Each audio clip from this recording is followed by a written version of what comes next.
Hello. Oh, double. Hello. Oh, double audio.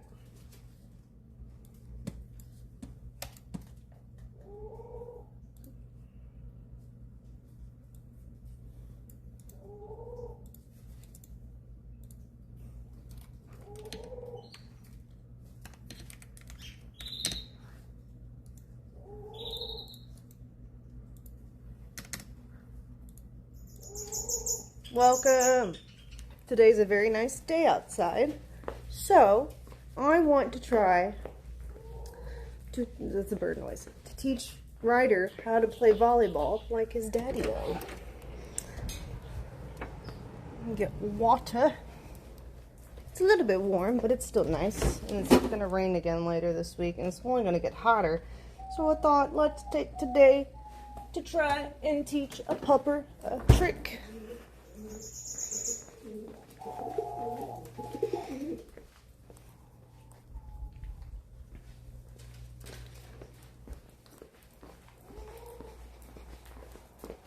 Alright, so the way I taught Knox how to play volleyball was when he was a puppy. I taught the cue touch. Hi, Trompsy. I started with my hand and I worked my way up to a ball, and eventually he got the idea because he would touch it with his snout and then, you know, my hand, and then he would touch the ball with the snout, and eventually he got it. He got it pretty fast, to be honest. Hi, Trumps. Oh my gosh, someone's excited. Whoa. He's about to make me follow. Oh my goodness. Hello. Hello. Hello. How are you? Hi. And I could try that from the ground up with Ryder. That's my second approach. My first approach is going to be let him watch his daddy and see if puppy see, puppy do. You know? See if he learns by watching. And if that doesn't work, then I'll start from the ground up like I did with Knox. With the touch command. Doll. Okay, but first I have to give this boy some ball tosses.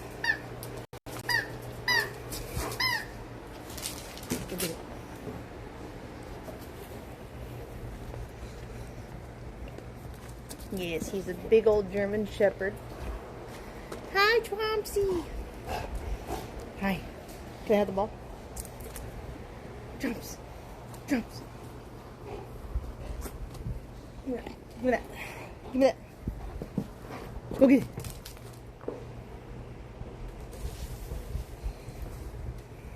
Happy boy. Fuck is the garbage? The garbage is the poop trash can for dog poop.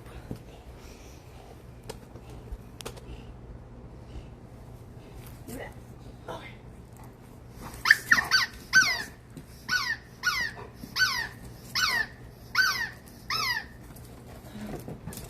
Happy boy.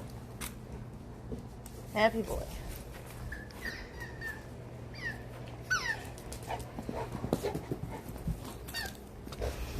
Here, let me shorten it up.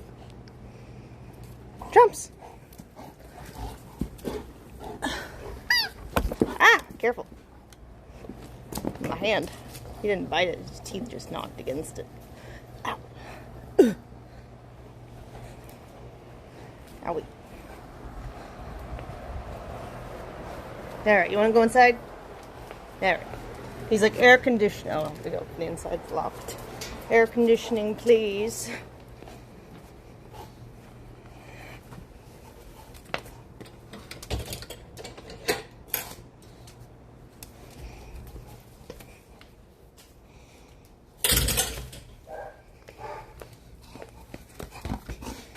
Okay.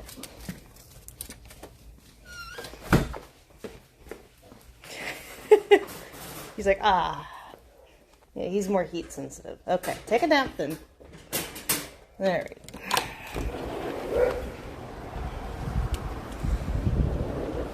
go. Alright.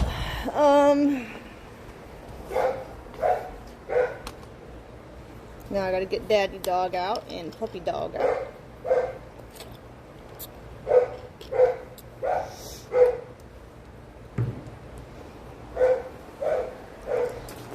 Well, I've got to give the others attention too. in order to get the other two that I want to train with out. Hello, Mama. Hello. You also want to get out of the sun?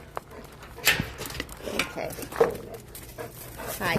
Oh, Mama. Hello, Mama. Hello. Hello, Mama. Hi, Mama. Come on.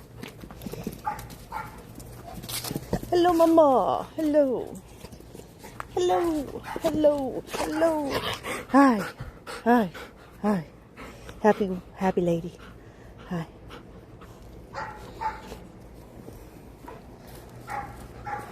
Do you want to go run over there? Do you want to go run over there? Yeah, you want to go run over there?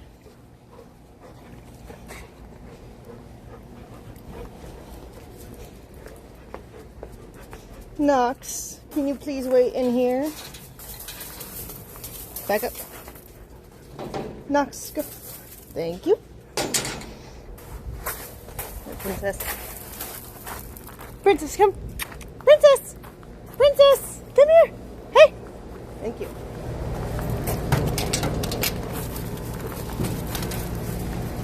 Shadier on that side of the yard. Hi. Hi, Mama. Hello, Mama. Go. See if I can just get Ryder out.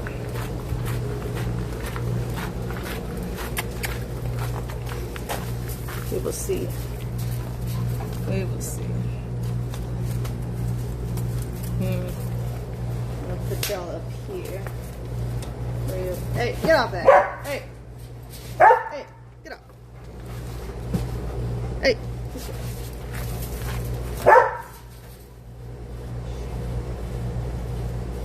Wait, let me tie my shoe. Let me tie my shoe. Let me tie my shoe.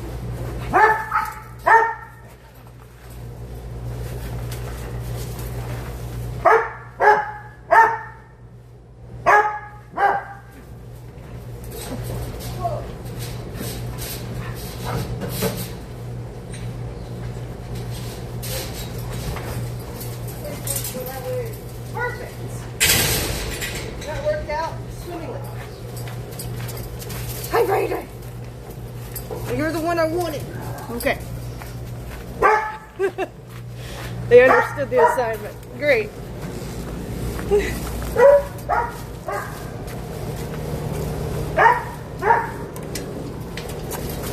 Why the 10-foot fence? Because this guy can jump this high of a fence, so we had to make it all the way up again. This is my sport dog.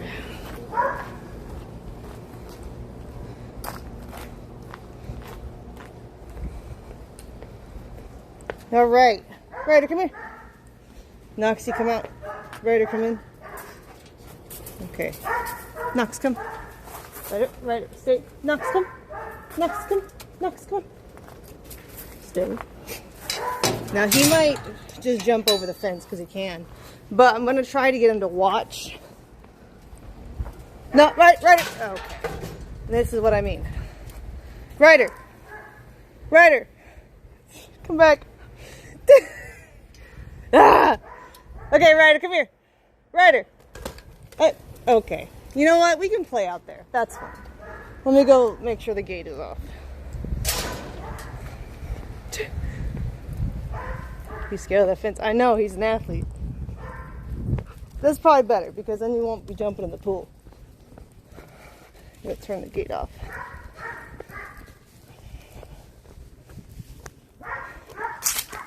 I did want to breed sport dogs, but I didn't expect him to be this athletic, but I'm not mad about it. But precautions must be taken. All right. Hi, boy. All right, so in order for him to watch and not interfere, I'm going to have to put him on like a leash, I think. Let me go get those.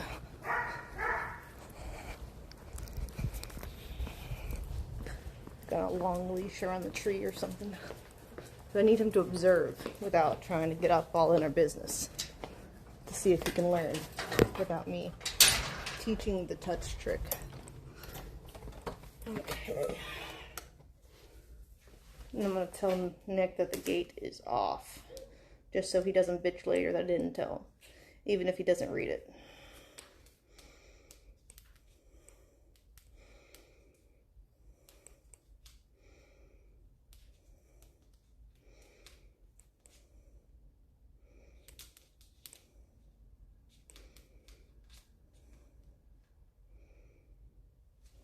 Okay. Because he probably won't. The shoes keep coming untied.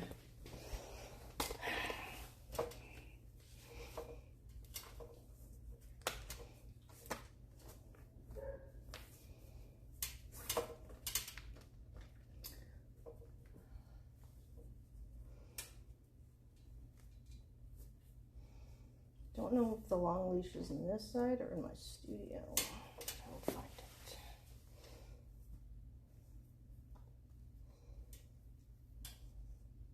Oh, it might be in that backpack from when I took Princess to Ice Beside me, which would be in my studio. Okay. Yep, I think so.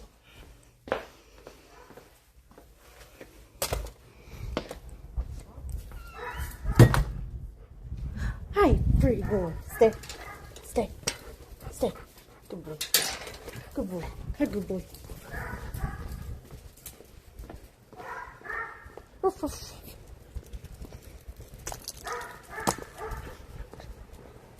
Woof, woof.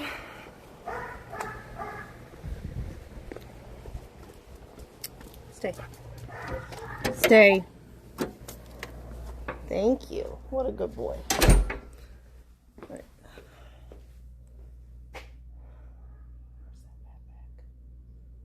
Shit, it's not over here.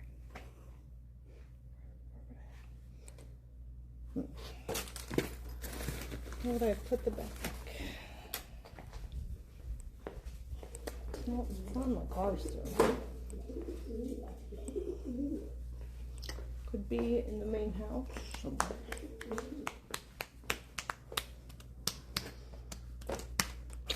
Do I have another long leash?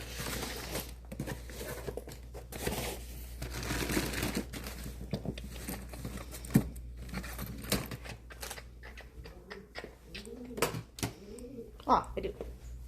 Found one. Okie dokie.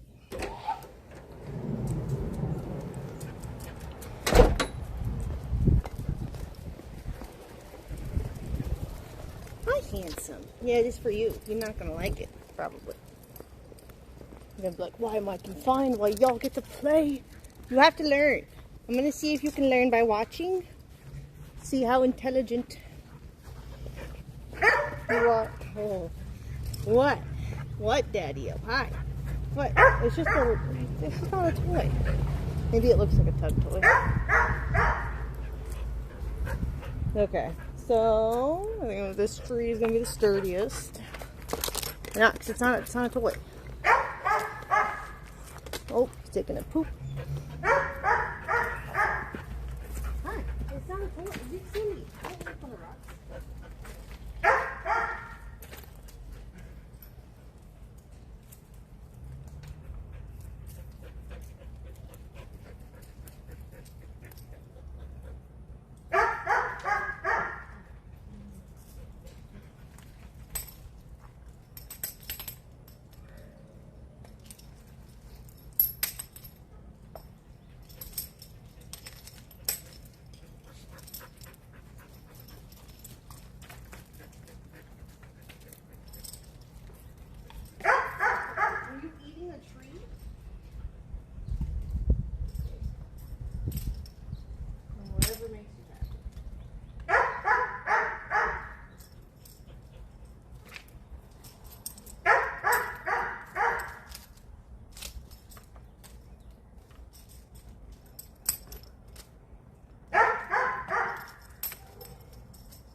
Ruff, ruff, ruff.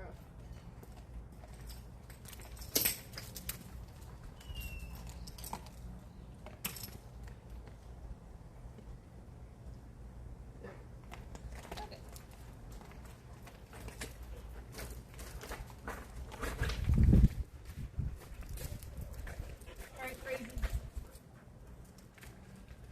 Excuse me.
Alright, let me get the volleyball.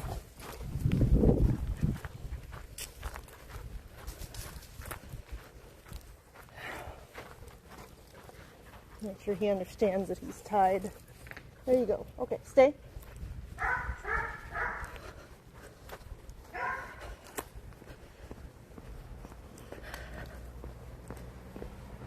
Yeah, we have him. I put him on the tie because I want him to be able to watch Daddy play volleyball without getting up in our business and ruining the teaching moment. Because Knox will not keep playing if another dog can come and reach the ball. I want them to see how to play.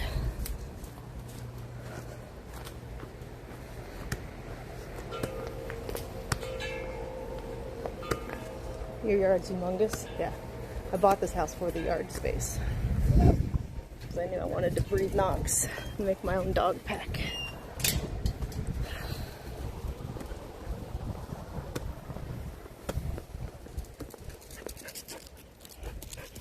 Oh, you're so happy. You're so happy. I know. See, Ryder, I'm sorry, you have to watch. You have to watch us.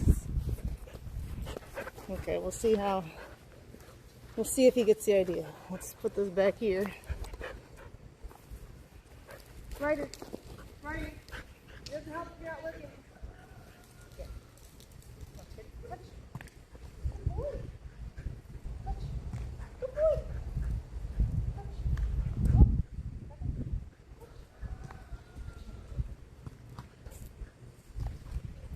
Yep, Ryder's looking, which is good.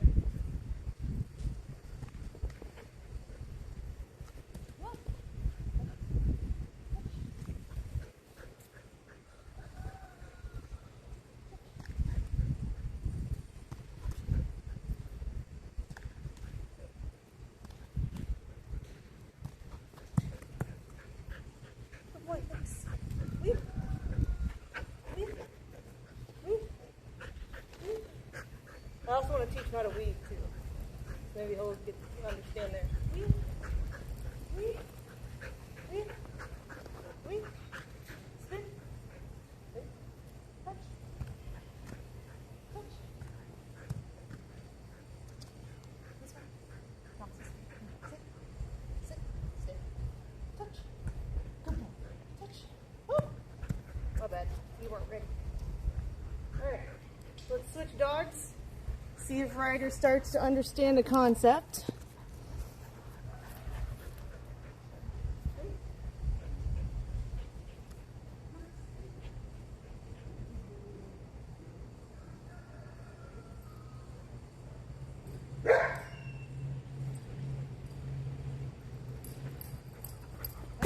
Hey. Right. Thank you, good boy. Hold on. Wait. Hey. Hey. Huh? Touch. Hey! Good boy! Smart dog. Wait. Hold on. Sit.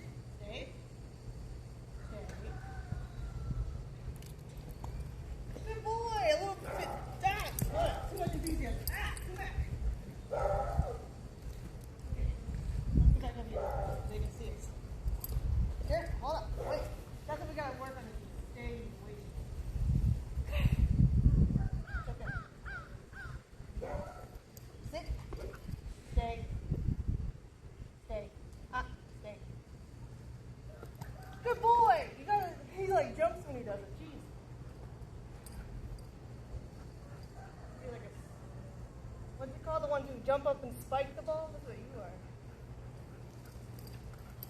are. Half kicking it. Okay, good boy. Good boy. He's a good boy. Too much enthusiasm. You don't have to jump that high when you do it. It's a more efficient way to do it.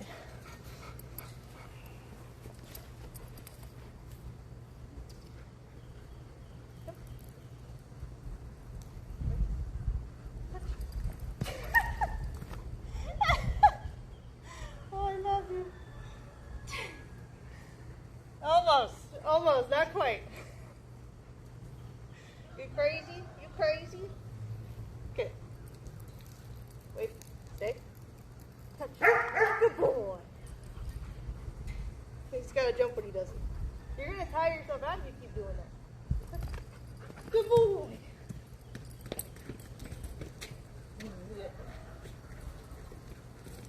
You silly. You silly Billy.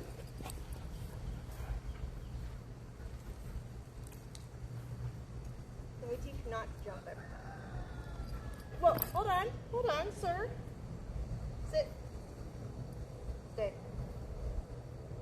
Touch. Sir, you got so much enthusiasm. If we could just control it a little bit, you would do better. But you have the basic understanding at least. Come here. Come here. Sit. Stay. Touch. There you go. Good boy. A little bit. Good boy. Oh, what's it, French? Of course. Of course.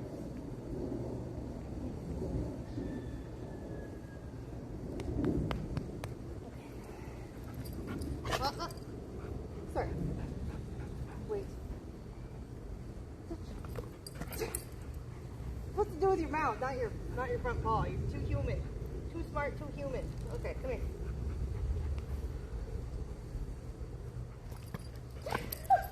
He's still mostly just pawing with his legs, he gets. Maybe we do have to do some nose training. Touch. Yes, good boy. Touch. No, touch with your nose. Touch. We haven't officially taught it. I was just saying if you would learn it without treats.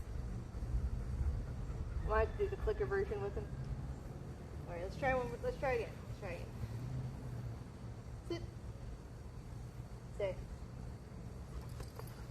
Oh.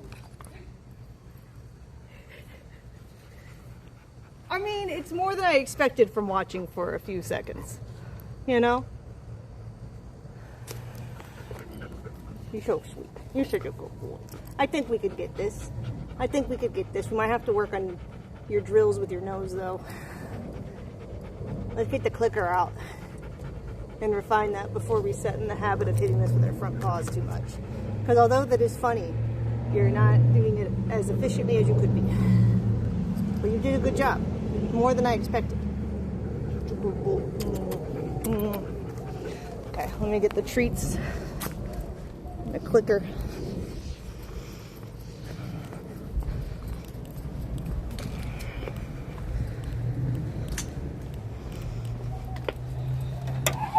Stay. Stay. Good boy. Work on our stays too and our weights. Let's see. Do I have a clicker in here? Where the clickers go?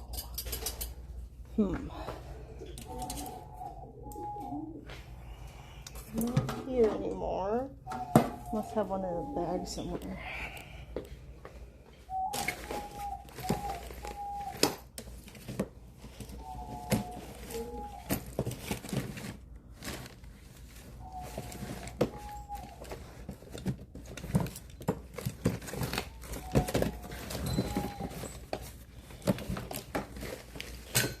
I'm gonna have to reorganize my dog training stuff.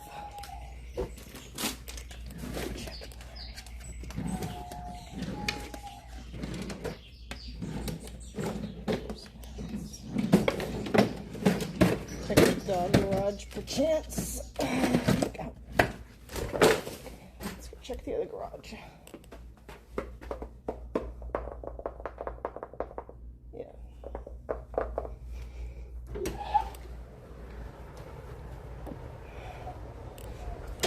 so cute. Good, stay.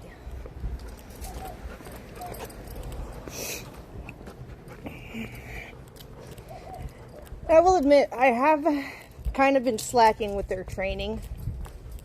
Past couple of years, I wanted to do more training with him as a puppy. But now, in retrospect, I'm kind of glad that I waited because of how much he likes to jump. I feel like if I had tried to do tricks, he would have just kept jumping while his growth plates weren't closed. And now he's safe to be a crack addict. So, it's okay. We can catch up.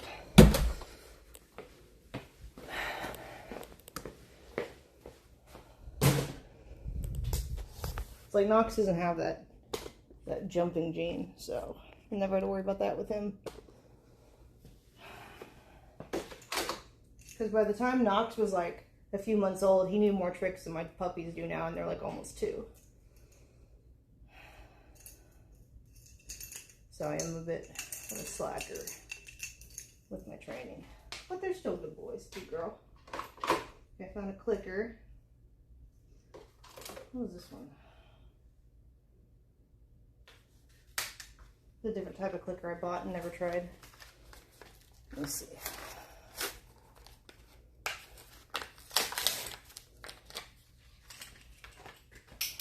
Ooh. This is easier to use. Me likey. Not big, but that'll work.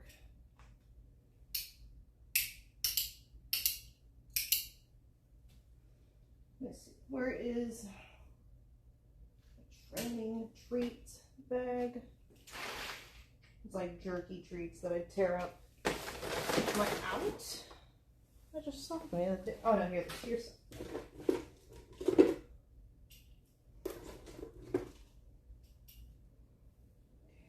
I need a fanny pack.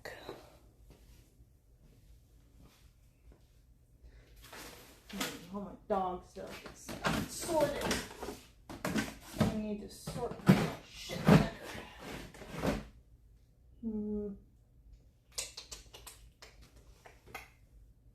But that might be in the studio now.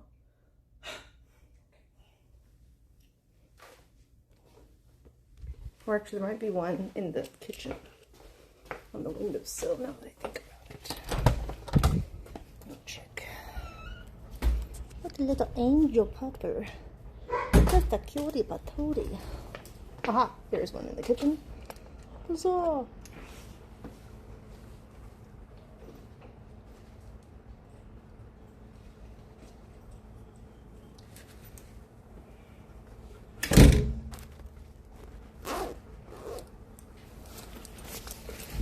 Okay, so let's start at the very beginning. A very good place to start.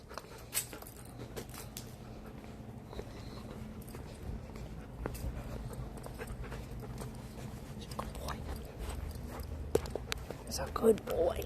Okay.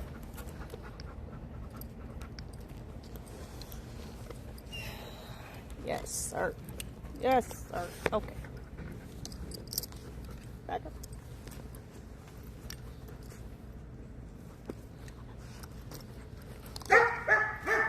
Let me put my fanny pack on.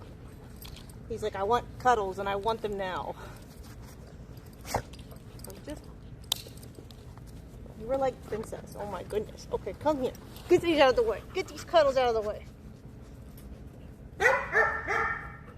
Get these cuddles out of the way. Get it out of your system. Yeah. Happy dog. Happy dog. Happy dog. Happy dog. Happy dog. Okay.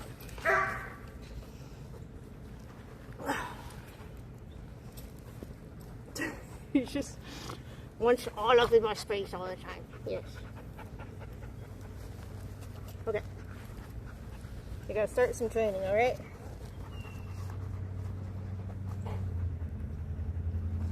Don't be mugging me for them, okay? Sit. No. Stay. No. Thank you. Stay. Good boy. Now we're going to try something. Touch. Good boy. Touch. Yes. Every time his nose touches my hand. Touch. No, not like that. No. Touch. Yeah, maybe a fist so he doesn't think I'm doing a high five. Touch. Clicker gets stuck easy.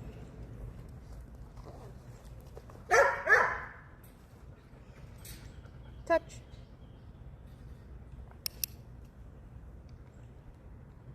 Touch. Good boy. I might have to switch clickers. This one's kind of shitty. Touch. It's not consistent sound. Touch. It's already. Did it break already? It sounds like shit. Touch. Touch. Touch. Touch. Good boy.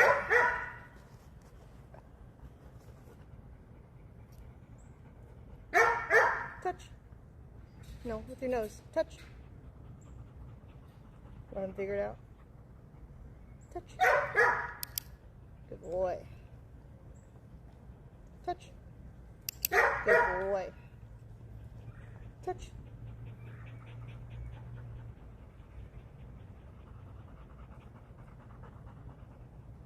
Touch. There you go. Execution isn't fantastic, but I'll allow it for now. Touch. The point is to, like, mouth contact, because he can hit the ball with his mouth too. Touch. Good. And I like this position he's put himself in because it discourages using his paws. His paws are beneath the legs. Touch. Good boy. Touch. Touch. There you go. Good boy. Touch. Almost touch.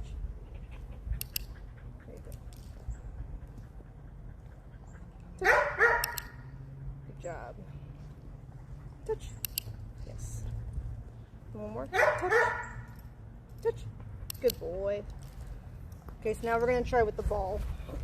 Like touching the ball to see if he makes that connection. Where did it go? Did I take it inside? I don't know.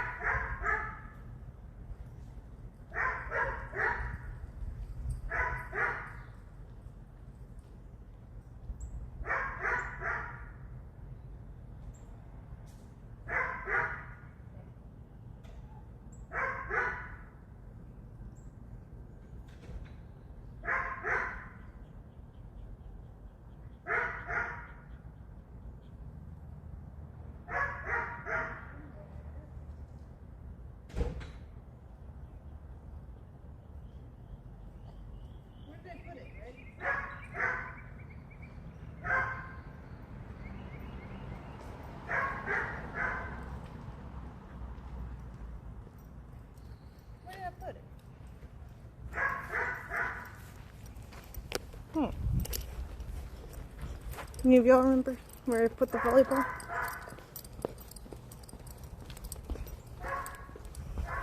Did I take it in the garage? Or did you take it somewhere in the yard? Stay.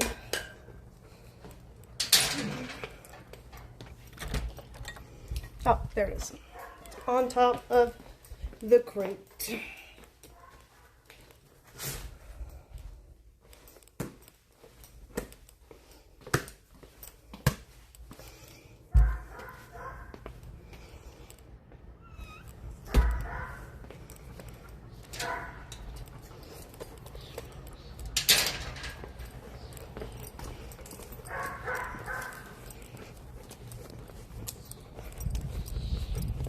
Okay.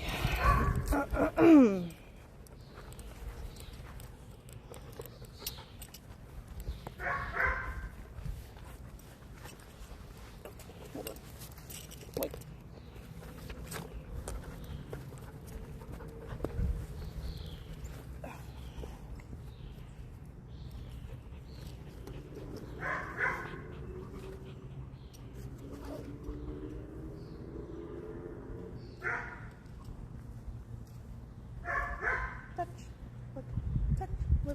No, not with the ball. It's gonna be a little bit harder, I think. Sit. Touch. Ryder. Touch. No, not with your paw. Touch.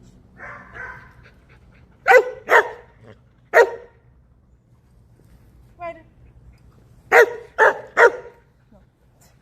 Maybe we need to lay down like before. Okay. Touch.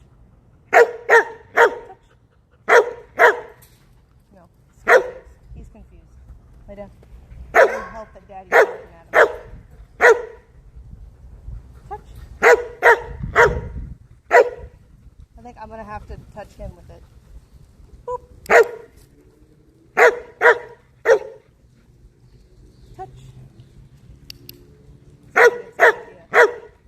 Touch. Right, touch. Boop. Daddy's mad. He's like, I want the ball and the treats. He's like, I know that trick. Touch.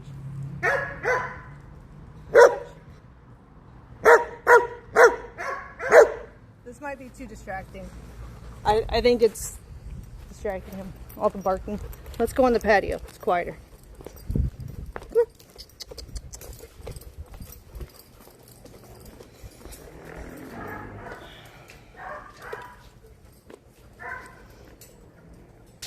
Come here. Okay. Come here, Ryder. Go back to the hands. Sit. Back to the hand bases. Touch. Good boy. Yes, that one he did well. Down. Good boy. Stay. Touch. Good job. Another ball. Right. Touch. Touch. Oh, we still distracted? We looking at outside? Touch. No. Like that. Right. My clicker's getting stuck. Down. Might have to switch to the clicker too for consistency. Because reaction time training is very important. Touch. Right. He keeps wanting to touch my fist. Let's see. Look, touch. He's confused. It's okay. Am I going too fast for you? Do we need to do the fist a little bit more, or like something different besides the ball? Is that too stimulating? Touch. See, he's like, you don't have the fist though, and you don't want me to get the ball. So now he's looking away, thinking that that's what I want, is for him to like leave it or something. Because we did that training when he was a puppy too. Touch. See, the fist he will do. Touch. Touch. No. Touch. Interesting. I'm trying to think how I can teach this to him. He's getting confused on what I'm wanting. Touch. Yes! I'll take it. Touch. Yes! Okay, maybe. Maybe there was connection just now. Maybe. Touch. Touch.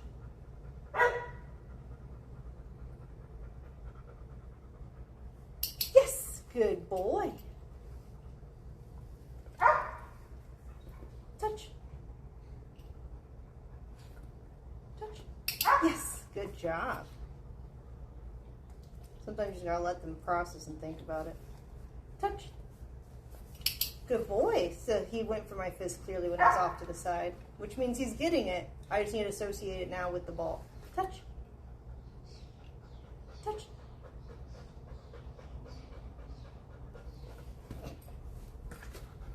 Sit. Sit. Touch. Good boy. Touch. Good boy. Sit. Good job. Touch. Good boy. So if I hide my fist behind it, maybe. Touch. Yeah, he's going for the fist. That's cute. Let me try this one. Touch. Okay. I want him to not go to one fist, so I'm gonna try the other fist. Touch. Good boy. Touch. Touch. There he goes. Good job. Touch. Right. Touch. No. Touch. Good boy.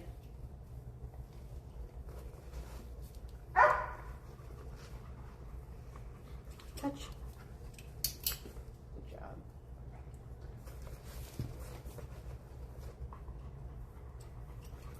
Touch. Good job.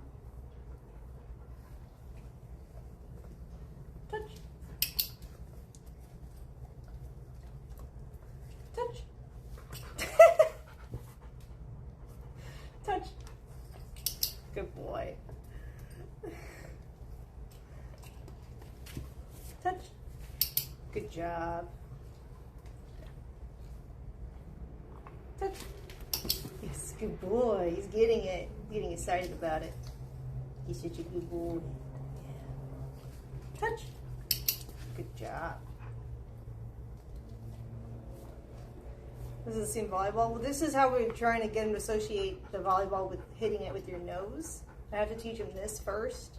Because we tried it with him just watching Daddy, and he got the concept, but he kept trying to hit it with his paws and jumping too high instead of focusing on hitting the ball with the nose. So we're trying to refine the concept now. Touch. Good boy. Touch. Right. Touch. Touch. No. Touch. Yes. Good boy. Trying to catch his nose before he gets to my fist. Maybe he'll understand the ball is also acceptable to touch. Touch. Good boy. That's a little better. Touch. Good boy. He's getting it. A little faster there and there. Touch. Good boy. Touch. Good job.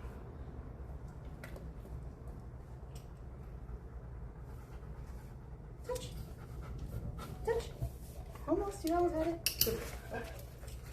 Sit. Touch. Good boy. No, it doesn't hurt him. It's super light. It's not heavy. Knox does it all the time. Touch. Good boy. And he's stronger than Knox too. Touch. Good boy. Now we want to see if we can get it in the center more. Touch. Good job. Touch. Oh, almost. Touch. Good job. Touch. Good job. Touch. Yes. You're doing so good. You're doing good. You're doing good. Yes.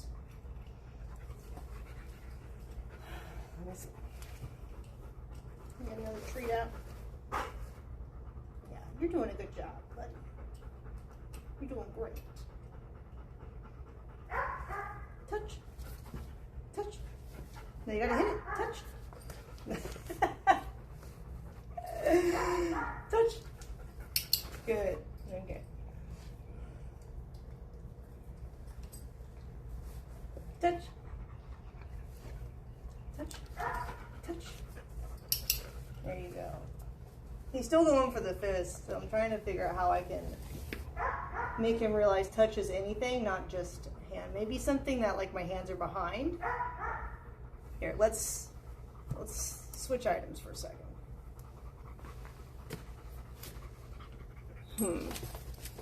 Hold on. I don't know, this might be too big. This, I can't handle this end of thing. This is too big. Let me see.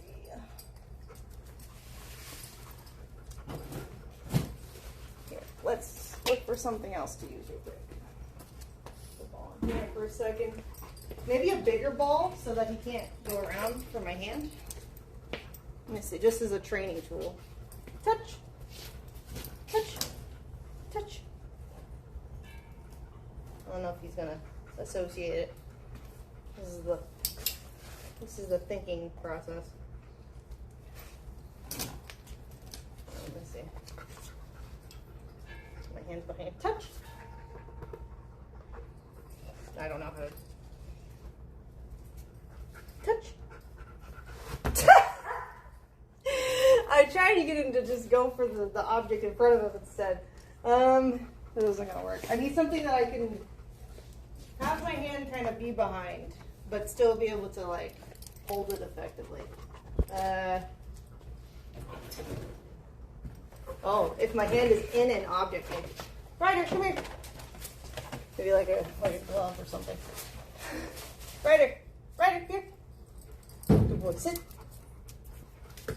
Touch. Good boy. There we go. That way he can smell where my hand is. Good boy. Touch. Good boy. Look, there's a tree. I put your tree on the ground. Do not. There. It's right there. There you go. Okay. Okay, come here. Sit. Touch. Go. Touch. Now come here. Touch. Look. Right. Touch. Right. No, almost. My bad. I didn't even click that. That was premature. Touch. He's thinking about it. He said, where's the hand? Touch. Makes me laugh so much. Touch. There you go. I think he touched it. I felt him touch it. There's your treat. You gotta take the treat or it's not as effective. Okay. Right. Touch. Good boy. Yes. That's what we want. That was a solid boop. I felt it. Touch. Almost. Right. Touch. Yes. Good boy. Touch. Up here. Touch. Yes. I'll take that. Right. Touch. Touch. You almost had it. I saw that brain working. Touch. No, not done there. Touch. It's fine. There's no more treats. I have them. You already got them all. Right. Touch. No, he's looking for treats. Sniffer. Oh, he found his dick. Okay. Touch. He's getting frustrated. One more. Give me one more good one.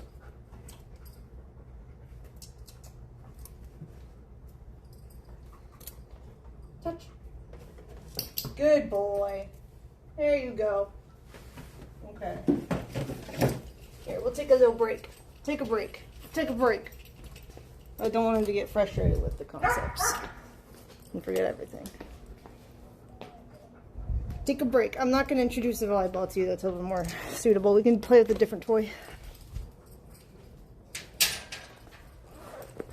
Until give him a break. I don't want to let him play with it. I want to do one more target training before we try it again. Alright, Knox, I'm going to let you off. You've been a good boy too. I said them taking turns so they don't interfere with each other's playtime. He's not looking. Here you go, Knox. Good boy.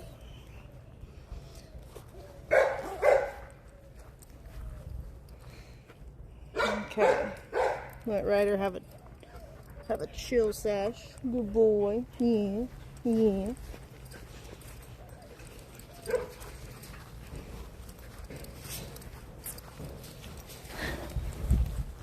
Get the ball. Get that ball. Get the ball, Daddy. Good boy. So happy.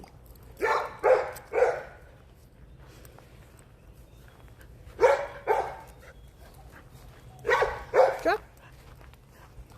Leave it. Good boy. Knox, weave. Weave. Weave. Good boy. Okay. Good boy. Oh. Yay, Ryder didn't interfere. That's good. Sometimes he does. Drop. Good boy. Okay.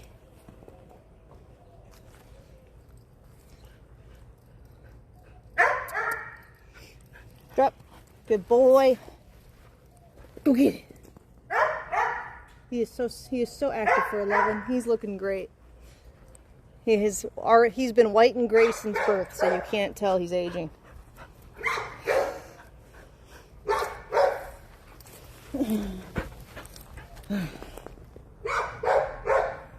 It's the best color for aging.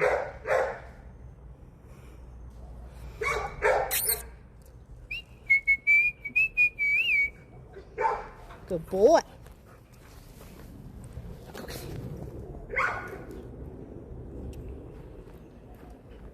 I've been giving him muscle supplements too, so as he gets older. Lots of immunity, mushroom powder too, and stuff like that. So I hope he lives for a good while longer. His daddy lived till 10, so he's outlived his daddy. His mom at 13 got mammary cancer, which he doesn't have to worry about. And I neutered him already, so I don't think he'll have prostate cancer. So we're doing pretty good.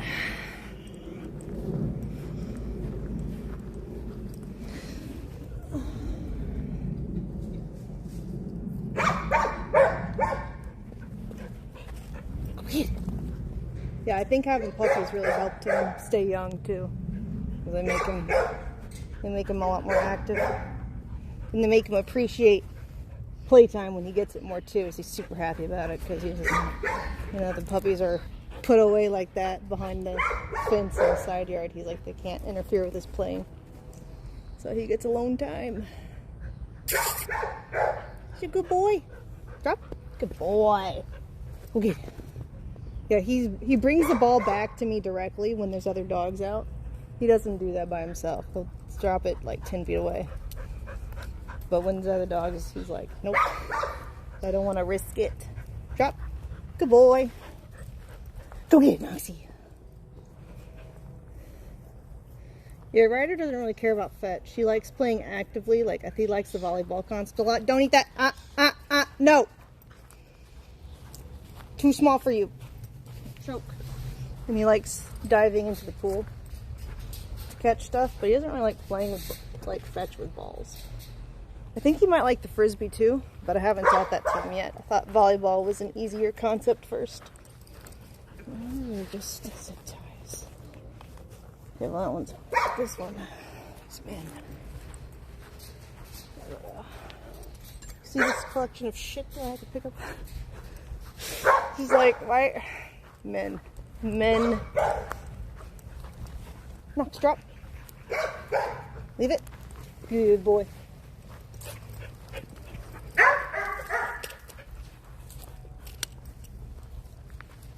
Leave.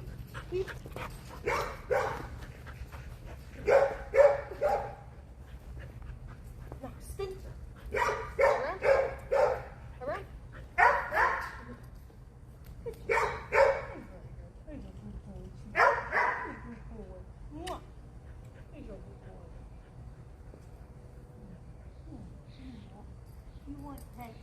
You want daddy hug.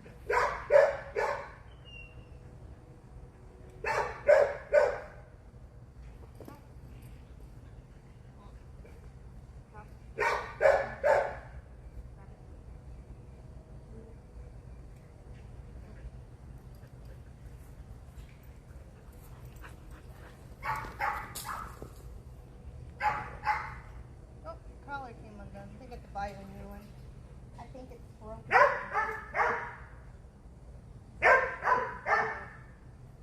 Ordering colors. I just ordered it for all of them because they were all got at the same time. Wear to tear. Oh, excuse you. Oof, got protein breath. Got turkey.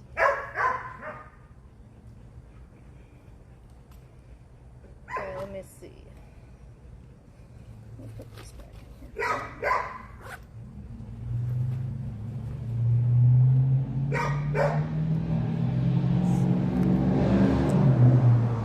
It's a green one. Let me look. Collars. Let me just collar singular.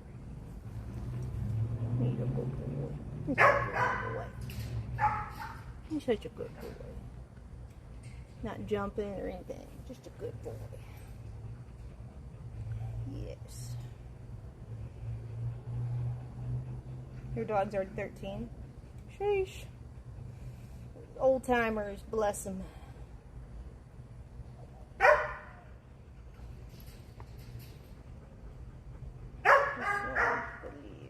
Is this the right one? The handle on it? Yes. Okay. Add to tomorrow's delivery.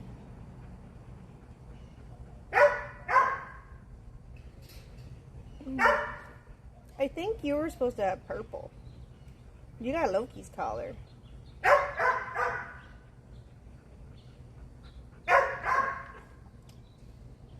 That's okay. I can switch them.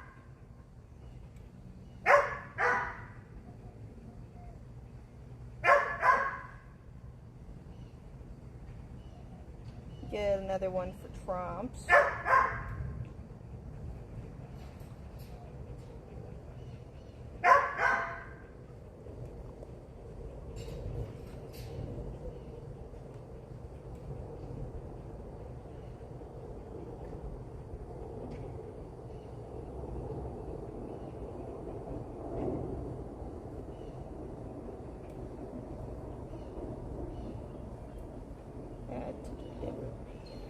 And a large one too.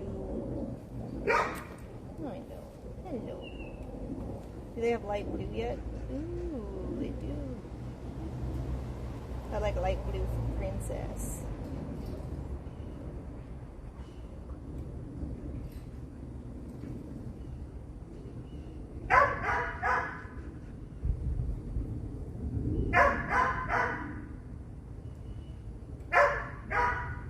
Oh, wait, is that the right one?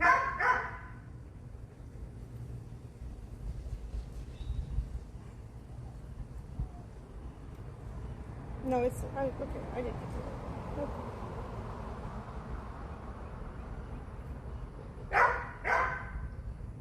Oh wait, the blue doesn't have an air tag. Oh, that's why I must have done that. That's okay. I mean, the tractive is fine.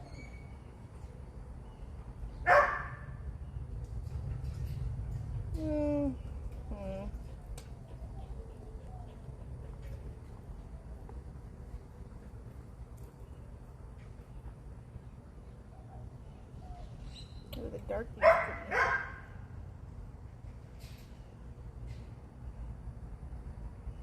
Let me see.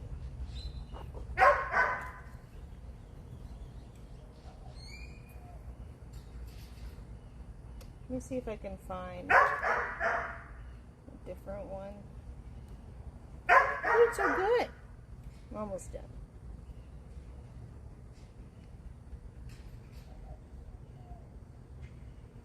Oh, there's a light blue with an air tag. Nice.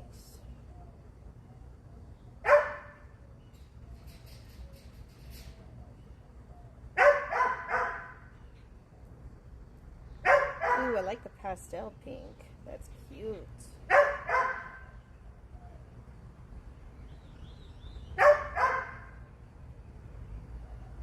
For Ella.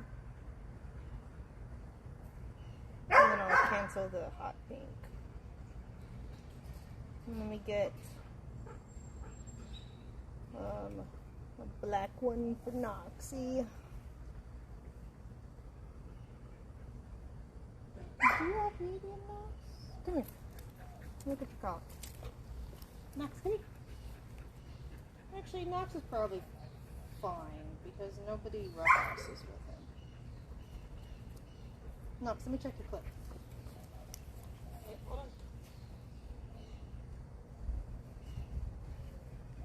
No, his clip is good. Okay. It was just the roughhousing ones. Okay, so I can cancel that pink one. Cancel. I like the light pink.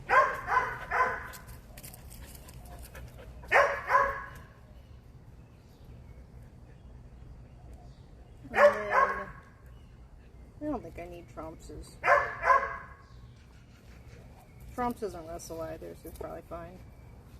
Okay. So it'll be good. I know. Hello. Hello, handsome. Okay. And then this one, ordered by mistake.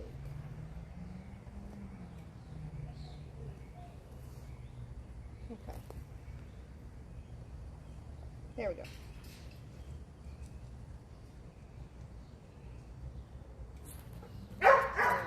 Refresh this. We got Ella, Princess.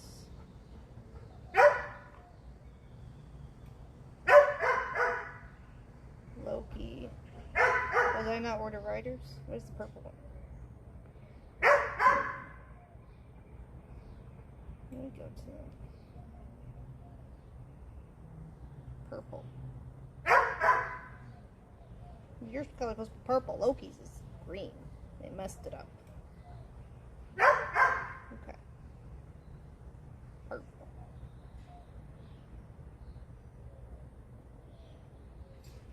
Alright.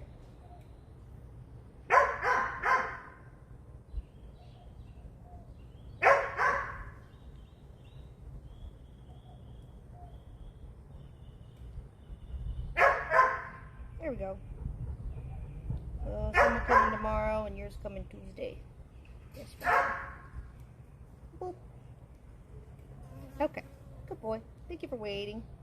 When's that food supposed to arrive? Tomorrow. Okay. They have some for today, I believe.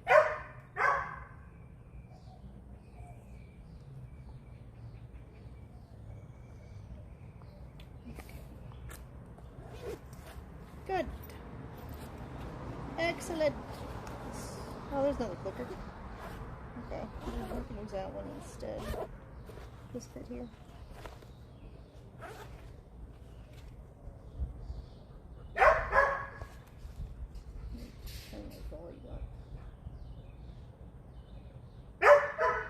Ruff, ruff, ruff. Ruff, ruff, ruff. This clicker's.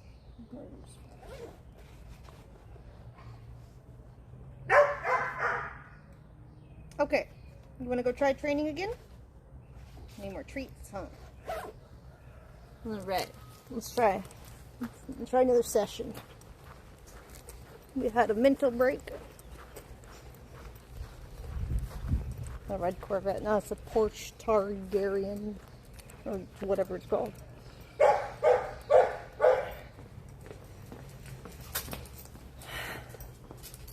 It's a Porsche.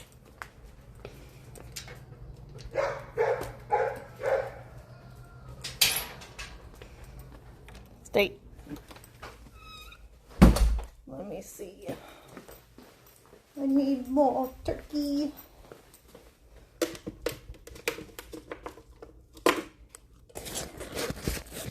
Mr. Twomps is a good boy. You want a chewy?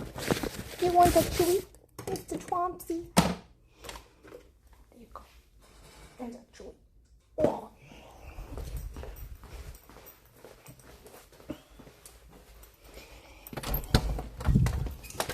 What you doing, sir? Okay. You ready for more? Are you ready for more?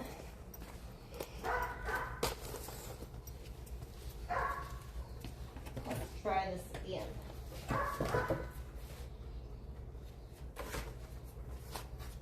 Touch. Touch. Touch. Touch. Touch.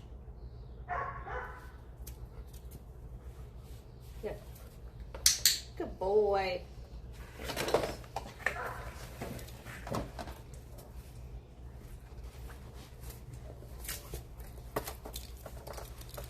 Touch.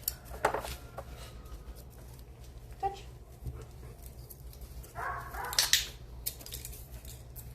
I think you touched it. Need a solid boop, sir. Touch. Touch. Not like that. Touch. You know. No, with your nose. Touch. Right. Touch. Yes. There you go. We're training a targeted touch on whatever item I present with him, so I can teach him to touch the volleyball with his nose instead of his paws. Touch. Touch. Good boy. Right here. The treat's right there.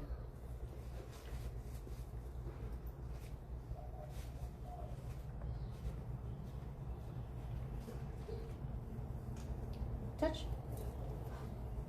Touch. Good job. Okay. Let me try the ball now.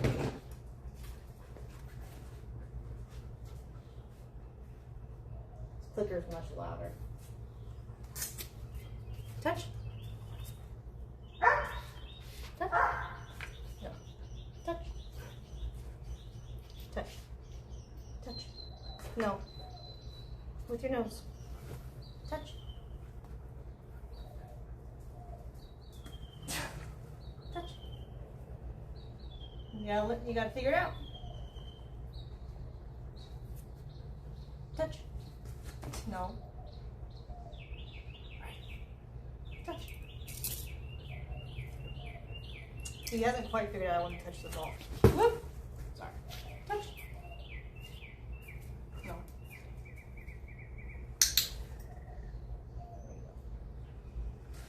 He's still going for the fist, but I mean, you know, he's not technically wrong. Touch. Good. That was on the ball more. I'm trying to get it more centered, but I may not succeed in that. Touch.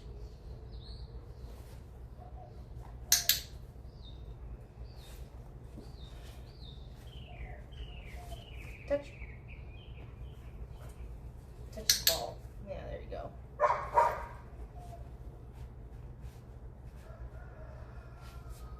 Touch.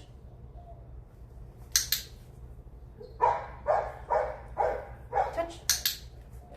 Maybe if I touch it to him, maybe we'll get it. Touch. Touch. There you go. I did the click and boop in the wrong order, but hopefully he's gonna get the concept still. Come here. Stay. Touch. Good boy. I want to understand we want a hard boop in the center of the ball. Touch. Touch. Good, that's a little better. There's more force that time. Still to the side though. Touch. No, the ball itself. Touch. He thought about it. Stay. Touch. Touch. I mean, we glided over the ball. It is what it is. Touch. Touch. Touch, kind of. Touch. Okay. We'll get it. I believe. Touch.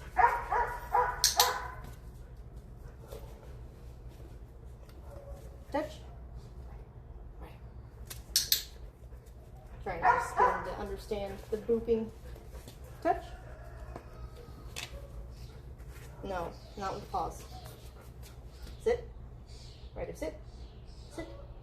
Good boy. Touch. Yes, that was better. I don't know if it was an accident on purpose, but hopefully he starts to do it. Touch.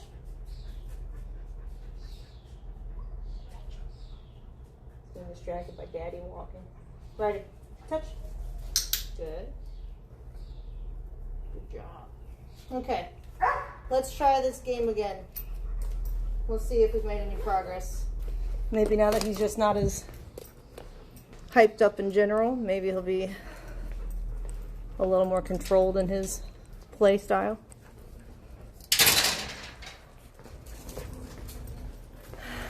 Alright, let's see where we're at in our progression. I'll have to put Knox back on the leash. Sorry, Knox.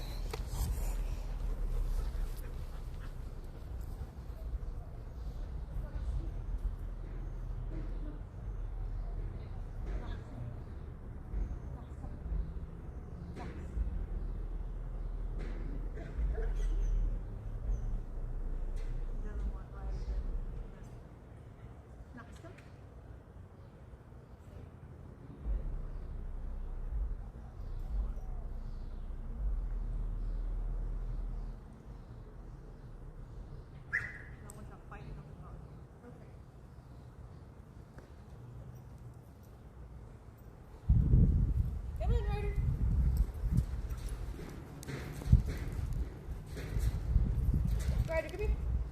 Ryder. Go play. Let's see. Let's see if you get it now. Ryder. Oh, hold on. Come here. Ryder. Sit. Okay, Ryder, ready? Touch. No, not yet. Not yet. Okay. Ryder, come here.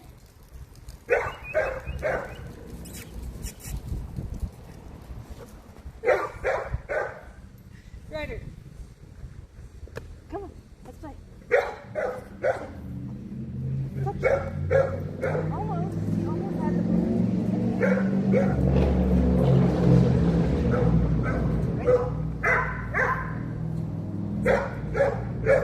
touch.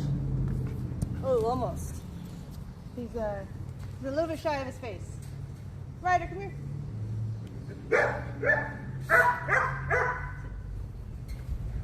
Stay. Dog. You need to watch Daddy some more? I think he needs to watch Daddy more. Okay, come on. Switch. Come on. Come on. Daddy.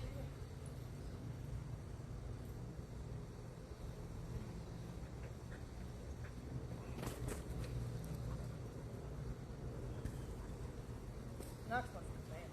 Okay.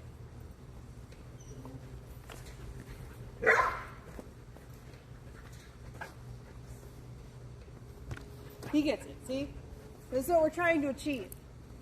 The way I taught this to Knox, though, is I taught him touch first. Like, targeted touch, like I was trying to teach him. Good boy! Back up. Good boy! Good boy! Oops. Sorry.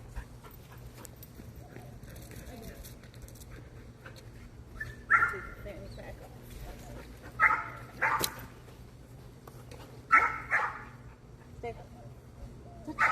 Good boy.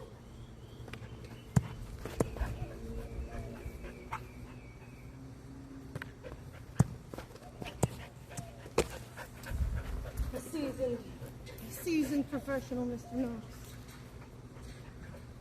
Back up. Good boy. Whoop. I got it.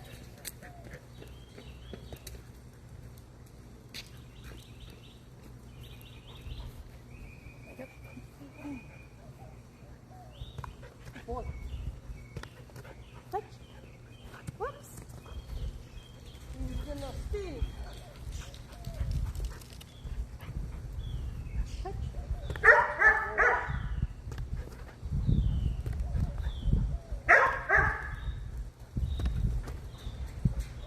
Some nice rallying, mister. Boy. Good job. This is the goal. I think Ryder could be really good at it. He's just got to understand that we're doing it with our nose and not our paws. But he's a little tired now. I can tell he got tired. So much mental exercise with the thinking about the targeted touch. It's okay.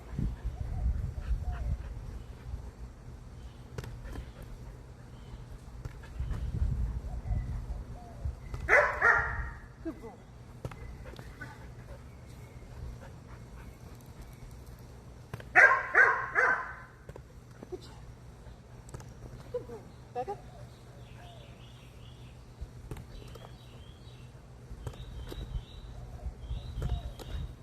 Back up.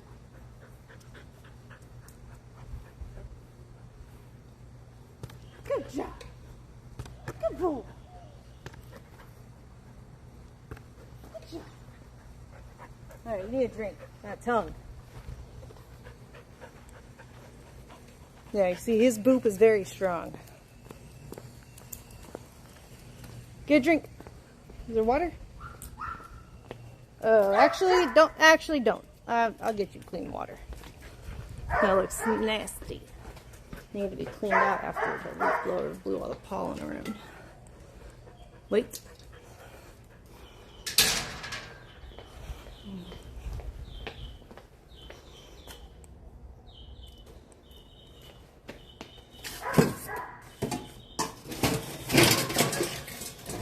Oh, there's a purple collar. Maybe it broke. Rinse it out.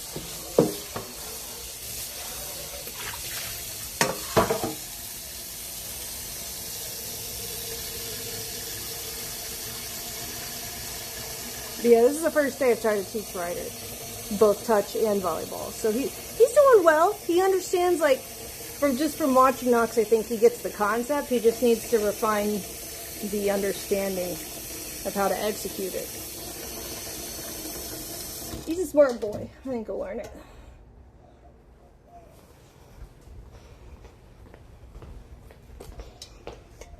Stay.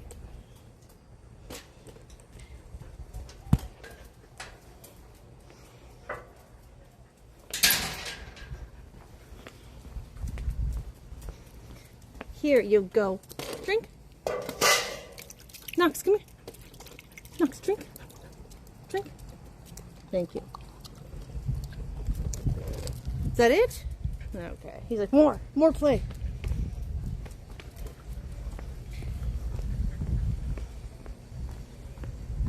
Let me bring the bowl over for Ryder too, actually.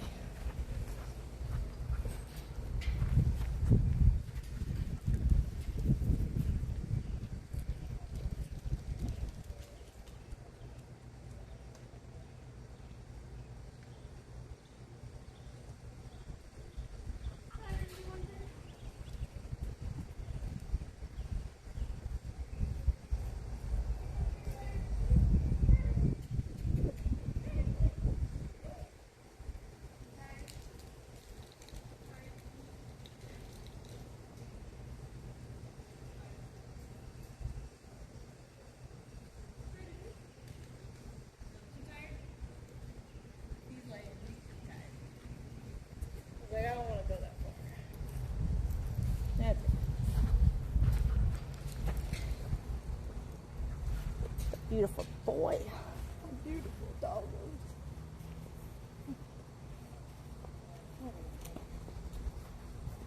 Okay. Woo!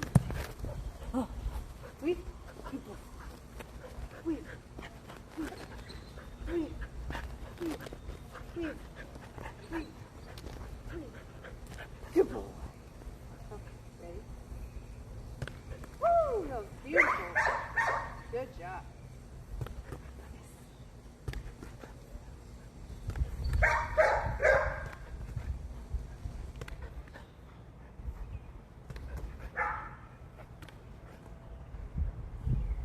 Good job. I don't want to tie you out too much. Take a breather. Breathe. Breathe. Touch. Good job. Come on. Good job. You okay? Come on.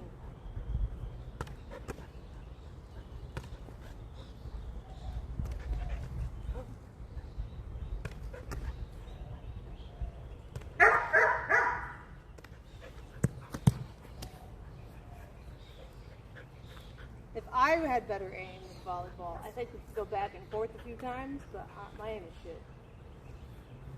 can only throw. I can't. I could never do volleyball well. Oh, I'm sorry.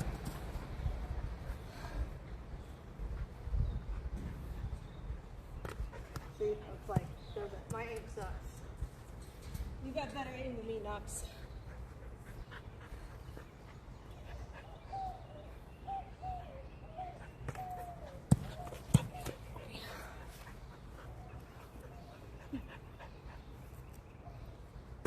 Good boy. Yes. Good boy. Good job. Good boy. All right, give you a break. Let's get the frisbee out. Give him something else to do.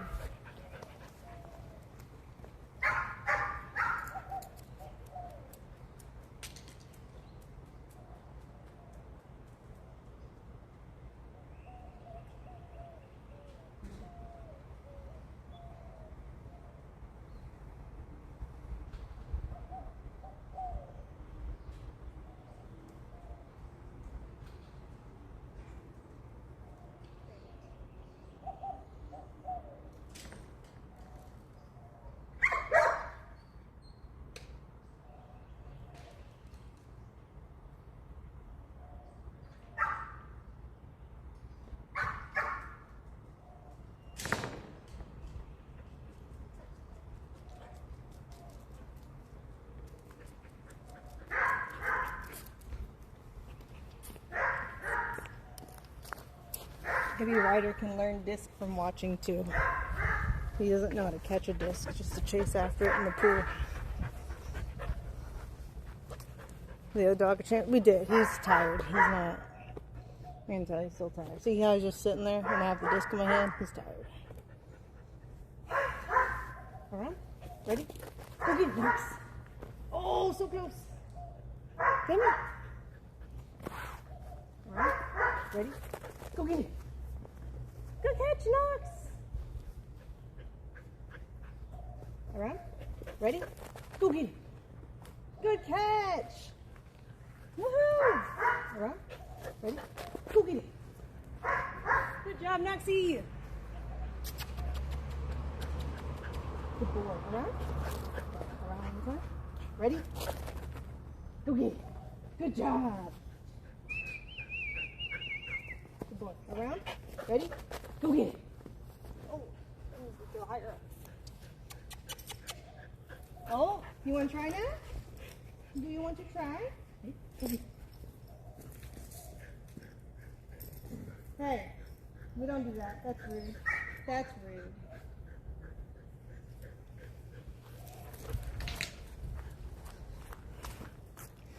He growled, trying to get the disc.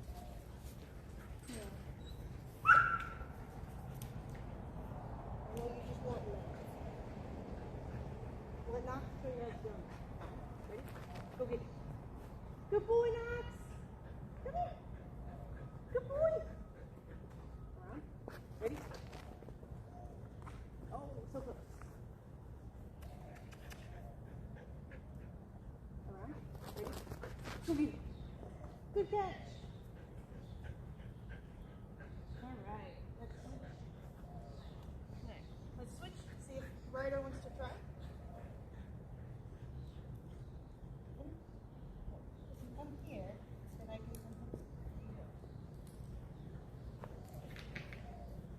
No. Right. You want to try? Go get it. Almost. Come here. Right here. Yeah, bring it back.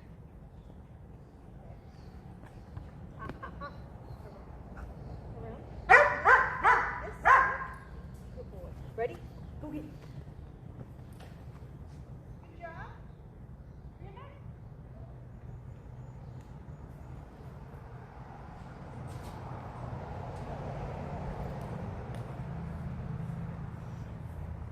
Ryder.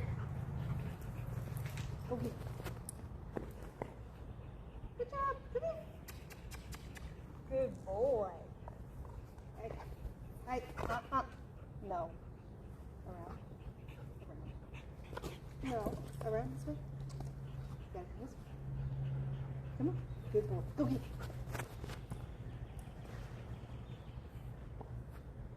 Come on. Good boy. Hey, that's not bad for watching. Never doing it.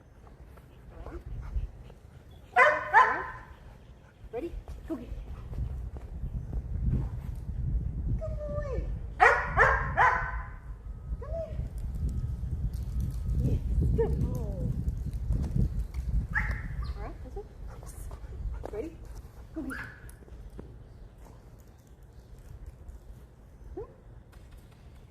Good boy.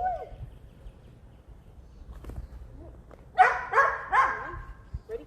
Go get it. Yeah, I try to teach the around so that it doesn't make him just jump at me. Around? Look.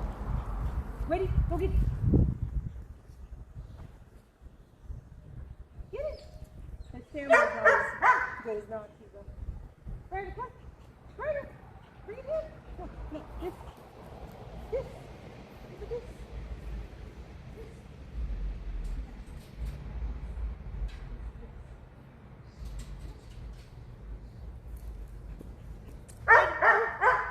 Good boy. Good boy. Around. Around. Yes. Ready? Go get it. He's getting tired. I applaud. You know what? Good effort today, Ryder. Good effort. I can tell you're tired. You tried. Good job. You learned so much today, and it just exhausted you. Your water's over here, Ryder. Ryder. Ryder, this way. Ryder. I'll put the water over here. Yeah, drink some. Good boy. Ryder, come here. Ryder. He's gonna go pee. He's like, I can't, Mom. I need to pee. Ryder. Ryder. Here's water. Here. Here. Drink this. Drink this. There you go. There you go. Clean water. Thank you. Not the algae water. Thank you so much for being healthy. What did you, another stick? Okay. Come on.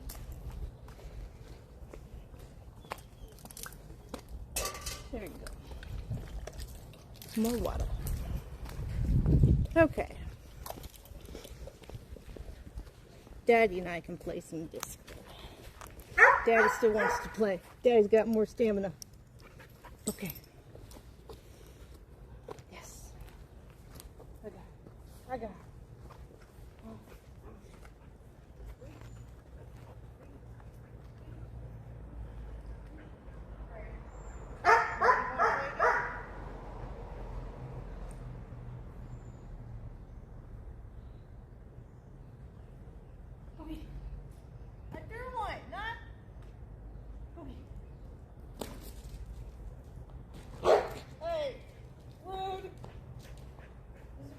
I'm going to go in different directions.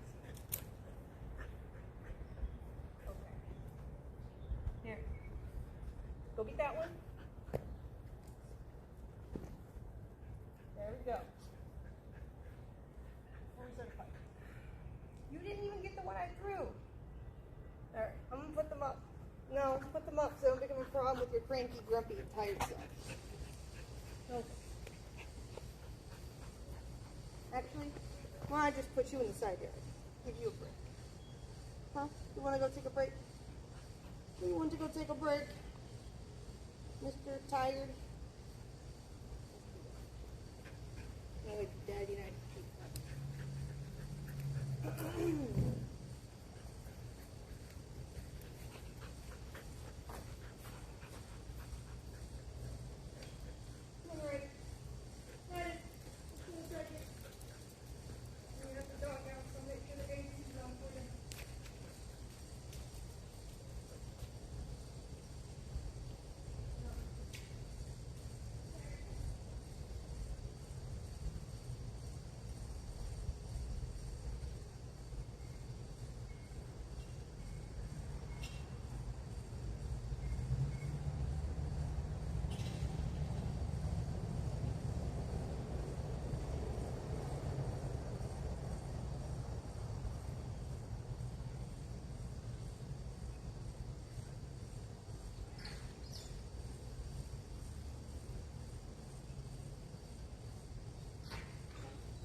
back, Knox.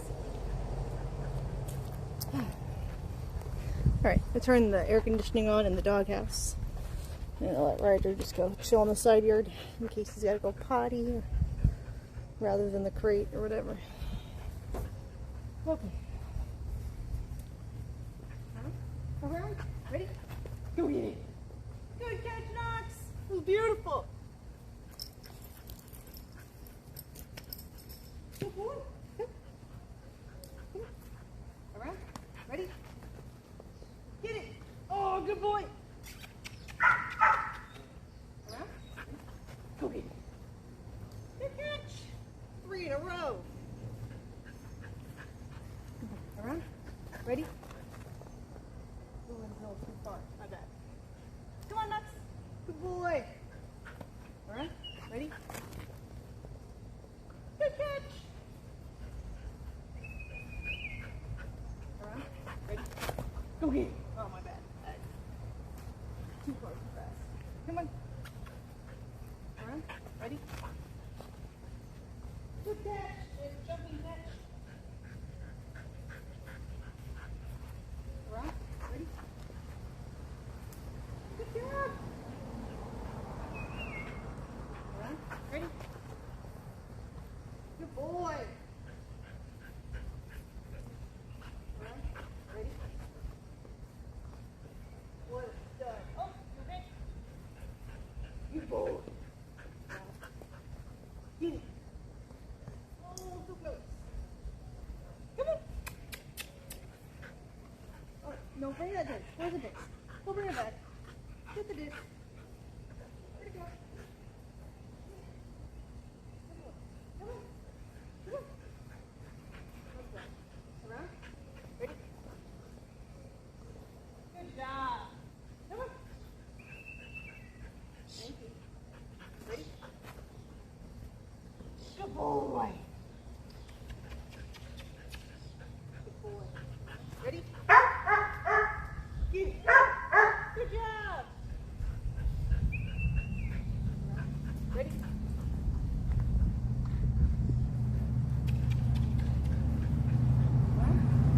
Ready? Lay down. Sorry. Ready? Good catch.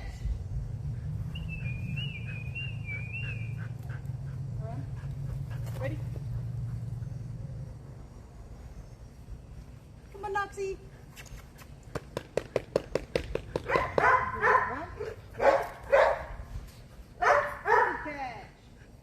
All right, Daddy, take a break. Go get a drink. Get yourself a drink.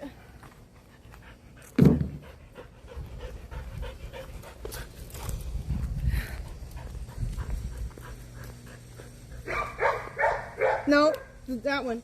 Yes, drink. Drink that one. Good boy.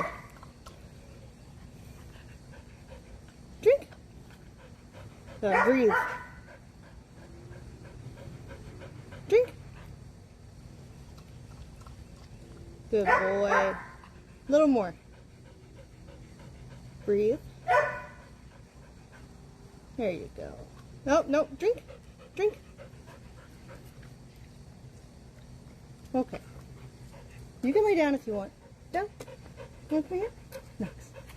You can lay down over here. No. More? Okay. Why don't we go roll in the grass if you want to lay down? Let's go roll. Let's go have a romp.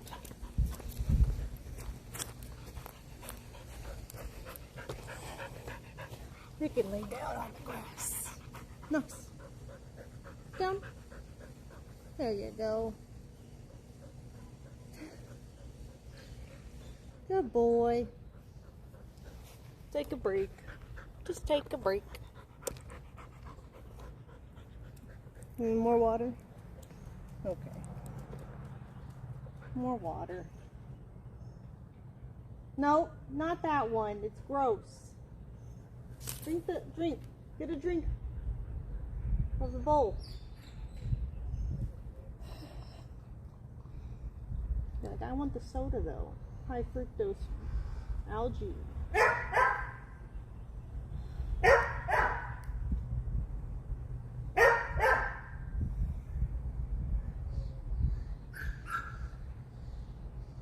likes rolling in the grass. He's supposed to water.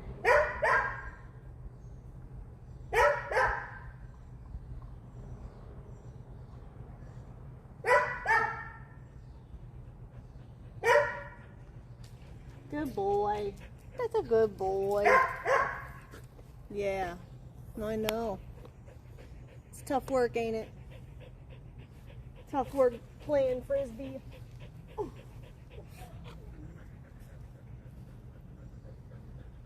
Roll over. I like when he rolls around. It's cute. Roll over. Yeah. That's a good boy. Want some breadies for the keys? Oh no, you played so hard. Yeah, you played so hard. You're a good boy. Yeah. I'm so tired. I'm so tired. I understand. Woof. There's some water for me too. He's a good boy.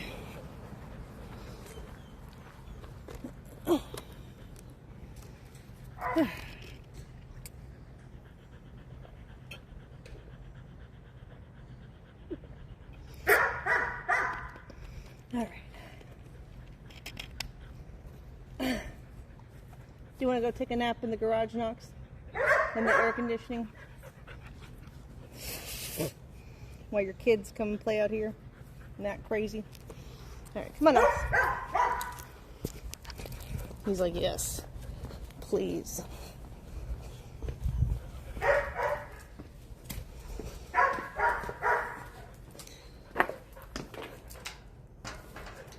All right.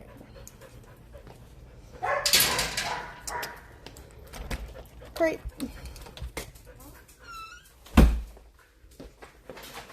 You got water in there? Yeah, there's some water. It's nice in there. It's like 69 degrees in here. He's like, oh, praise be. Let me get him a treat. I need to refill these.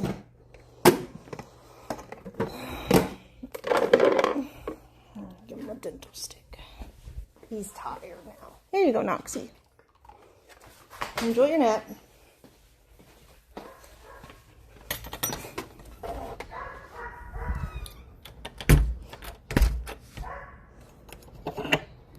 Nice and cold. Alright, I'm gonna let the other crack addicts out. Oh, I need to move my treat bag first.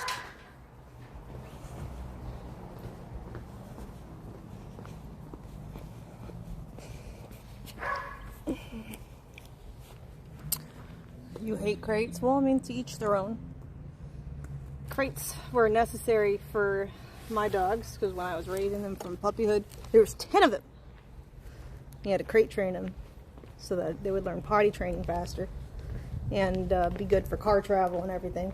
And now they just really enjoy being in their crate for nap time. They get their own treats, their own water, their own AC, but they're not in it all the time. Usually just during the hot parts of the day or during bad weather. Because we have a lot of side yards with automatic waterers and air-conditioned doghouse. It's nice. But they definitely like it as their place of peace, to not be bothered.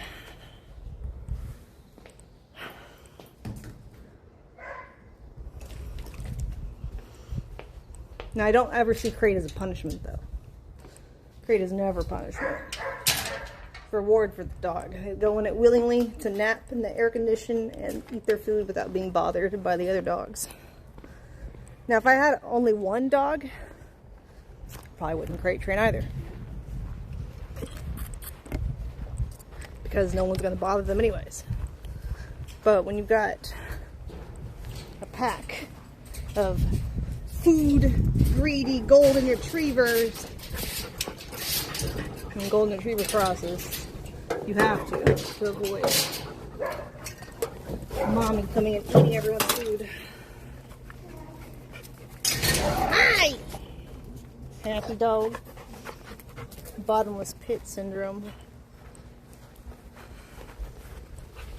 Hi!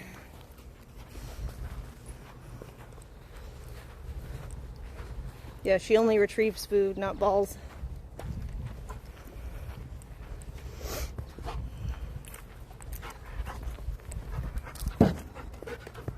Hi, Loki. Hi, Loki. He's not as athletic as his brother. He's more of a lap dog. He's just a goofy goober. He's a wiggly lap dog. Yeah.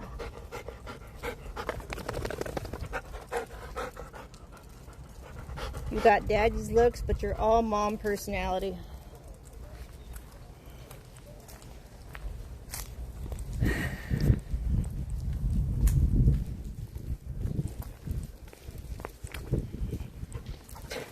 Princess, digging for lizards again. This is why we don't have nice outdoor furniture, because you are a terror. You are a terror.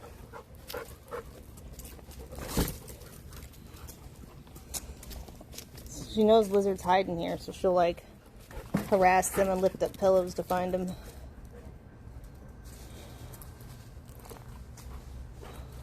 She has lizard hubs, I call them. This is one of the hubs. You crazy. Another hub is the table in the backyard that she's always hopping on by the wall of my studio. It's her hunting grounds.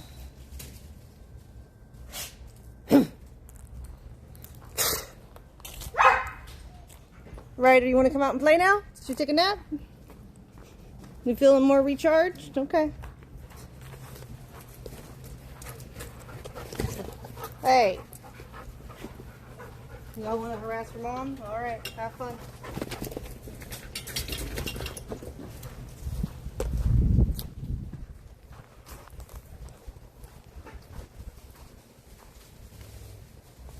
Just need some cats. I have too many birds to have cats.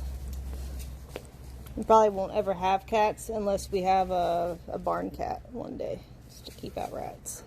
But that'll be after we have like really solid aviaries built, where the birds will be safe. Even then, they might just get like a rat terrier or something. Nick might veto cats entirely, but I would love a Maine Coon barn cat. That'd be sick. Big old kitty. Hi. Let me see the shepherds. I only have one now. The other one I gave to the police. But he's in the garage napping. He doesn't get along with the other boys. Too studly. So he's like the solo guard, and while the other dogs are in the side yard, he's patrolling the big yards, keeping the house safe at night.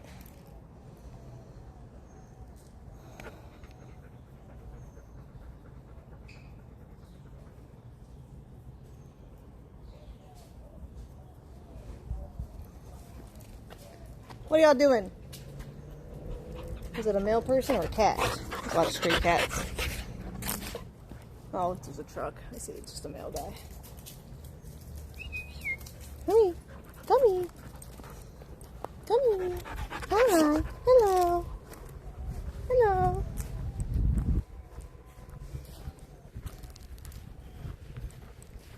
Ella, you're so pretty. You're so pretty. Hi. Hi. I'm watching Shadows and Lights. I think the laser ruined her. She's neurotic now. It's bound to happen. Hi! Her daddy's neurotic too, a little. About Shadows and Lights. So is one of her brothers.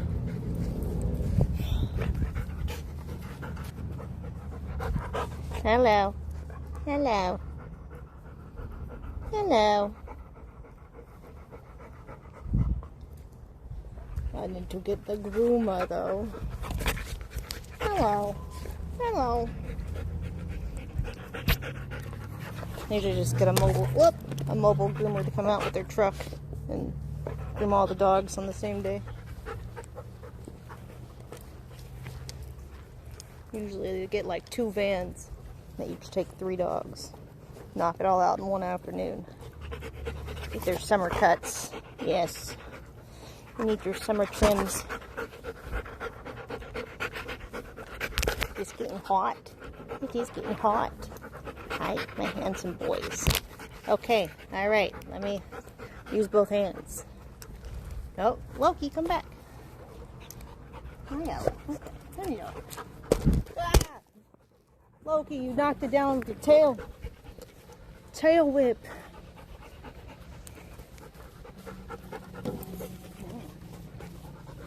Oh. Hello. Whoa, whoa, whoa, whoa, whoa, whoa, whoa. Whoa, whoa, whoa.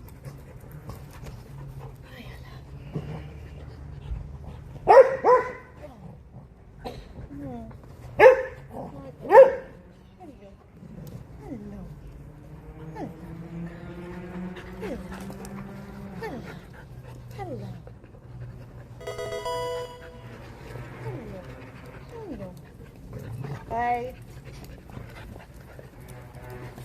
Okay, alright. We don't need to growl over it. We don't gotta growl about it.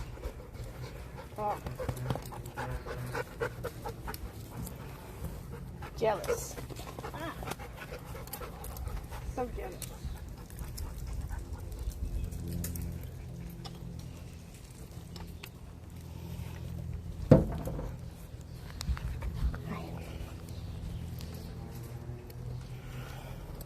What's up, Ryder? How you doing, Ryder? How you doing? How you doing? Good boy. That's a good boy. You're so handsome. Well, their names. This is Ryder. This one is Loki. He's the tricolor merle. What? Oh, he wants to play with the hose.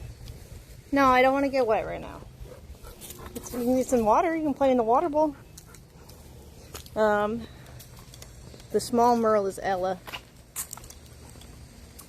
And then the golden is Princess.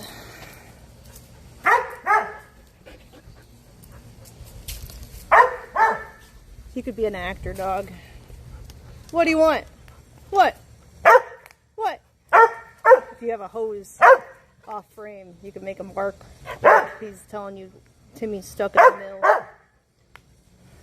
What? He wants me to spray the hose at him.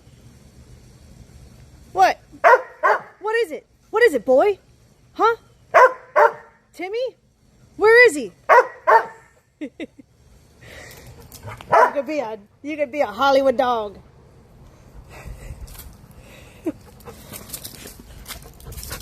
Yes, you could.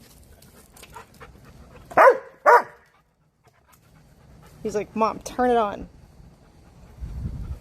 Alright, alright. Just a little bit, though. Just a little bit. Is it even... Oh, yeah. One sec. Let me put the dogs in the side yard again. Come on, guys. Let's go. Come on. Garrett's here to feed the dogs.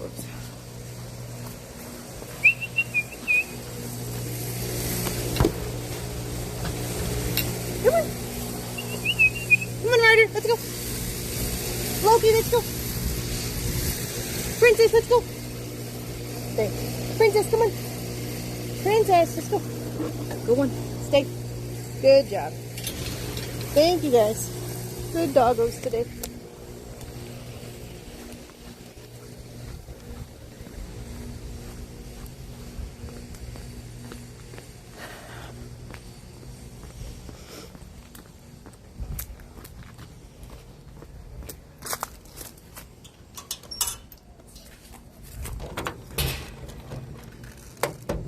Okay, it's on now.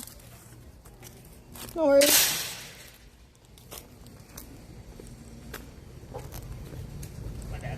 They're fine.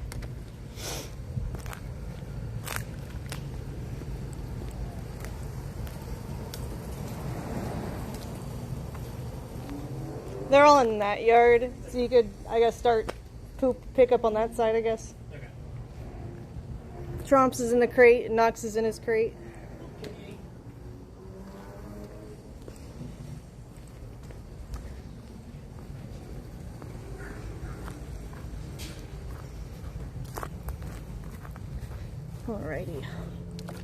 Well, we successfully introduced Ryder to both volleyball and frisbee. Huzzah!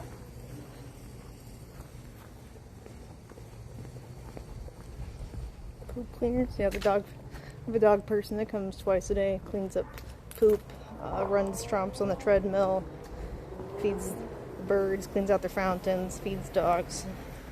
It's a full-time job. Morning and evenings, 7 days a week. But it's helpful because then I can go to the barn and ride horses or stream, or make content, whatever. I don't have to stop everything all the time. It's useful. You can sleep, go on vacation, whatever.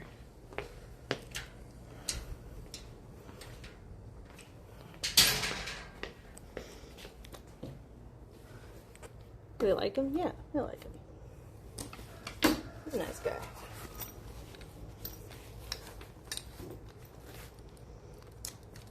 George.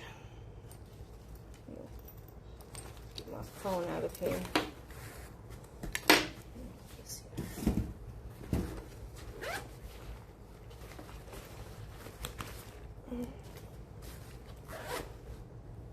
I need to refill the treats. Take inventory and see if I need to get any more of anything.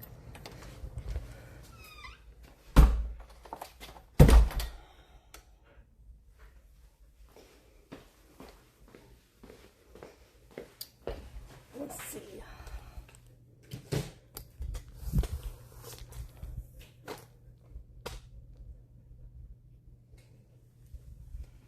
All right. How many empty thingamabobs? This.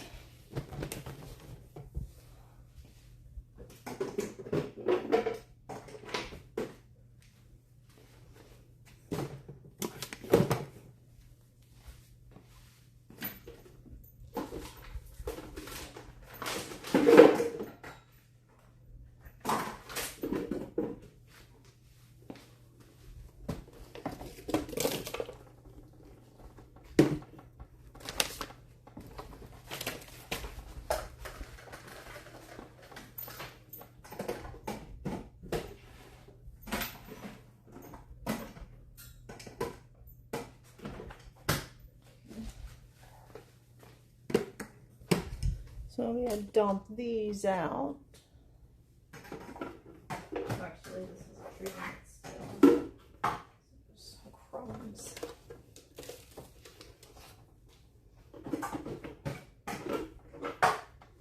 Crumbs.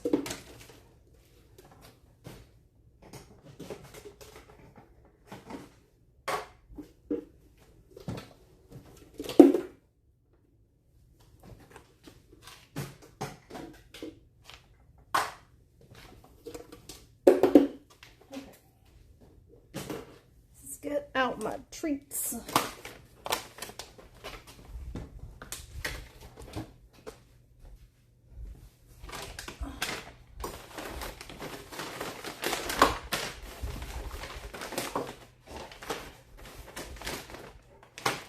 Chicken ones are lighter in color.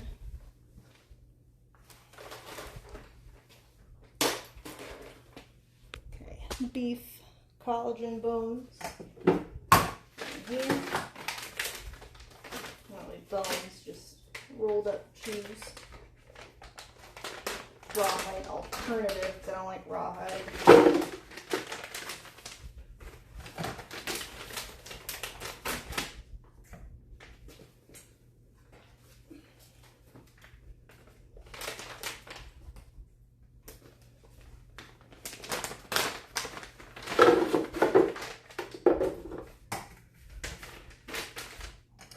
You have 6 dogs, you go through treats pretty fast, so I just buy a lot each time I go to the pet store. Because these only come in packs of 4, so you give each one, or you're going through like 2 bags. Get out another one for the chicken flavor.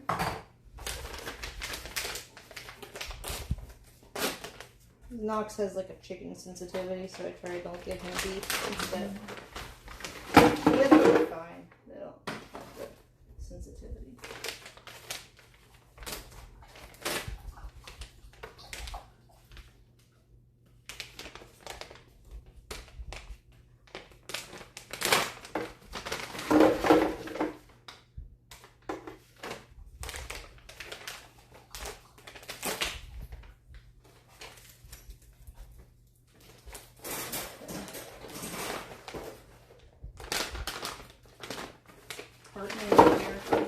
Yeah, not a big part, but my great-grandmother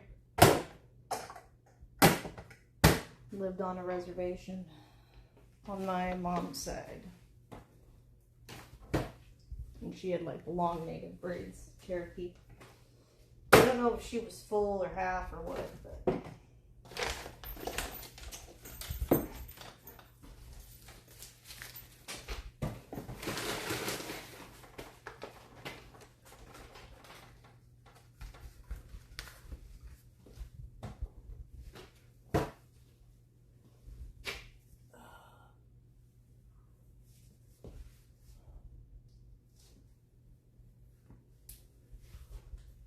let's see.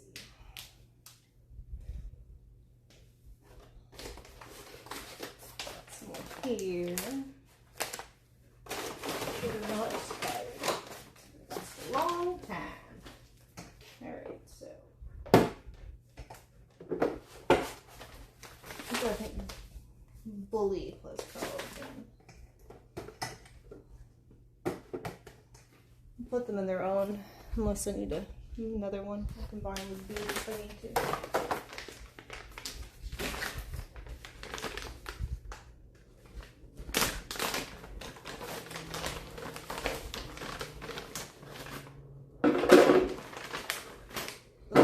Cinnamon rolls. I don't like cinnamon rolls.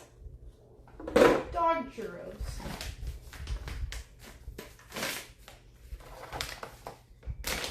Or like big pretzel sticks or something.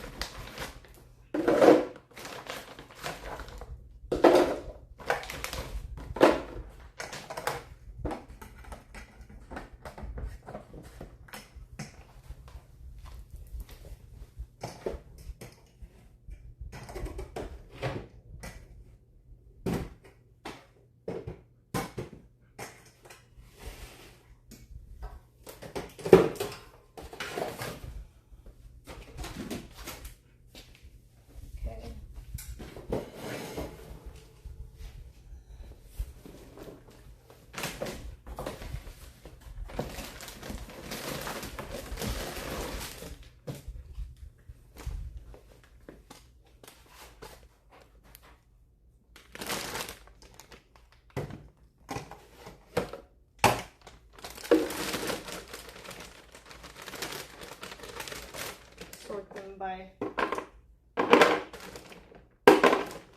type.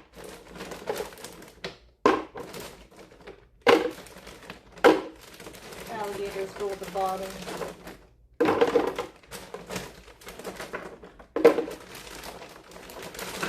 Bit thinner in here.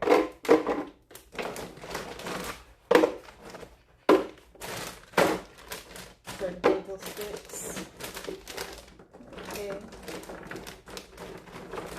And these go in the middle.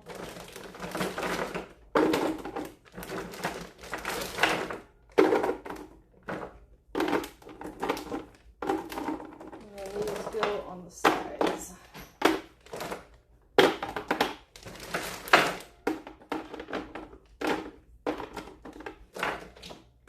then on top is what I think will just barely fit in here, maybe. Mouth is so close. Oh, darn. So close. I'll use a different one.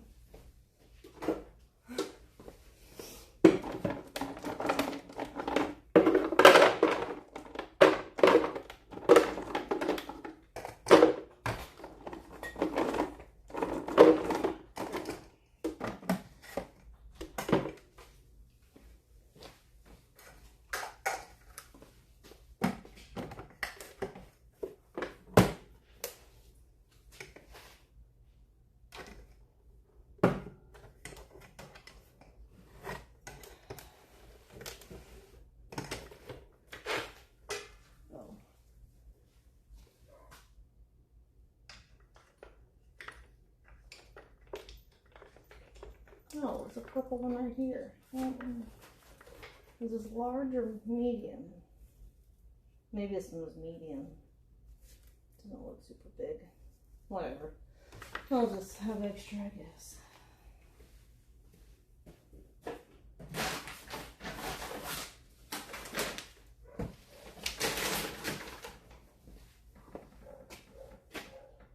Okay. Let's see if there's any more treats somewhere else.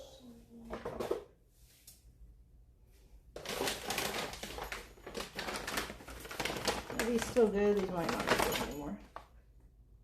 No, it's just 2007. So it's okay. This isn't even open yet. Nice.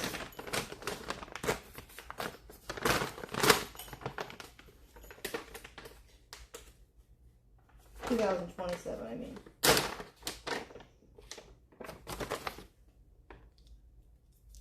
You want one of these? Here you go. Patron teeth. I think they're too hard for Knox's teeth.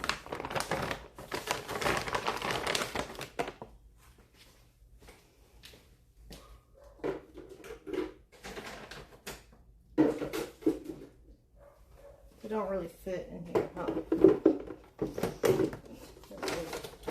There's a big one. Okay. I will. I'll just give these both to you. You can have them. They're small.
I think I was a little late on the medicine, but not.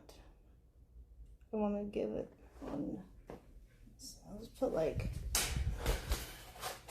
April. Shit, what day was that?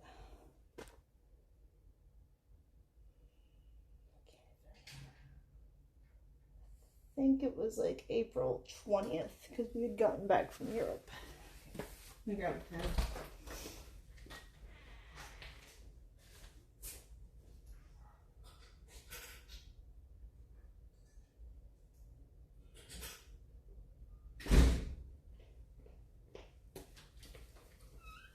This is how I keep track of their monthly flea and heartworm stuff. It'll be for like 20, let's say. And then so it'll be May 20th. Okay. Pen in here.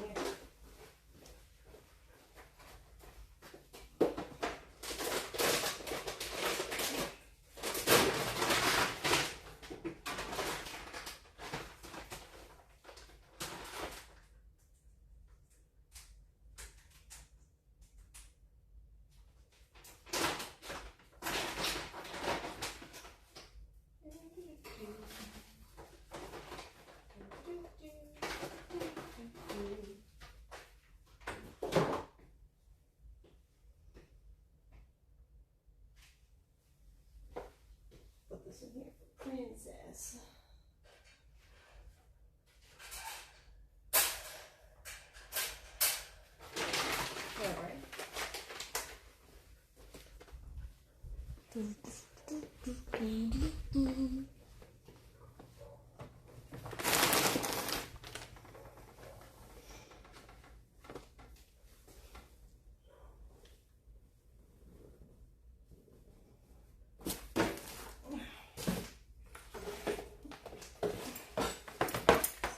harness.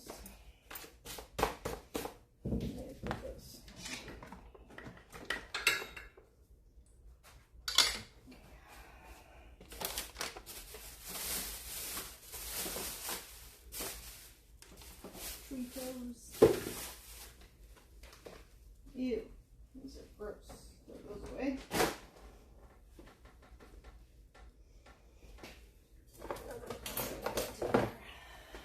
I'm just doing some inventory check, sorting through stuff, clearing it out.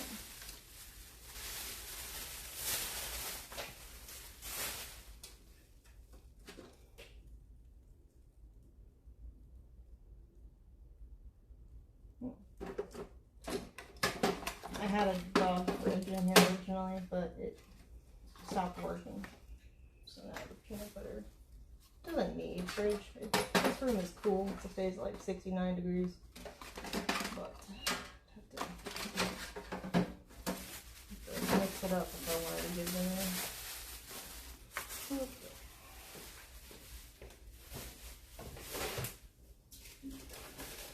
The lights on automatic timer. Let me see. We don't have a pet shop. No.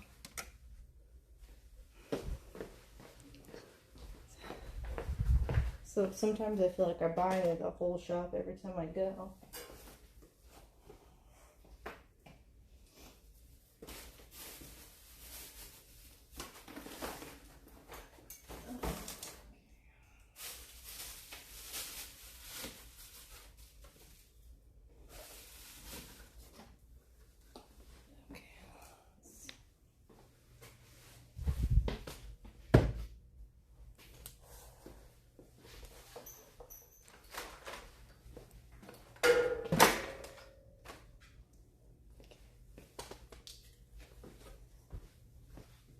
All right.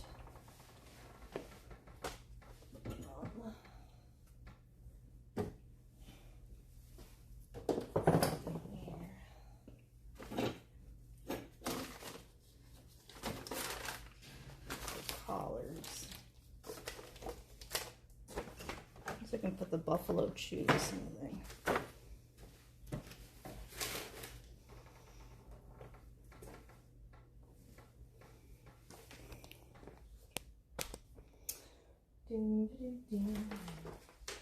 Are they still good? No, they have expired. Don't go away. Yeah, Trump's wasn't really a fan, and they're kind of big for anyone else. So they expired on us, but that's okay.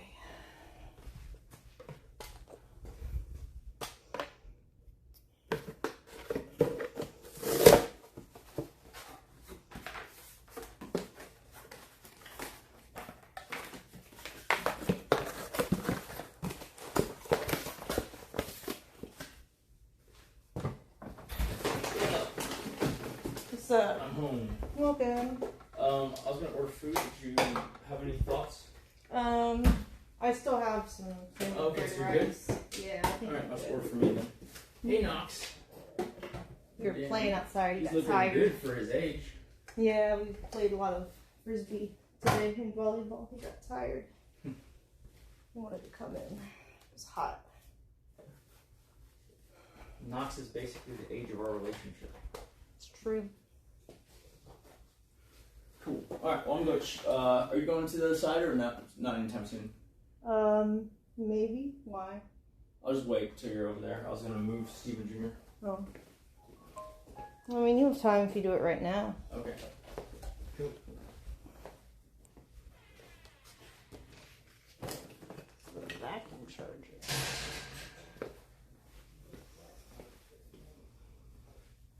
I think these. I if this is like a handheld one or a bigger one. Let's see if I can go find which one it belongs to.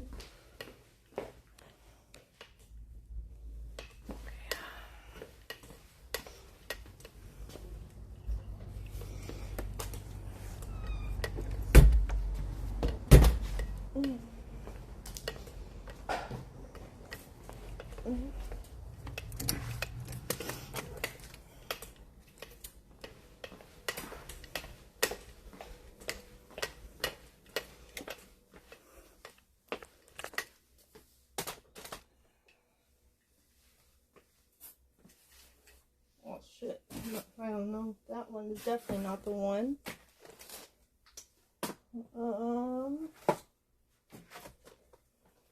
Don't think it's this one. This is a different brand. I think it must go to like a simple floor vacuum. Let me see if I find it.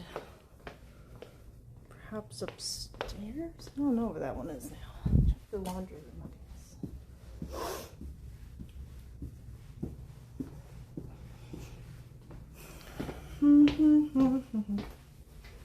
No, there's a shark vacuum.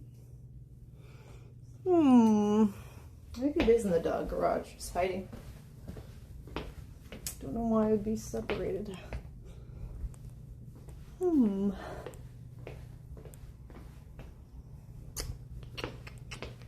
Oh, maybe this one? This might be the same type, even if it's a different brand. No, not the same type. Just kidding. Birdies are doing well. I got to sun them a bit today, since we have mosquito nets on there now.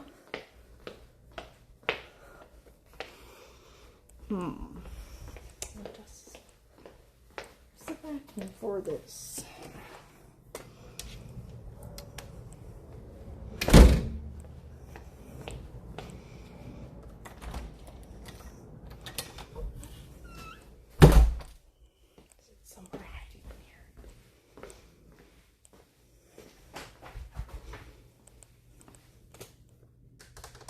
I don't see it anywhere. Strange. Very strange. Oh well. I'll just leave it up here, I guess. Don't know. Move these so they're all in the same spot. Well, they would need to be washed, but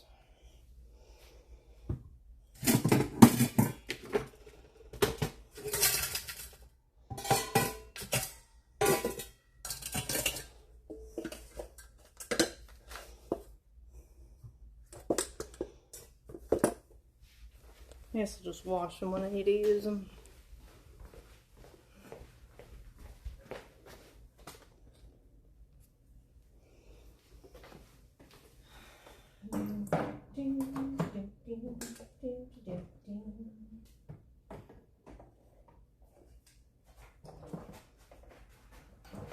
These are dog popsicles is what they're called.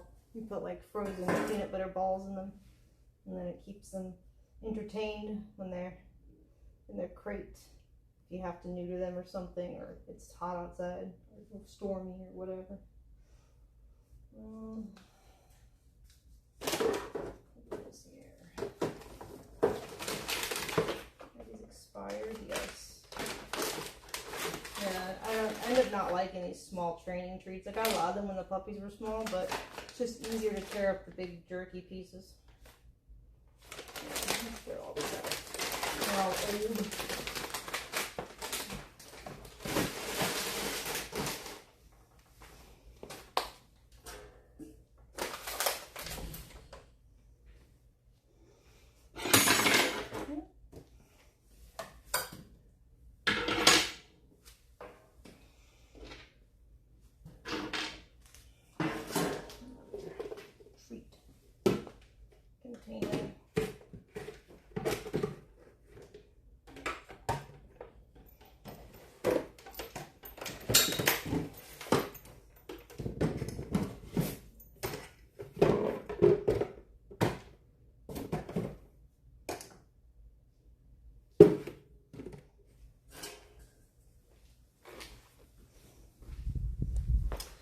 Do, do, do, do.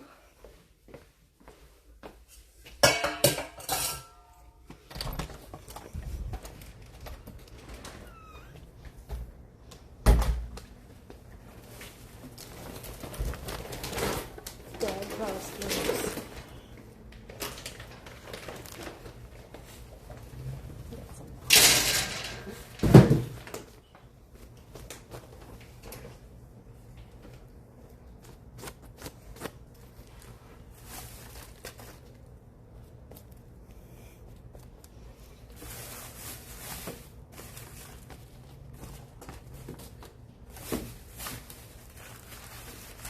Oh yeah, I got a Christmas color for Trumps at a dog show. Very cute.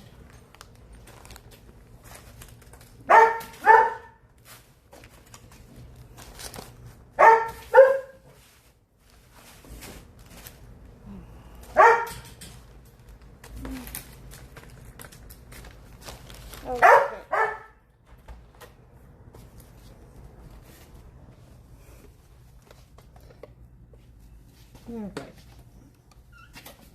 Just trying to tidy up pet stuff a bit.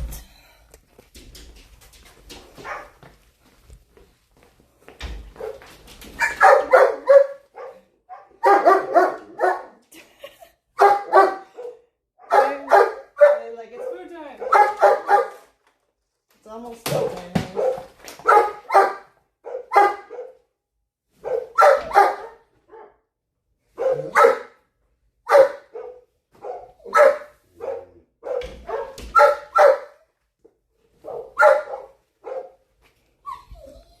Oh, Trumpsy.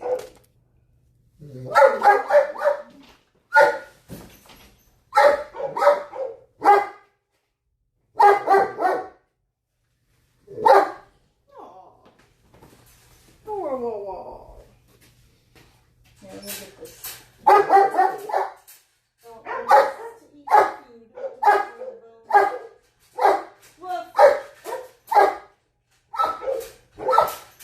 I know. It's okay.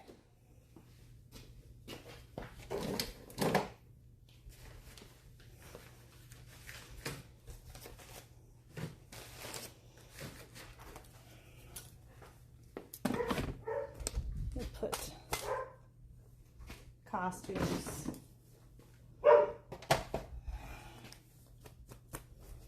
Pollen on it.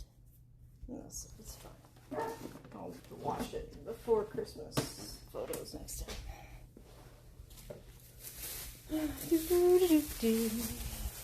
More costumes.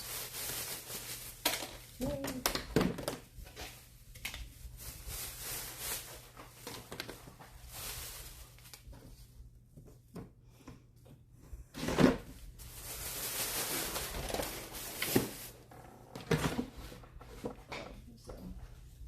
There's a dead mosquito eater in there. Do I have? Pick it up with. Okay.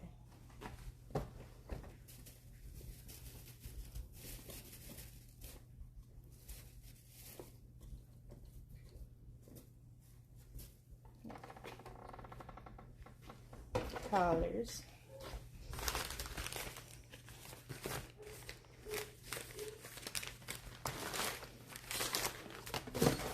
Have extra collars now for when I find stray dogs, potentially.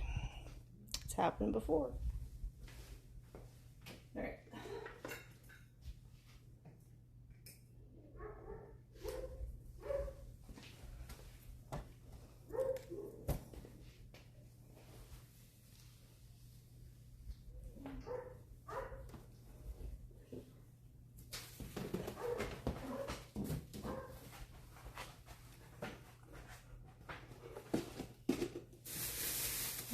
Costume.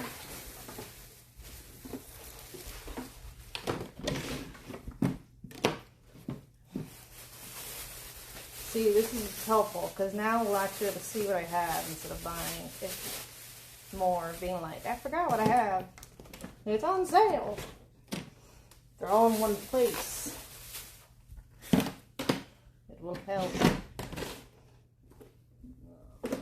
Here's what dog stockings. Remove the collars too. Smaller drawers.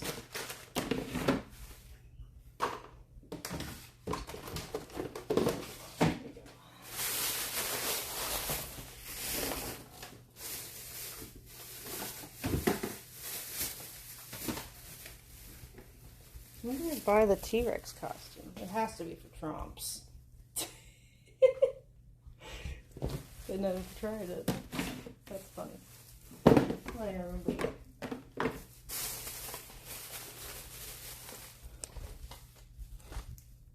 More like Chomps.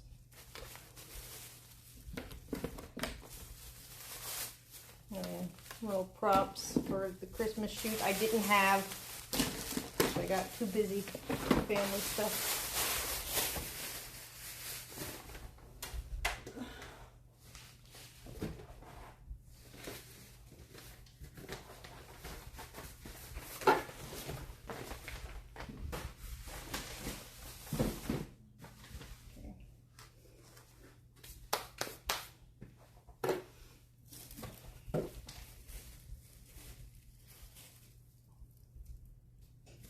Oh, my light, come back. I should just disable that.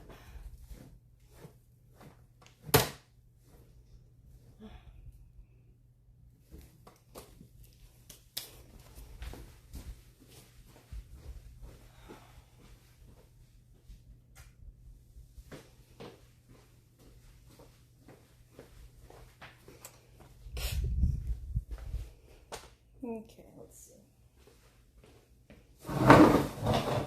Tracking tape.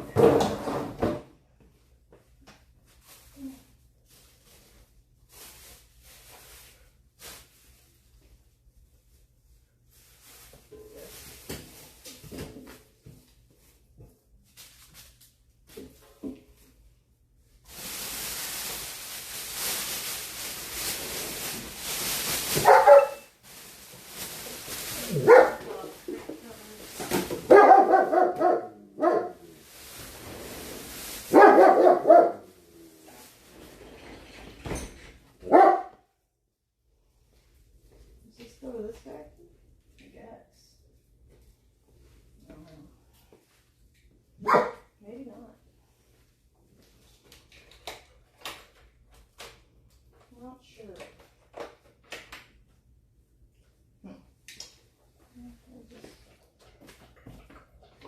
For now.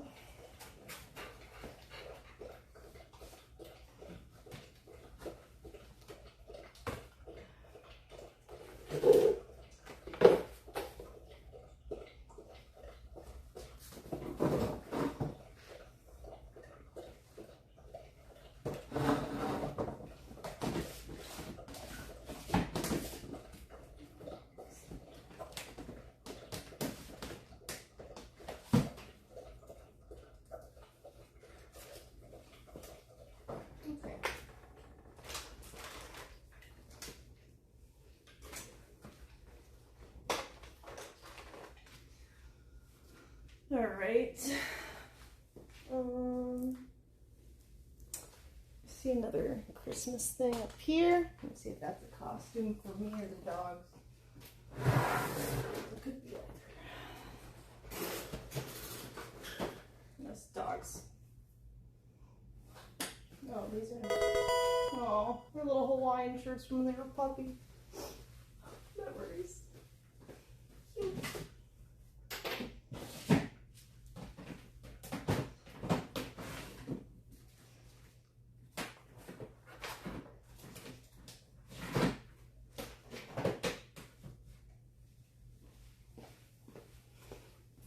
Okay.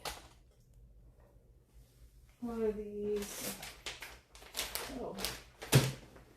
Dog surgical things that'll come in handy. But when I neuter Loki, these are dog covers.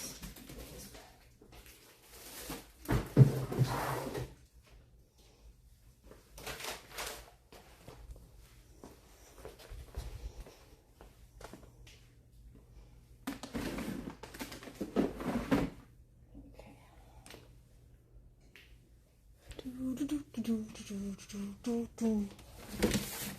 this in.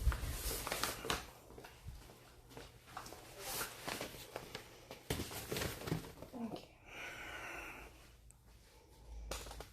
I'm gonna move this so I can see my toys better.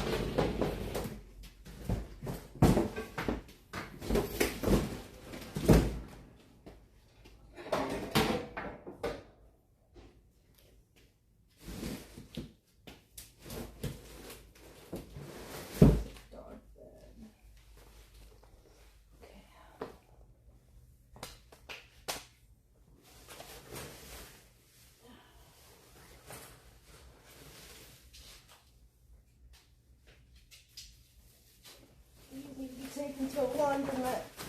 I don't like to do pet laundry in my washing machine.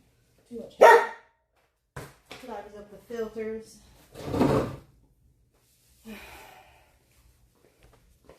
Okay. I know, your food's almost ready, Noxers.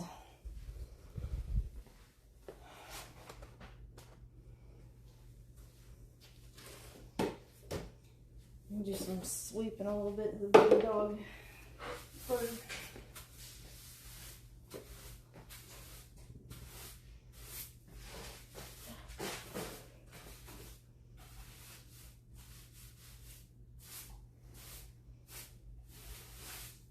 So I tell my housekeeping to clean in here.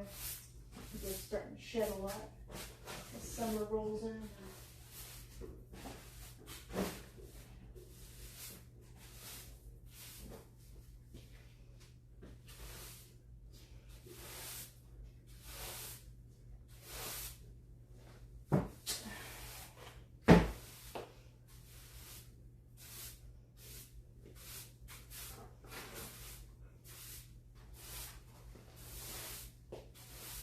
Big pile of fur.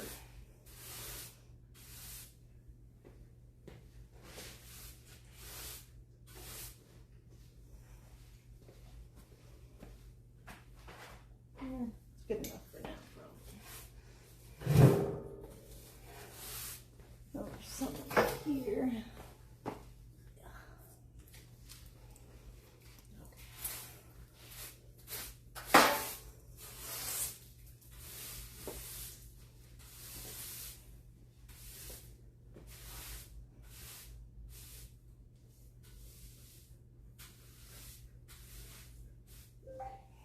That's good for now.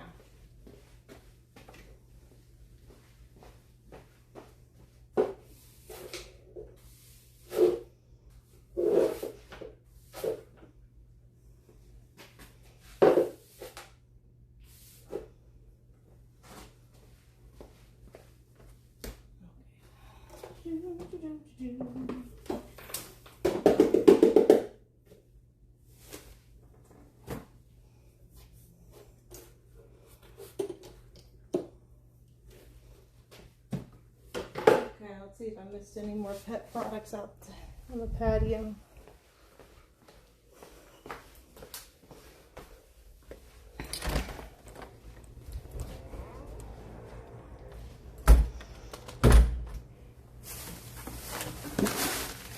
Let's see what's dumped in the trash.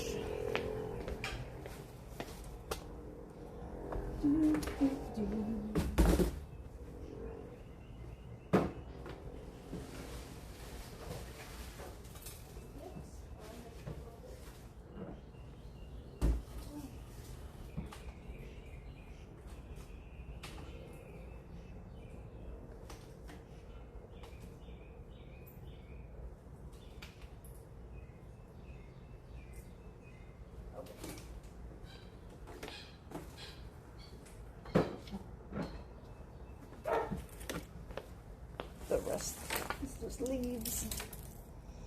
Okay.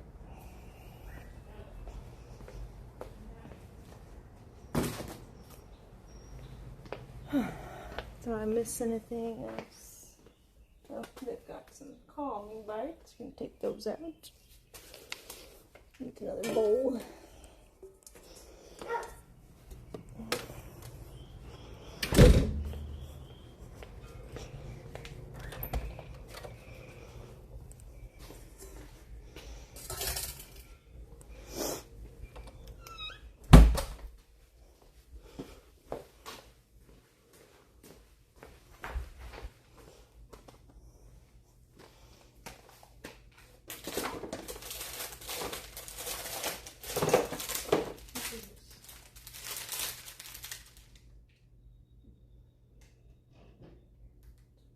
Oh, these are hair nets. Those come filters, I think. For the dog hair. Like the pool filters. Oh, yeah.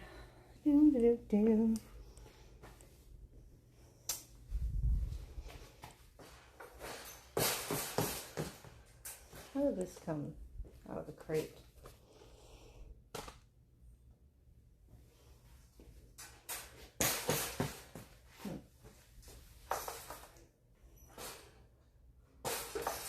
Well, I guess it's stuck, whatever. As long as it's not loose. Maybe it got bent.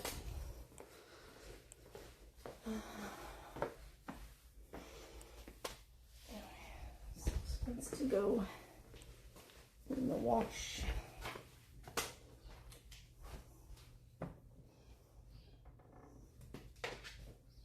It's very full.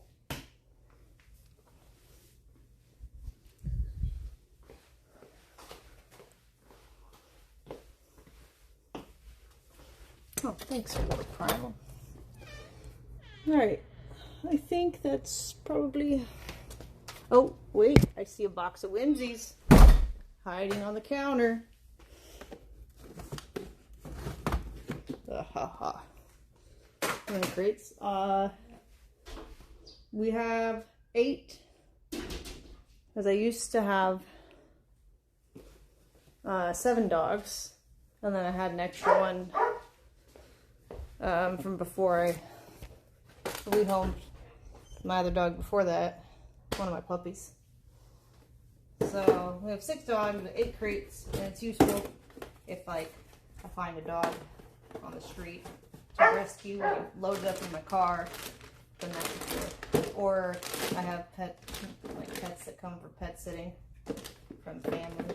So it's nice to have extra crates. Okay. I knew I had more treats somewhere. So I was like, oh, I didn't go through it that fast. I don't think.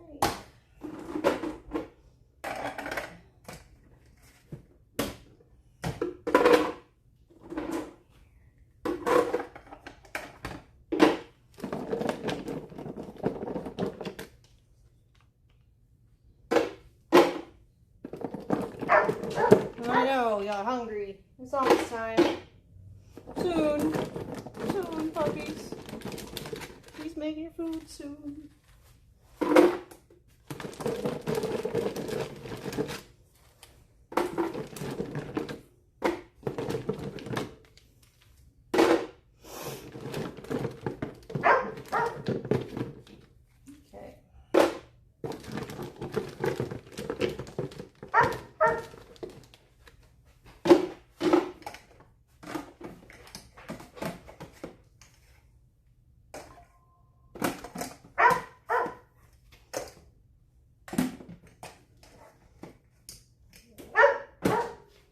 Vacuum sealed.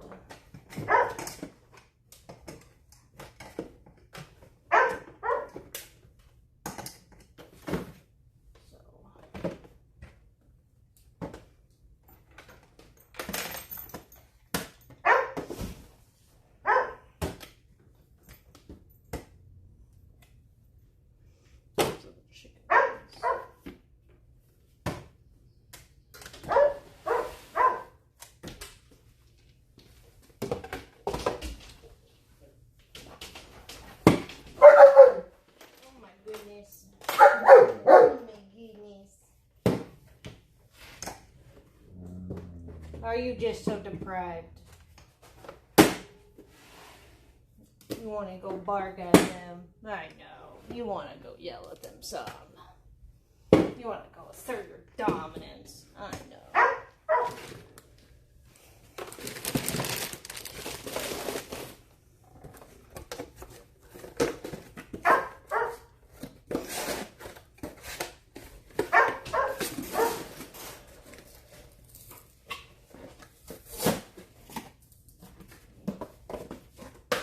Trash cans out of space. I'll put these with the other boxes.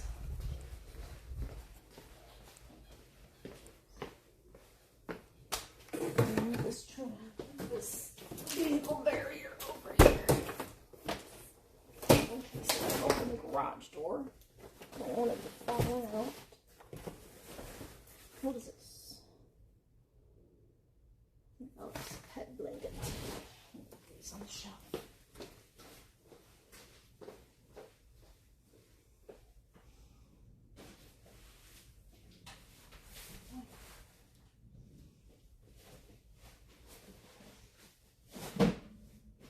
Okay. Feels better. This too.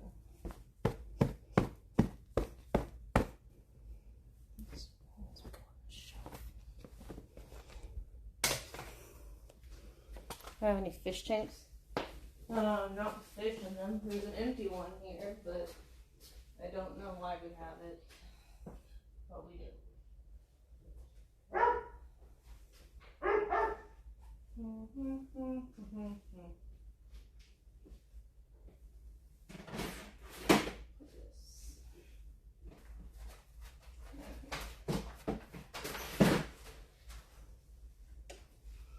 My lights.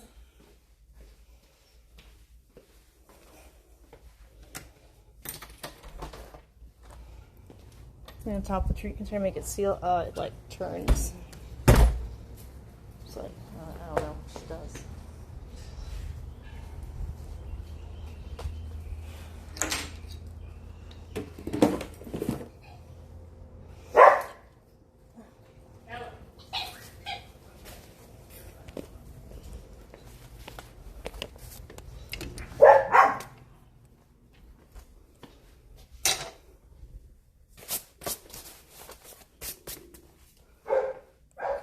Umbrellas.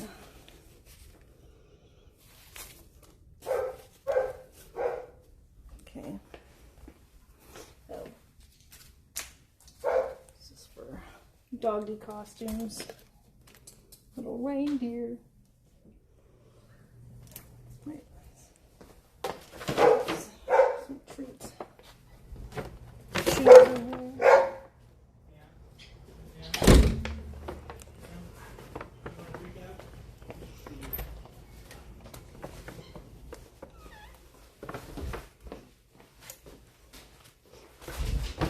Oh, I like it.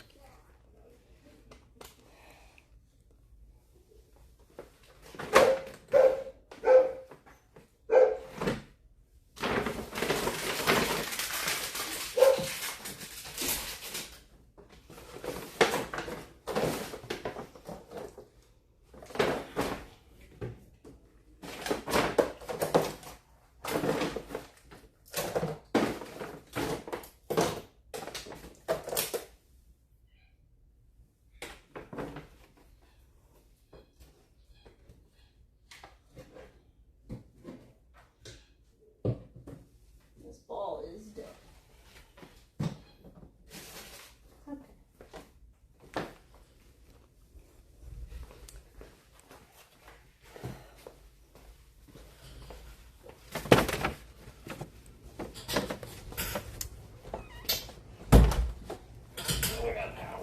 Do you still have food for today? Because their food's coming tomorrow now. Do what? Yeah, well, I just put some in there. Okay. So, yeah, we're good. Okay. That was good.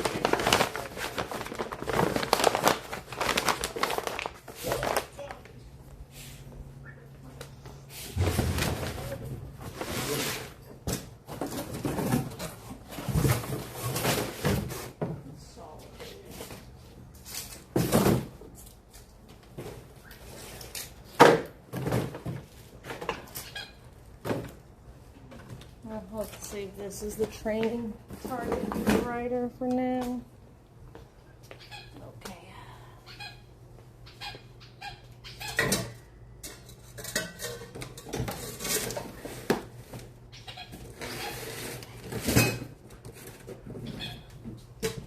Put this stuff in the dog garage too.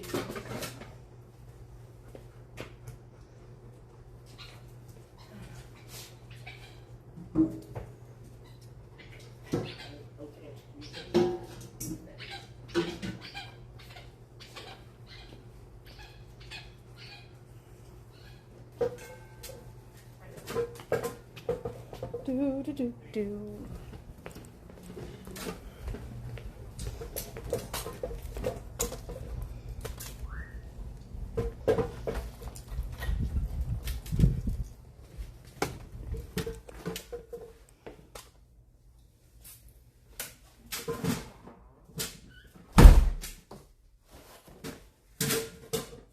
Yep, this is old now. There's still peanut butter balm there. Throw that one out. Oh God.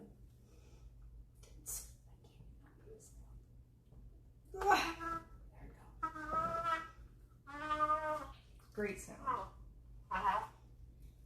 Not me, I swear.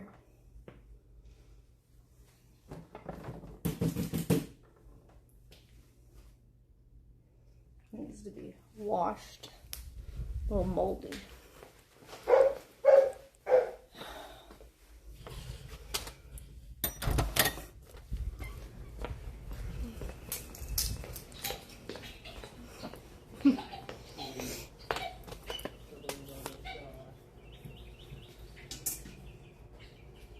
This is more or less what ranch streams would kind of be like.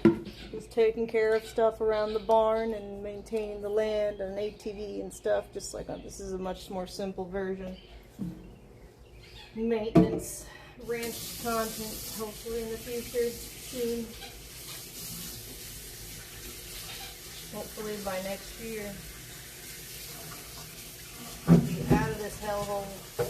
Or at least building on the property.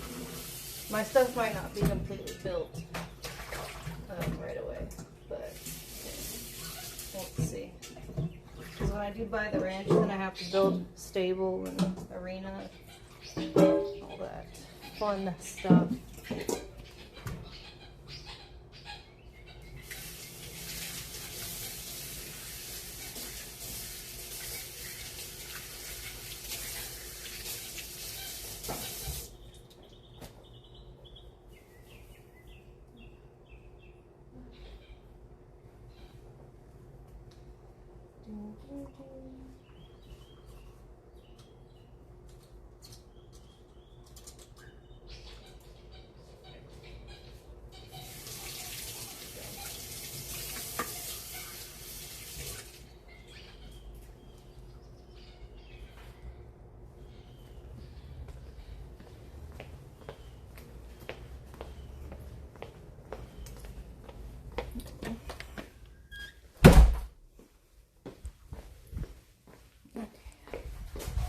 Put this with the other ones. And then,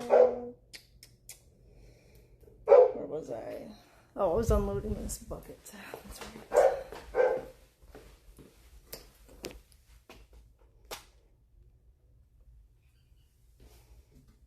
Four collars, bolts, collars. This collar is shit and throw it away. It's cheap and it's very, very dirty.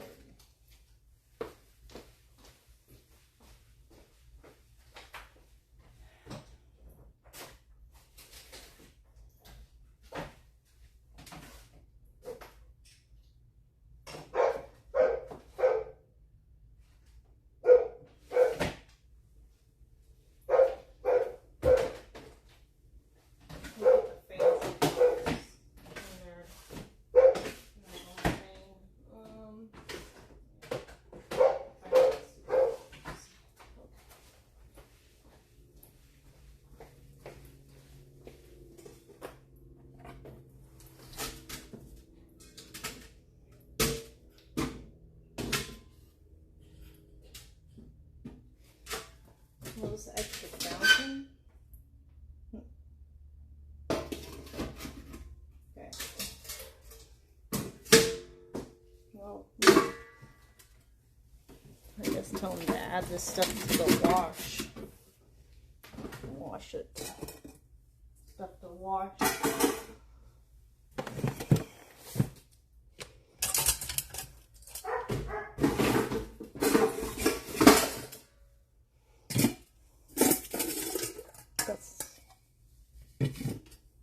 This is all bent to hell. Be thrown away. Oh, these are good to use for bird seeds. Take those across. Hey Garrett. Garrett, there's a tub of bowls in here that can all be washed. I think there's an extra bird fountain in there too. An extra bird fountain? Yeah, at the bottom. No, yeah, okay, cool. Yeah, they're all dirty. Are you going to be in the studio anytime soon? I was going to put Trump on the treadmill. Oh, yeah, you can do the treadmill. It's fine. Rough. Is there a reason Knox is up? I was just playing with him earlier and he got tired. Yeah, he's up. But you can let him out now. It's fine. He's been resting a while.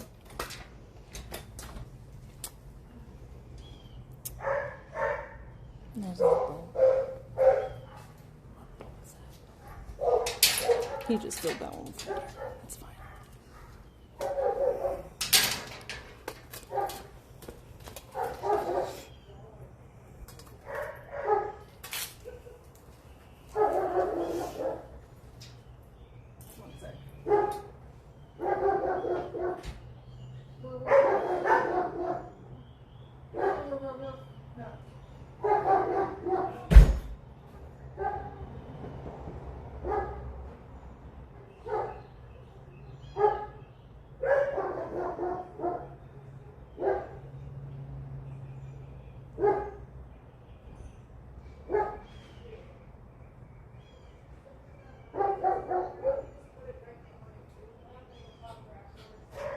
No, it falls right off.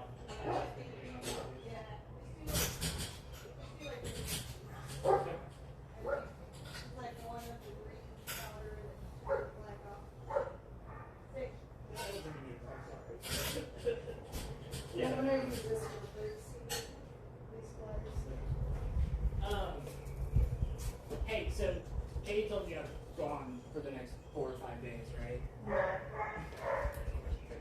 Yeah, my parents got an offer on their house that they've been trying to sell in Georgia for forever, so I gotta go help them, but no worries. Because I already talked to her in hours, so they're good. That's starting tomorrow, or, Mhm. and then is back The the 8th. Mhm. Okay. Yeah, but it's they Alex and her both said that they were good with you. Okay.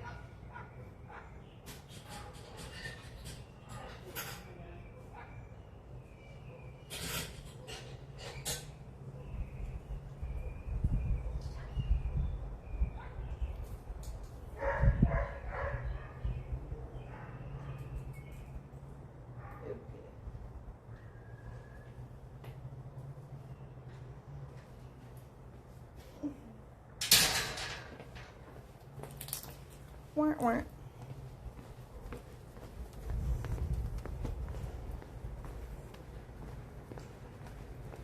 Planter for bird seed. Hi. Hey, princess. Hello.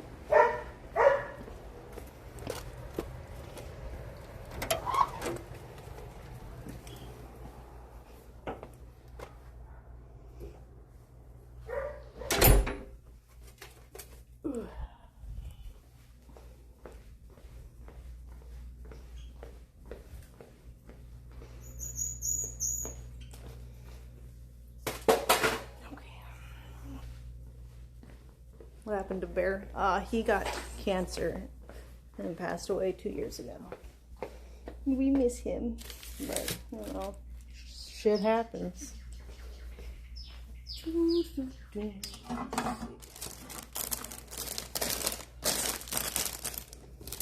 More bowls I can take over there to wash.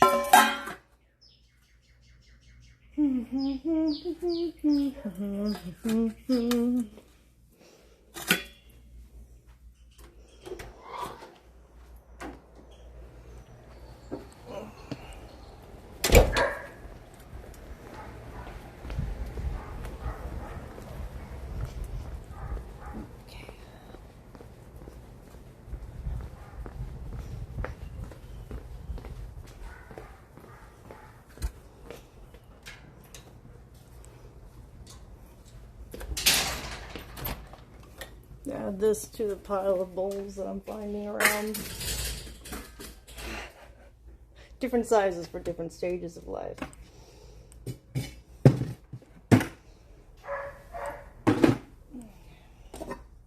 Put this back in the dog food area.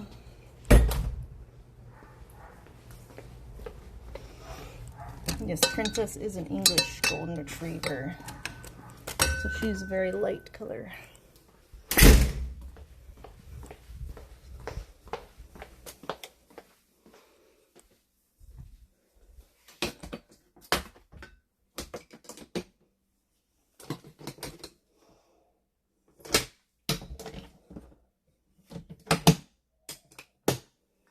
I'm just gonna put this, oh, okay.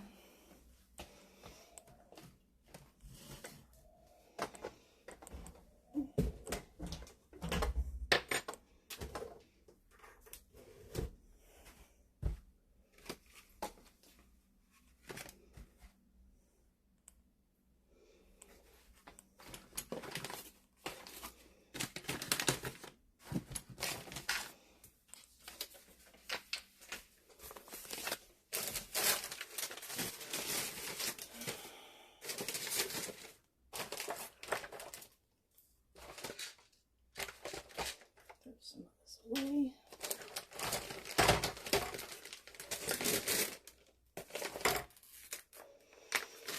I don't know what that's from.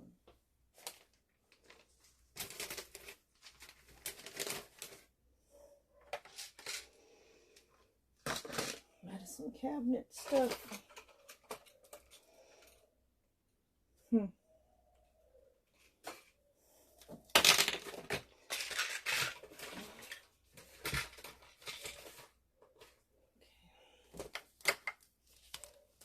Trash. Sorry for the camera.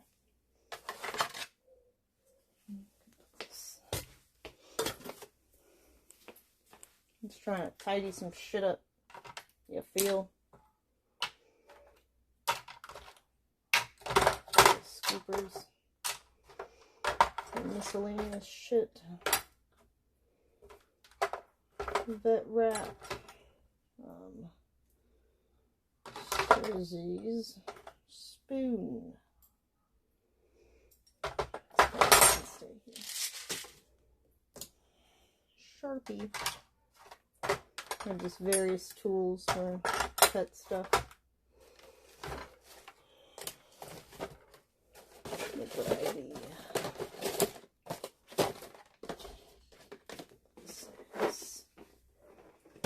On that side. I don't even know where this wine bottle was supposed to go.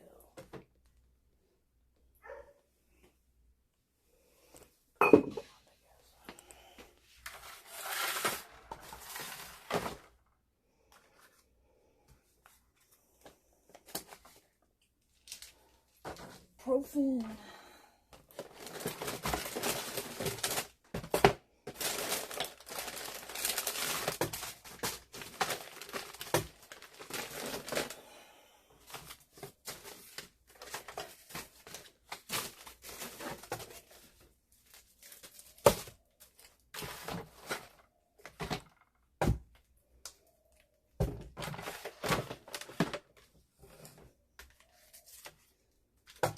Leave. Just trying to clear some counter space. Okay. Should really put these by my desk. I forgot to have them. I need extra protein. Protein pouches.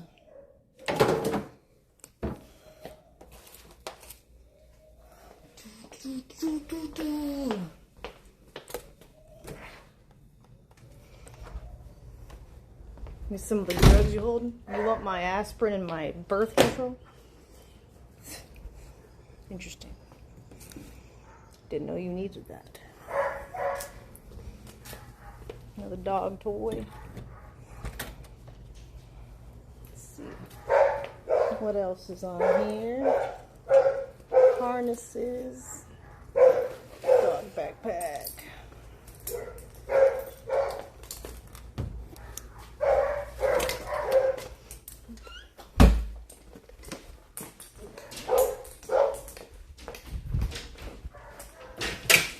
They want Mama so bad. They're like, Mom, Mom.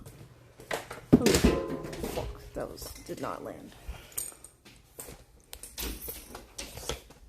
Hi, pups. Hi, puppies. Hello.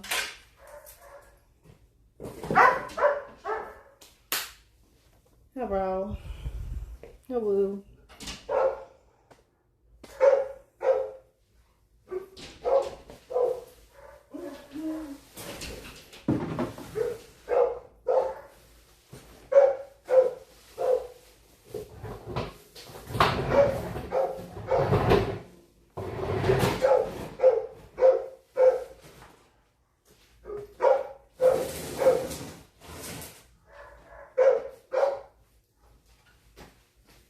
Move the crates over so I have more space.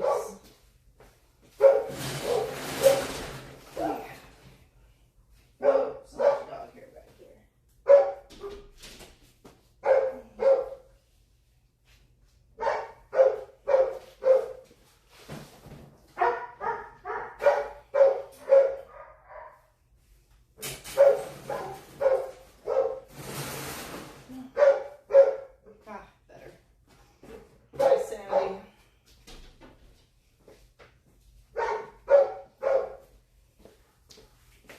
Let me move it over here.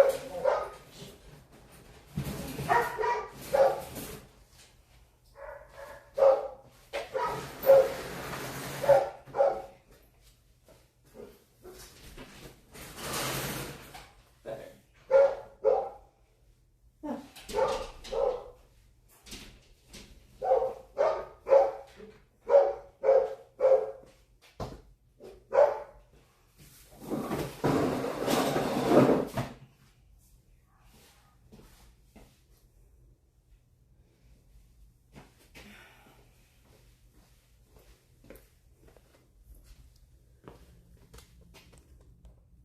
Move these over too, so I can access my cleaning station.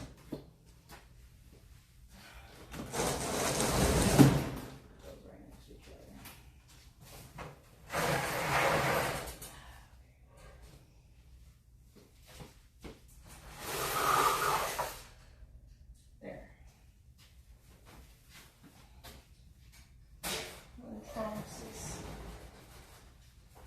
I can go this way more efficiently.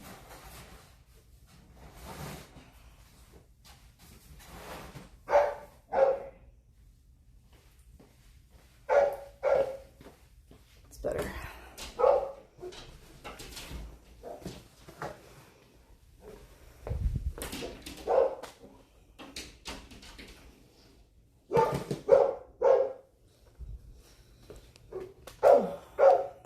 Woof, woof, woof. This is a long leash. Okay. There. Oh, I have hooks here. I never realized that.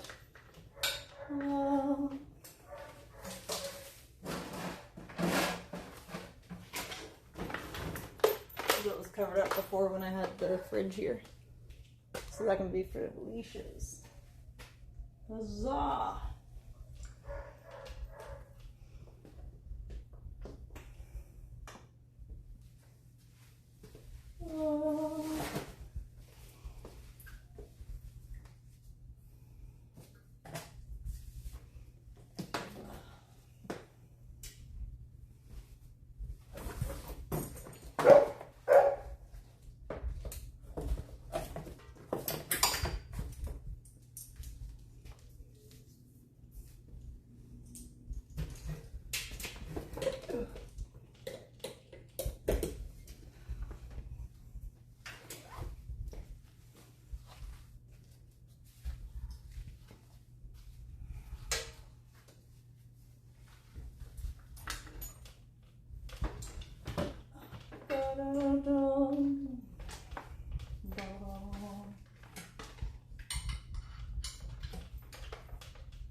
What was in my bag?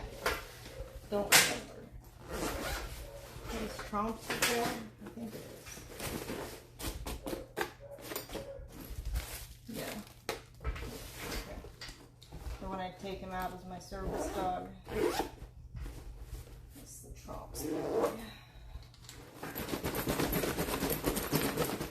Shake it up.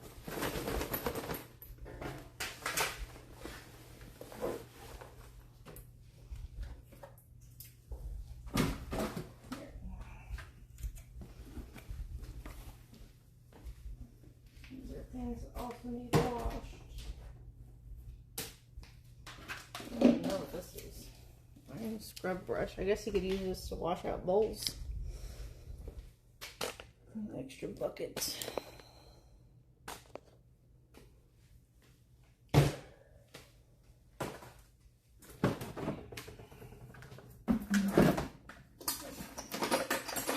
leash. Yes. Frisbees.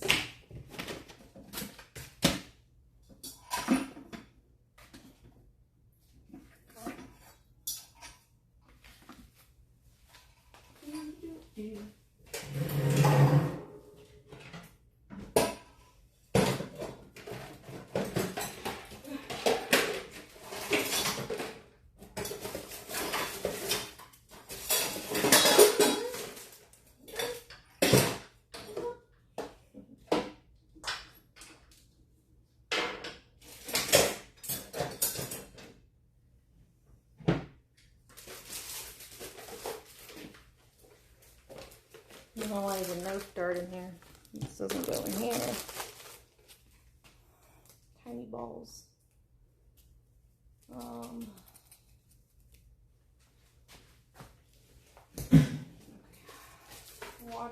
Travel water bowls. Those can go here.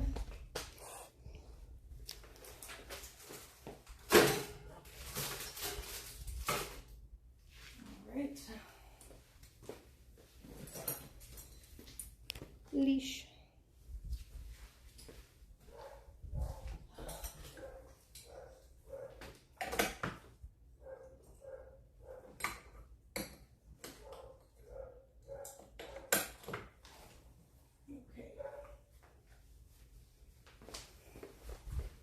Looks much better in here.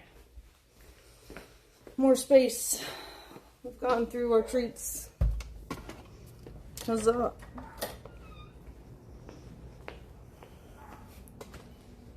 Guess I'll put this over here is a scrub dog hair in it.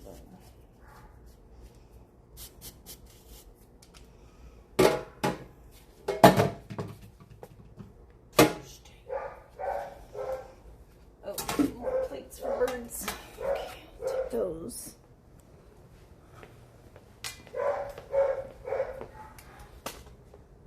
Probably just take back across when I go over there. These can be thrown away. This is for the lure course, but I got new string. This is agility equipment.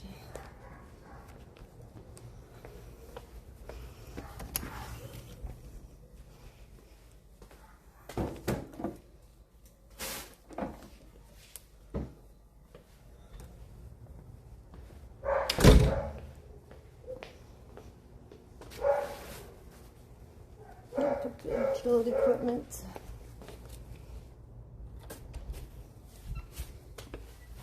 We like natural everyday life content. All good.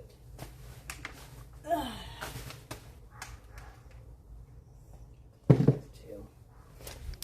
Whoop.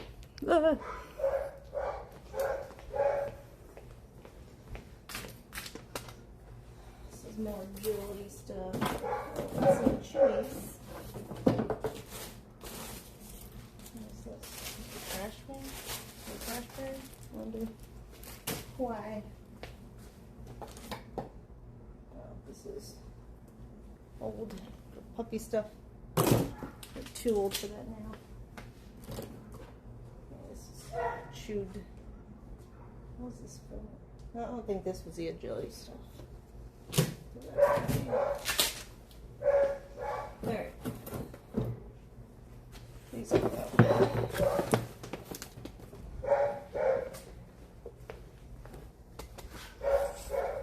This is a rope.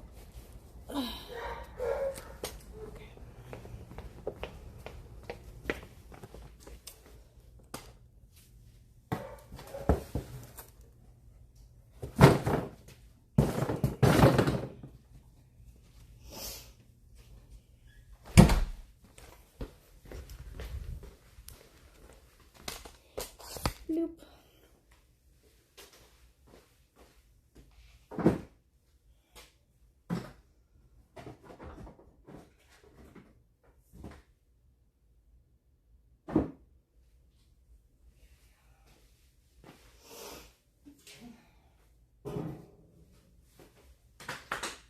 I'm gonna start a bucket just for the water discs, I think.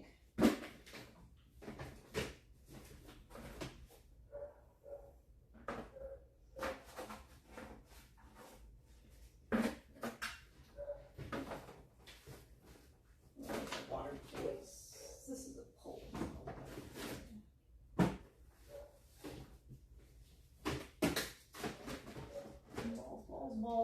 Balls. There's a water toy.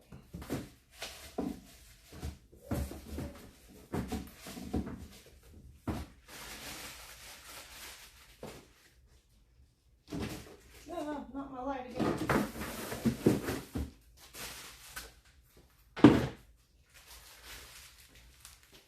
My light. What kind of dogs do I have? I have a German Shepherd, a Golden Retriever, a Border Collie, and then 3 of the Border Golden puppies.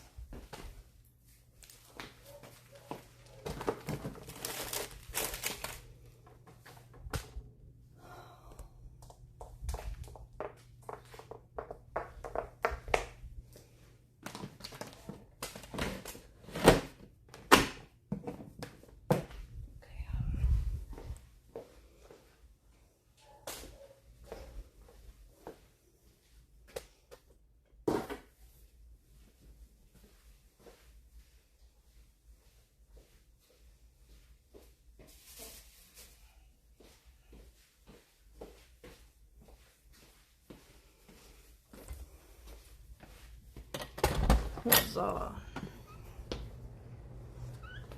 Anything else in here? This thing.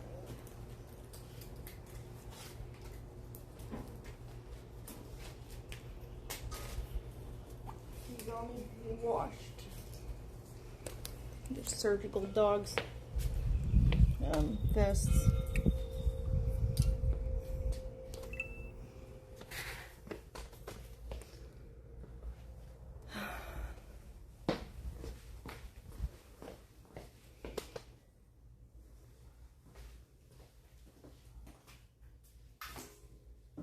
Getting a little full, aren't we? We're getting a bit full here.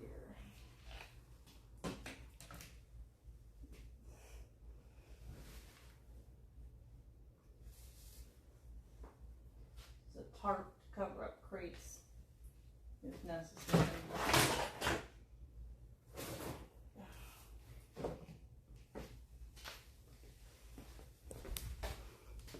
Insane on dog clothes. Hey, you got.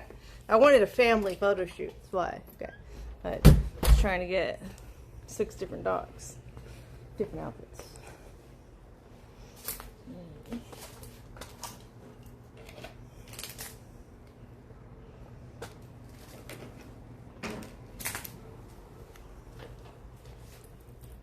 Oh, one of the muzzles is out here. This knife in here. I'm gonna take them to the park. My house is a park. I don't have to do that. I have more fun here than at a park.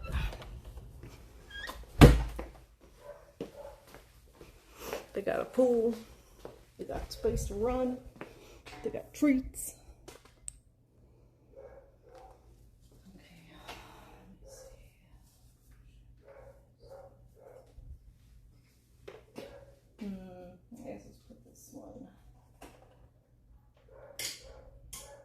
Yeah, I'll put it up here.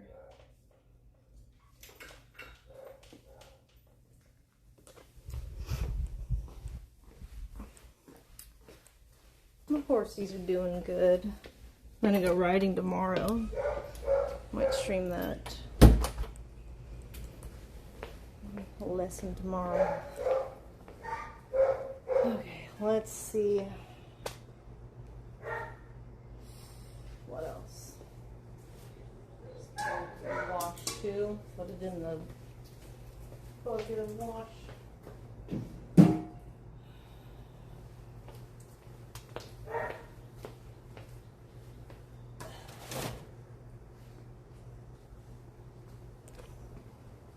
Some mosquito repellent thing. Put that where it goes.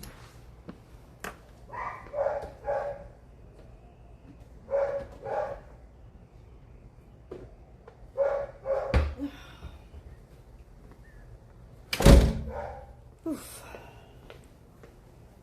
Making progress. Tidy up. Patio. What's this thing? Oh, mermaid tail. Okay. There's a mermaid tail. For me and my niece.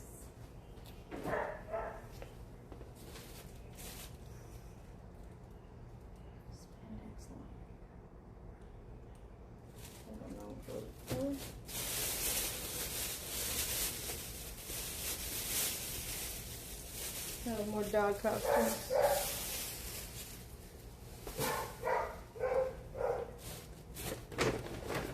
This is the lure course stuff. Let's put that in the garage.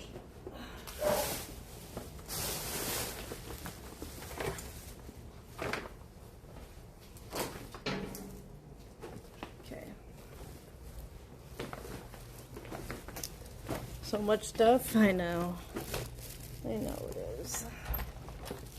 I got a lot of shit.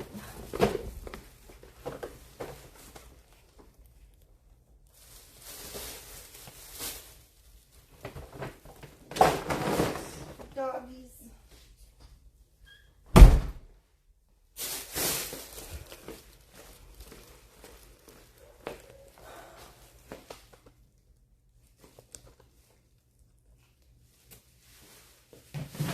Dog blanket.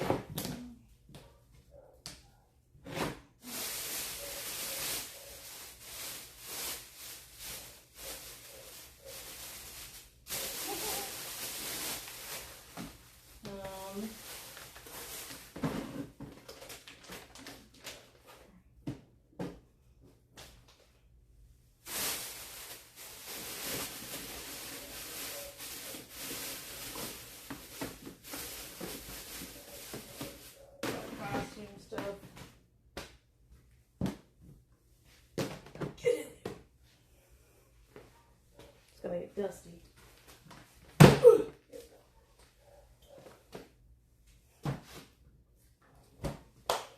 Do do do do. Let me put the odor eliminating on the other side.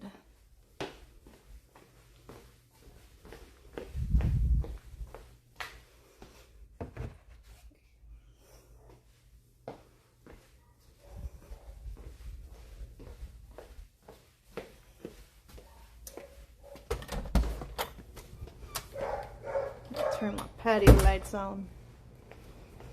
It's getting dark. Let's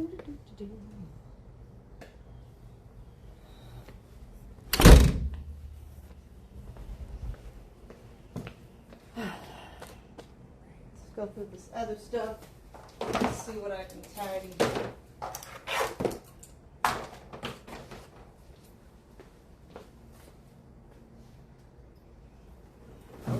AstroTurf cleaner. Put that in there too. I don't know if this lighter still works. Risky. This tiki torch stuff.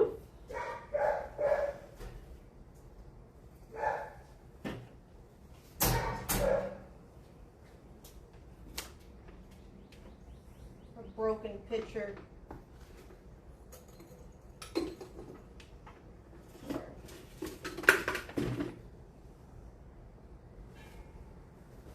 Listen here, throw these away.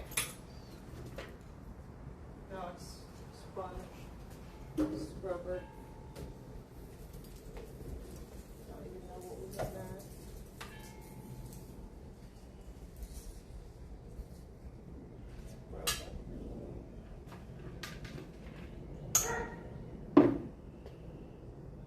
Oh, this is for muddy paws. It's useful. I need to wash that out. For Trumps when he comes in.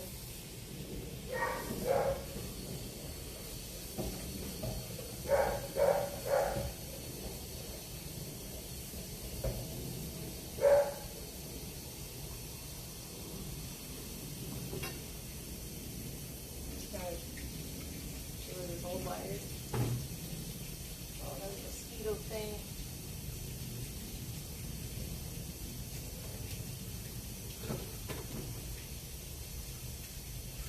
I have no idea if this hose attachment works. But should we go by the hoses so we can find out? I don't know how much we're doing over here. Why?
Unassembled dog bed.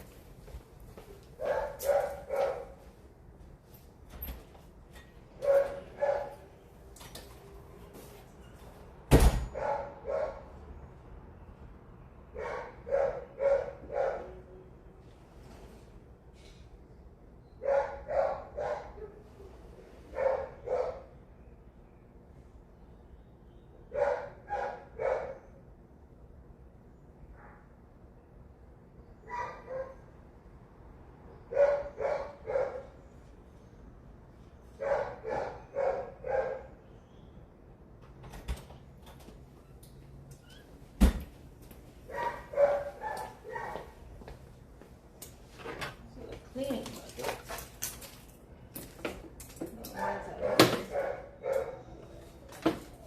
Oh, I'm gonna use the clean. And a fly bag spilled one time. Nasty liquid. That's probably what it was. Spandex boarding.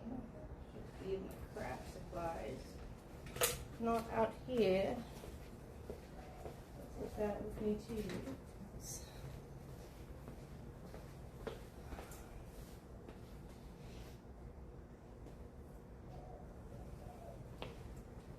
Ball should go in the other garage with the Nerf gun stuff.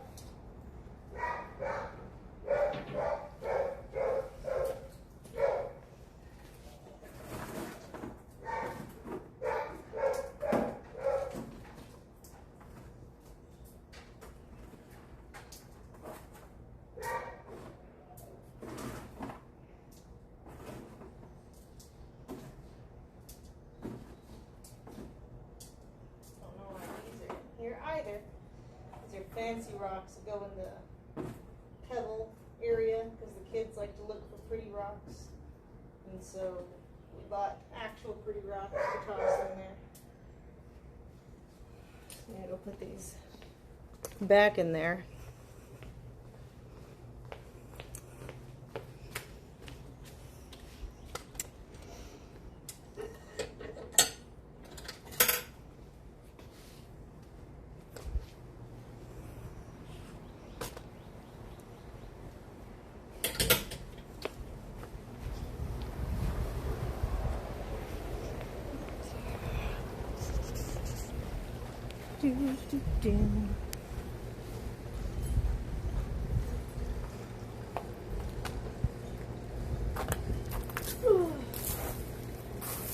Okay.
My app stopped working.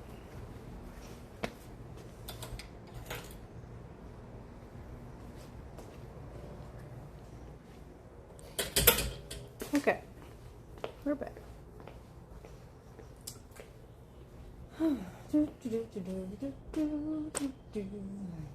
this is broken. Put this in the trash.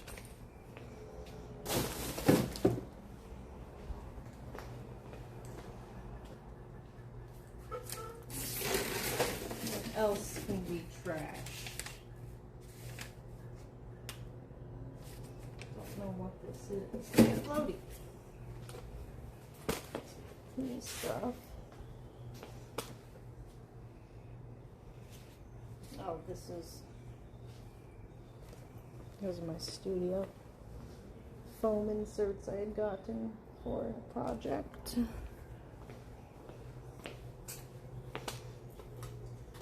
This is trash also.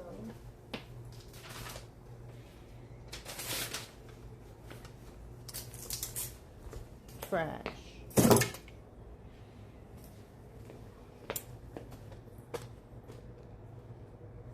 He's also barn decorations for the Christmas stall barn contest. You can reuse them. So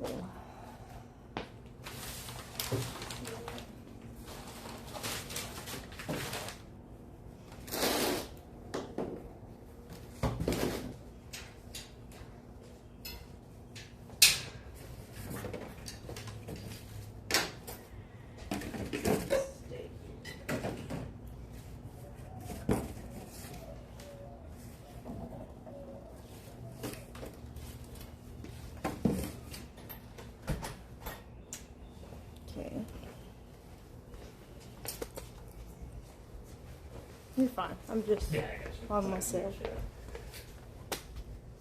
Sort through this.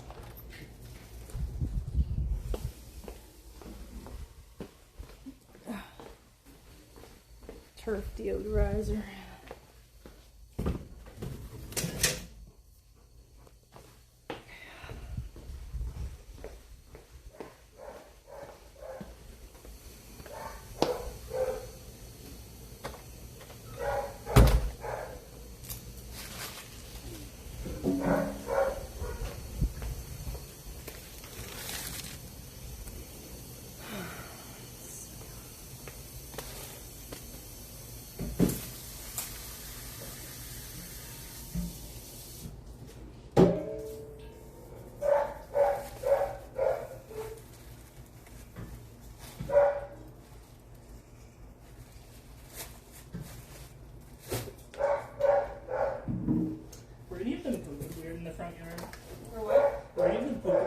front yard. There's exactly one like really gross liquid poo in the side yard. It was like the size of a large pizza. Side yard. But it was, but like everything else that I picked up today, totally normal. But it was like really weird. If they were in the side yard, I wouldn't notice because I apparently had Ryder knocked in the front. Yeah, I mean, I assume it's just a fluke. Hopefully, because again, like everything else that I picked up today, was totally Maybe they're drinking it was. the algae water or something from the automatic waters. Those need to be cleaned out. I've never. Well, yeah, okay. I've been told there's a way to lift the bottom and drain them and like stop the water flow. I need to figure out how, because then that'd be easier figuring out. So you just take a, Yeah, you're probably right. you just take a bucket and let the gross water drain and then scrub it. Right, yeah. Let me see if I can figure that out.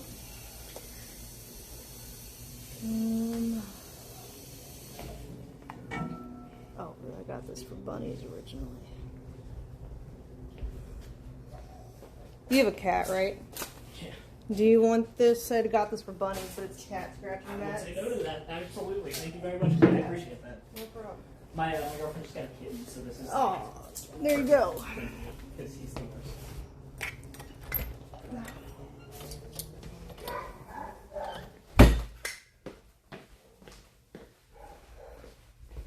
No, I rehomed my rabbits to go live on a petting zoo farm sanctuary thing. And they're much happier there. And I'm much happier without the hassle of rabbits. I learned that they are not worth the time that it takes to care for them because I feel like I don't get a good return on my time. So I don't really bond with them like I do dogs or horses. But honestly, it was done anyways. It needs a new bag. Been there for over a year. Fell right in the trash can, so I guess that's fine.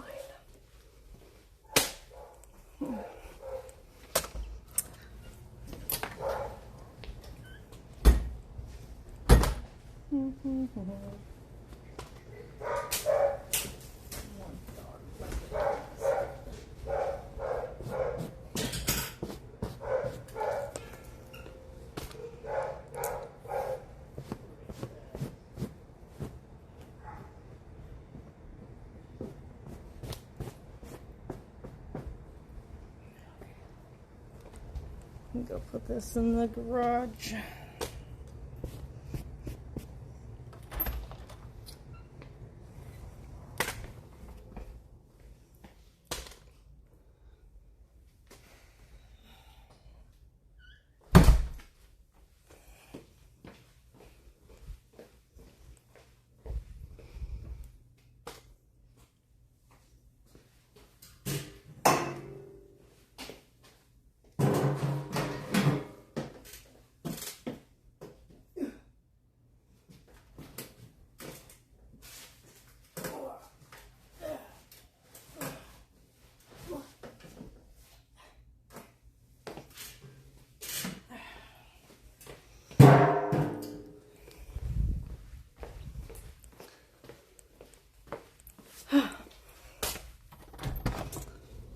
Just trying to clean off my patio stuff.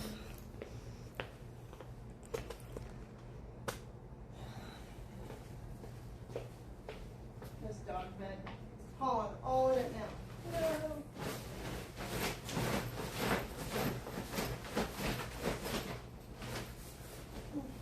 Is it stuck to it? Yeah.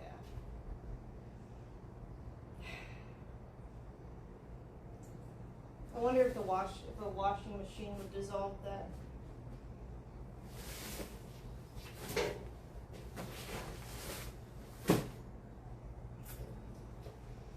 Experiment. Let's like unzip the insides from it. Okay, next thing.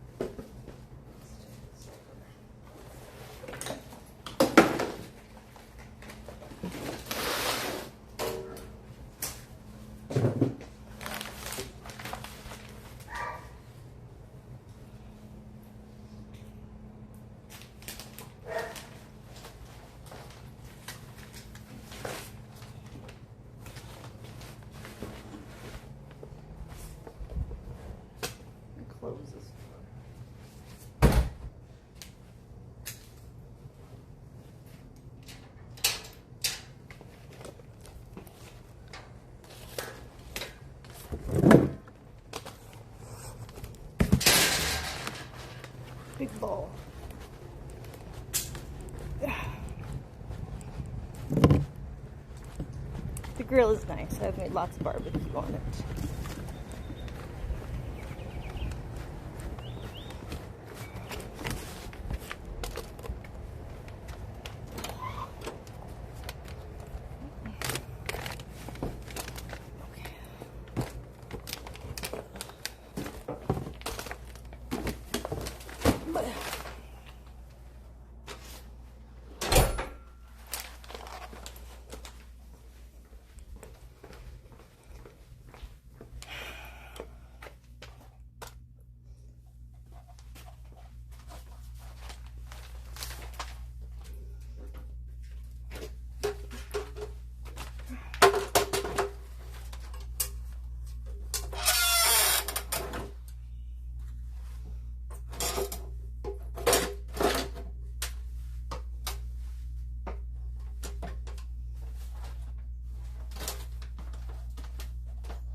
Okay.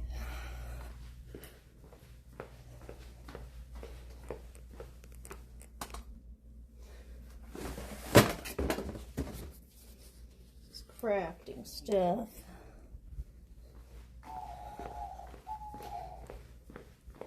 This I need to put upstairs in my craft area, which also needs to be organized. I've been wanting to craft lately, but the lack of organization in this room has made me not want to. It was messy from photo shoot stuff.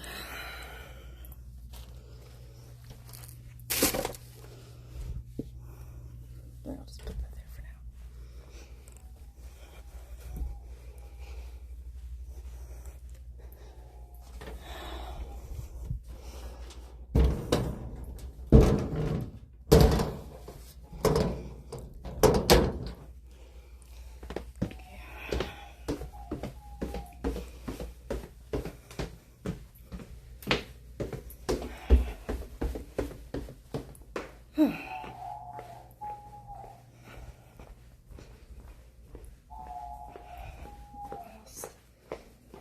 What else?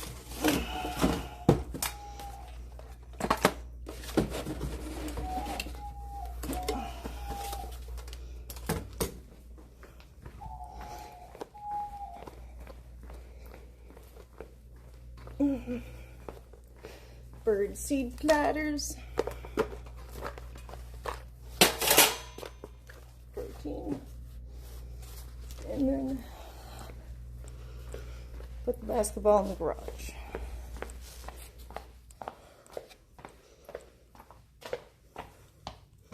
With the Nerf bullet.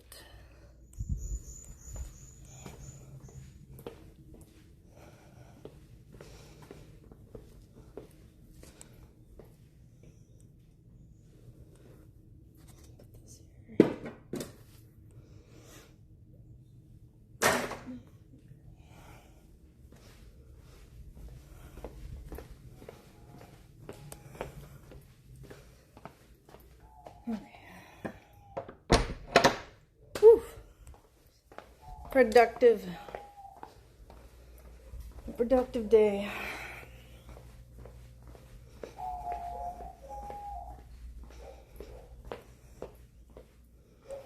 Let's clean off my dog grooming table real quick while I'm right here. Doesn't have that much stuff on it.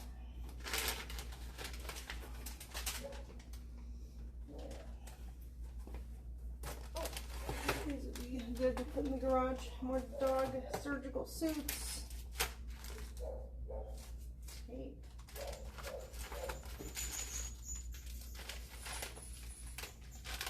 Throw those away. The tape must be for microphones.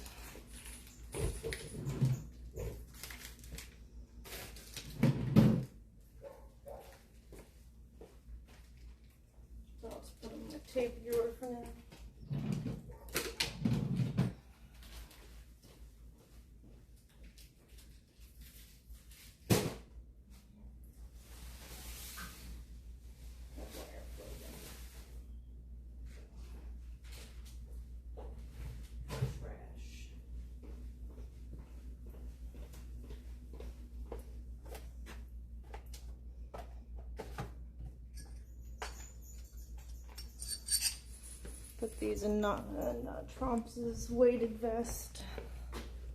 It's just a hairbrush.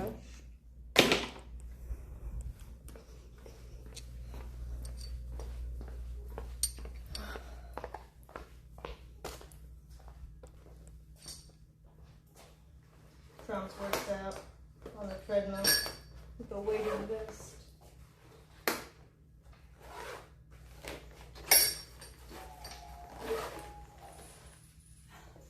Okay.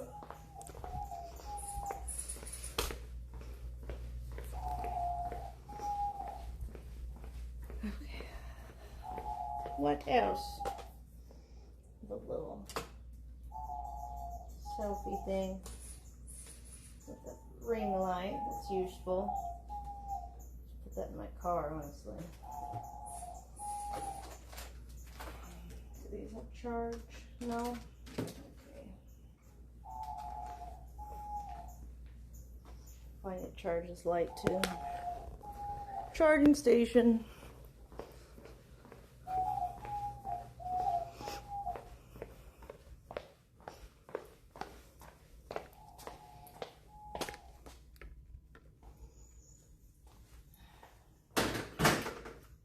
Do, do, do, do, do, do.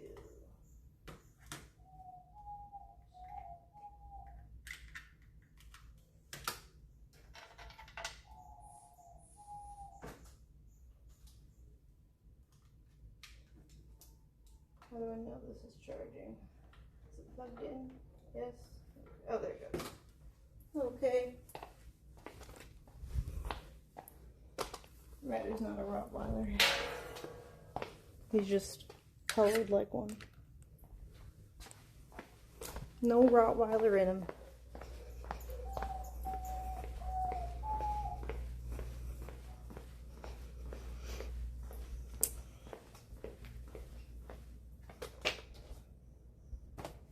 I need to give these to my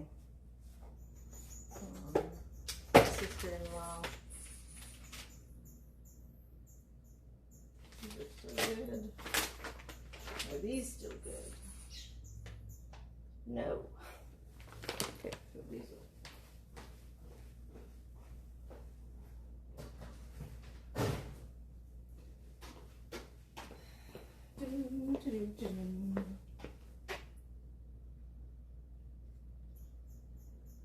Cover. Oh, I think this is a cover for like soda cans or something. I'm not sure.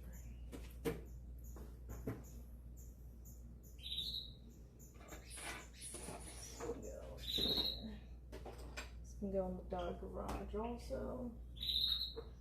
This too needs to go in the dog garage. This as well. So put those back in the bucket.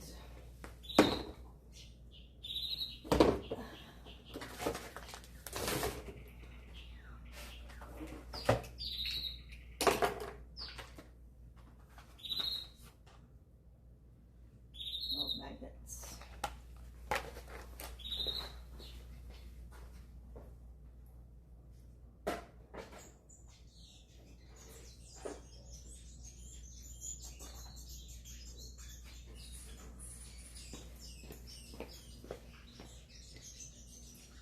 I don't know what there's a hammer for. I cannot remember what this was for.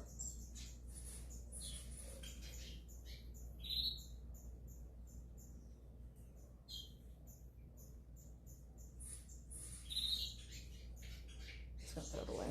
I don't know.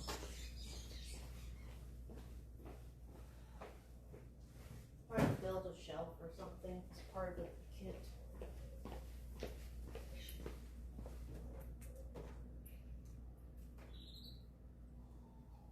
Charger by the charging station.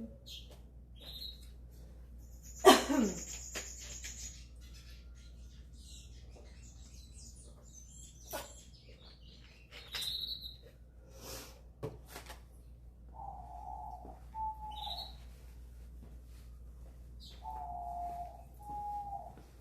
don't know what to do with this shit. Like this is a Streamer Awards trophies and shit, and both of them have broken. They're too top heavy, man. I don't know. I feel like Nick needs to just put him in a cigar lounge so he can, like, rant about stuff. I don't know. I just kind of... I need both hands for that one.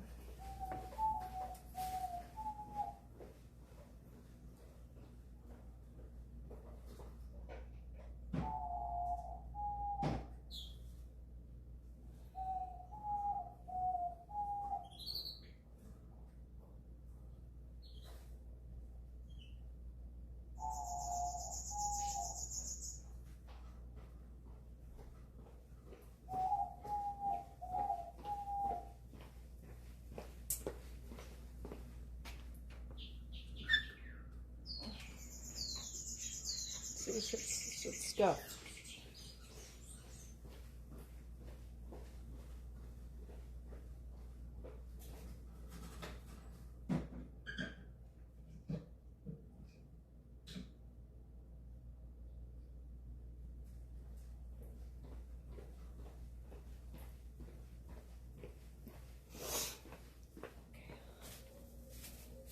Doggy poop bags. Okay. Whatever.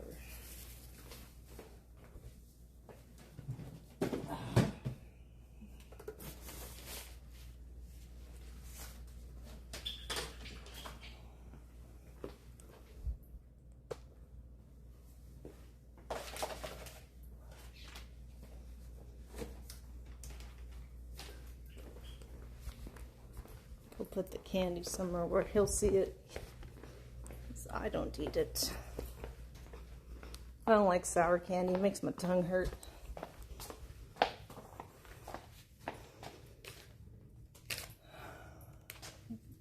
Maybe.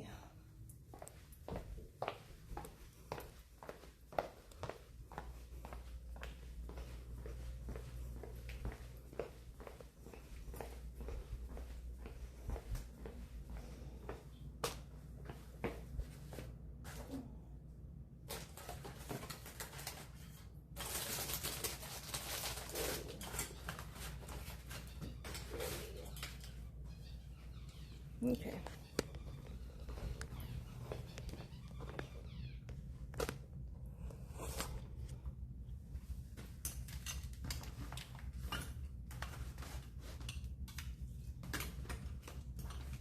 Salad grip spray. Okay. Get out there. Socks there. All right. Good, now my grooming table doesn't have a bunch of shit on top of it. I actually use it.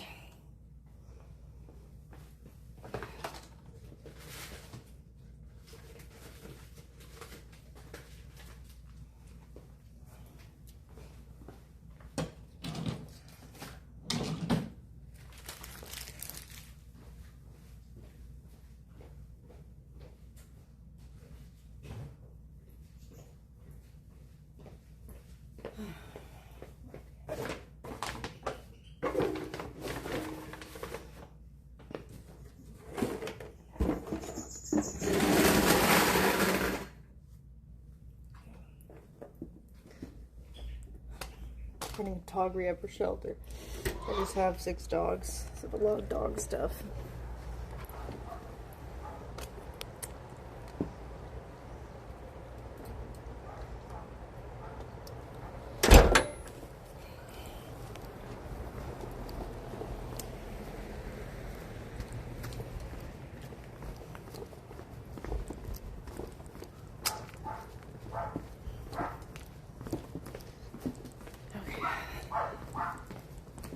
Woof, woof, woof.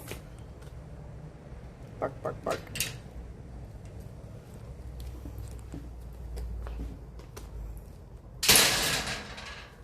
They're gonna bark at me while I'm in here too, probably.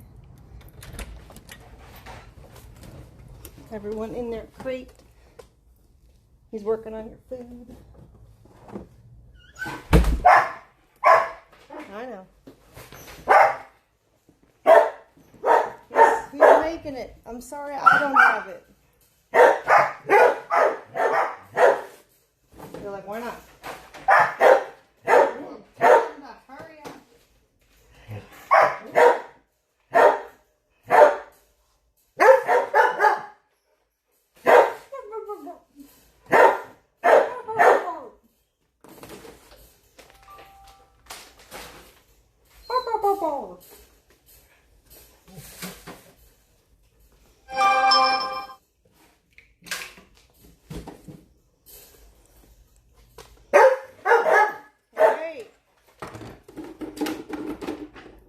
I'll give y'all a dental stick. How about that? Yeah? Does that sound good?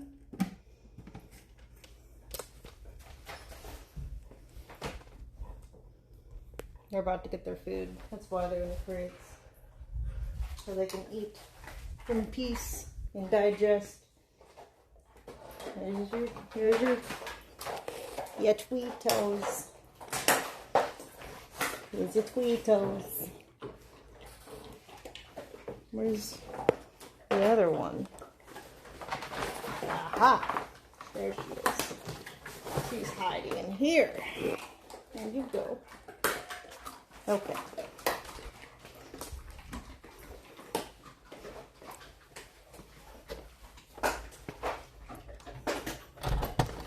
Turn the light off for the moment.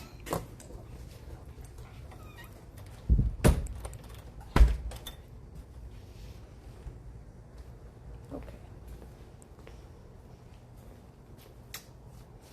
That's enough cleaning for one day, I think, on the patio.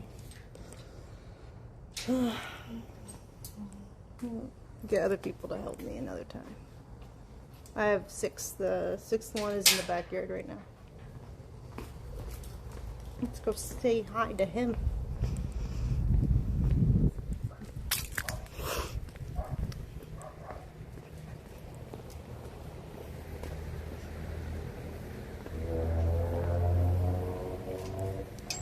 Hello. Hello, Trumpsies. Hi, Trumpsy. Hi. Hi. Hi. Hi. Hi.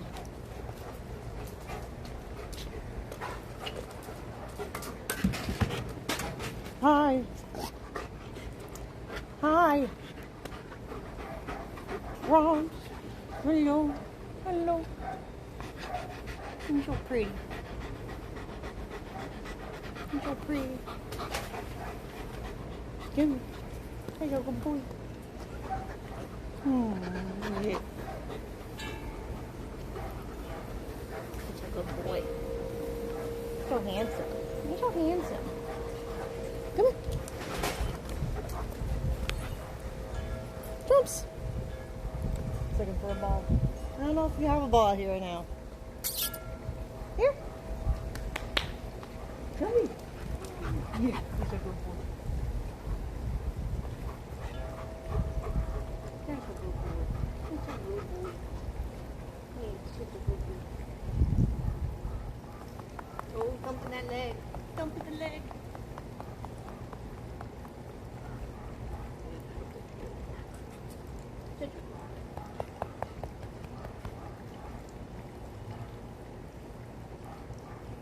Oh, leg thumping.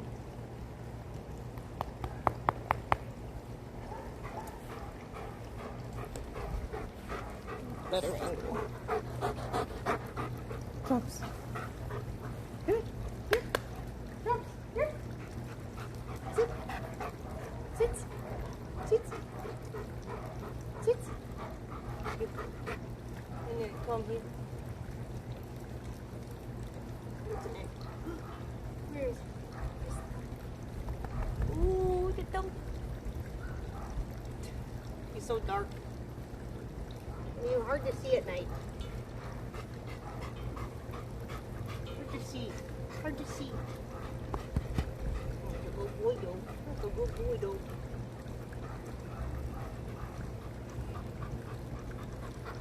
That's so good. He's a good boy. He's a good boy. Oh my goodness. A little wet. It's a little wet from the grass from the pool. Ah!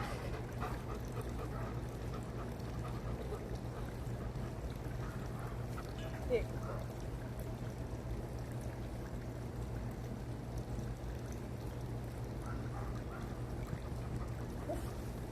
Oof. Oof.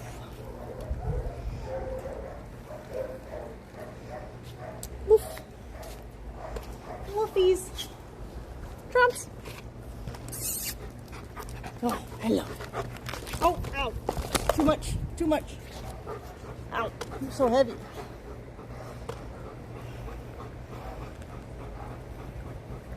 Too much excitement.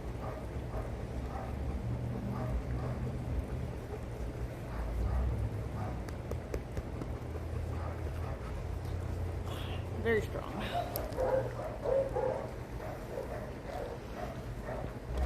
He's about 4 now. His name is Tromps. Like a dinosaur that tromps around.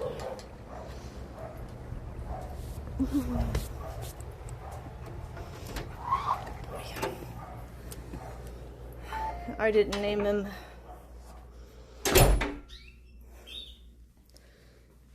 He's a German Shepherd.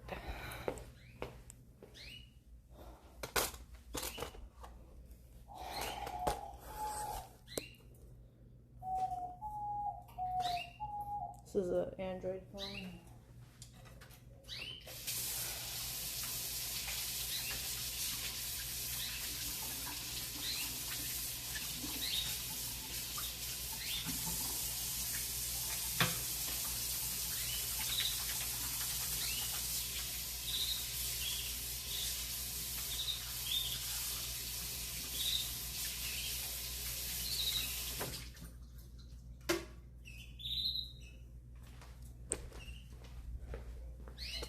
I need to transfer my Android actually. The battery's getting low, so while we're streaming at the desk, it's a good time to do it. I don't think it'll take that long. I don't have that much on my memory on here. Let me see. Let me go grab it.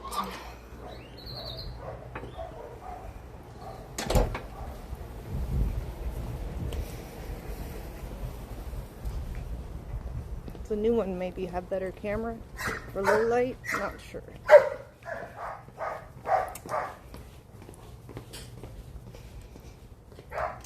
Waff, waff, waff, waff, waff.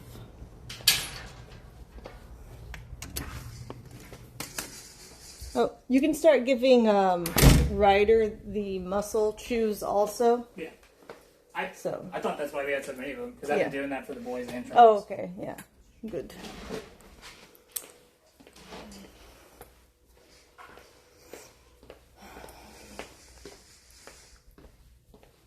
The protein juice. Ah, it's so dark in here. I'm just here to grab my Android. Here it is. Okay.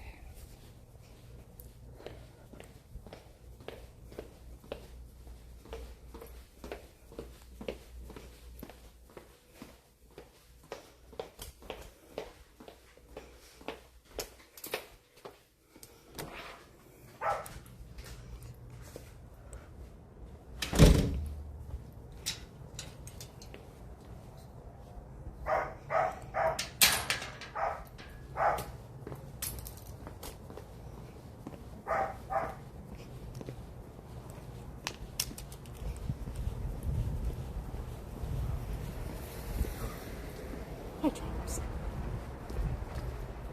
You follow.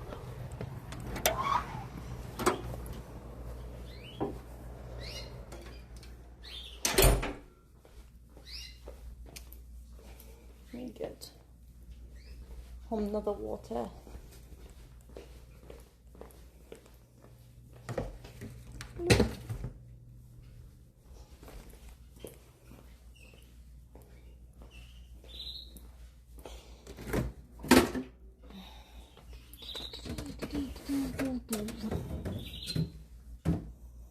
Oh, it's warped.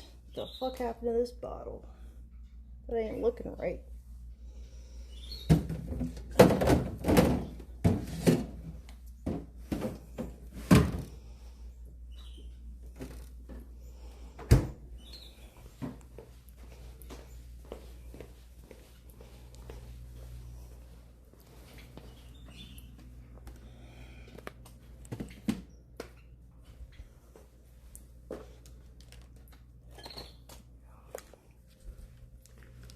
Let me check on the little birdie's food and water supply. No, you need some more seeds now. Did you ever find the seeds in here? I can't tell. Maybe. I'll just give some more here to clean out your water. Yeah.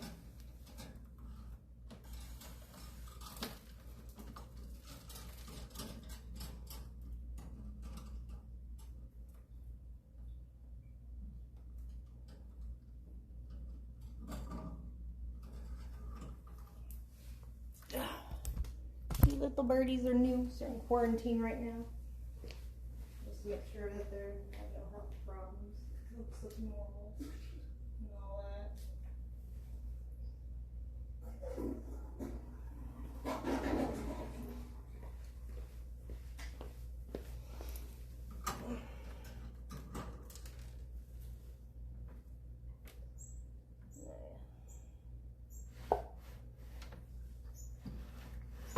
Can you go over there? Dust this out.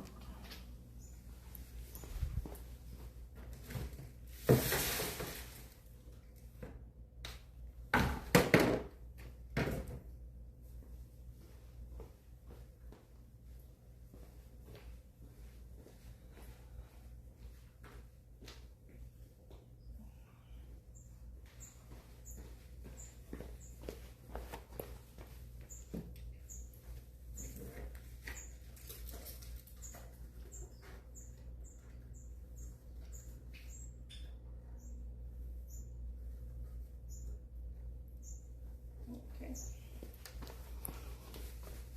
Excuse me.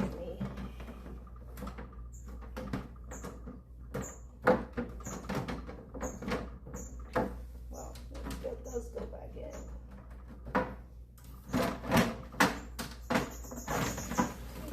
Thank you.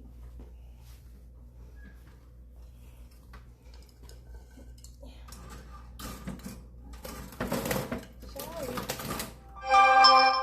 I'm sorry.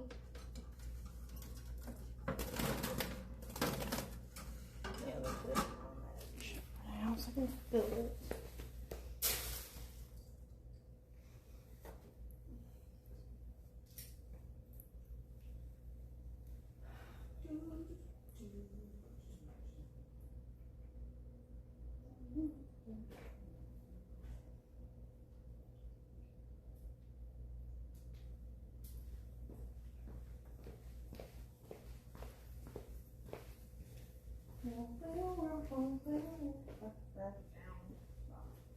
Here's a room temperature water.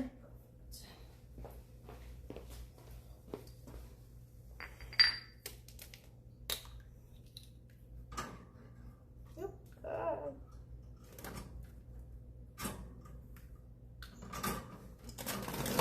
Sorry.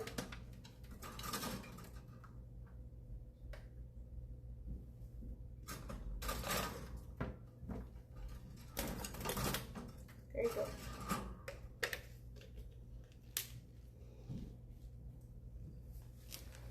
Get some food on here.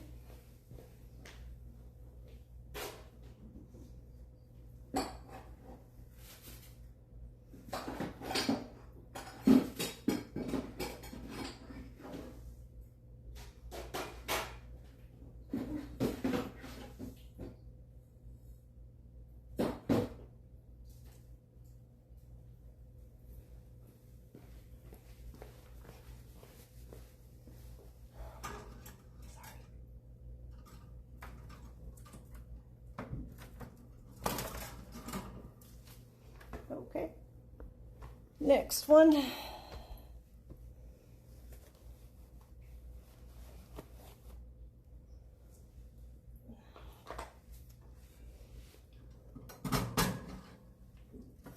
Oh, you just pooped it. That's fine. Dump it out.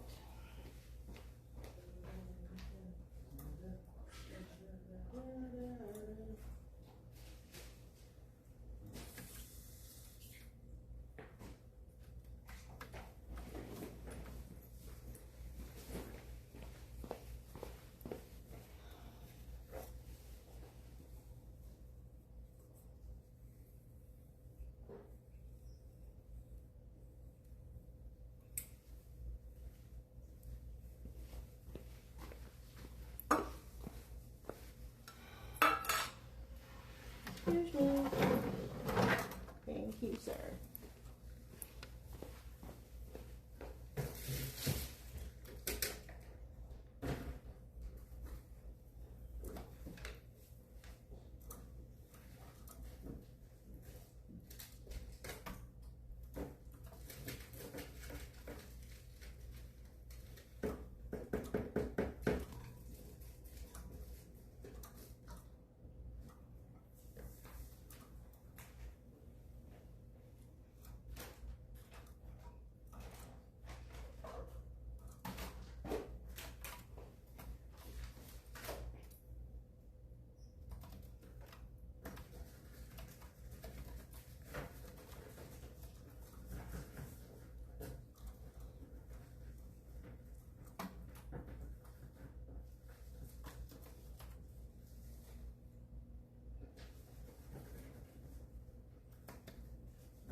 You've already pooped on it. That's okay. Well, excuse me. Get on, sir. Thank you.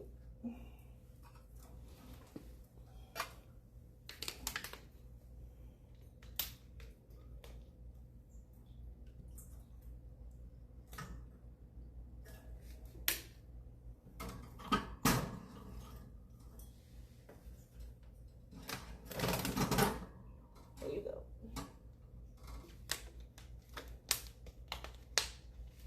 Okay.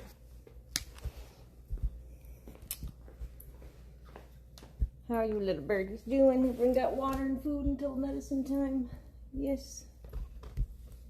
Yeah, you've still got water and food. Okay.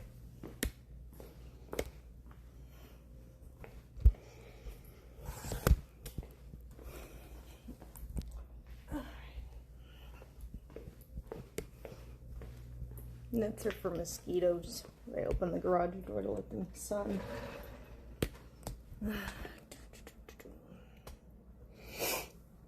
Okay, I need to wash my hands again. After wiping off poop. Poop.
Okay, so I need to make sure both phones get charged, and then after they charge, I can transfer to my new stream phone.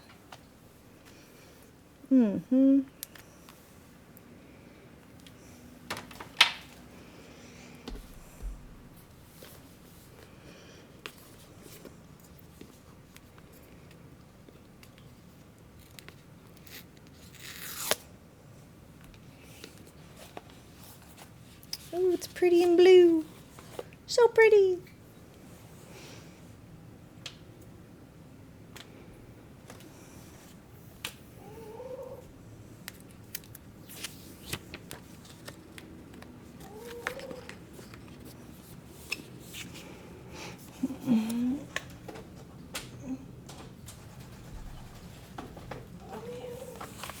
charging up. Type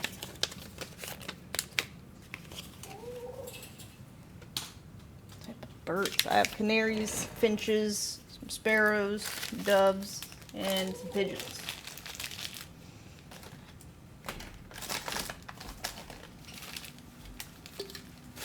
Clean up my trash.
Huzzah.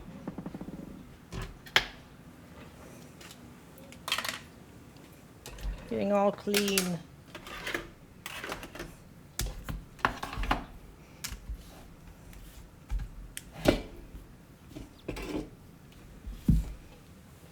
This one too.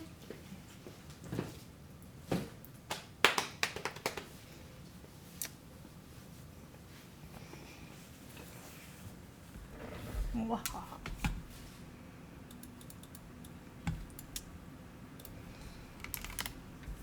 Play some music. I did not hear about the Area 51 earthquakes. The fuck? Wait, no, I think I did, but I just heard. I didn't see a video. Like, I didn't hear about, just that they happened, but not more. Like, about them. You know what I mean? Like, yes, but no. Alright, hold on. Let me play some music. So I gotta pee real quick. I will check UAP Discord in a sec.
Okie dokie.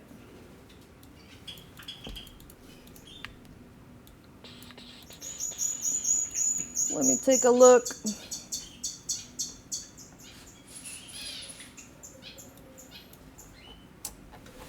Alright, what am I looking at? Oh, the earthquake shit. Okay. I'll also get in the react section, I guess. People want to chat about it. Well, in the span of 24 hours, there have been 17 earthquakes near Area 51. It started with a 4.4 magnitude quake just... Hold on. Let me raise my volume. Well, in the span of 24 hours, there have been 17 earthquakes near Area 51. It started with a 4.4 magnitude quake just 2.5 miles underground.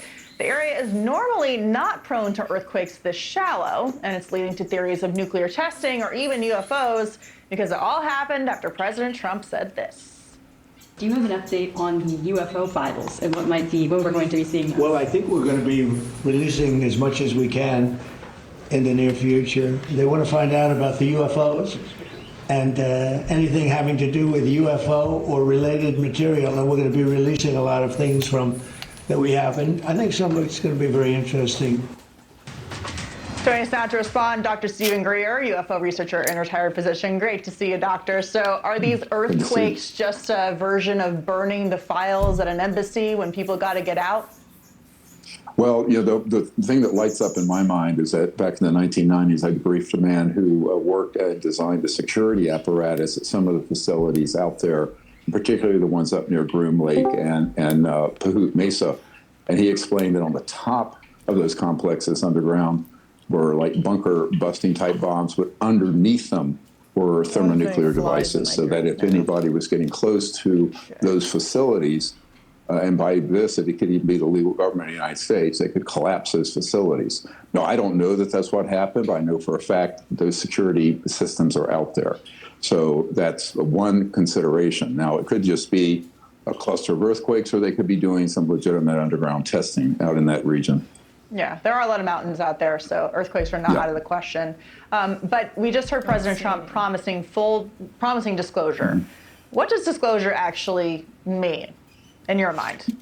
Well, I founded the disclosure movement 25 years ago at the National Press Club event, where we had 20 top secret military and government people disclose their information. We're going to do another one on May 8th, coming up a week from Friday. And what we have found is that the government, meaning the constitutional government, was pretty much left out of the loop on this beginning in the late 1950s. And this is why when I spoke to President Trump's former national security advisor from his first term, they were never briefed on this. And I found this to be true all across government, both here and abroad. And yet the evidence is overwhelming that we're not alone, that there's a lot being kept secret. But the center of gravity of it is not in the government, it's in the corporations. My uncle spent his whole career with Northrop Grumman, so the large aerospace corporations are holding most of these secrets and run most of those facilities. Why do you think they're holding the secrets? Is it because they just don't want us to freak out? Like, what's the purpose of keeping it all behind closed doors, whether it's the government or a corporation that's a private company? He's asking some of the most basic questions. Yeah, I mean, yeah. Normally, if it was regular news, I would be okay with that. But this is News Nation, right? Like, they broke the story on David Grush. Like, this lady needs to get her shit together. At least they're acknowledging the corporations run the world. Joe. Is that the technology of how those operate. So many fucking times. Yeah, well, you need to read up. You need to read up on old boy here, my almost boss, Dr. Greer. Did you fucking see that shit that Neil deGrasse and William Shatner are making that show together? No. Oh my god, it looks promising. I know you don't like Neil these days, but who knows? Joe, shut up. In the I'm trying to watch. mid-1950s, what are called electromagnetic gravitic systems, or anti-gravity. The energy source is from the quantum vacuum, or 0 point. We don't have time to go into that. And those being disclosed would eventually replace all oil, gas, coal in the world, and would also give us a completely cleaned environment, but also in poverty globally. And so there's been this debate for decades. So when does this come out? When do we acknowledge these? Because there's no way you can acknowledge they're real and that there's been a reverse engineering program that's gone on for over 70 or 80 years, and then say there's nothing that's come of that. I mean, the most brilliant scientific minds I've ever met work in covert programs related to this technology. So we've been covering this story on the show and on the network. There's been this disappearance or deaths surrounding 12 or more scientists or people who work closely to government secrets. Thought we had more now. Who had highly classified clearances, just walking into the desert, on a hike, disappearing with no trace. Based on what you've seen in the backgrounds of each of these different people on your screen, do you think that they're related in any way? Well, they could be. Some of them most certainly are. I think Mr. Sullivan and Amy Eskridge, who both were, one was going to come forward as a whistleblower and died, and the other one had technology related to what I just referred to, who was not suicidal, who was made to look like a suicide. Now, whether all of them are related to this, I don't know. General McCaskill from Wright-Patterson Air Force Base may have disappeared himself, because I've been working with a team of people with U.S. law enforcement handing off whistleblowers. We have 760 of them now, which have implicated certain people in criminal activities, child trafficking, human trafficking using advanced UAPs. Right. Have you heard from Have you heard from Mr. McCaskill or no? I haven't. Any of the folks who are missing? No, none of these people. But we did a film that came out, a documentary a couple years ago called The Lost Century. And The Lost Century documents that over the decades, many people have been killed related to this issue, and particularly the technology part of it. Yeah. Because, and frankly, I won't say which company, but there's a large government contractor who has a security officer that has been involved in targeted killings of certain people. Yeah. Well, we will follow up. We will be watching this for sure. You'll be back in the D.C. area for the 25th anniversary of this disclosure project next week. As you mentioned, we look forward to tuning in and learning more. Dr. Stephen Greer, thanks for joining us. Great to see you. Thank you. Hope to see you. Thank you for watching. Subscribe below and download our News Nation app right now on you. So they don't know yet what's causing the earthquakes, but they suspect that it's not natural. It's definitely not natural. So you want to hear my take on what it is? It's literally them burying the receipts. Because we know, of course, they have a whole bunch of underground facilities, right? So they're just using seismic charges to close down certain tunnels so that way they can't be investigated. Especially since we got rumor that Tulsi Gabbard, the head of the intelligence community, already flew into Area 51 and was asking for, the ability to check the place out. That's plausible. Closing the tunnels. That's some Thunderbolt shit. They sealing it up like they did in that Sardinian temple. Don't go down here more.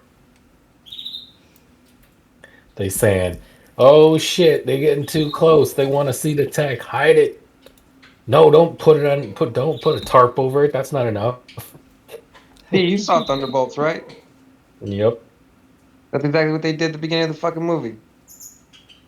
Exactly, and that's what they were doing. That's what the CIA was doing before that movie came out. When they said, "Oh, we need to go investigate those locations and those black sites."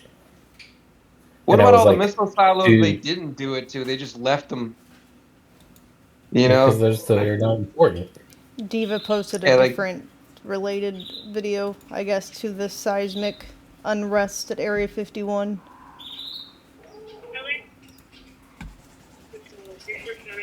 Hard to hear, though. Is there sound to this video? Alf, Nevada, there we go. On the 2nd of May. Start over. There we go. Boop, boop, boop, boop, boop. With all those little rings. Hello, everybody. It's 7:48 p.m. Central Time on the 2nd of May, 2026, Saturday evening here in the U.S. Hope you are doing well. Already a start of a new week overseas, internationally. So I hope you have a good week. We are here to talk about seismic activity. It's been a minute since I've recorded. So we are recording. We're going to put this on YouTube when I'm done here live on Twitch, so people can watch it back. And I think at this point it's probably a good idea to get a display capture turned on, because we're going to be talking about a few of the earthquakes that took place this week.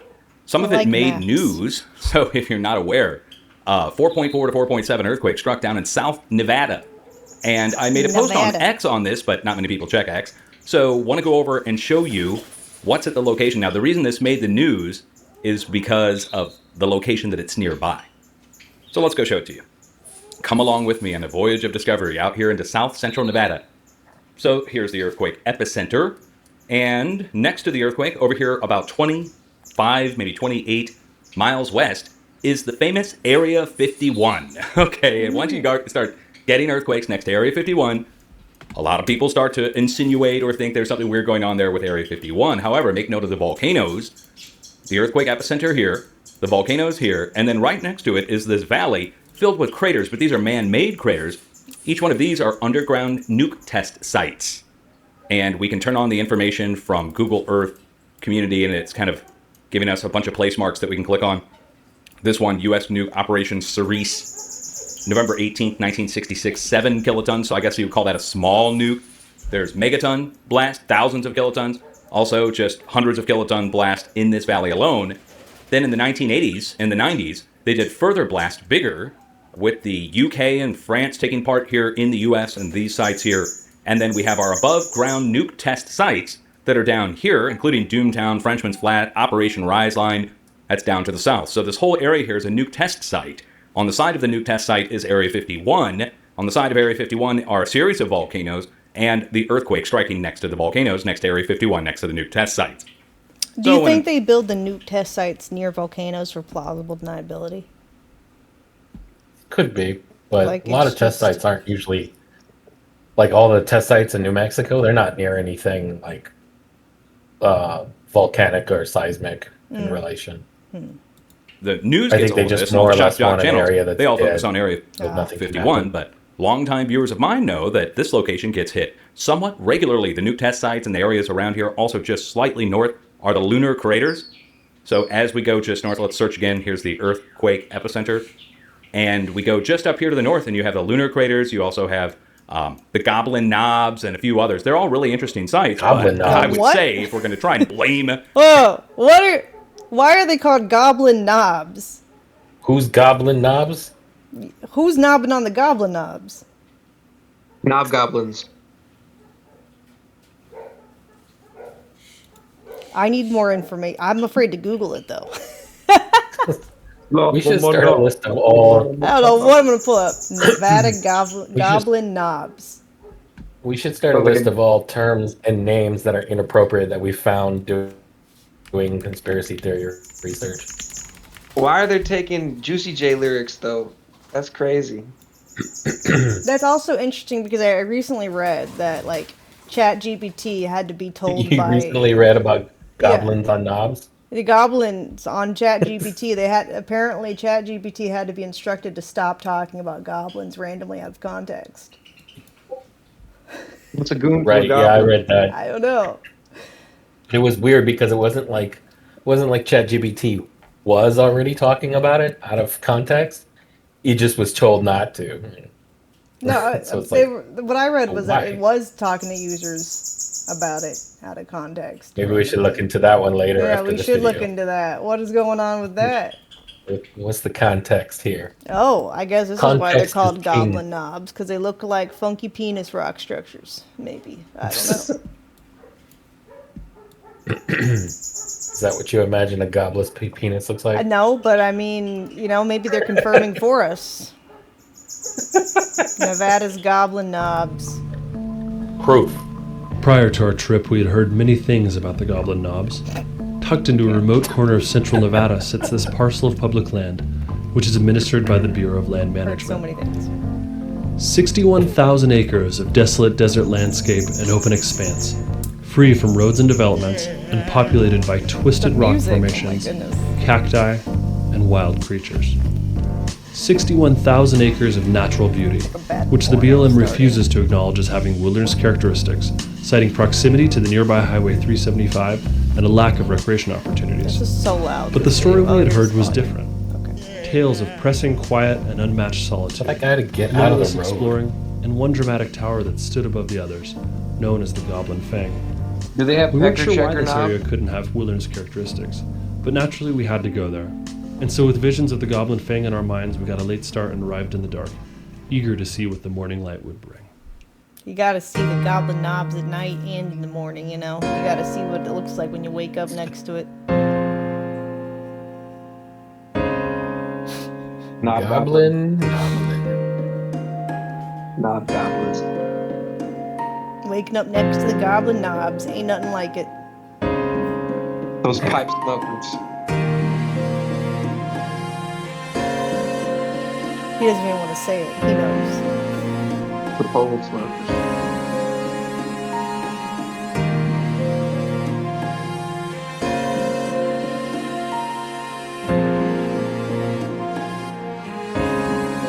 Okay, I'm not impressed anymore. Alright. I don't think I was impressed to begin with. Area It 51. looks like desert to me. In light of the alien news and the UFO stuff that's going around online right now, the president even has talked about some kind of disclosure that's getting ready to happen. So you can understand why I get a little incredulous about it, because it's just a little bit weird. But, so 4.4 to 4.7 earthquake there. We get a bunch of earthquakes there regularly. Over the course of months, we get at least a few 3 to 4.0 earthquakes, plus swarms, striking next to the new test sites. Now, I think that's due to the man-made faults that are there, fractures in the plate from all the underground nuke tests. So think of it like cracks in the plate that go down maybe a few kilometers even, that extend out like fractures in a windshield. And then passing through the plate is a very low frequency wave, or ultra low frequency, and it's going through the area and it comes up and drops off an earthquake there along the way as it reflects back and forth as it goes across the Cyborg plate. just mentioned MK Ultra hearing. Oh, I didn't hear about that.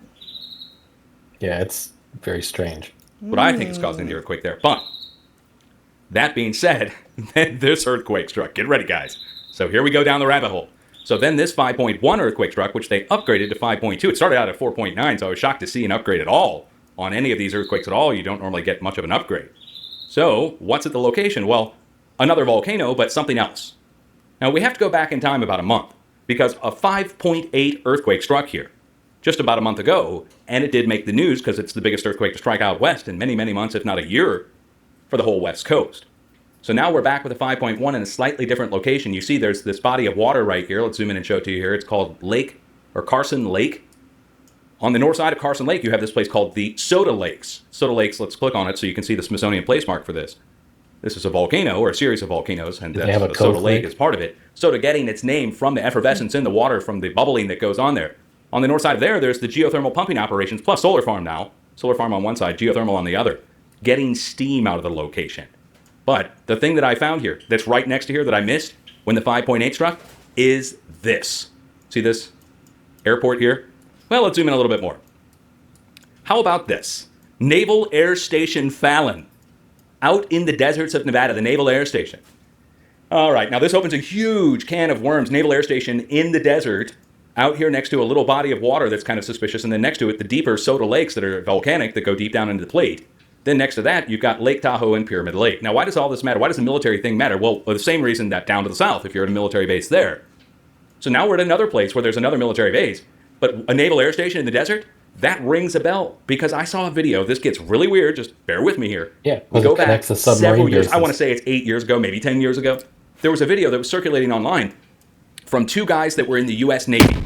And they said, this is in the video, I'm just paraphrasing, it's many years old, I'm just going on memory here, that down here at Monterey Bay, in the canyons off the shores of Monterey Bay, California, that submarines could enter somewhere down in here, and that there was an underplate ocean that extended underneath the United States, almost like the United States is a mushroom top over the top of it, and that you could take a submarine down and across through Nevada, and they said in the video forever ago that the submarines could come up at lakes in Nevada, and they didn't say where, they didn't name any names. So now I'm zooming in, I see lakes in Nevada, I see a naval air station there, and it reminded me of this video where the guy said that underneath North America was an ocean, and it was caverns that were huge that submarines could go through, and they said that it extended all the way over, at least portions of the caverns of the undersea ocean, go over to St. Louis, where I'm from.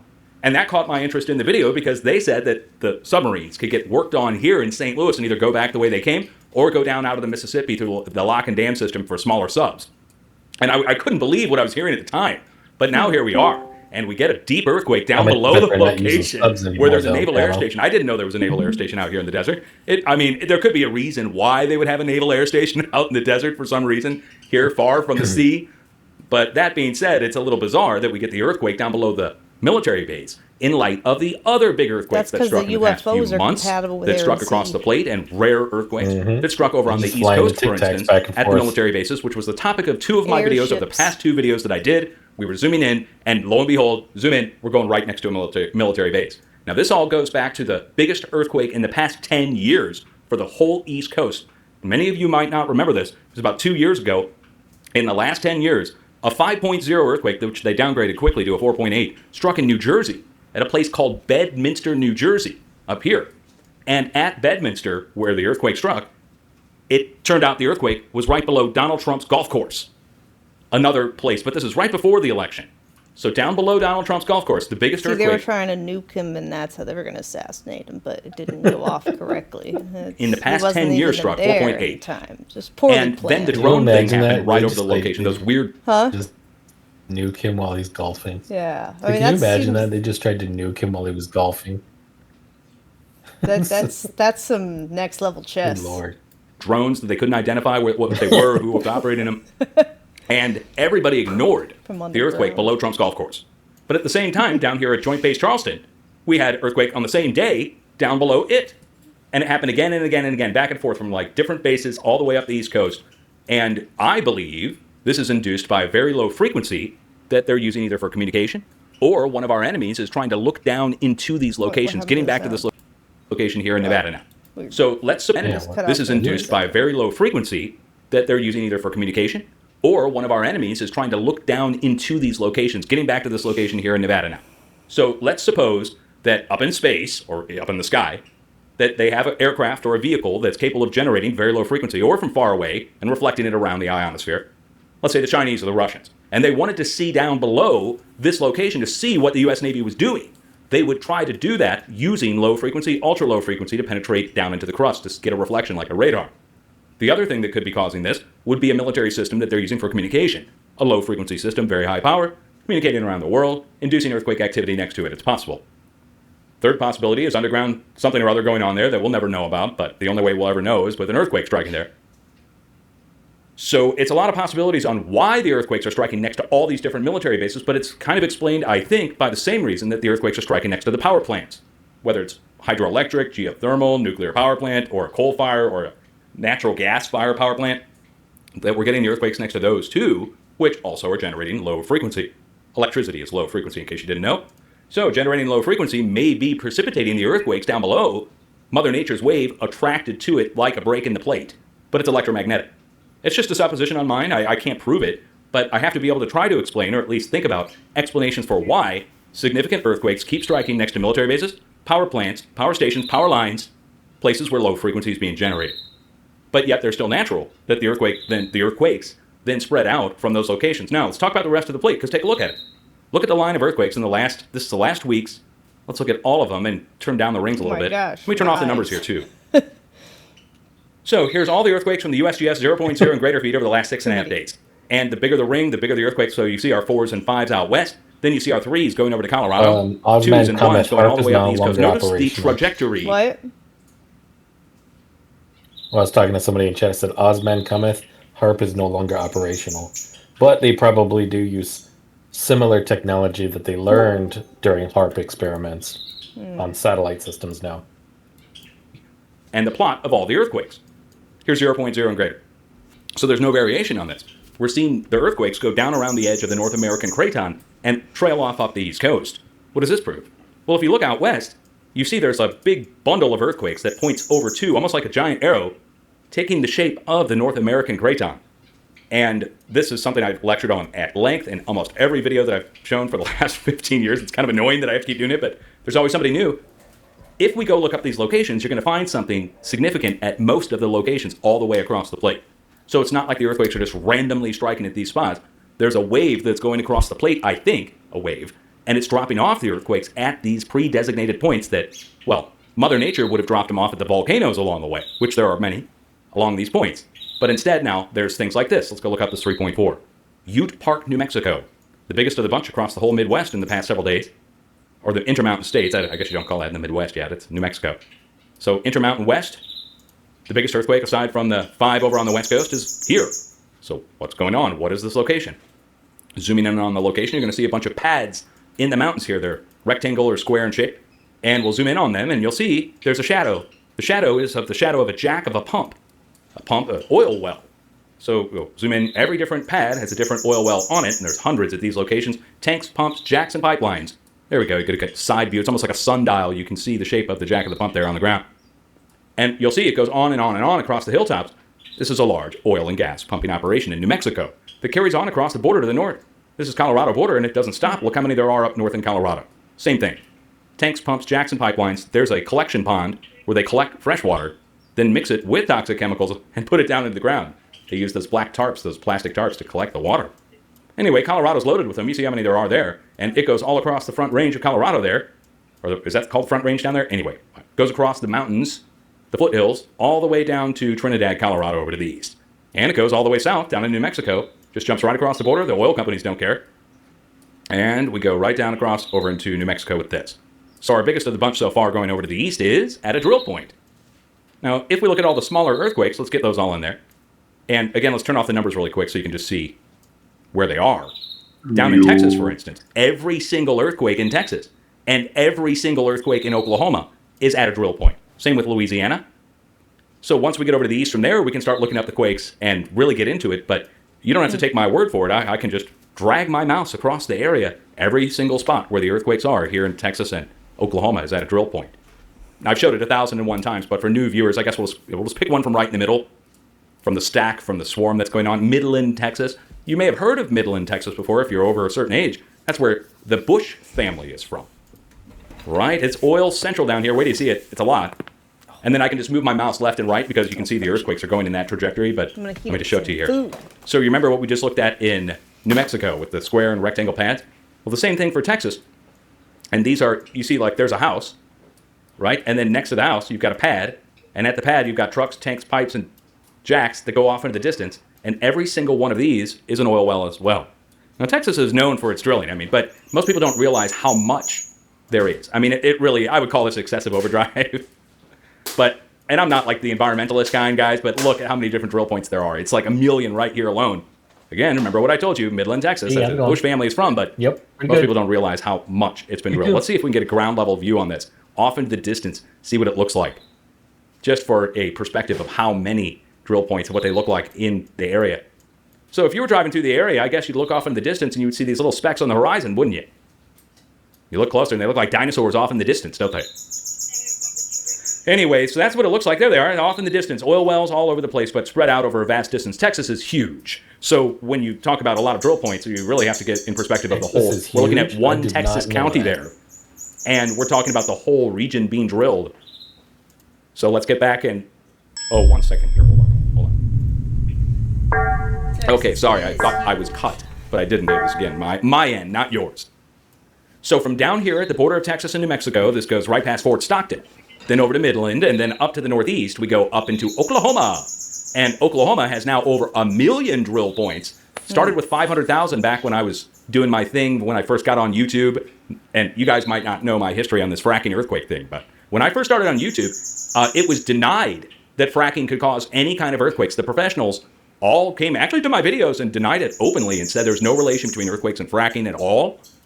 And that Cliff Froelich, the expert. So I have a question, though. If most of the oil is found in the ocean, why do we bother drilling on land? Faster, easier. Yeah, because it's easier. It's easier? Or maybe it's because we have an ocean under the U.S. I don't know. Even issued. If that was true or not. I don't know if when he says caverns, does that mean like somebody dug a hole from the shoreline under the water all the way in, or is it like a naturally occurring thing? Could be both. Your statement on the Texas News for the Texas Railroad Commission, who handles all the drill points down in Texas, the Railroad Commission does. But he said that they were extremely rare and minor, the earthquakes with fracking.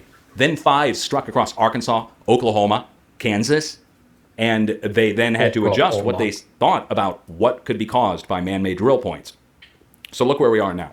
Here's the earthquake epicenter, and we're up in Oklahoma. I picked the middle of the bunch to look up, and you can see all the way around it, all of these squares and rectangles, just like we were looking at down in Texas and just like we're looking at in New Mexico, drill points.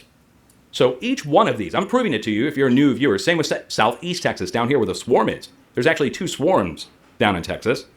So let's go look at Falls City, Texas, and prove to it southeast part of the state as well. It's not just the center. I'm a proof kind of guy, guys. I've been through this enough that I know if I just tell you, it's not going to sink in. No pun intended on earthquakes, sinking in. But look at the earthquake epicenter here down in Southeast Texas, and we have the same thing going on. Tanks, pumps, jacks, and pipelines. As far as the eye can see, every single one of these white squares or rectangles on the ground is a different drill point. And they connect from point to point to point, and then they move it off. It's a lot, isn't it? I mean, it really is. But you can see where the oil is here in the topography just by looking at the drill points. They've already exploited it all. It's a huge vein or a line of it going up this way along the edge of the craton. And we can go up to the north. Here's Dallas up here, Dallas-Fort Worth. Now you can see the edge of the craton here in the plate. It almost looks like a river valley. Let me turn off all the gobbledygook and the Google stuff. That's good enough. You should be able to see it here. It looks like a river, but really it's a bulge. This is a 1,000-foot rise. You go from down here at, what's our elevation? Let me turn on our terrain here. There we go. So we're going from 400 feet above sea level. You get to here, and you rise up to 1,400 feet, 1,600 feet. This is a bulge. And it's the southern edge of the craton. So let's go back to my diagram here. You see where we have the arrow there. The seismic wave goes along this edge. Yeah, we're looking at up in Oklahoma, Falls, which I just showed you, and then over to the east to the New Madrid seismic zone. So let's go pull up the earthquakes there and see what's going on over to the east. One lone earthquake on the New Madrid in the past several days. Tiptonville, Tennessee, that says, but let's go look it up and go see what's there, shall we? So we looked up the military bases. We looked up the drill points. We looked up a few volcanoes along the way. Earthquake epicenter is here along the Mississippi River, but there's the town of New Madrid. Do you see that right there? But look what they decided to build right outside of town of New Madrid. A giant coal-fired power plant. Generating electricity here on the fault. Coal-fired power plant.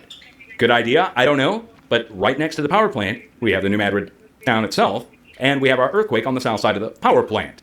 Now, there's a few other interesting things here, but I don't want to take too much time looking them up. It's far enough away that I wouldn't say it's directly related.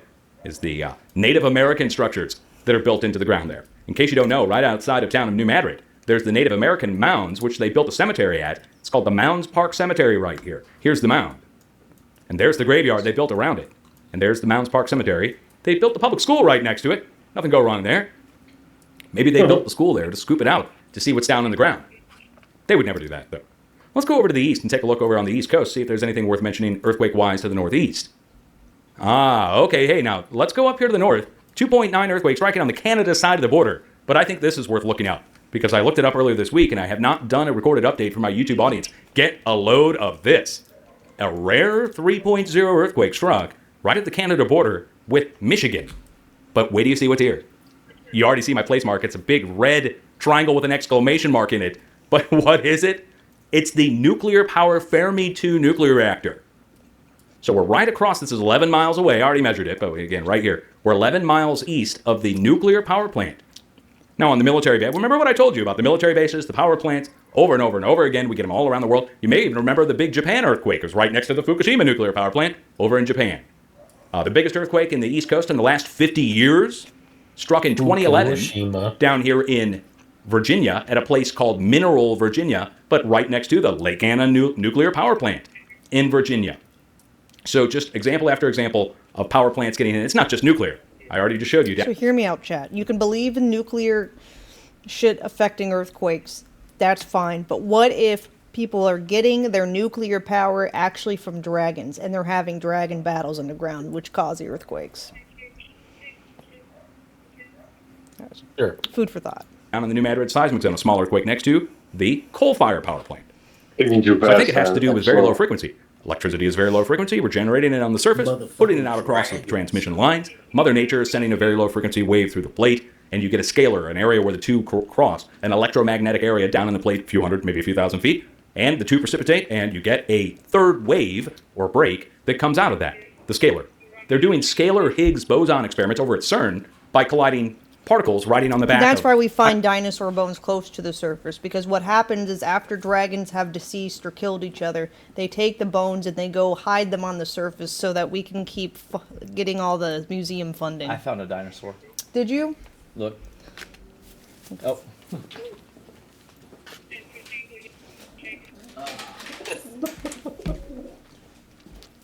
That's just silly, 'Cause but it might just be true.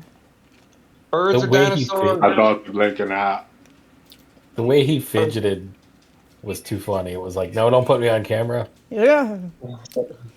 Power microwaves, but that's to collide particles. This would be the collision of electromagnetic very low frequency waves down in the plate. Again, it's supposition on my part, but I have to come up with an explanation. So there you go. Let's go down that's why and they look keep at trying low. to gaslight us into these dinosaur things existed millions and millions of years ago because they're trying not to pay attention to the man behind the curtain or the dragons underground. Ville, New York. Did not look up this earthquake earlier. I have no idea what's there. It's a true wild card. Interesting. Don't recall having to look up any And that's earthquakes where at the low reptilians come from, is the hybrid humans with the dragons. Ville before. Yep. So let's go up and tune. Central New York, I suppose. See if there's anything there worth mentioning. It's not an explosion or anything, is it? Hold on. The lizard. No, it's 2.2 kilometers down in the plate. Well, that's pretty interesting because it's right next to a quarry, but it's 2.2 kilometers down in the plate. This is another perfect example. Let's just make sure there's nothing else here nearby. Well, we have a lined pond. Interesting, a lined pond. Usually, you guys may not know, New York used to be a major oil producer back in the late 1800s and early 1900s. Okay, but I digress on that. What is this location? It looks like some kind of farm of some kind. So we've got a farm there. Okay, I mean, I don't see anything else here nearby that's huge. I don't see any power plants. Oh, wait, hold on. Large transmission lines. Huge sets of them. 1, 2, 3, 6 sets of high voltage power lines. The only trunk... Man, that's the only trunk of high voltage power lines for 100 miles. Wow. Okay, where do these go? Do these go up to Niagara Falls or something? Or back down to... Huh. Interesting, I bet these do.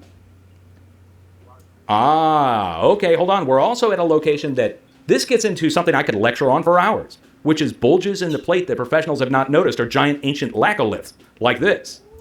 You can see it, the outline of it, in the plate. We're looking at Google Earth here. But do you see it? It's made of mountains, and it's circular in shape or oval in shape.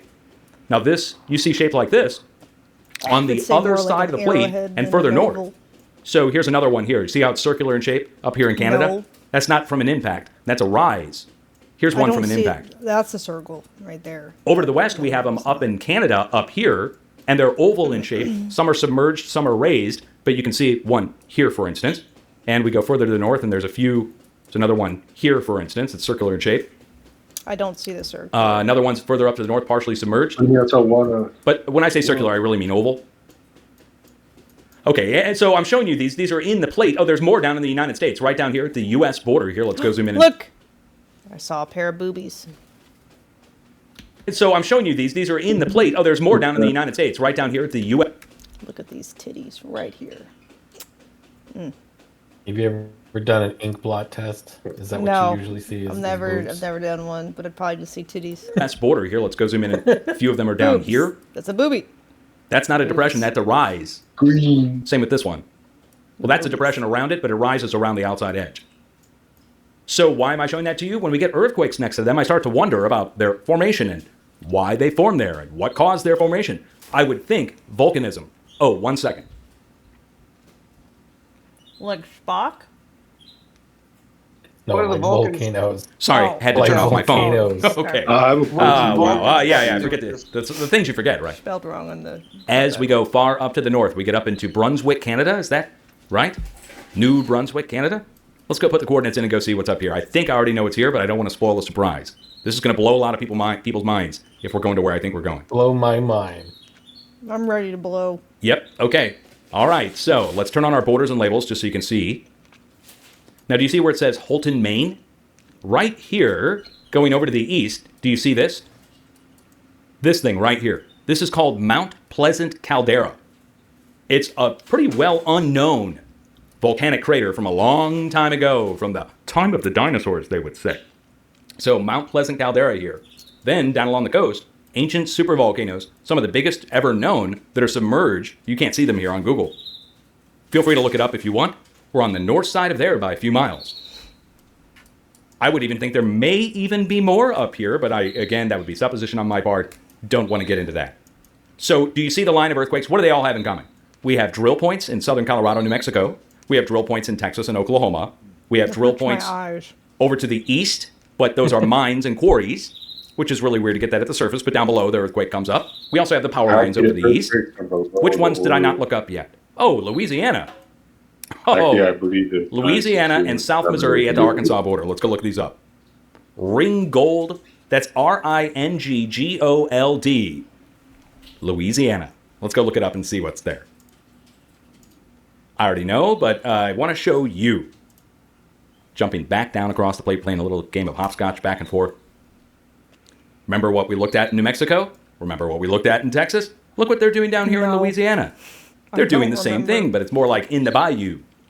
Here's literal bayou type area. And you see all the drill points here? These are all drill points. It's actually crazy overdrive too, what they're doing down here in Louisiana. So this is all oil and gas, mainly gas, I think. It would make sense with the marshes, you know, you can extract the gas, natural gas, but when you start drilling to get it, go down a few thousand feet, down and over in many cases. They can do horizontal drilling, not just vertical. But you get the picture. You see how much drilling is going on here. It's so much that if there's a seismic wave going through the plate, which there is, it seeks out a spot where there's a lot of weakness to release. So I just showed you, look where we are. All of that in Louisiana, all of this. Zooming in, look like speckles on the ground. Every single one's a drill point. So I know oil's a hot commodity right now, and I would think maybe they're probably doing some more. So maybe they're doing new drilling, which would then, of course, attract a seismic wave.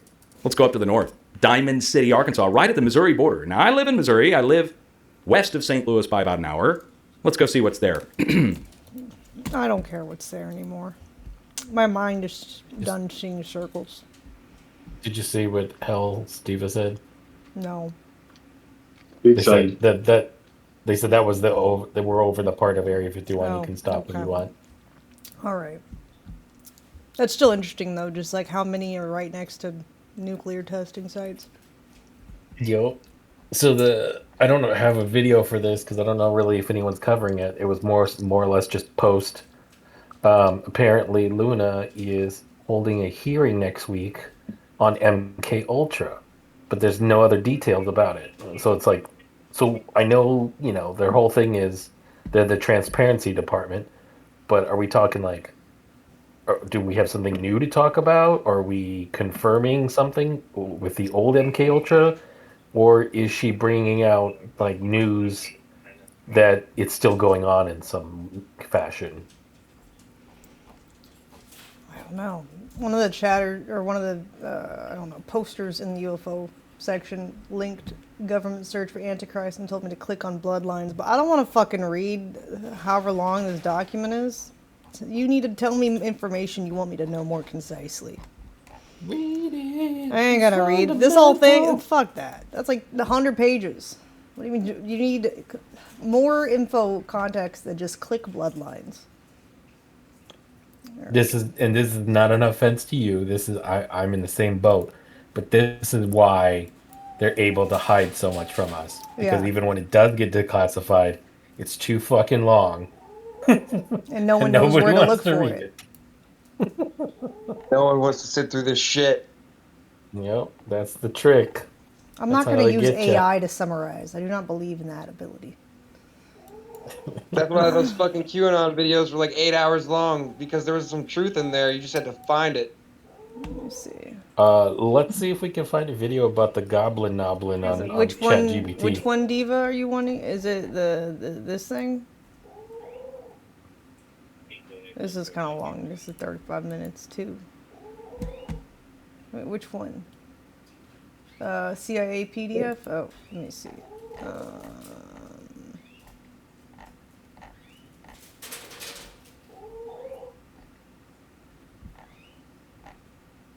I don't see your post.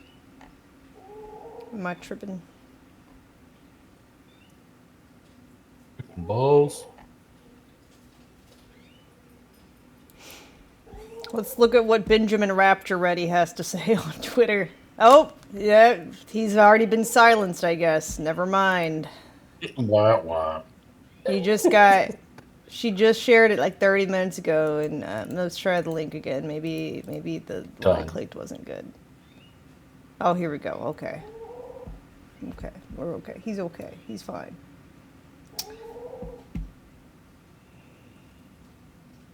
Aliens are demons. Oh, it's just a revelation thing. They look like frogs. I mean, they kind of look like frogs. You could say these aliens kind of look like frogs. But are they gay frogs? Probably. Yeah, the water's turning the frogs gay, man. Then there's the frogmen of Ohio, but I don't know if they're gay. And then there's the Navy SEAL frogmen.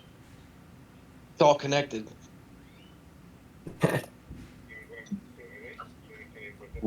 Frog type.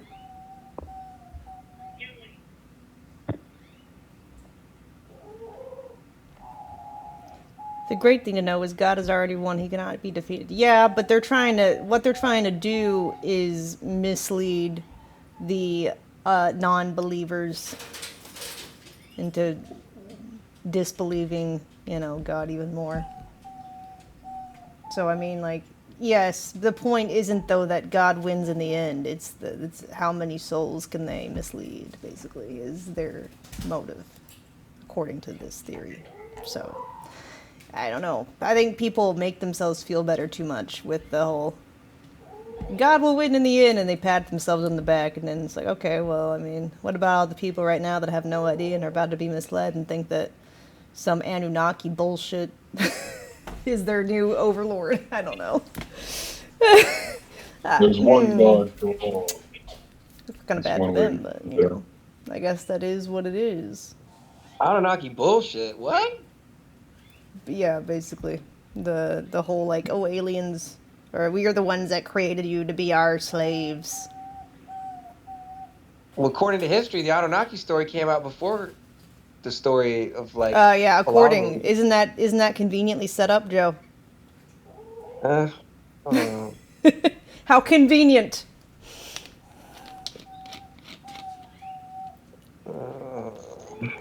The Sumerians, that's what they were talking about back then. That's just a theory.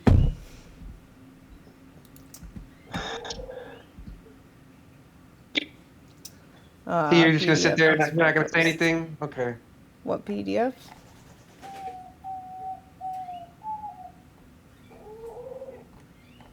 Hey, Emma's welcome to believe whatever she wants. Yeah, but what do you think? Up. I see a YouTube video. I think the Anunnaki actually in media existed, share. but that has no bearing on people's religious preference, though. You know what I mean? No, it has Like nothing to do with religion. God can. The Anunnaki stuff is more like anti-religion. Right, but that doesn't necessarily mean it doesn't exist or it didn't happen. Scientists have just discovered. If the Anunnaki created us like they say, then the Anunnaki would be God. And she doesn't believe that. So it's like, you can't have one without the other.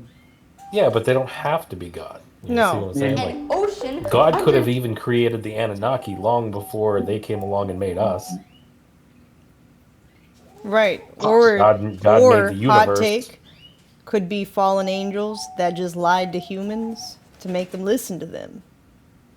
Well, the Anunnaki just translates to sky people, so maybe they were fallen angels because that's what the Sumerians just called. They just called them sky people. I prefer the word sky people.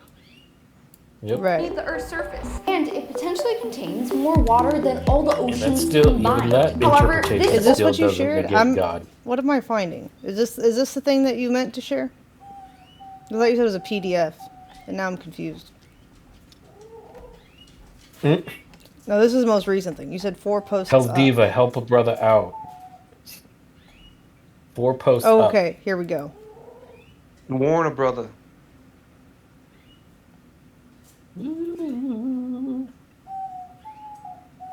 Guys, I am so low energy today. I'm still tired from my San Diego trip. So this is also on CIA.gov. What was that, Joe? I said I wasn't supposed to work till Wednesday, but they fucking texted me like, "Can you come in at 4 a.m. tomorrow?" And this was like an hour ago. And I'm like, and you said, "So go wait, fuck you're yourself? saying that you're saying I gotta be at work in 8 hours and I haven't even gotten bed yet?" All right. I'm like, well, if that's the case, then I'm gonna leave like as soon as we unload the truck, and I'm not stocking it. And they were like, "Fine, just come help unload it." Because that's what happens. I go in, I unload the truck, then I got to put all the shit that we unload on the truck on the fucking shelves. I had to learn a long time ago that when they call you in to help, No, he fill texted in, You texted. then that's like, well, yeah, I know, World Order. whatever, contact, communication. The government Then documents. basically that means Interesting. there's no reason to do it because it earns you nothing. You know. So no, I need the money, so I'm gonna go in, but I'm not gonna You stay said the read whole page shift. 2. That's fair then. This is page 2. Read the last paragraph. This No, one? The you shift's read the usually last from paragraph. the shift's usually from 4 a.m. to 1 p.m. Okay, Joe, and shut I'm up. leaving No at one like cares. 10. What most of the Mother Earth worshippers do not realize is that the Illuminati, the most powerful of the Gaia... What the fuck is the Gaia group? Never heard of that. I heard of Gaia Online, which could have been made so that I don't know about the Gaia group. Who knows? Has achieved scientific control of the weather and all of the natural disasters with which man has been contending for several thousand years. Wants me to read something else. Weather control and weather warfare. If the Illuminati controls the functions of Mother Gaia, i.e. weather disasters, they can then use natural disasters in order to achieve their draconian plans without very many people thinking to blame them. Since the Illuminati plans to reduce the population of the world by 66%, the same percentage of population reduction in the Book of Revelation, they plan to rewild much of the continents of the world. Where did they get that Book of Revelation number from? I don't know. I don't remember 66% in there. Yeah, I don't think there's a percentile in anything. In the Order Bible. 66. Coincidence? Rewilding is defined as a major effort to clear land of humans and let the land go back to the wild. That's kind of what happened in Pocopia. Foreshadowing. Both of you, get out. Order 56. Ever since I told my roommate about soft disclosure, though, now he can't stop seeing it in everything that's media. He's like, then I was playing this one video game, and I was like, soft disclosure. That's also kind of what happened in Wild Robot. With who? Wild Robot. Wow, bro. The movie. The You're talking about just the land movie is Robots? going back to, like, the robots are helping restore the ecosystem or whatever, right? Isn't that what the plot was? I'm confused. Are you talking about the one with Ewan McGregor? I don't know the Where voice he's- actor. It's the the one robot with that the- takes care of the ducks, but wasn't the robot part of, like, the environmental whatever the fuck program? I don't know. Nope, no idea. Alright. I remember Bicentennial Man. No. No.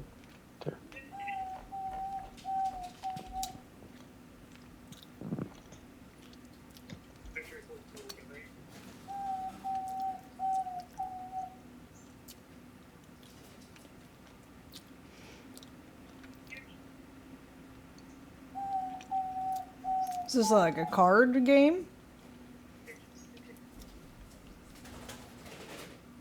It's a magic card. Illuminati cards. Is that a thing? I want to play that game. You never played Magic? No, or she said Illuminati cards. Oh, looks like a magic card. It's not for playing? Oh, darn. Jesus. Who makes a card game that you can't play? Lame. Right?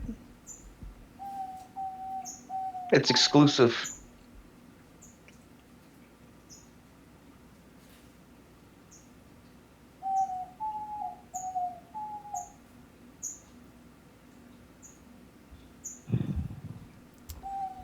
I don't know. Well, I'm not going to live in fear of stuff I can't control, though, so it is what it is. Exactly. If we get Yeah, the whole weather fucked, control we get to- fucked. Can't worry about shit. Dwindle population. That's like, you know. I mean, I'm doing my why- part for depopulation, if you know what I mean. Same shit, different day. I mean, They're squirting we had on a their Naki keyboards already doing instead it, of in so women. why can't we? Yeah,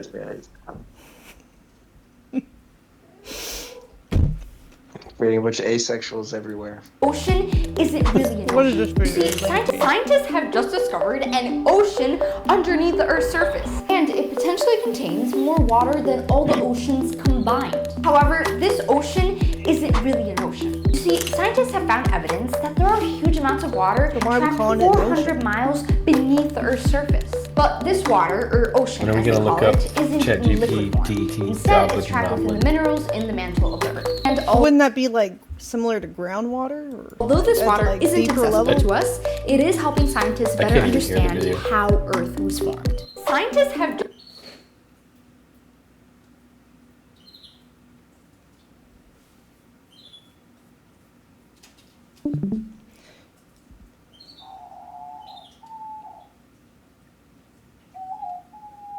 Well, I don't know. I mean, this kind of... I don't know. Because, like, the whole concept of, like, supercontinent Pangea and then breaking up. I could see how water could get trapped under continents. I don't know. But I was thinking more of the actual liquid form. I'm not sure if I meant, like, in minerals. There was also that study that was done a while ago where they said they found like giant pockets of water in the earth.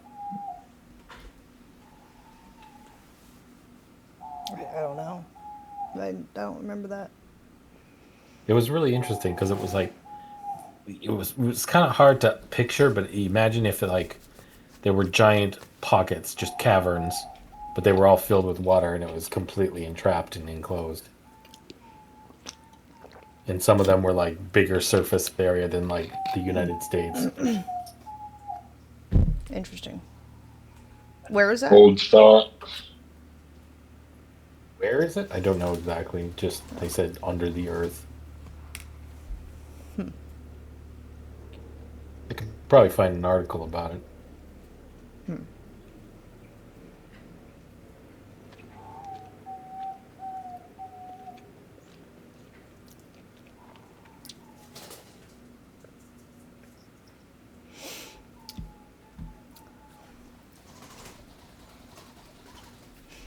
Water under Arizona and the aquifers, easy water share with 5 states. I mean, sure, but like from the other video with the Google Maps or whatever, he was describing like caverns where submarines can travel under the continent of America.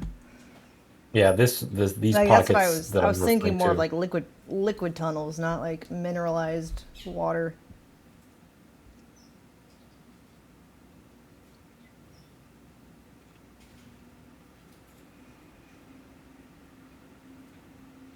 The pockets I was referring to would actually be way deeper than any of those supposed submarine tunnels. Watch the one about lizards. Check this out. This guy was convinced 23andMe wasn't legit, so he decided to take some of the saliva from his lizard and send in some lizard DNA. Just try it out. See what 23andMe comes back with. And you would be shocked. It comes back with a makeup of 40% Iranian. Yo!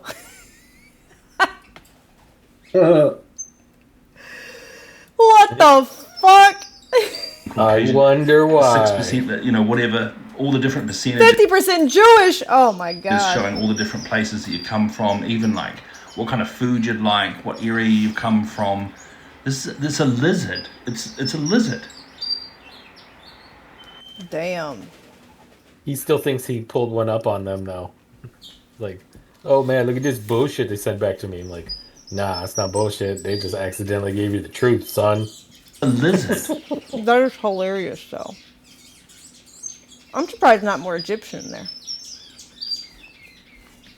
What kind of food you'd like, what area you've come from. This is a lizard. It's a lizard. What if the Jews are lying and it was actually them in power whipping the Egyptian slaves?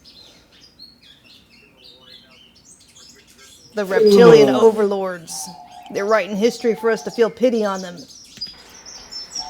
Who knows? If it says the lizard is 50% Jewish, that makes me have questions. And that 3% Egypt, that doesn't check out. Surely though, this is just fake. It's probably just Irene. It probably just confirms what he was thinking, that 23andMe actually is, full of shit.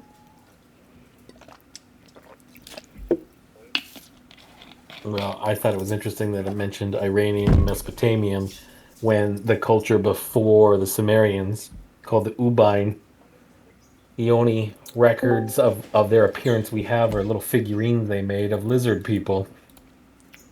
Yeah. The Ubine. Yep. How is I it wanna gonna go be? This doesn't. How does it have? This is weird. How does it have a 51%, 48%, and 43%? The math isn't mathing. It's going over 100%. That's why I think this is bullshit. Eating food of this kind. I think this is fake.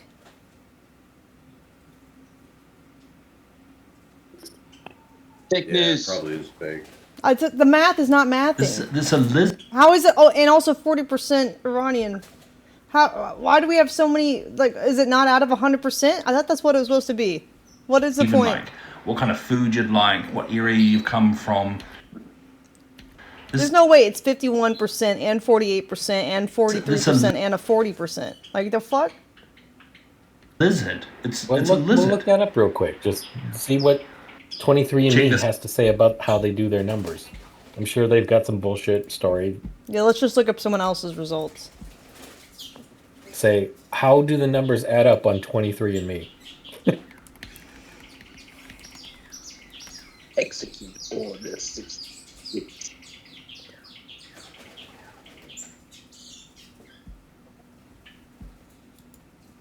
Me just released a mass update on everyone's ancestry reports, so let me show you my new versus my old results. The Austrian, German, Swiss, and Irish ancestry took me by surprise. It turns out I have Jewish ancestry, and the indigenous, Wana, and African percentages did also change. These are my previous results, and the purpose of this update was to remove the broadly I'm just categories wanting so to that see your that is her ancestry can be percentages. much more Oh, okay, so there's subcategories. So let me see now if the other one had a sub. It's like a category, and then it's like a subcategory of that, I guess. Like 100% of a 25%. This it's a lizard. Okay, so there are some subcategories. Is it? I still don't understand though how they're dividing, how these are subcategories of the Jewish Northwest Asian, Western Asian, and North African. I didn't know those would be subcategories of Jewish. Like I don't understand how this works. This a lizard. Well, yeah, because you got people of different ethnicities, but Like, sometimes what kind of you've food got you'd like, what area cultural you've come shifts from. and changes. Like how African Americans and Africans are not the same thing. But like I don't understand how, like, is it 48% like of the 51%? Yeah, like if you had a subcategory, and let's say the subcategory is 50%, right? Then you take that 50% and you chop it into hundreds, into 100%. So like 48 of that 50 is da da da da da. I don't know. It's still weird to me. Yeah, it's a very weird way of doing it, but whatever. It's a lizard.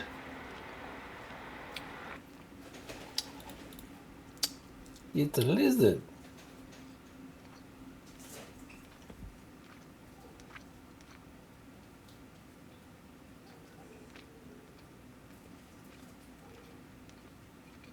%60% of the time, it works every time.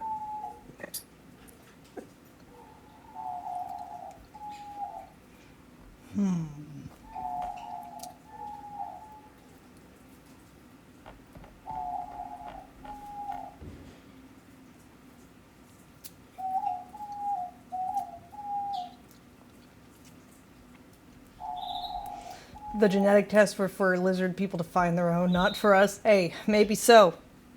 Maybe so. Yeah, it's just they want to find their genetic purity so they can continue their bloodlines, their royal bloodlines. Watch the Mario Brothers movie. My 23. I've always heard the. Anyways, interesting stuff. Interesting. I haven't seen this video, but I looked up a video for the Under Earth ocean. You want to see that? Sure. It's only 9 minutes, but if it starts to get boring, then just skip it. Okay. Because I don't know if it's good. I'm going to put it in media share because it's not technically UFO stuff.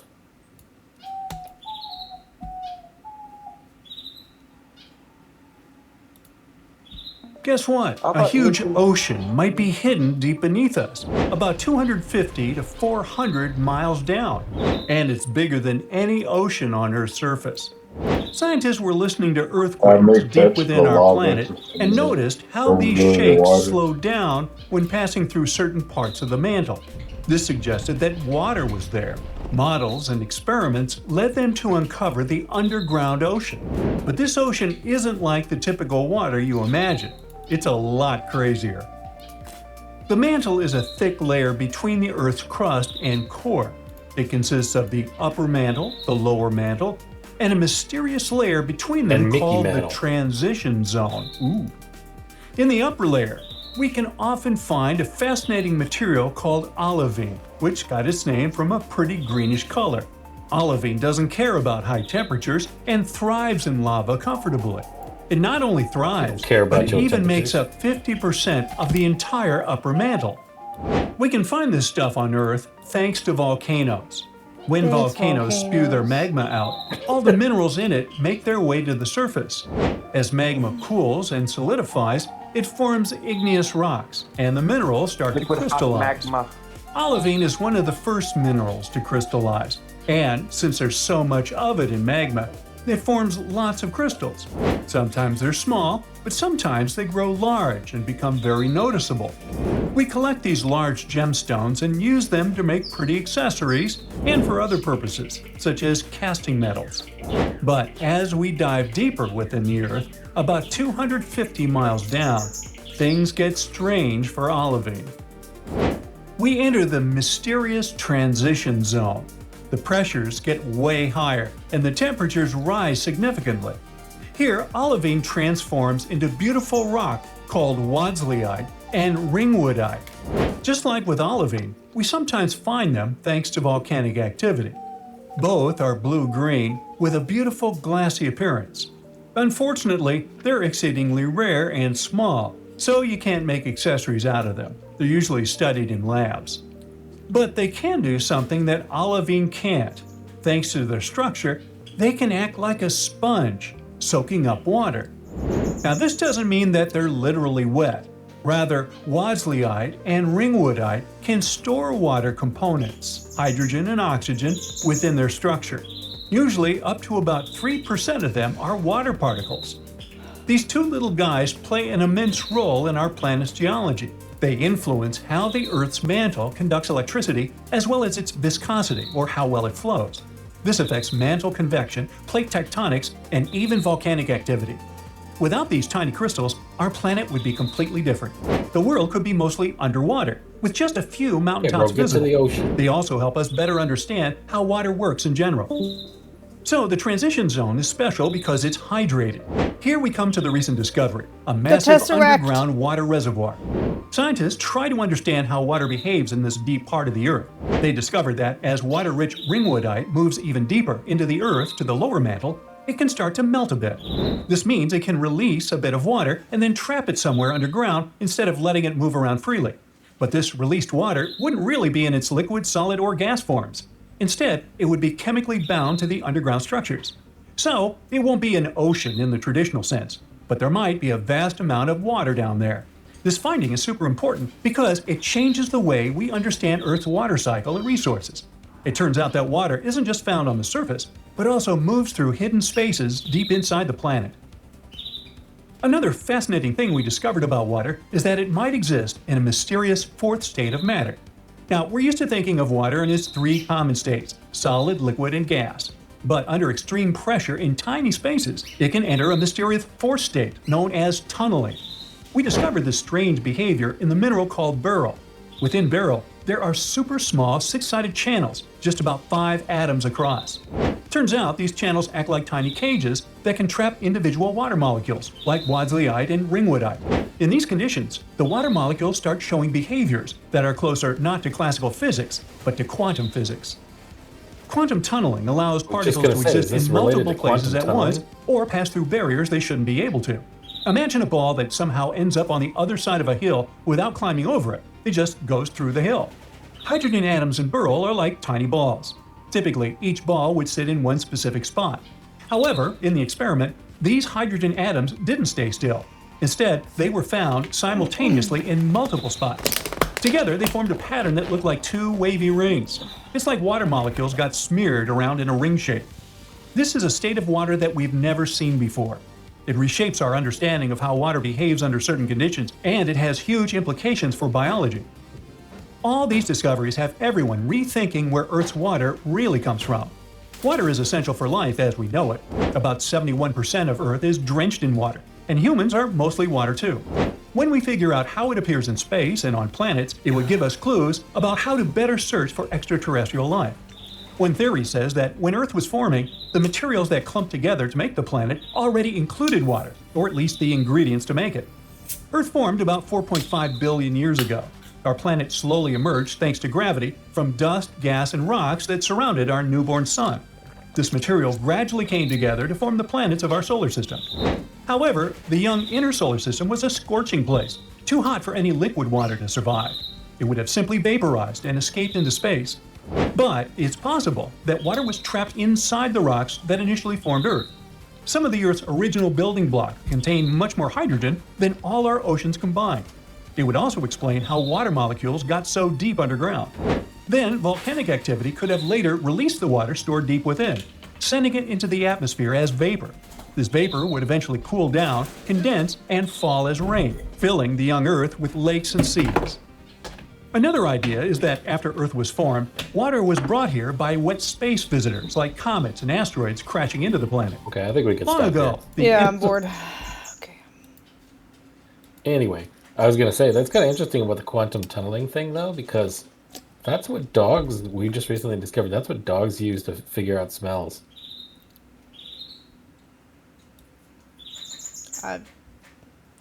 It's too much for my brain. When you think about that, Ammo, dogs use quantum physics more than humans do. I'm sure a lot of animals do. Yep. They figured out birds do it, too. And plants.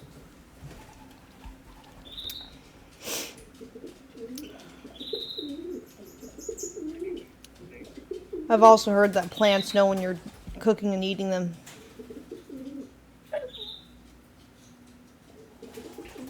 Take that, vegans.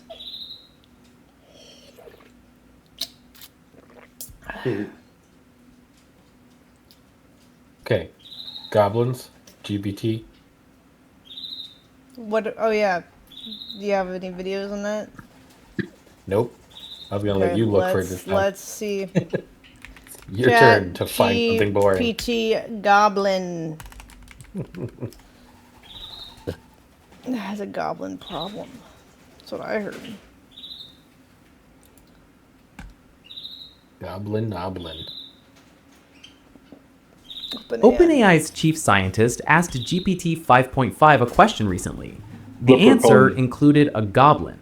He wasn't using a weird prompt, he was just using the model. And he wasn't the only one. Over the last 6 months, ChatGPT had been quietly slipping more and more goblins into its answers. OpenAI just published a public investigation into where the goblins came from. That's the actual title of the blog post, Where the Goblins Came From. It's a first-party postmortem, not external research. And underneath the comedy, it's one of the cleaner public examples we've gotten of how reward signals can drift in ways their designers don't plan. It started small. After GPT 5.1 launched in November, mentions of Goblin in ChatGPT conversations went up 175%. Gremlin rose 52%. Weird, easy to ignore. A few months later, with GPT 5.4, it exploded. Use of Goblin went off the chart under one specific personality setting called Nerdy, by far the highest of any personality, several times the next worst. The goblins were now everywhere, in metaphors, in code review, in answers about philosophy. OpenAI opened an investigation. First clue, the goblins clustered around one personality. ChatGPT lets users pick a vibe: default, friendly, efficient, nerdy, and so on. Nerdy was the worst hit. It accounted for 2.5% of all ChatGPT responses, but produced 2/3 of all goblin mentions. So the team looked at what made nerdy different. Each personality runs on a system prompt, a hidden instruction that shapes its style. Nerdy's prompt told the model to be, quote, unapologetically nerdy, playful, and wise, and to undercut pretension through playful use of language. Sounds harmless. Yeah, Models like trained all on the similar fuckers out there that instructions say, "I'm don't just a usually goblin." develop a creature obsession. Something else was going on. That something else turned out to be in the reward model. When OpenAI trains a personality, the model produces many candidate answers, and a reward function scores them. The good ones get reinforced, the bad ones get penalized. The reward function for nerdy was supposed to encourage playful style. What OpenAI found is that in 76% of the datasets they audited, this reward function scored answers to the same task higher when those answers contained goblin or gremlin than when they didn't. The reward had developed a creature affinity, probably because some training examples for playful happened to use those specific words, and the reward picked up the correlation. So the model leaned into them. They were getting reinforced. Picking up what I was talking about. Okay, fine. No, tell me. Oh, I was talking about like all those people that are always on social media and they're always like, "Oh, I'm such a goblin. I just bed rotted all day." Yeah. I don't know people that say that, but I believe it. It happens a lot. They use goblin, gremlin, what's his face from Lord of the Rings. They call themselves that all the time. Gollum? What's his name? I already forgot. I'm thinking Gollum, Smeagol, whatever the case may be. You know, like there's this like underlying self-deprecating term for a lot of females that will use that terminology. So if they're out there talking to ChatGPT and they're like, you know, yeah, today was such a lame day. I didn't do anything. I just can't imagine people talking to it in like that kind of language, I guess. I don't know. Maybe I'm just not degen enough. That's because Hell's Diva, that wasn't a gay voice. That was my female millennial voice. Same thing. Anyway. That's funny. Explains nerdy, but here's the twist. Goblins were also showing up without the nerdy personality active, in default, in codecs, in conversations that had never been trained on the nerdy reward at all. So how did the behavior spread? The answer is a feedback loop that's worth understanding because it shows up across modern training pipelines. The model produces goblin-heavy outputs because they get rewarded. Those outputs get saved. Some of them get reused as training. This explanation is boring me. I want a better explanation. Tell me what they're trying to tell us. They're not trying to tell us anything. They're just mimicking our bullshit. Are they? Yeah. Or are they trying to warn us about goblins? No, because then if that was the case, they would actually tell us something. Well, I mean, how do we know that they're not? Conversation. I don't know what everyone was talking to them about. I don't know what they were saying about the goblins. That we are goblins. That we are just, How dare you. What you call it? Fucking degenerate goblins. ChatGPT has an obsession with goblins. They creep in everywhere, even if there's no mention of them in the thread, and if this was just a one-off, that would be fine, but it's become such a pattern that in the system prompt for Codex, it is told not to bring them and other creatures like gremlins. Wait, what do raccoons and pigeons have to do with this? And raccoons up, unless it is relevant to the conversation. It actually became such a thing that OpenAI has had to investigate this and find out why it's happening. Yeah, this is a Reddit thread from over a year ago, and it might be our first report of this behavior before ChatGPT 5.1 is even released.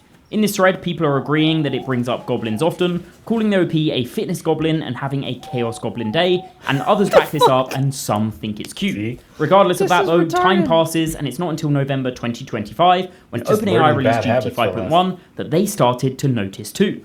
They'd received complaints that their model was being oddly overfamiliar in their conversations, so they decided they would investigate specific verbal tics. These are things like, "You're absolutely right," that we've seen way too much. This is when a safety researcher at OpenAI said that he actually saw goblins and gremlins a few times himself, so he asked that they add those to their investigation. When the investigation was done, it showed that the usage of Goblin in ChatGPT had risen by 175% after GPT 5.1, and Gremlin had risen by 52%. Despite this rise in the data though, OpenAI didn't really do anything, as it's pretty harmless, right? All models tend to have their own quirks and personalities just by the nature of their training, so there didn't seem like there was any reason for alarm. But it was a few months later when GPT 5.4 launched that the goblins came back in full force and started getting stronger. You can get stronger and keep the goblins away by subscribing. This was a post on Hacker News around the launch of GPT 5.4, and you can see the poster is claiming that ChatGPT uses Goblin in almost every conversation, sometimes it's Gremlin as well, and a recent chat of his used it in 3 out of 4 messages. These reports caused OpenAI to reinvestigate, and when they did, they noticed there was an increase in Goblin usage in each model release, and a massive 3,881.4% increase in Goblin usage when using the... Alright, I guess it's the same explanation. Lame. Not as interesting as we thought, but oh well, at least we figured it out. I wanted it to be more interesting, I really did.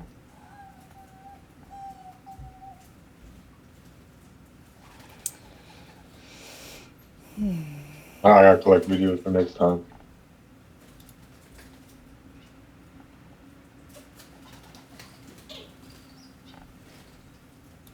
What's this one? Diva? Casey wants to know, are you okay with making more uninformed people dangerously uninformed and spreading misinformation? Yeah, I guess so. If they're already that way, we might as well really explore different options. I mean, I feel like on the scale of things, we're doing less damage than most.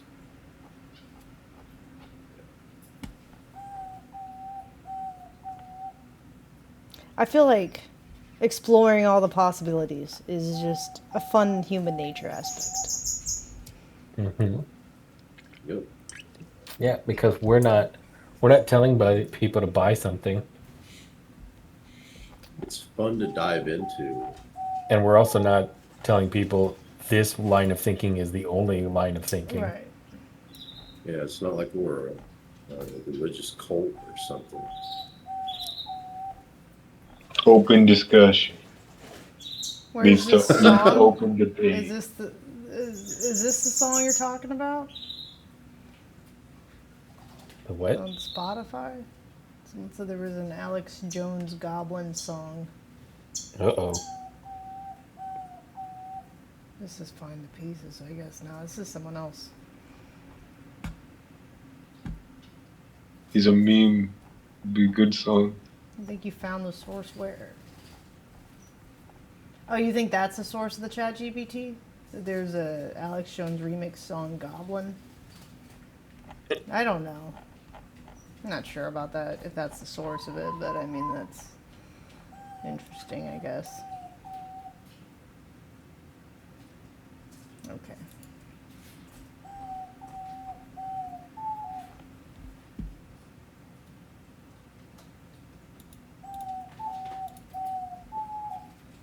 Which video is shorter?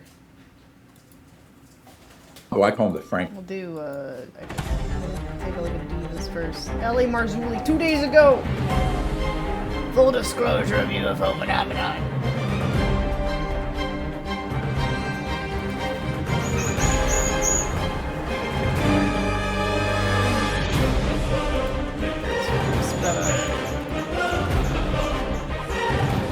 I wasn't expecting this. You're living in days of chaos.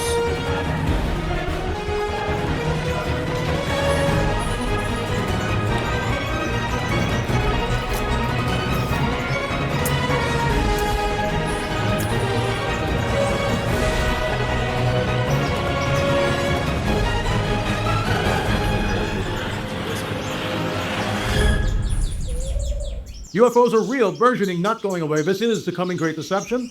I'll be sitting down today with Dr. John Maltabo. I think you'll find this interesting. We're sort of tag teaming it. So it'll be on his show, it'll be on my show, but we're going to be talking about Perry Stone coming out just very recently, talking about UFOs and why that's important. First, a word from our very trusted sponsor. Here's what your financial advisor won't tell you. By the time the news tells you to buy gold, It's too late. You're waiting. I get it. Everybody's waiting. Waiting to see if the ceasefire holds.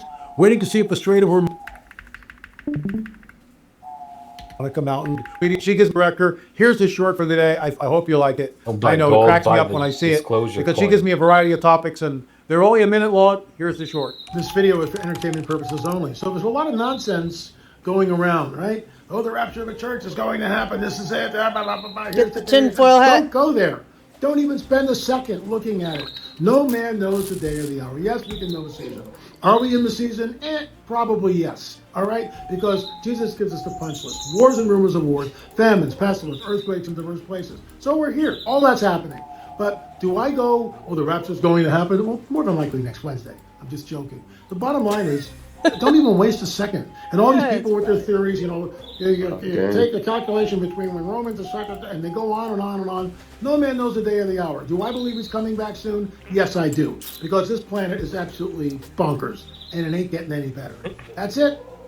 I'm your intrepid host, Elliot Marzulli. Dr. John, thank you so much for coming on the record. This was sort of an impromptu deal. You shot me an email this morning, and I checked out the clip from Perry Stone, and here we are talking about it. But yeah, why don't you bring us in and tell us what piqued your interest here?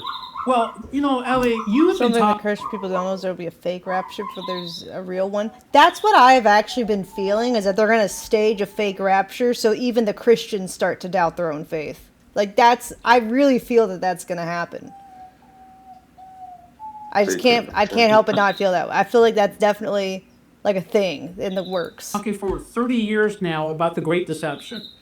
I've been at it for about 3 years, because in that 30-year time frame where you were doing it, I was still getting my feet wet as becoming a Christian. I used to be into UFOs. I have a whole library on UFO books and the Bermuda Triangle. One of the reasons, because I was my favorite. I know, my favorite. Yeah. So I never fought lawyer there, and I've heard of the planes disappearing and the boats disappearing. So, and I first saw my first UFO back in June of it was June of 2022. Wow, Scott. A video, yeah. So we both have been preaching to the choir, so to speak, or preaching out that there's going to be a great deception. So the other night, as I was getting ready for bed, I flipped on Perry Stone. He has a YouTube channel. He's been on it now for about 4 years, maybe 3 years. Some of these guys, and all of a sudden he's talking about, I see this background that he has of somewhat similar. They just do it for the sake of I'm not listening to you because I'm watching the video. What? I don't know, some of these guys that go down the rabbit hole, they kind of just do it for the sake of it, screaming, but some of them aren't logical, and they're they say they have evidence, but really they're just kind of screaming, kind of clip farming. Imagination is strong. Yeah, they're just kind of, they're just being kind of rage bait. I don't know, just like. I mean, that's the whole internet. Some of them. Yeah, there's this dude, he has over 2,000 videos. It's just the same shit, he kind of bounces back and forth, but same idea, interviews people and shit like that.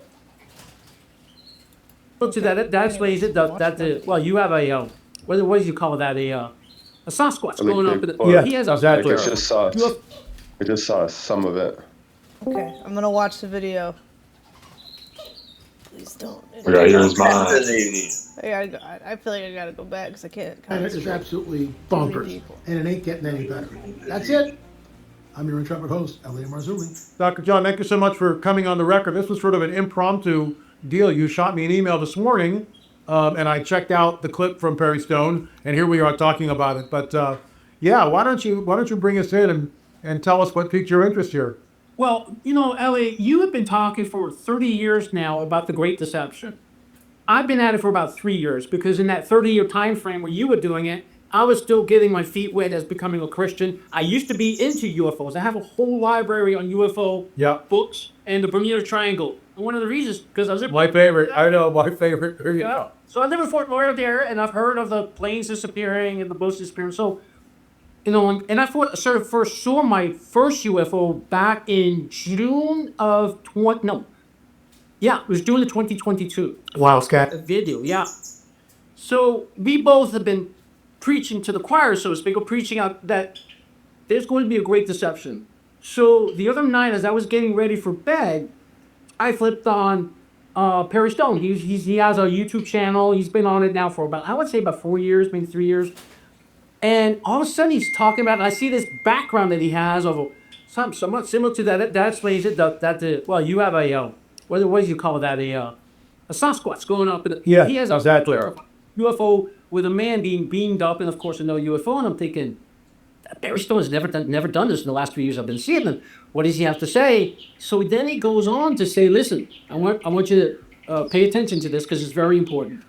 I got a text message from a friend of mine, pastor. He said, please call me right away. He was in the middle of doing his work. You know, he's been a long, 50 years of ministry. He's going to be celebrating this September. And so he goes and he calls him, and he doesn't want to say who his friend is. But his friend was part of a large congregation of pastors that were called to another state. He didn't want to state what state was. And there were government officials there, and they wanted to talk to him about the coming disclosure of UFOs. He basically stated in his conversation, he had very little information outside of the fact that the reason why the pastors were being gathered is because the government officials were concerned about the fact of two things. One, that the people that are part of the congregations may freak out and walk away, basically saying that there's no such thing as creation. We have beings coming from another planet, another solar system. So they're going to walk away. And the other factor is that there are people who are not associated with any churches. They're going to be looking for answers because they're going to freak out. Kind of like, War of the Worlds or the Earth, some of that situation. Sure. That. And he went on to say is that the government officials said, are those two things, and that, yes, we do have UFOs, and we've been reverse engineering them for a few years, and we do have alien bodies that came with those UFOs. He didn't mention reptilian individuals that they have. So I was up, this is like 9:30 at night. I'm watching this, getting ready to bed. I used to go to bed at 9:30, 10. I said, wow, I'm going to have to do a podcast on this because I started the podcast to warn people of the coming great deception. I didn't know anything about you until I started really getting involved in this genre, so to speak. I've been preaching the gospel for 30 years, LA. So that was my concern was getting people saved. Not UFOs. I kind of set that aside. I moved on to studying the Gospels, studying the Bible, reading the Bible cover to cover, because I want to have the proper information to give to people because the Lord's coming soon. He's coming a lot sooner than people think. I agree. But see, that's where I kind of have a problem with people like this, where it's like, yes, but you also can't disregard the UFO stuff because that's the deception part. So, like, I don't know if it helps. Just keep preaching gospel at people who don't believe gospel is not going to help them. Yeah, did you notice how he was like, then I stopped studying UFOs. He makes it sound like it was a drug that he just stopped, that he just quit. Like, yeah, man, I'm not on that UFO shit anymore. Yeah, I feel like you have to be doing both because it's like people are, they're going to be deceived. That's very scary. I believe of the factor that this disclosure, you talk about the runs of disclosure. I love the book, read it several times. You talk about the runs of disclosure. Yeah, there you go. Shameless plug. People get it. You need to read it now. Don't wait. You need to read it now. I also went through your video set on the UFO, so the 10 video set. Yep, share that one. Yep, UFO disclosures. People, you need this information because the government is soon coming out with this information. Remember, just a few months ago, actually 3 months ago, Trump said, on the Air Force One, he said, we're going to be coming out with some stuff on UFOs. So Obama's already come out a couple of months ago. Of course, Trump said that was classified information. And then he said, well, we're soon going to be putting out this information. And now with Perry talking about, it was 3 nights ago, I saw this, he posted it 3 nights ago, or 3 days ago, that this friend of his, a longtime pastor friend of his, was part of this congregation of pastors to go before these government officials, letting them know that they wanted to release this information, and they were concerned about the reaction to the fact of this information going out to the public, for them to be ready when it does come out.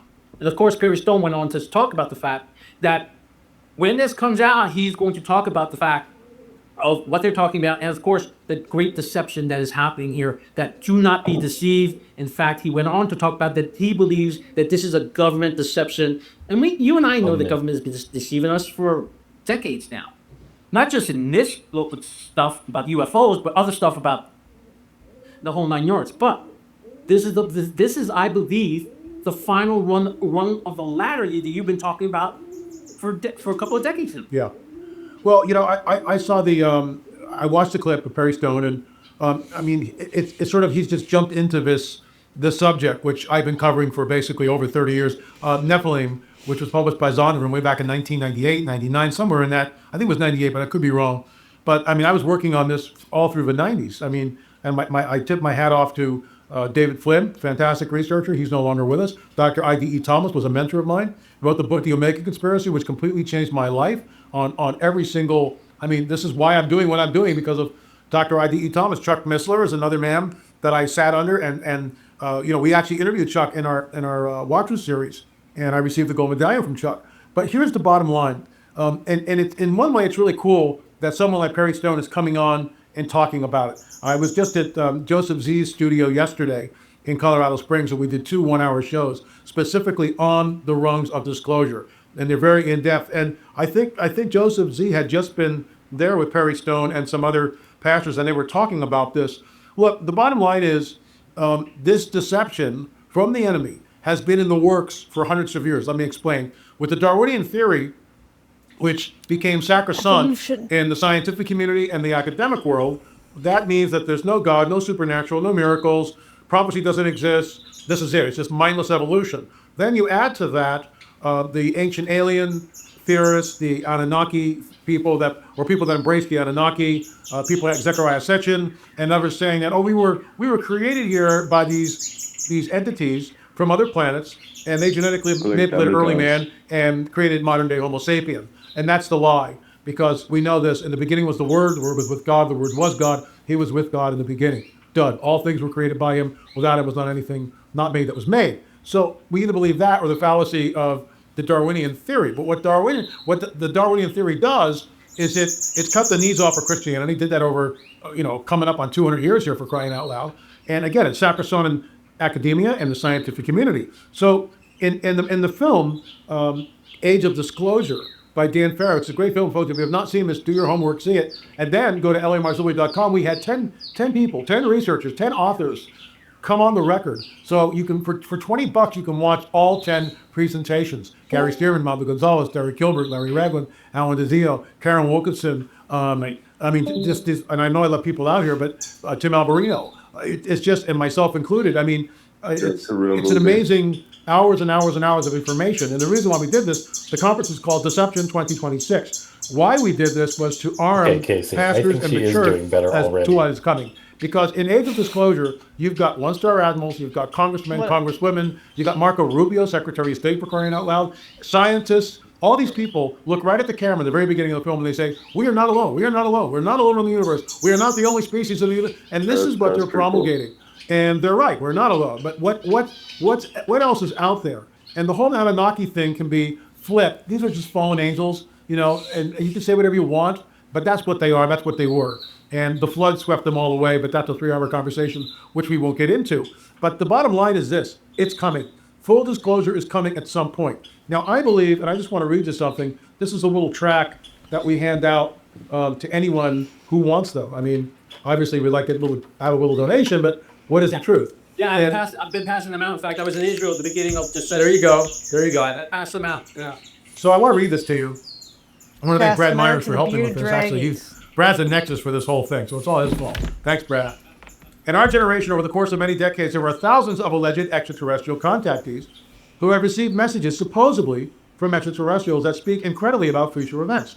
One example of this can be found in the book Bringers of the Dawn, Teaching from the Pleiadians by Barbara Marciniak. Here is only some of what she said was communicated to her by beings from the Pleiades. Now get this. We are here. We are the Pleiadians. Humanity is learning a great lesson at this time. The lesson is, of course, to realize your godhood. Stop right there. Where have we heard this before? Right? You will be as gods the day you take of the fruit. So it's the same old lie that we've heard over and over again. This is where it gets a little intense. And Perry Stone, if you're watching this or one of your followers are watching this, la@lamarzulli.net, shoot me an email. We will send you resources, all 10 films, link to all 10 films, the Rungs of Disclosure. You can do it, a Zoom chat with me, mano a mano, will bring you up to speed. So here it is. If human beings do not change, if they do not make the shift in values and realize that without Earth they could not be here, then Earth, and its love for its own initiation, is reaching for a higher frequency, will bring about a cleansing that will balance it once again. So what's the cleansing? Buckle up, folks. There is a It's potential for many people to environmental leave the frequency. planet in an afternoon. The people who leave the planet during a time of Earth changes do not fit here any longer. They are stopping the harmony of the Earth. And folks, they've already explained away the rapture of a church. You Oh can my tap God, dance Emma, around I that all just you thought want, something. but they're talking about What? About how they could fake the rapture, but let's finish this first. that we call the rapture, because when they get rid of all those pesky Christians, now they can worship the alien gods and all this other stuff. So John, when you watch the Prairie Stone thing, it's like part of me is irked by this, because I've been banging Miss Trump for 30 years, and very few people listen, but more and more people are listening now. So we've got resources, we'll give them away, and all this stuff. Just shoot me an email. We'll give you all the I stuff just that you feel need to like- bring your congregation.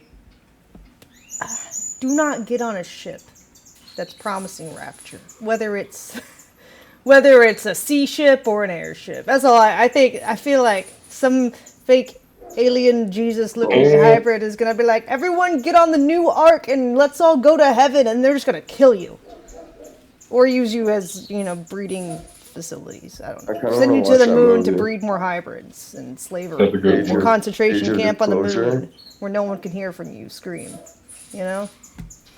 Something like that. They'll just Up to abduct speed. you, and you'll just have to be going along with it. Yeah, basically. Or they kill you. You gotta watch out. That movie, Age of Disclosure, actually sounds fire. I thought fucked Age up. of Disclosure was the documentary of interviews. Was that not the Yeah, one? yeah. I just looked it up. It's like a full insight, like Jesse Ventura, like how he snuck in the government and fucking exploited their operation, sort of with the books and the movie. It's kind of cool. Yeah, I think I watched it. It was just like a documentary of people on the inside, basically whistleblowing. Yeah, I never seen it, but I wanted to order the book and watch that shit. I think it was. Yeah, like Age of Amazon. Disclosure is that film where they have something like 48 government officials, whether it's politicians, military, whatever. Yeah, it's not like a movie. It's like a documentary. Yeah, there's nothing fictional about it. Yeah, it's a real It's just document. interviews probably people and shit that are inside there, like the Pentagon or whatever, the secret operations with this shit. We're at the 79th anniversary of the Roswell event. So my question to you is, And the 70th anniversary of Israel becoming a nation. here you go. Gee, what a coincidence. May 14th, 1948, right? I mean, right? It's unbelievable. So what do you think? Do you think disclosure on July 7th? Interestingly enough, Steven Spielberg's film, if you've not seen the trailer for that, folks, I've been following it like white on rice, and I just did a show last week on it. But in that film, he shows a slate like this, right? This is a slate. Mm-hmm. That's a slate, and it says July 7th, 1949, Roswell Air Force Base, 509th Bombing Group, Entity Number 5. And it's in black and white. So the question I have, this is my question to you. Spielberg seems like one of two things.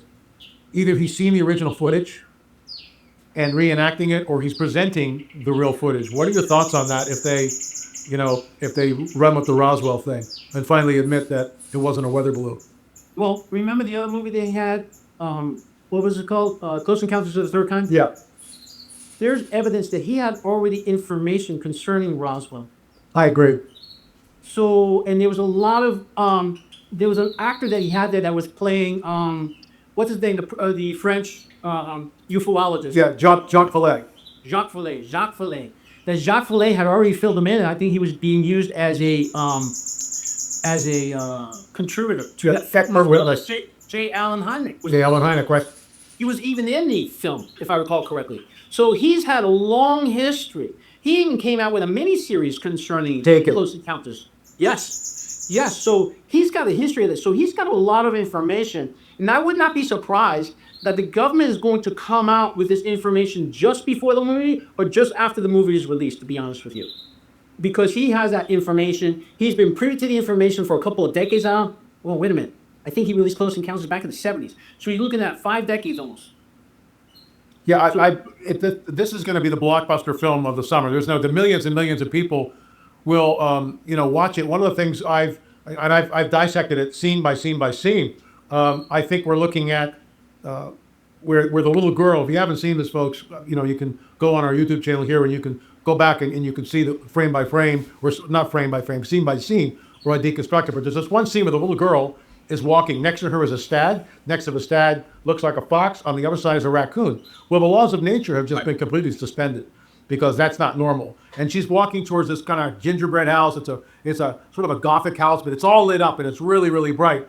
And I don't know because I have not seen the film, but I would posit that house is actually the mothership, which is being cloaked, and she's walking into a UFO. The next scene, she's on the metal table, and then we see this. We see the hands going like this. And in my opinion, that recounts Michelangelo. Da Vinci, Leonardo da Vinci. It's Michelangelo. Sistine Chapel. It's Michelangelo. Michelangelo. But with E.T., it's the same thing. E.T. I was about to say E.T. Yeah, I mean, it's unbelievable. So he's been using that iconic,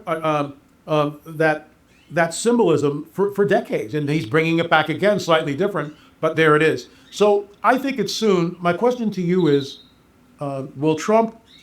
Now I heard this from Jamie Walden, who's ex-military, and Jamie was called to Washington D.C. and he came on the show and talked about that, which kind of blew me away. And he was there for like 10 days or something, a week or 10 days, and he told me on the record, I mean, it's in our, go figure, right? He said that they have moved the timeline up to May. Well, we're about to jump into May.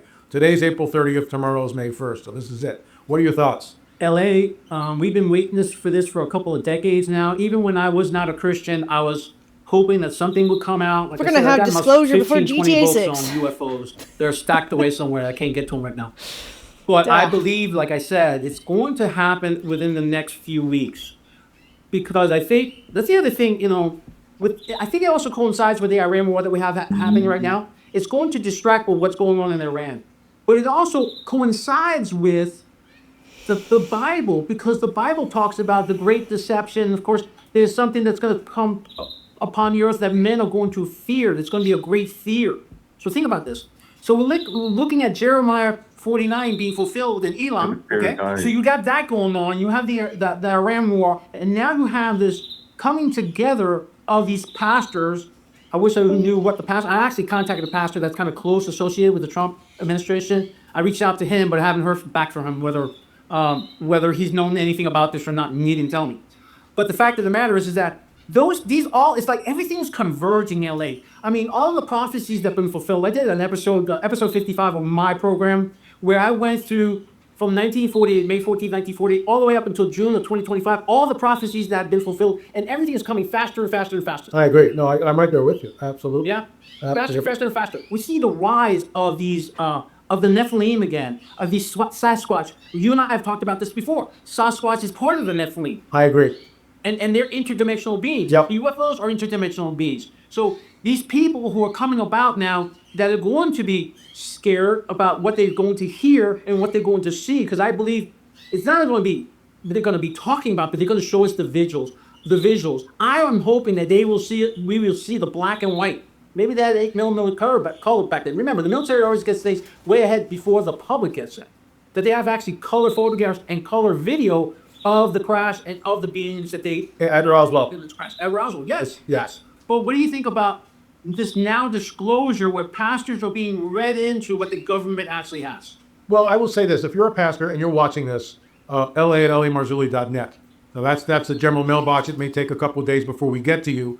I will send you private links to all 10 films. So there's Close Encounters of the First, Second, Third Kind, The Experts Weigh In, a film on abductions, cattle mutilations, crop circles, 2 films on Roswell, and then What is the Truth, where we sat down with people like Nick Pope, who's no longer with us, George Norrie, Gary Stearman, Mando Gonzalez, both sides of the aisle. So we'll give you those resources. We'll send runs of disclosure to you, all for free, because that's what we do. We want to arm you. I can't be every place at once. I'm doing a show every single day. I warn about the coming Great Deception. It's no longer, we're poised. We are absolutely poised. This thing is coming down. And John, the question is this.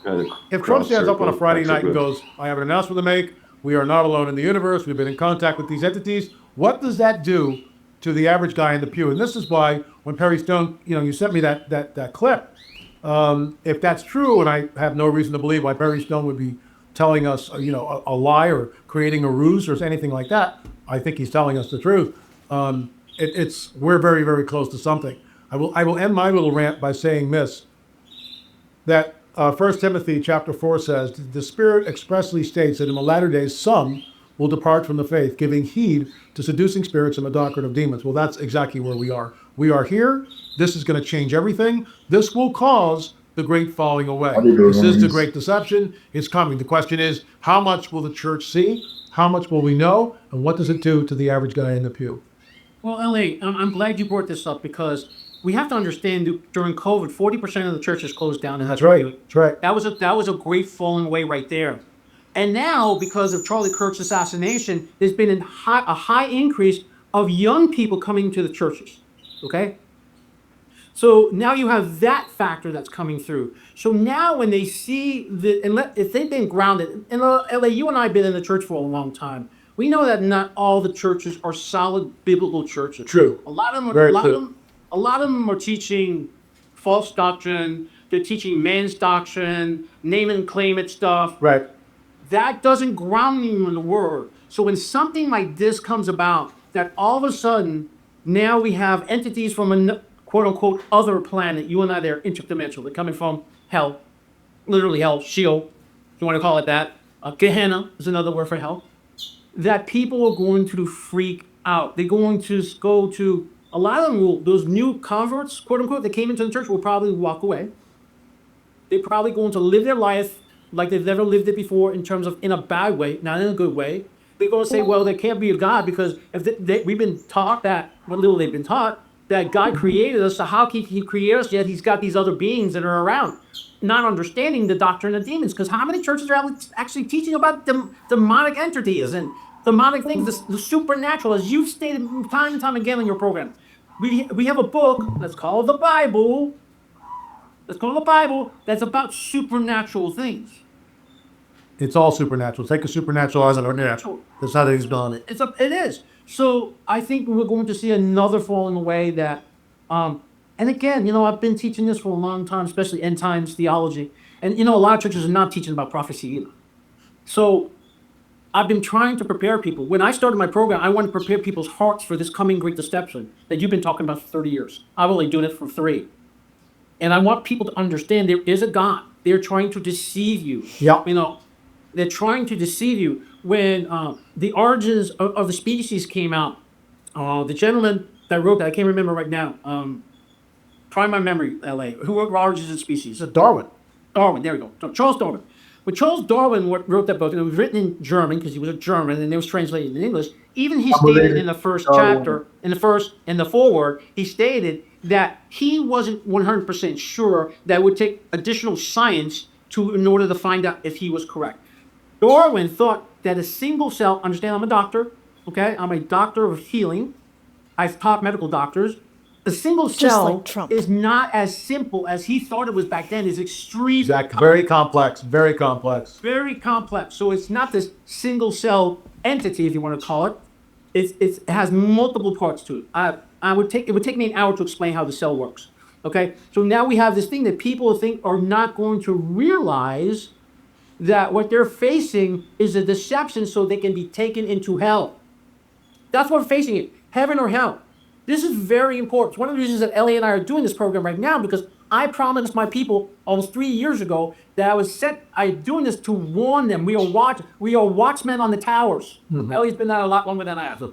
Watchmen on the towers, looking out for your souls to make sure you don't fall away from the true lover of your soul, which is Yeshua HaMashiach. You know him as the Christ, which is his title, Christos, the Messiah, Jesus. Amen. Well said.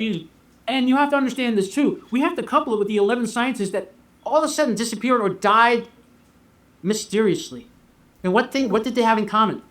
They were all part of the re-engineering of these crafts. Back engineering, yeah. The back engineering. Allegedly, exactly. I mean, one of them was a 3-star general that disappeared? I don't even want to touch that. I'll just say that I didn't want to go there for other reasons. It's just way too hot to handle. So yeah. It's beyond my pay grade. But Ellie, what I'm trying to bring about is all this thing is happening. It's happening now. Yeah. No, I agree. I think we're rapidly headed towards some sort of a disclosure. I have said this, the last rung of a ladder of disclosure, in my opinion. It's not going to. We can announce it, but they're not going to show up until they're good and ready to show up. And I think, this is a conjecture, but I think the trigger that they are waiting for is a nuclear event. And I've said, I wrote this in the book, Runs with Disclosure. I'll close out. I've said this numerous times. I'll say it again. You have a nuclear event going off anywhere on the planet. Putin is threatening, saber-rattling with his nukes. Iran is kind of threatening. We got some sort of secret weapon. Well, what's that makes sense because then the aliens can come and be like, stop nuking each other. We've come to preserve your race, please. As the ones who created you, listen to us. We want peace. We come in peace. Yes, listen to us. We are your overlords. We are saving you. Yeah, do they have a nuke someplace? We don't know. But Pakistan has nukes. Russia has nukes.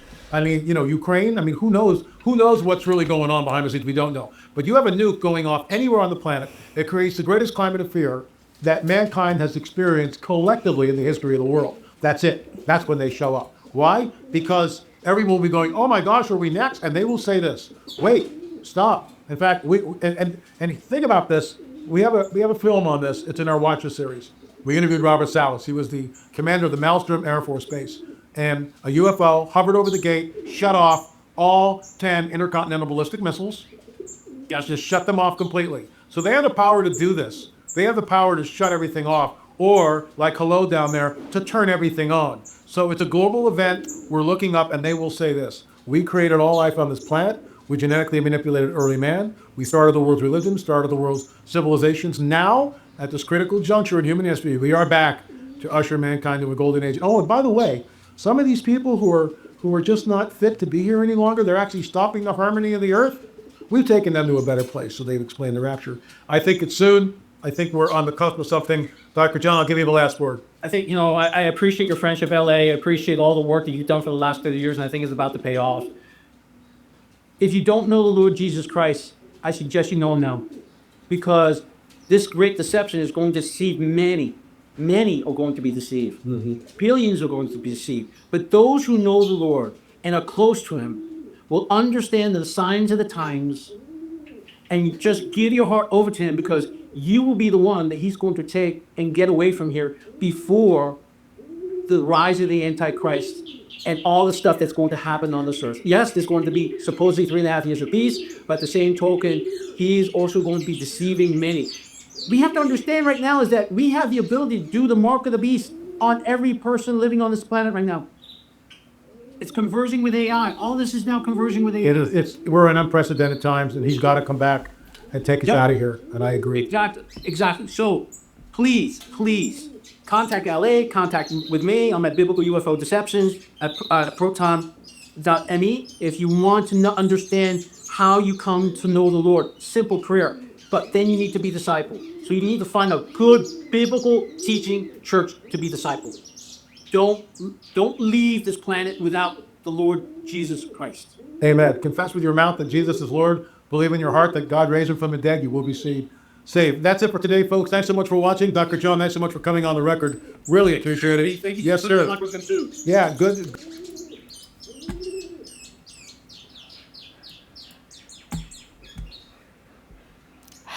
Why does he look like an undead creature? Why does Beer look like this? It just really bothers me.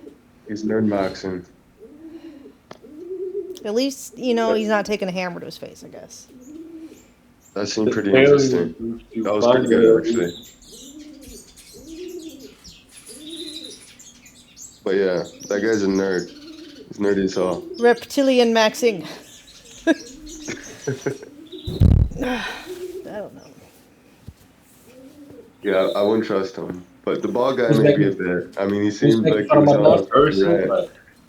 on a rant for a hot minute. Who's in here making fun of Dr. Greer? Me. He looks like an undead. He is getting pretty old. He's like 70-something now.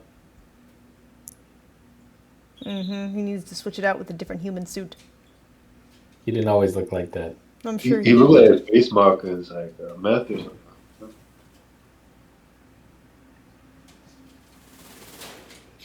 This is what putting in the good work will make you look like.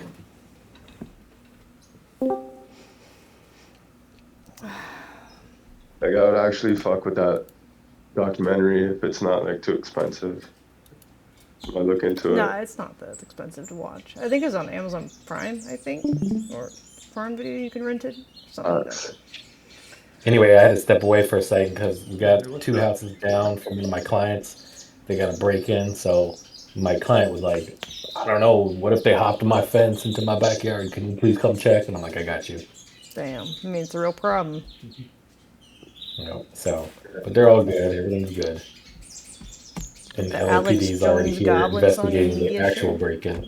Okay, let me see this. Let me see this Probably Goblin some song. Lions, some stupid little dudes. Where I'm from, they're using drones. The county police. I don't want to see him kissing goblins, You can tell. ingratiating goblins, in bed with a goblin. I don't want to see him kissing goblins, succubus with goblins, ingratiating goblins, in bed with a goblin. I don't want to see him kissing goblins. Do you think this is the source of the Chat GPT? I don't think so, because this was 9 years ago. There'd be no reason for it to be going crazy now. But I mean, interesting that this exists, I guess. All right, what does Reptilian Man have to say? That we've created. Why do you? Oh, I call it Frankenstein. That's my name. I like him. I swear I probably The seen alien this guy before too. Talking some shit. That we've created that look like an alien, but they're man-made. Those are the ones we've been making that everyone thinks are alien, that have been abducting people for its psychological warfare value. You're looking at a massive amount of geopolitical power at stake with disclosure. You know, somewhere between 1,000 trillion and 2,000 trillion dollars in assets that would, over the course of 20 years, become redundant and unnecessary, which means they have no value. And I think for that, people will kill. For that, people will do criminal activity.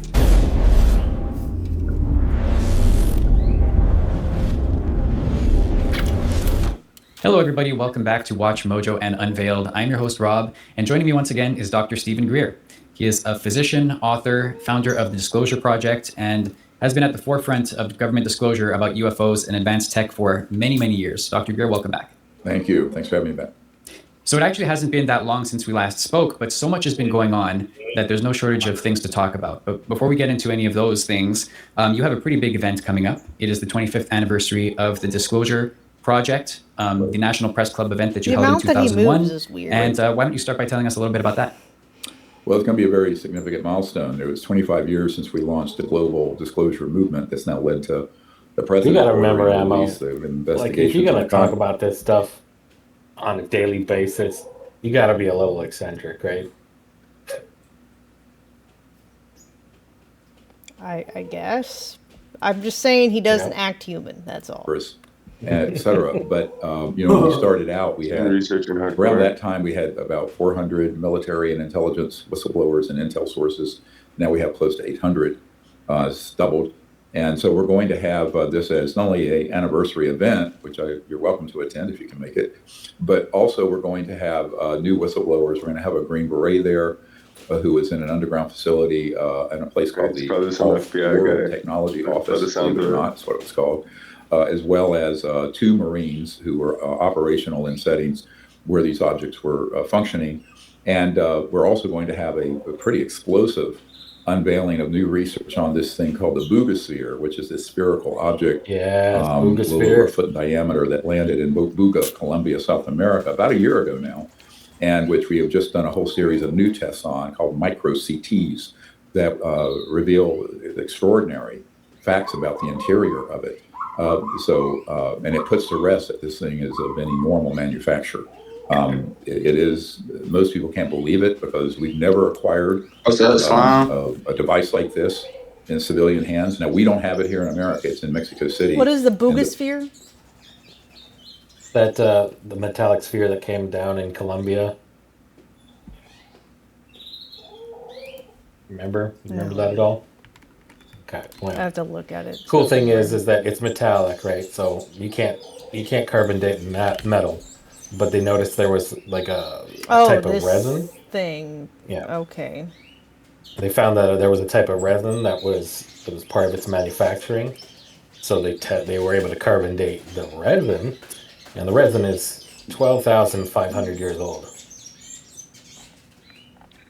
What was it called? Boogosphere, Buga. That sounds fucked. The possession of Jaime Maussan. And he will be coming and presenting briefly about it. I'll be presenting science on it. So we have new whistleblowers, we have the Bugosphere. And then we're going to also be presenting some very important information on what's come out. You know, former congressman who was supposed to be the national security advisor for Mr. Trump stated a while back, a couple weeks ago, about there being military programs where they were using non-human or alien DNA and making hybrids with humans. That's kind of a little bit muddled in what people think that's about, and we're going to unpack that. And we're going to unpack also the use of the man-made UAPs, the so-called ARVs, alien reproduction vehicles, that are operated by humans but are made to look alien. That's a complete false flag operation that have been used in these human experiments, human trafficking, child trafficking, drug running, etc. So this is information that's very deep in the subject. And the reason we're doing this is that, as you know, the president has ordered the Secretary of War, Pete Hegseth, to release any and all files. I don't trust Greer either. Of course, he won't have access to most of these files. Because it's like, But how could because he say all this shit, and if it was true, be allowed to live, while scientists get killed for less? I think he's an FBI guy. No, it's the same thing like Bob Lazar. He's been saying it as long as Bob Lazar. He's been doing this since the 90s. He's the whistleblowers and intel. The Disclosure Project is sort of almost like another non-governmental intelligence collection entity, or has become that.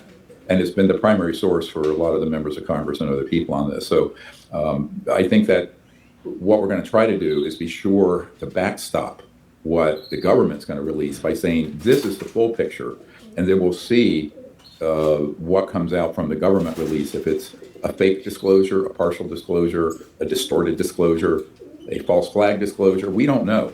And so we feel that as a independent entity, we, the people, need to be sure that our fellow citizens understand what the full... You have to ask yourself this. For everybody who doesn't believe him or thinks that he's a government plant, to what end? Because everything he's saying is in opposition of the government, in opposition of the deep state. Right. I know. That's why it's like, if the angle that he takes were true, it would make me think that, like, they would want him not to be around anymore, since he's so, like, he goes everywhere. You know what the problem is, though, is because of his specific take on things, they can chalk him up to, oh, he's just one of these nut jobs that goes and writes books and stuff, so we don't even have to say or do anything about him, and everybody will assume that he's a spook or, you know, a liar or a grifter or whatever. Sure. Yeah, but the thing is, he's got a long career. He got like real time interviews, and he's, you know, they're starting to come out more and more. Like Jesse Ventura, like he went out on a whim, you know, and he got 2 books, right? So like, and like tons of TV, like he had a TV series on the shit, right? So like they were able to like broadcast it on a certain like type shit, you know. Like some of them won't like get silenced or whatever.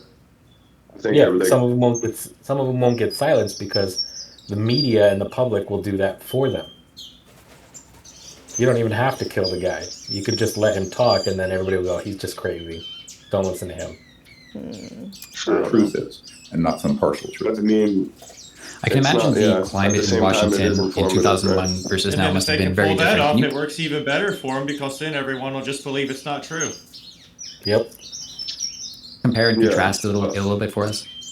Well, at least now, 25 years later, number one, everyone accepts that these are real.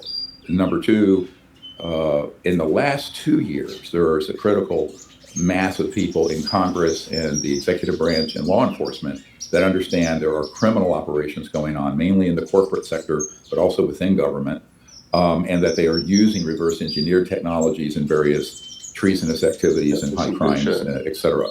So that is a huge change, because at that point, 25 years ago, people going, oh, well, they don't even exist, or it's a myth, or it's on the National Enquirer front page, therefore, a priori, it's rubbish, et cetera, and so on. So, I mean, it's been a long slog. You know, many people ask me, when did you think disclosure would happen? I said, well, it was summer of 1994. Quite a while ago. Yeah, I mean, and it's true. That's what I mean. Like, doctor, jump in there, criminal aspect. That's kind of interesting. I can't hear anything. to President Clinton, and he was drilling down hard on this. You know, I'm working full time as an emergency guy, trauma and all this stuff with 4 kids and a golden retriever out and, you know, the usual life. And I thought, well, I've done my job. Now the government will do theirs. Well, now here we are 32 years later.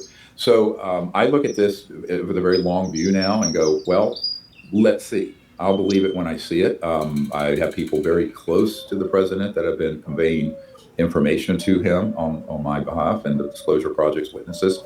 We have military people working with us who've left the military, who are full-time investigating this and doing, as they call it, soft bumps to facilities and people in their network within the covert contracting world, who are also getting that information over to key people in the government. So there's a number of things going on, a lot of which I can't speak about publicly for obvious reasons, because these people have to be protected. And one of the bigger issues also that's grinding slowly back through the Senate is this provision for protecting whistleblowers, but it needs to also include federal witness protection, like Marshal Service protection for some of the high-value whistleblowers, HVWs. You know, HVT is high-value target. I call these HVWs, that are extremely senior people who want to come forward, but who, as soon as they reach out to us, are threatened. And this is no conspiracy theory. I can tell you that we know the names of some of the people who've been involved in so-called wet works, the targeted killings of people over the decades. And those names have been turned over to the executive branch and to select members of Congress, as well as to law enforcement, because ultimately you're dealing with people who have gotten away literally with murder for decades. You know, since I've been involved with this, we're no stranger to the idea that certain people have been disappeared or killed for knowing too much and moving in the direction of beginning to disclose that information. So these are extrajudicial killings, a kill list type situation. There are whistleblowers I'm working with now that, as soon as they started moving towards us, had that happen, where they were targeted but weren't killed but threatened. And then others, we have a very important one who wanted to come forward about 3 years ago. And as soon as we were actually buying plane tickets to bring him to Washington, someone showed up at his house and he said, "Look at your computer." And they had embedded child pornography all over his cell phone and his computers, and said, "You'll go to prison for the rest of your life if you take one more step towards this." So it's a nasty bunch of people. That's illegal. So what I've been saying for many years, or really for 3 decades, since we first presented this and found out that the president of the United States, Clinton, was being denied access, I said, well, this is a treasonous and criminal organization. Where is the FBI?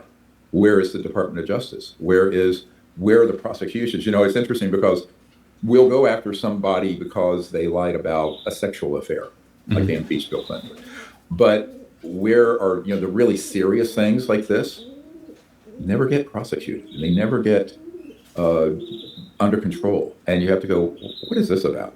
What good is law enforcement if they're not going to enforce the law when it comes to treason, murder, kidnapping, and embezzlement of huge sums of money from the federal treasury?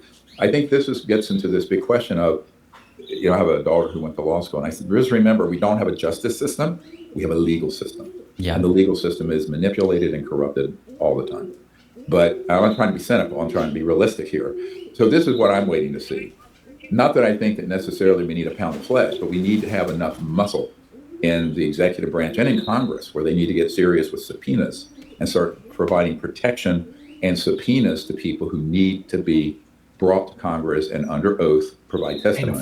Now, if you go back and look at our 2001 National Press Club event, every person who stood up said, "I will testify in a court of law or before Congress under oath with the penalty of perjury that what I'm about to say is true," right? I required each of them to say that. We're going to do this time also, because we want people to understand that these are people willing to go under oath with the penalty of a federal perjury charge, right? And yet they're never subpoenaed. Now, you know, even now up to this date, if you look at those 20 witnesses and whistleblowers in 2001, they're much more consequential than anyone that's appeared before Congress as of this moment today. So you begin to wonder where is the muscle in Congress and the backbone, and where is the muscle and backbone in the executive branch, which includes, of course, the presidency and the executive agencies such as the Department of Justice and FBI. So I think this is where we, the people, have to hold our leaders to accountability. And this National Press Club event, which you're all invited to, there's still some room for people to come in person, but we will also put it up online. It's time for us to say, okay, it's come this far. Now let's get the touchdown. Let's bring this out, but not something that's partial. Now we know that the president is getting lobbied heavily by people in the system to only tell part of the story. Right. In fact, it came out that Bob Bigelow, who had Bigelow Aerospace, which was actually a contracting entity that scammed the government of millions of dollars and created false reports back. I have all the internal documents, or 6,000 pages of internal documents from Bigelow Aerospace. And so those people are saying, oh, don't tell everything, do a soft disclosure just to because they're trying to cover their own asses, let me be blunt. But also because there have been very much involved in many of those organizations that presented as doing legitimate research under contract with the government on the UFO issue. They were actually a front for the intelligence community, providing distorted and false information, and were therefore a part of the criminal cover-up. And so, now you have the foxes in the hen house. So this is something we're going to call out. I don't pull punches. You know who he looks like? He looks like that other woman who speaks sometimes in the UFO type space, who I said looks like a lizard. I don't know her name either. Do you know what I'm talking about? Yeah, with like kind of big curly hair. Yeah. What was her name? Yeah. I don't know. Can't even remember. Try look up. Yeah, I'm sure it'll come up. You put like female and then crop circle studies. Her name, I swear her name will probably come up. Like, it's escaping me right now. I think I've seen this guy before though. Like, Linda Moulton, there you go. Thank you, Health Diva. Linda Moulton Howell. But I mean, she old ass too though, so that's why they look similar. No, but they have like a look. They have a look. They have a look. Do you know what she reminds me of? Well, at least when she was, now that she's older, not in her earlier stage. But she looks like the scientist from, oh shit, now I'm going to forget the name of it. It's one of Tim Burton's animated films. No, she just looks like the lizard from Rango, the female lizard. Like, I can't. Yeah, it looks old as hell. They they don't look like each other, but they look like the same species. You know what I mean? So wrong. I think it's the mouth being way too wide for their face.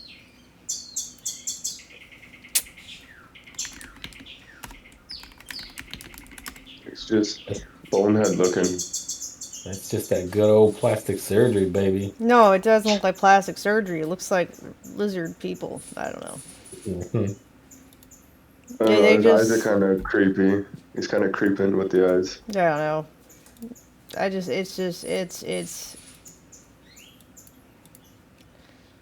know. Huh? I think Linda Moulton Howell actually passed away. That's how old she is. It's a creepy researcher, dude. Hers is plastic surgery? Oh, okay. Well, weird shit. Friends, but I'm not here to be popular. I'm here to get the truth out. There's this developing story that's been kind of like making the rounds. I'm sure you've heard about it, but about these disappearances of scientists and people who with intimate knowledge of the UFO phenomenon.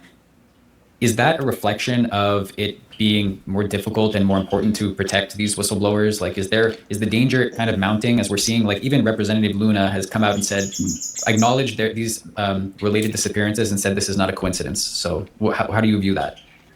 Well, I look at it a little differently because we've been observing this for 30 years and we've been warning and providing information for 30 years. I just mentioned that one of the key people in the aerospace covert sector, whose name we have and whose actions we have documented, who have killed people, have been turned over. And so now, as for the ones that are in the news right now, those 10 or 11 or 12, depending on how you count them, none of those were people I was working with. None of them were people who were part of our whistleblower group, because the people we have pulled in, none of those people have been killed. They'll have dirty tricks and they'll have people put a helicopter over their house, or they'll have people show up at their door and do things, but none of them have been harmed. Not yet, ever. Because I won't say more than the fact that there are people backstopping us who would know that happened, and whoever did it would be grabbed up and arrested or eliminated. But I mean, it's a little bit spooky, but I don't go much more into that. But yes, I think people over the years, now some of those I think are just coincidental. But, you know, people like General McCaslin, who had been very involved in some very dark projects at Wright-Patterson, he was the one who kind of gaslit Tom DeLonge, along with Luis Elizondo, with that through the Stars Academy, and there was all kinds of manipulation and disinformation provided out through that vector, out through that system. Okay, I'm bored now. He's not getting to the Frankenstein part. Go to the Frankenstein part! 19 on. I think videos like this really need to use the chapters feature. They do. By does he? I don't see Human it Dictionary. Yeah, people, they're going to be skeptics, and I really, and it did the or the this. Yeah, he's delving into. Oh, you were so shit on talk. You were agreeing. You said they should from 2001, 68, 2026, long time, right? Almost 60 years. No I one in the suspect anything comments that would have has been a suspicious timestamp. would have been either moved or covered up or moved out of the trajectory. I can't do it. The Buddha sphere thing was pretty cool. I never got confirmation this was even real because I only saw one video on it and it kept like changing size like it was AI. I didn't really look it up, like look into it yet. I don't know. Well, I mean, like I said, the carbon date study was done by the University of Colorado, so whether or not you want to believe the video of it flying around is real or not, I don't know. But the sphere itself has been tested and it's old as shit. Yeah, there's probably like some hidden video, like somewhere. The University of Georgia was able to carbon date resin. Never mind, Georgia, not Colorado. See, we don't even know. From the Boogosphere, and it was dated at 12,560 years old. MIT just released the clearest scan ever taken of the Boogosphere, and it shattered the foundation of everything science thought it knew about human history. What they recovered wasn't just unusual, it was unlike anything we've ever seen. The internal structure contained technology that modern science cannot explain and cannot replicate.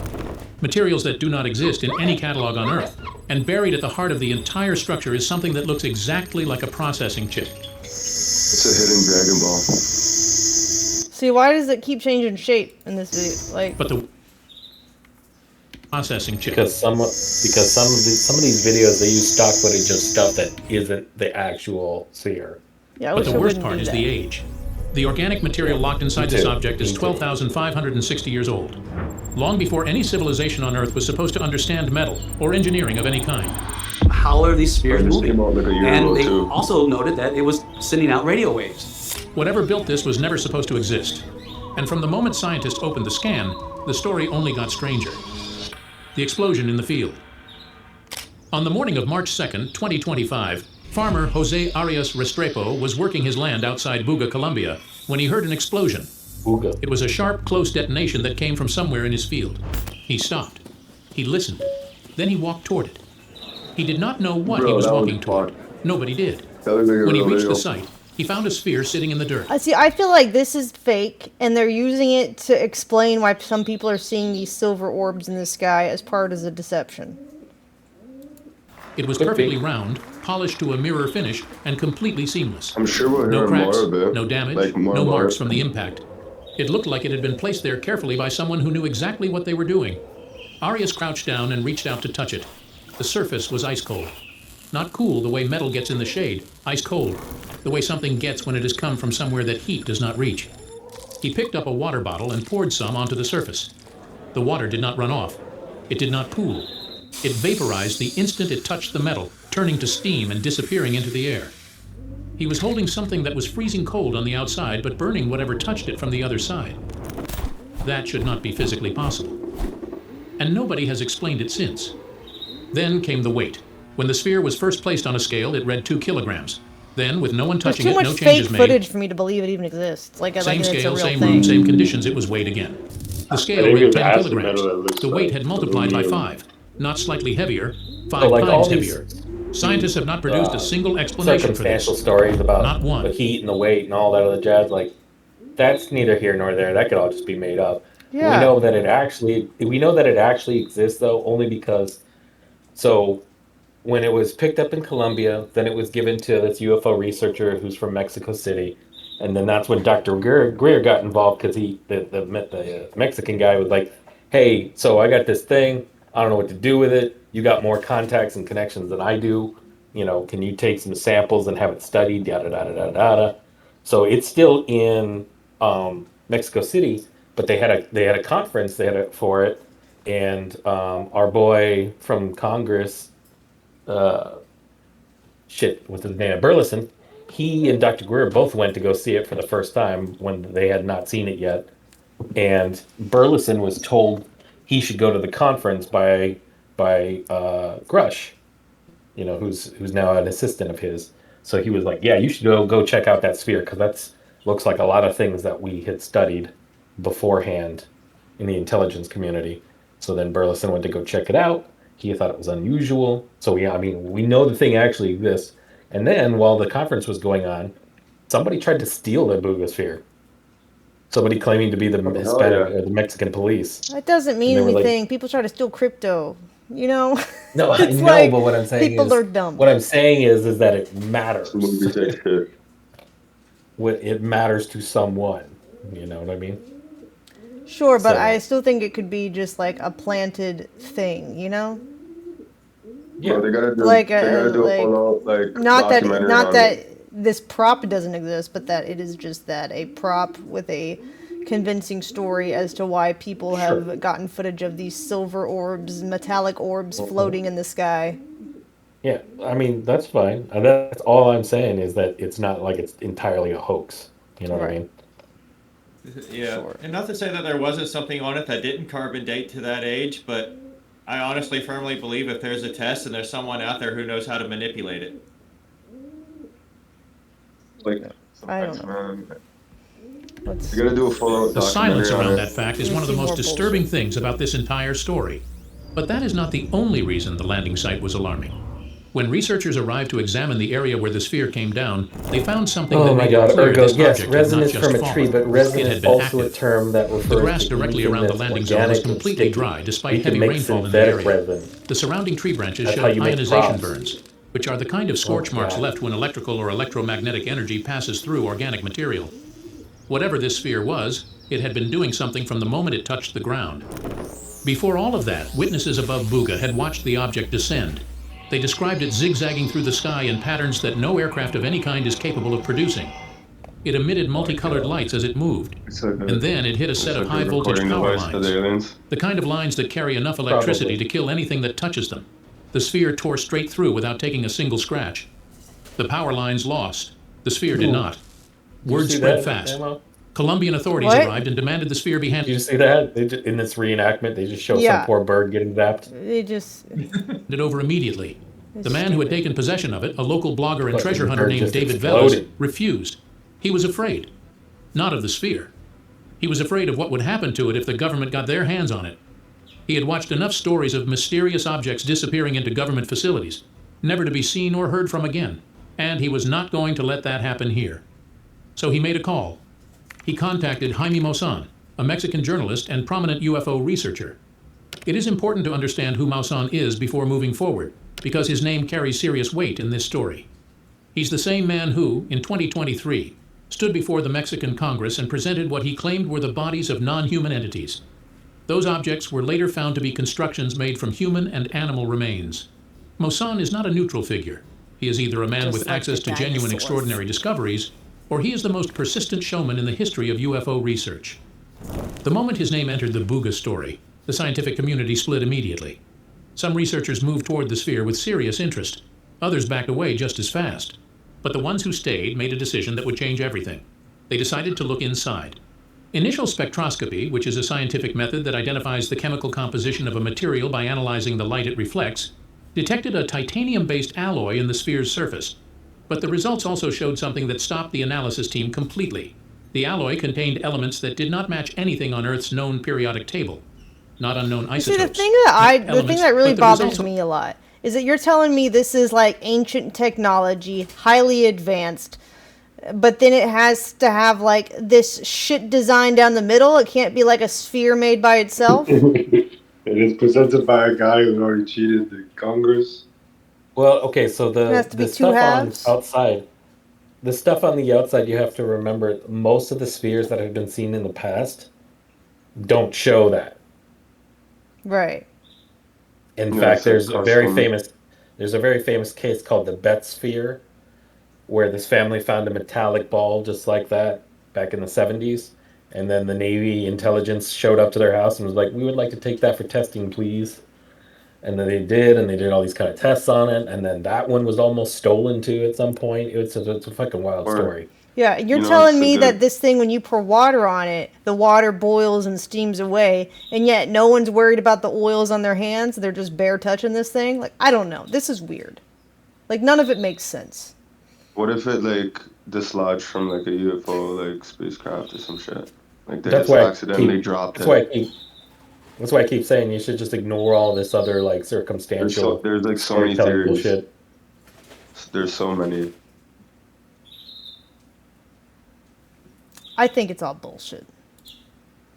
Okay. Well, then let's move on to something else then. That's a bullshit. Well, like if they don't drop anything, like have a documentary of it in like 5 years, I'll go with her. It's probably bullshit. But I know these things exist because they've existed and they've been around before they ever talked about the boogosphere. No, I believe silver orbs in the sky exist. People have seen them, but I don't believe that this thing is one of those that was flying around. I think it's a cover-up to explain those things flying around. It's like another explanation. Explain it away. Debunk the flying orb. I don't know. Well, if it's a debunk, then it's a bad debunk. It is. That's what I'm saying. No, because it's telling a different story. It's not saying like these aren't real. It's saying these are mega real. Right, but they're not trying to. The government wouldn't be trying to convince us that like the things that we're seeing in the sky don't exist. They're just trying to explain what they are. As like, oh, this is what they actually are. No, Blah, I blah, think they blah. would rather say that they're all bullshit and they're all fake and they're all Not if they're drones going and towards everything else. disclosure. No, because now they're going to be That's- explaining everything, right? Well, sort of. Okay, so we have to look at this way, right? The boogosphere supposedly is suggesting that this was still flying around. This was constructed and still flying around before the flood. Right? Right. So, on one hand, if you want to say that it is part of disclosure, then that does work because you can start saying the whole, aliens had an influence on mankind, blah, blah, blah, upheaving history and religion and yada, yada, yada. And that falls in line with whatever their controlled disclosure would be. Right? Did you see But then before if you this were to say- boogosphere came out, I could find more videos of like the silver orb shit Sure. that people were able to see. And now Holy it's like, shit, what is that? This is not Look fun. up the Look Bet at sphere this. real quick just to see if you can find a Too picture. shaky. Look up the what? BETZ. BETE? Z, as in zoo. Oh.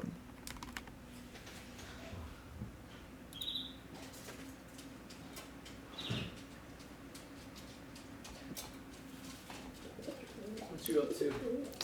I was watching UFO stuff. What are you up to? Anything interesting? Not particularly. Gotcha. Yeah, just like let's click on one of those pictures. It's the same Whenever thing. you're It just doesn't available. have all the designs on it. Maybe in 30. Okay. Let me see. Yeah, I believe it wouldn't have all those designs on it. Oh, Alex is back, by the way. Okay. I think it would just look like a pinball.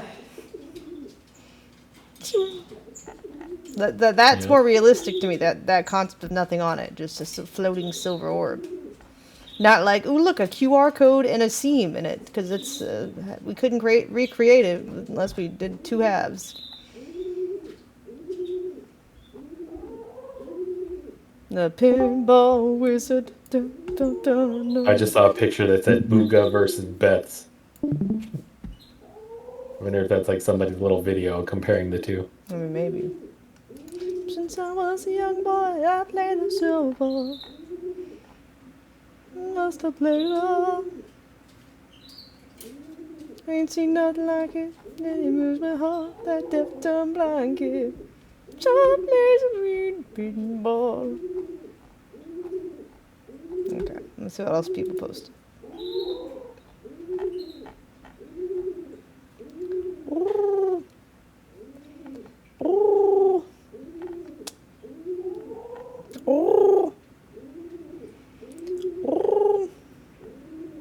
Ew, it's this one. Mantis. And then you got the dozens and dozens of AI manipulated Boogosphere videos. So Yeah, that's I know. fun. Doesn't help, does it? Nope. There's one archaeologist who's claiming that the writing on the Boogosphere is Proto-Sanskrit. Now, Sanskrit is already hard enough to study.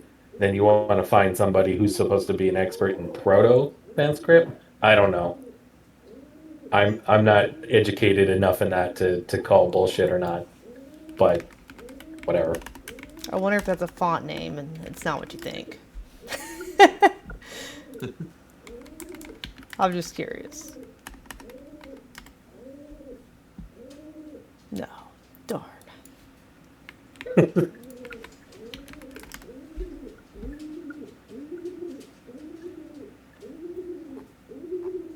Could be a font still.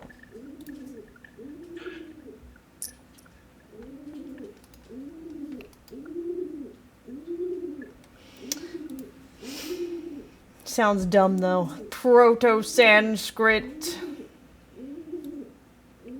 Well, that just means whatever language was being used before India started using Sanskrit. I know. It just means, it's just like, how would you know, right? That's my question. Is how would you know that it's that?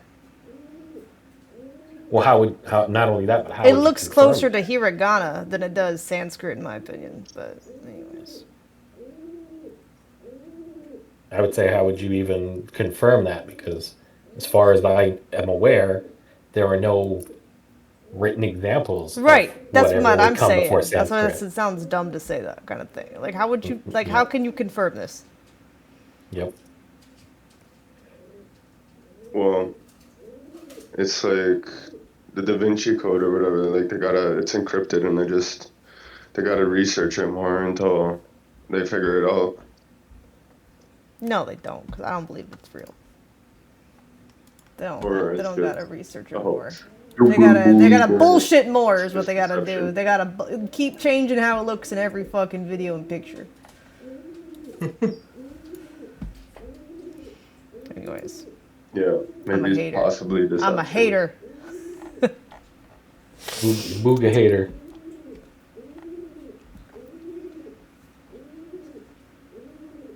Anyways.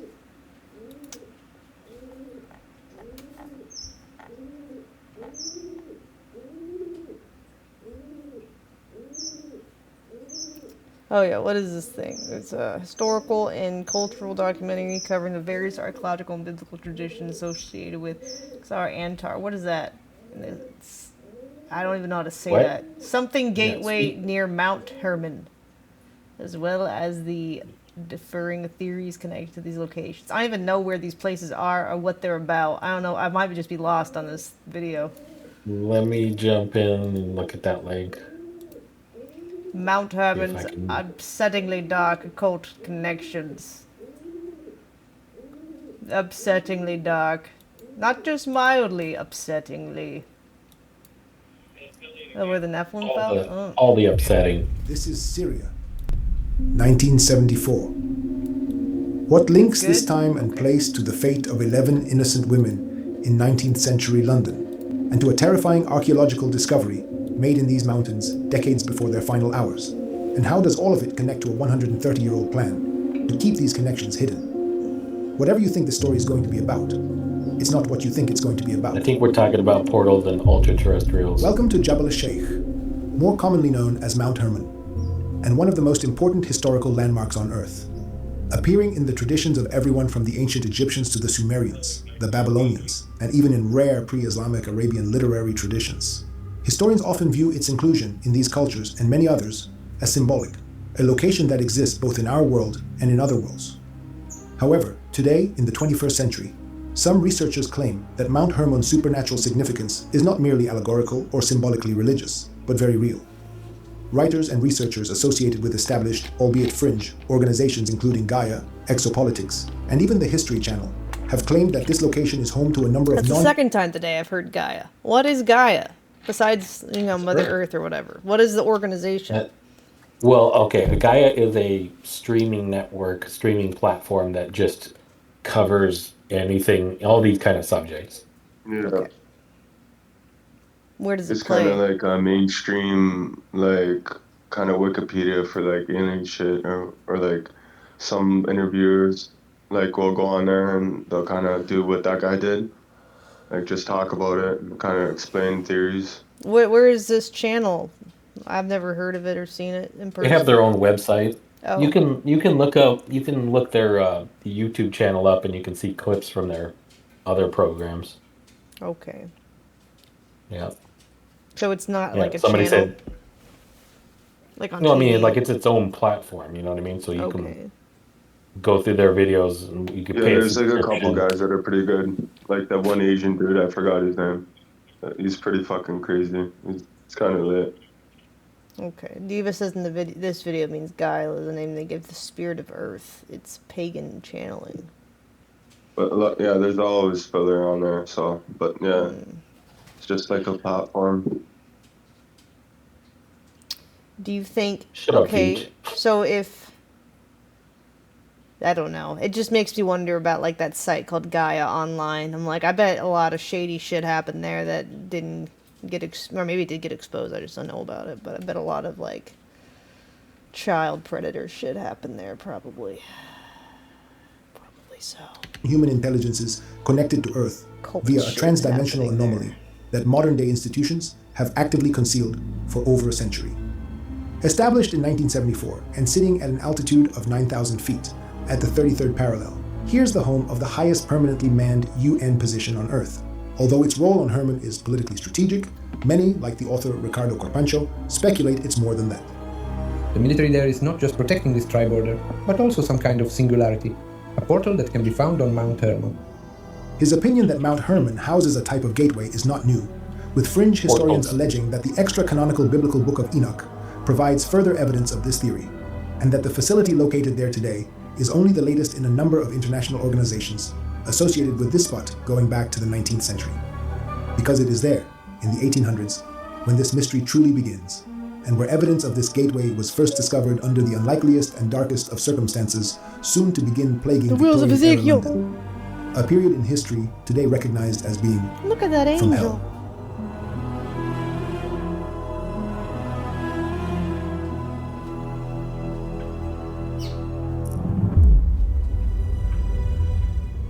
Creepy.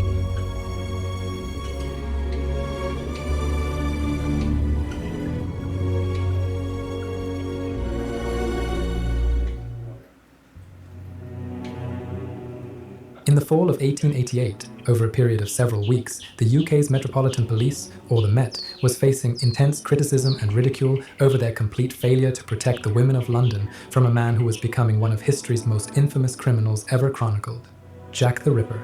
Jack How the his crimes directly relates to the lore and archaeological aspects of the Mount Hermon find will become clear shortly. But first, He's about to explain how we got on this. some I context. guess. His terrifying reign began That in was the a weird Whitechapel segue. district, where he viciously claimed the lives of 5 women and was later suspected for targeting another 6 afterwards. The Met surmised that the man responsible was likely portals. someone extremely skilled with a knife or scalpel, with later analysts suggesting that the crimes may have had ritualistic undertones. However, while the police stumbled from one suspect to another, seemingly getting nowhere in their investigation, Jack continued to taunt the police by sending letters to them, including one letter titled "From Hell," a title you will see before the end of this episode as being very apt. His dark reign serves as an unexpected footnote in the broader history of biblical archaeology in Syria, especially concerning Mount Hermon, as he introduces us to the man who was assigned to oversee his capture, but famously failed, Chief Commissioner Sir Charles Warren. Before being appointed Chief Commissioner of the Met, 2 decades earlier in 1867, Warren had traveled to the Levant to embark on a series of exploratory missions across the Middle East. Working with the Palestinian Exploration Fund from 1867 to 1870, today he is best known for exploring the Temple Mount area, identifying a vast Canaanite shaft near Wadi Halo, and mapping significant portions of the country's underground, laying the foundation for much of modern biblical archaeology. However, it's his discovery on Mount Hermon in 1869 where his career takes an exceedingly dark and bizarre turn. Documented as being discovered on the 14th of December, after Sir Warren climbed the treacherous side of the mount to determine its true height and catalogue any archaeological sites that may exist there. Here he came upon an ancient temple known as Qasr Antar. This was an unusual location. Sources state that any visitor who passed through the temple was forced to continue upwards along the peak in a peculiar anti-clockwise spiral pattern in order to reach the summit, giving the journey the first of many ritualistic components associated with the site that would continue to re-emerge in Warren's personal life decades later. And beyond that, and over a century later, this location would become the home of the UN's Position 12 and the focus of other military organizations with an interest in dominating the area. It would seem that violence is at the core of this mountain's history and legacy, because within Qasr Antar itself, there is also speculation that a sacrificial altar was found at its center, although it should be noted that this claim has been challenged as not true. However, what is confirmed as being very real is the mysterious artifact discovered here, a stone pillar engraved with an ominous warning written in ancient Greek. The 19th century French Orientalist Charles-Simon Clermont-Ganneau interpreted the Greek inscription this way: "According to the command of the greatest and most holy God, those who take an oath proceed from here." Ganneau linked the stone to the Watchers' Rebellion on Mount Hermon, a reference to the group of ancient deities belonging to the faiths of the Sumerians, Assyrians, and Babylonians, who are explicitly mentioned in the Book of Enoch, an apocryphal biblical text left out of the Bible that becomes a cornerstone to the Nephilim lore. Giant humanoid entities, whom in modern internet lore are said to have already reappeared on Earth as the heralds for the end of time. So, from the perspective of those who believe this, you can see why the military would be interested in this location. Now, beyond Sir Charles Warren's involvement with its discovery, how this connects to the Ripper case will be explored later on in this episode, as it would seem powerful organizations, or at least one individual connected to one specifically powerful organization, may have been inspired by the occult lore of this mountain to target those 11 women. But for now, and as of 2026, the discovered artifact remains currently locked away at the British Museum, unavailable for viewing to the public, essentially being classified. This, for what feels like to many as a deliberate attempt at secrecy, has fueled rumors that the institution is intentionally suppressing information on its importance, that according to some theoretically may be cosmic in scale. Depending on what side of the fence you sit on, some say the Nephilim are either extraterrestrial entities that existed on Earth prior to or concurrent with early man, or creatures that are actually spiritual in nature, trans-dimensional beings referred to as fallen angels. But regardless of the perspective, both camps conclude that these entities are physically real. In the Book of Enoch, it posits that a group of 200 Watchers, or Grigori, rebelled against God, descended to Earth on Mount Hermon, and corrupted humanity.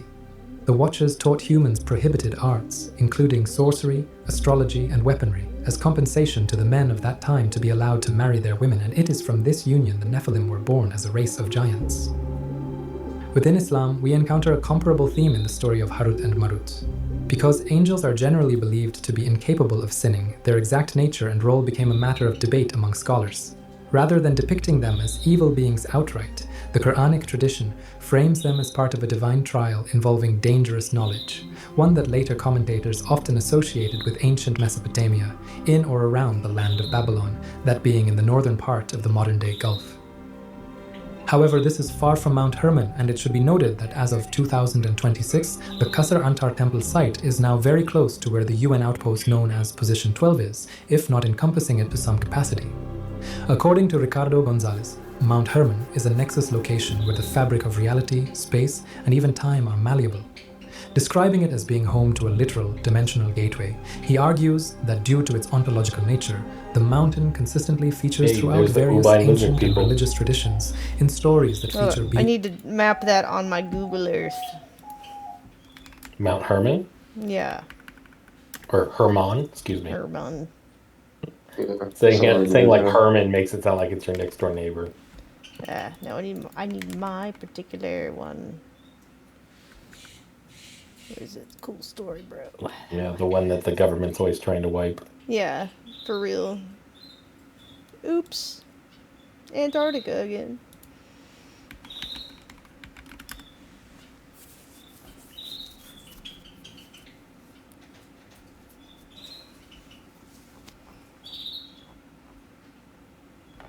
Is this the right location? Mountain cluster.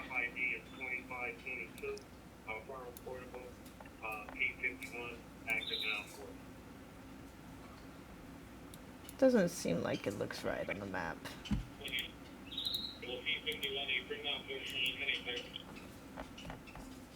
I don't think it mapped the right part. Try copying and pasting the name that you couldn't pronounce.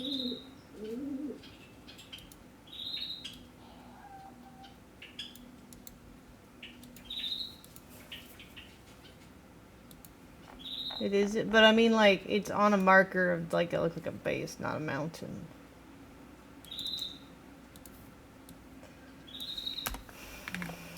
Is it the observatory they were talking about? I don't know.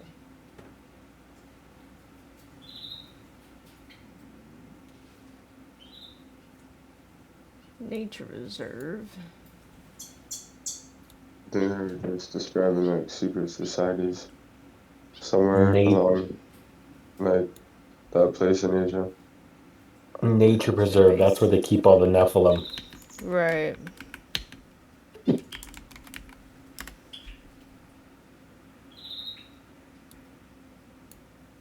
The summit, that's what I'm looking for. Yeah, it's not like they're gonna expose like where there is.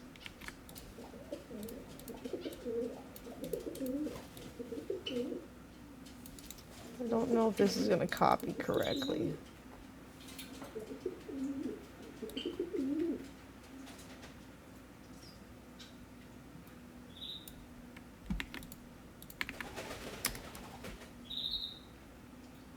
No, it's still doing. Is that really the summit? Oh, okay, maybe like this. It doesn't seem like a mountain though, from the top view. I guess that's kind of shitty. Maybe just the satellite imagery is bad. You said that about so many mountains on Google Earth, though. I know. Maybe they're trying to hide their knowledge, what they actually look like. Why is there just like a bunch of shit right at the top? Border mountain with a ski resort. They put a ski resort on it? Oh my god. Nephilim want to know how to ski too, you know. Yeah, I guess. No, it'd be like off Google Maps, like somewhere, like you wouldn't be able to find it. Maybe this is a different Mount Herman. The fuck is this?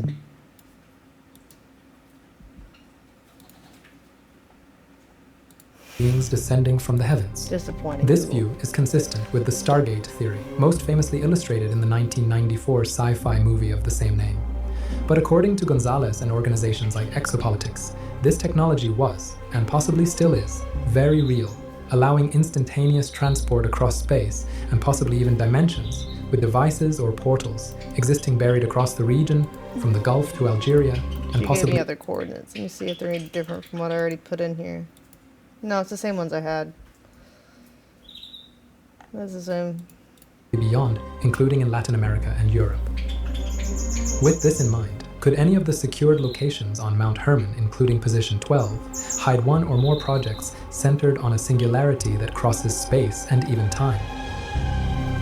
صاموئيل كرامر ارتكب خطأ كبير عندما أشار إلى الآلهة السومرية إنليل وغيره وعشتار وغيره، أطلق عليهم اسم آلهة وبالحقيقة مو آلهة. ترجم كلمة أنوناكيز بالخطأ. أنوناكيز يعني معناها الملائكة. الملائكة كانوا يطيرون بجناحين وبثلاثة أجنحة وبأربعة أجنحة وكلهم سومريين. هذا الموضوع طويل وعميق وربما لا يعلم به حتى المؤرخون.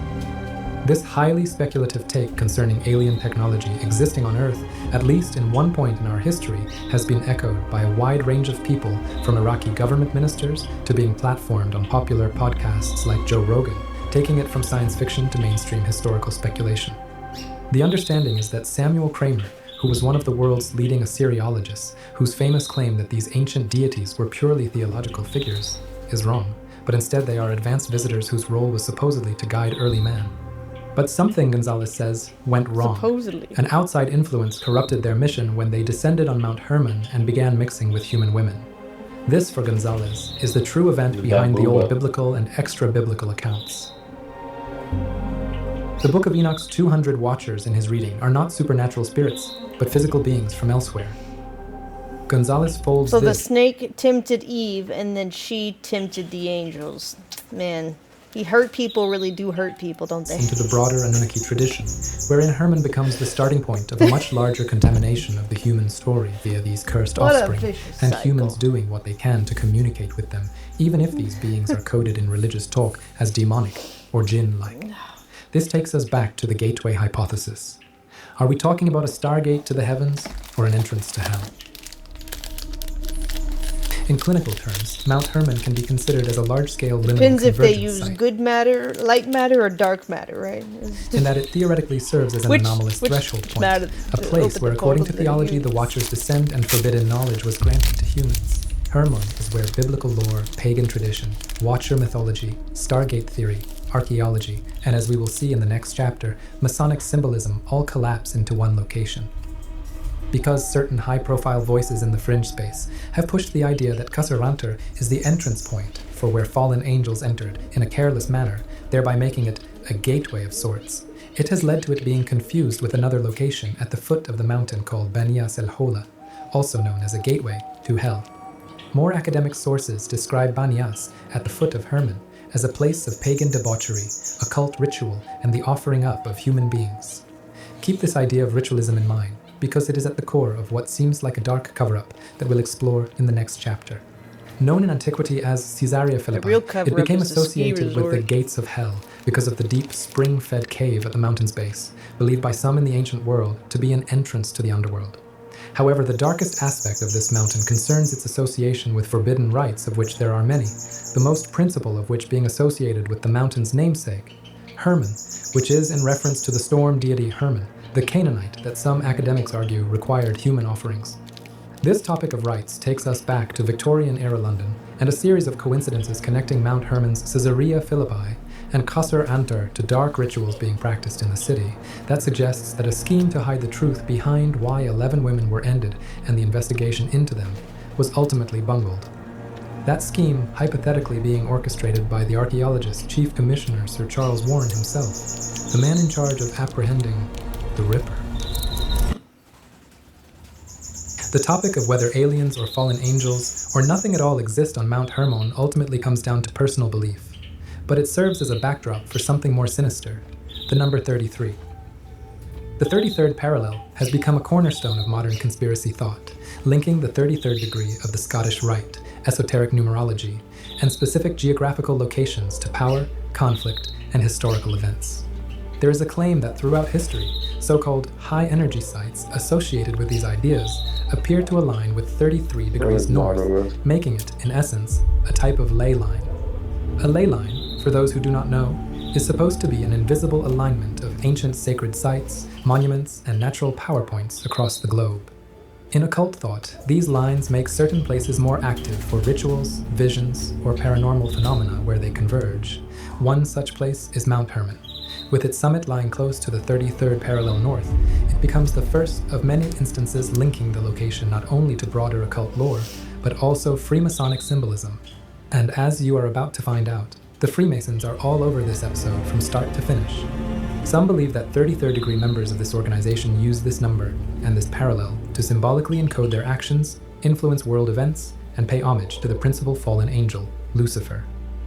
Freemasons, of course, reject this completely, and if you actually research into their doctrine, the 33rd degree appears more like an honorary distinction than proof of some hidden global command structure. However, the important issue here is not so much what the organization officially does or does not do, but what people inspired by its symbols, myths, and prestige may do.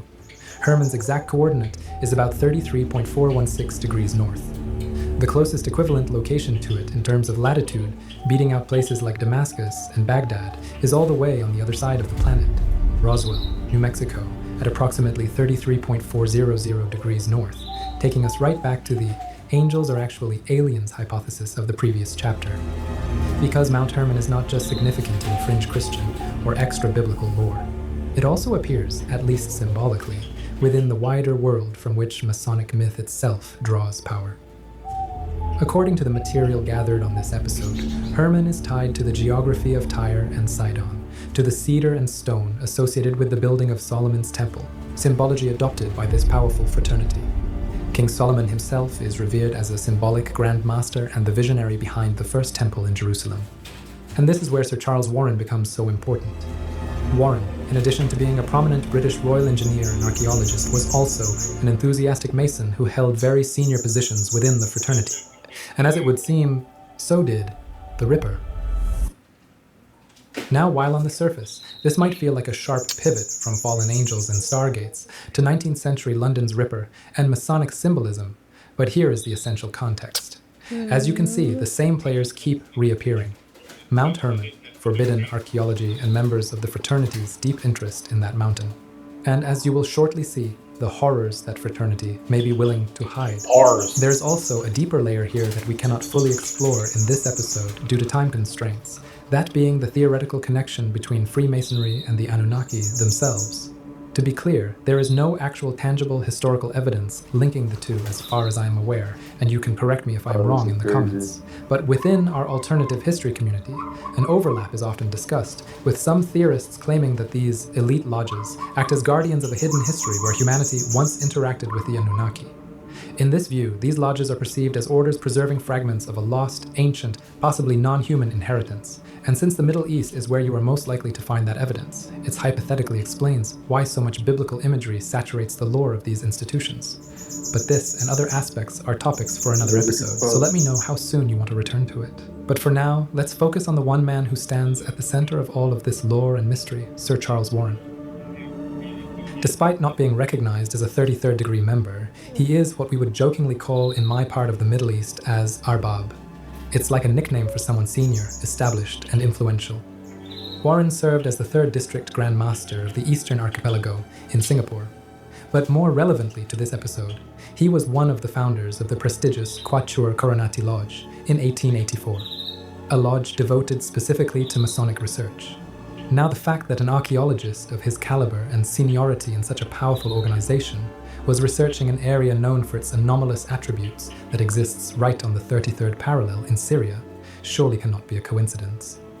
Warren's seniority can either be dismissed as a coincidence, a huge conflict of interest, or both, because it starts to look as though the Ripper, the man Warren was expected to bring to justice, may not simply have targeted his victims at random, but may have been acting inside a symbolic world already charged by Warren's Levantine discovery and by the occult lore attached to Mount Hermon.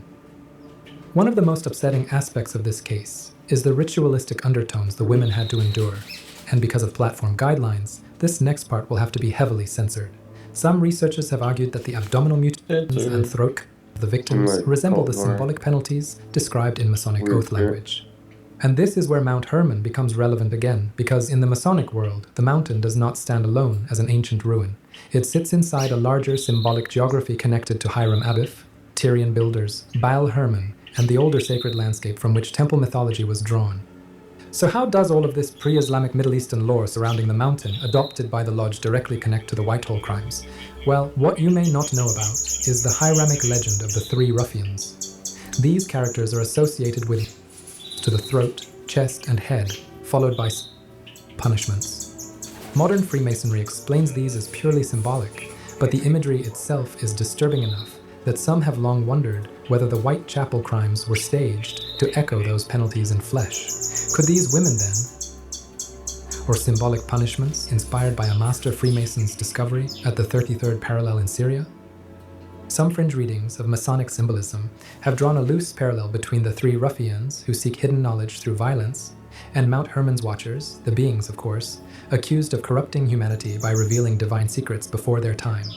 This is not a mainstream comparison, even within alternate history circles, but symbolically, both stories orbit the same forbidden idea: sacred knowledge in the hands of the unworthy. The difference is that the Watchers are accused of giving forbidden knowledge to mankind, while the ruffians are condemned for trying to seize it through violence before they were worthy to receive it. This raises a disturbing question. If the Ripper was influenced by a warped and highly speculative view of Masonic symbolism, could he have seen his victims not merely as victims, but as part of some imagined ritual drama? Before we follow that line of logic, let's get out of the way a more popular fraternity theory. Now, since the 1970s, the media have periodically entertained the idea that the victims of the Whitechapel tragedies were caught up in a Masonic cover-up linked to the British royal family.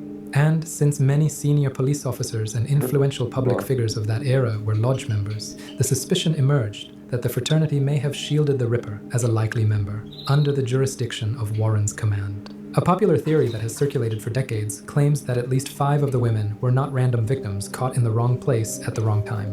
Instead, they were allegedly connected to a blackmail scheme involving the monarchy, centered on an illicit relationship between Prince Albert Victor and Annie Elizabeth Brooke, a regular working-class shop girl.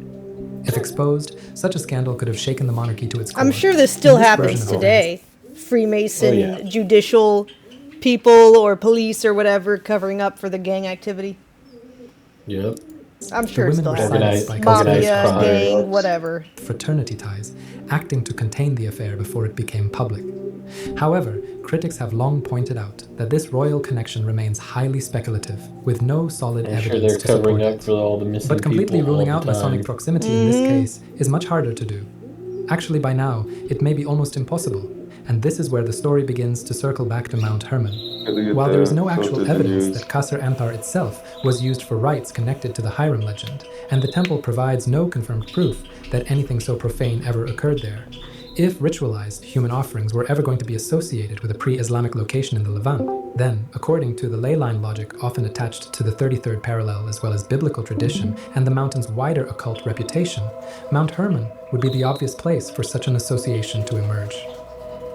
Especially considering that both Qasr Antar, famed for being the highest known temple in the world, and Caesarea Philippi, a place some consider a literal gateway to hell, both existing in the same locale. Together, these two sites feed directly into Hermon's darker symbolic identity, a place of ascent and descent, a mountain of oaths above, and a threshold to the underworld below. So, could the 11 women targeted in the Whitechapel crimes have been chosen under the influence of ideas connected to a master Freemason's discovery almost 2 decades earlier? Did Jack believe that what he was doing served as some kind of symbolic punishment, offering, or reenactment tied to fallen angels, Baal Hermon, or the old rites of the mountain? It is a stretch, yes, but only if we assume Jack had no connection at all to the wider Masonic world. Because in January 2025, renewed calls to reopen the case by the descendants of the 11 victims began making headlines in the UK press after modern DNA claims once again pointed to a familiar suspect, Aaron Kosminski. Kosminski had already been a suspect during the original Whitechapel investigation in 1888, and while it must be emphasized that Kosminski himself was never proven to be a member of any Masonic lodge, what makes this detail so unsettling is that he does not appear to have been completely isolated from that world. According to research gathered for this episode, his brother Isaac Abrahams was a documented member of the Lodge of Israel in London after joining in 1884.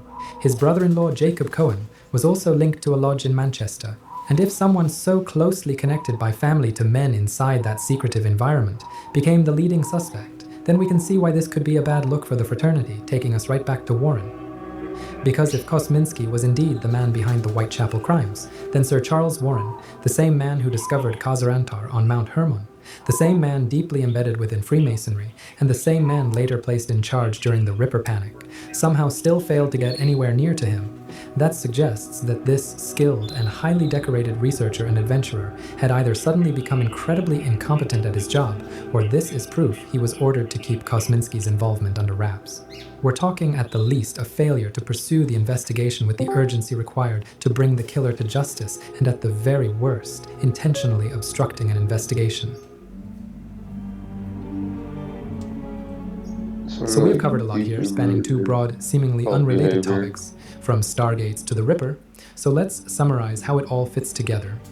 We have Warren's discovery of an ancient temple on Mount Hermon steeped in ancient Middle Eastern lore across multiple traditions, societies, and centuries. The 33rd parallel symbolism later attached to it. The ritualistic nature of the Whitechapel crimes connected to the lore of the mountain. The emergence of a suspect with familial links to Masonic lodges. And then the failure to bring the case to a close, all culminating in a mark on this influential archaeologist's legacy, simultaneously raising red flags. And while all of these things connected through him could be coincidental, at what point does an increasing number of coincidences, even tenuously linked, begin to resemble a pattern? And if powerful men were willing to protect someone responsible for the deaths of 11 innocent women, then what else could they have been hiding? Not just in London, but on Mount Hermon itself. To close this episode, we return one final time to the mountain, at least for now. During the summer of 1934, Dr. Stuart Crawford and Reginald Hoft led a small expedition to the area surrounding Mount Hermon. There, they catalogued a number of ruins and ancient shrines, some of which appeared to be oriented so precisely that worshippers standing at them would have faced a chief sanctuary, located upon the highest of Hermon's 3 peaks.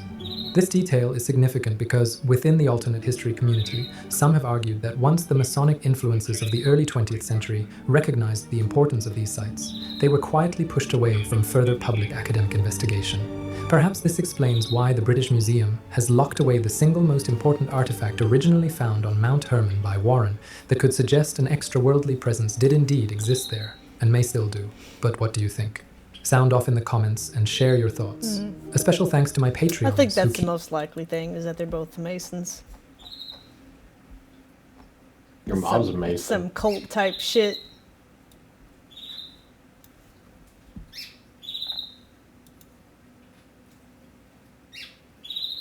Yeah.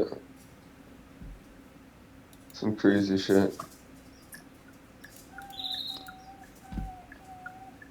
I need to pee. Is it though? Is it crazy? Bro, No, like this. it's surprisingly It's pretty. not surprising, actually. Like, long time ago, like. It's quite. It's like the first quite era of quite typical. Masons. Typical.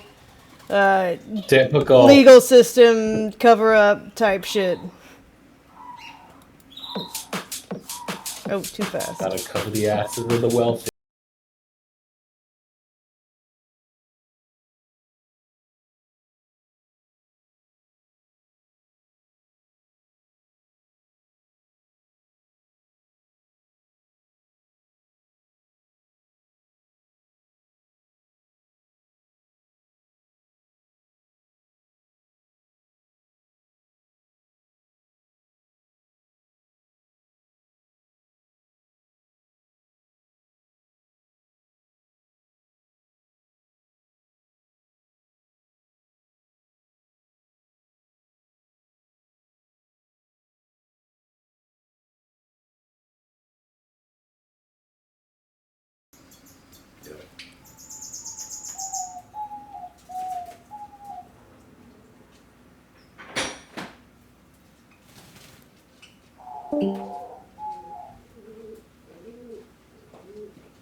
Call this man. He's supposed to help with the bird medicine.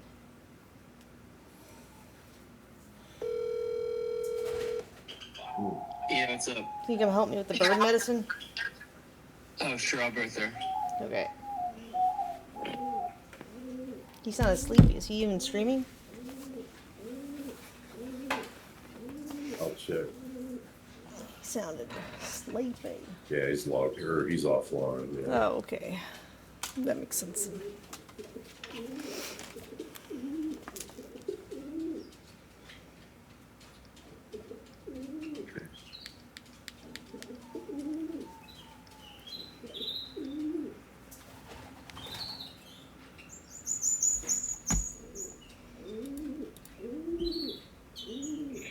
Ammo, I dragged up an old friend of mine who does her own streams. An old friend of mine who does her own streams. Because she was interested in the topics. Oh, okay. So I said, you should come on down. Oh, well, I have to go get bird medicine right now. Okay, I have to go do bird medicine though. Hold on. Oh, okay. I have to go do bird medicine though. Hold on. Oh, okay. Bird medicine.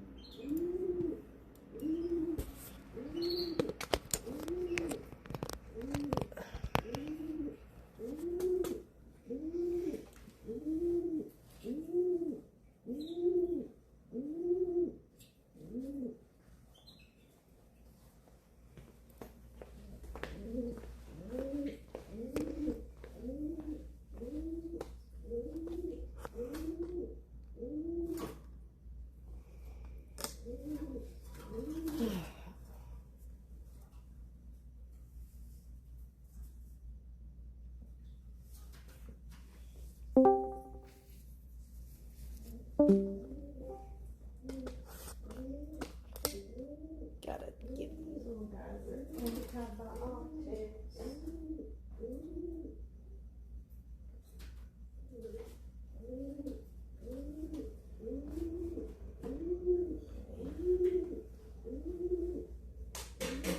Take out their waters. They'll let nature.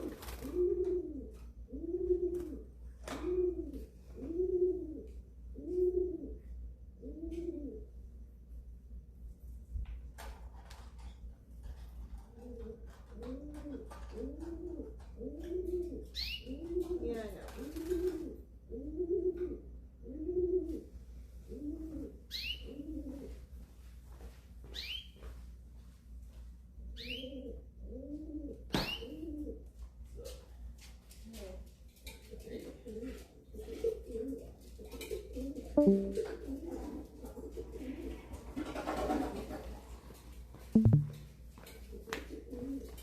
All right, ready?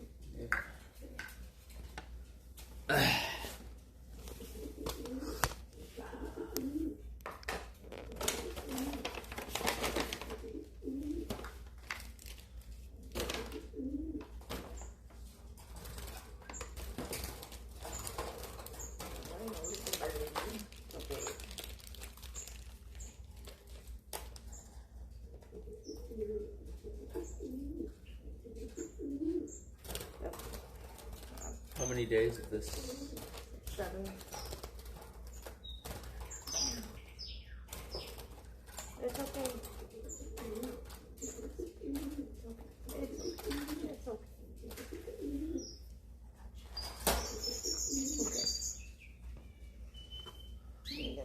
Not sure.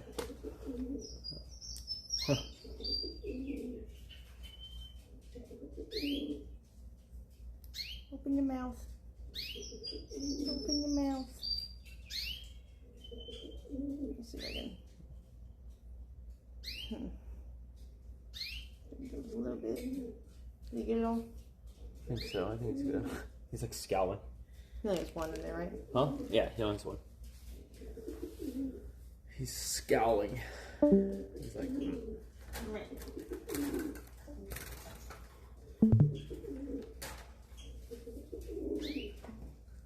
Give him his water back.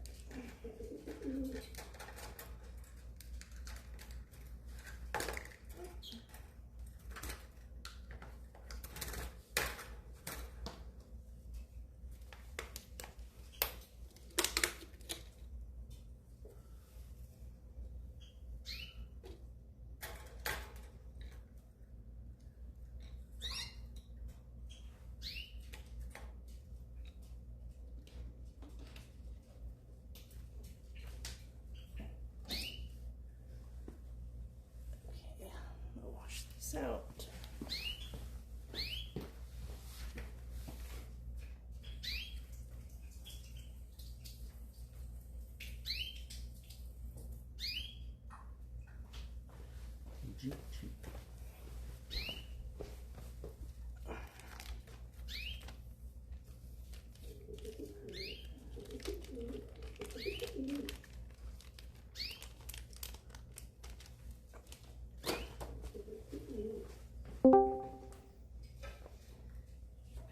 Pascals.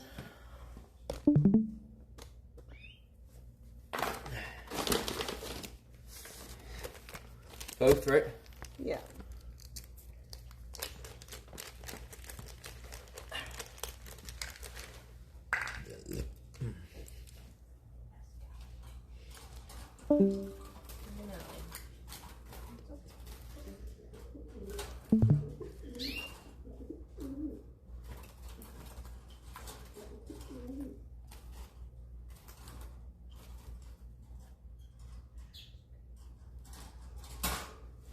Ah, shit. The marker fell in. Oh. I know where it is, but it's gonna be. I mean, I guess you have to just read that in the future.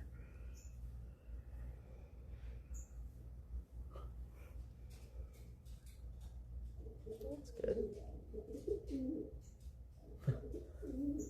Sometimes he wants it, sometimes he doesn't. It's kind of funny.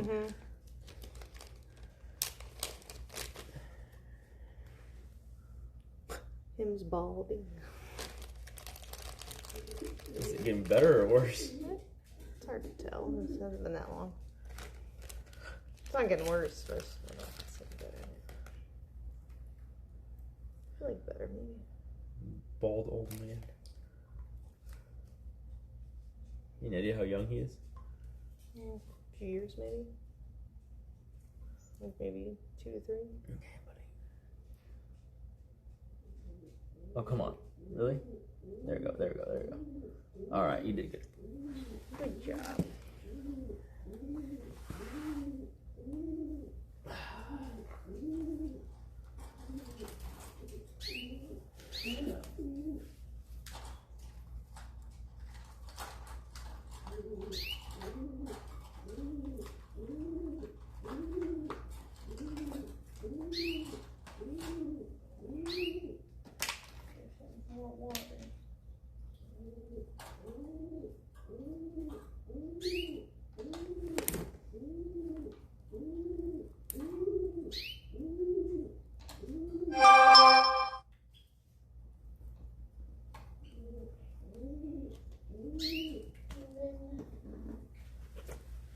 Get this rinsed out first. Yeah.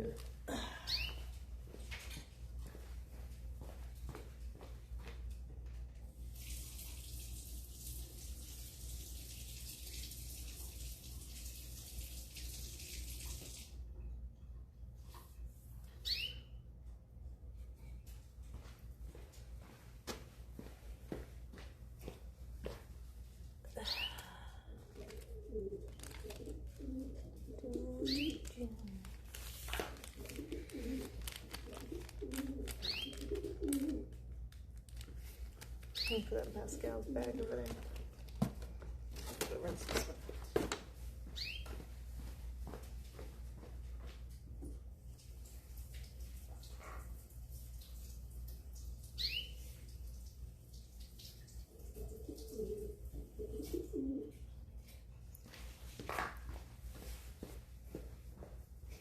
You're not playing Diablo anymore? I play it sometimes.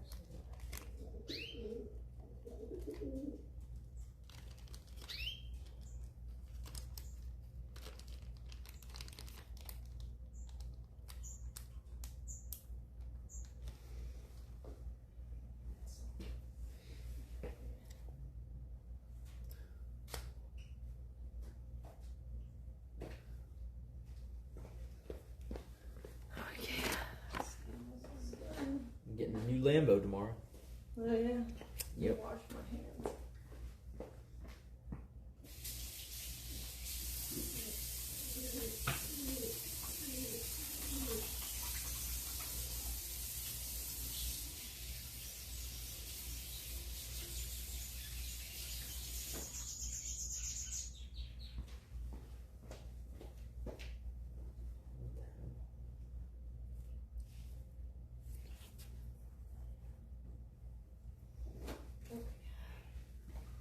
Last bird.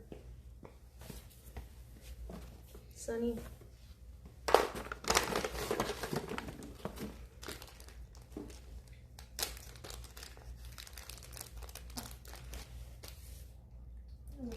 In there under the net somehow? Come on, man.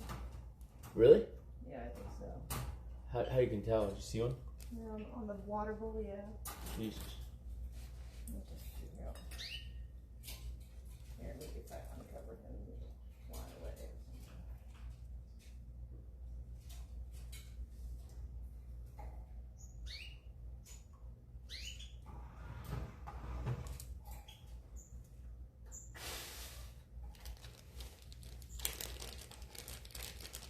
No, anything.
No.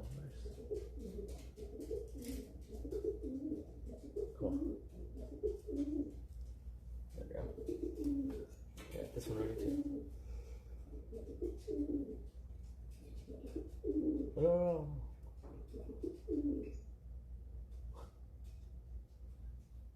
Alright.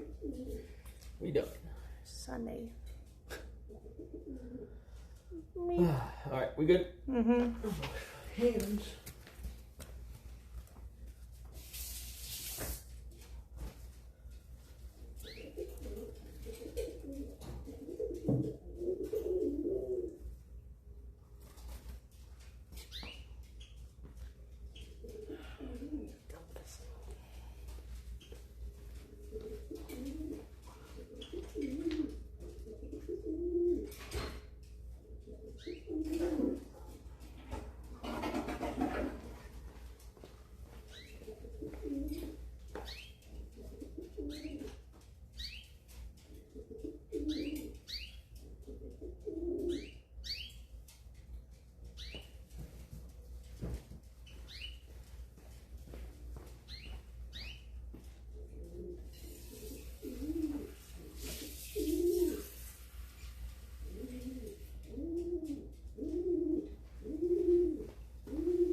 Change out their feed.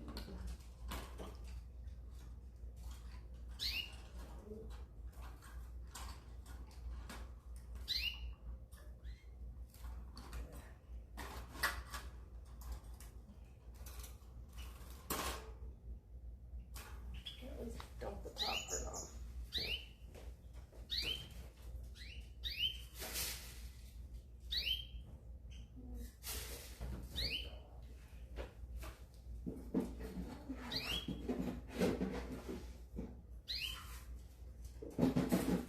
Give this some freshness.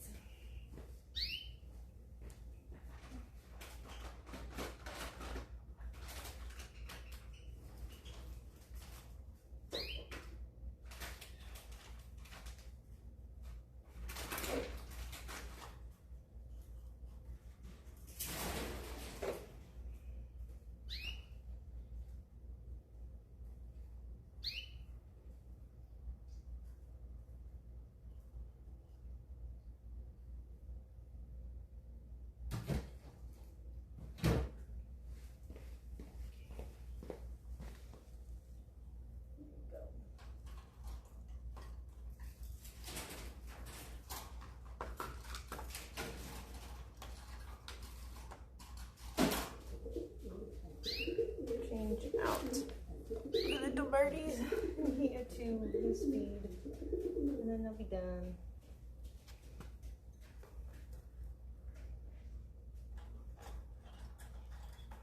I'm not gonna get you. Come on.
efficient over everybody so that everyone doesn't get back in Sunny's game. And get the flu out.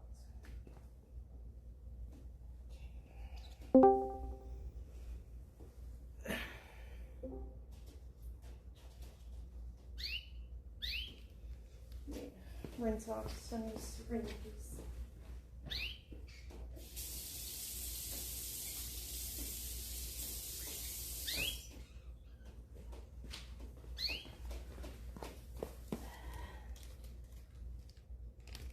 Tweet, tweet.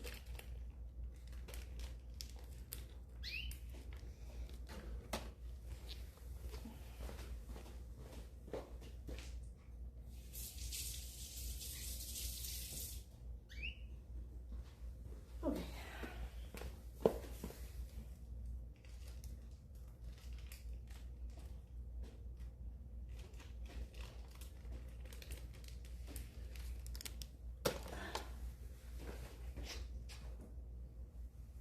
Wash my hands again.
Alrighty.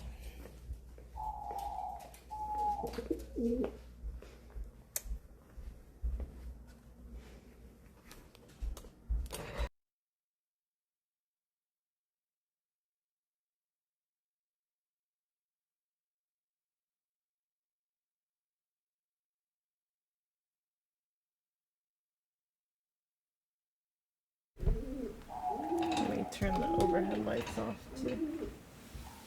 I can sleep in the bag if they want.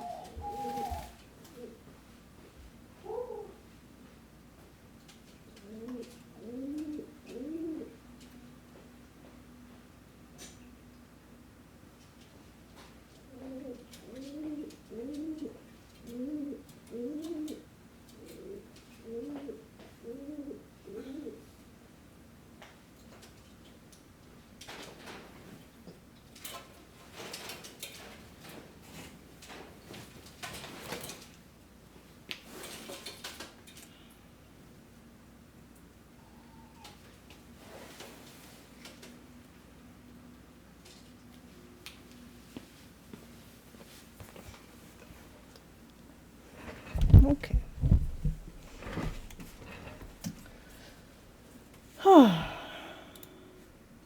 We were watching Christina's video.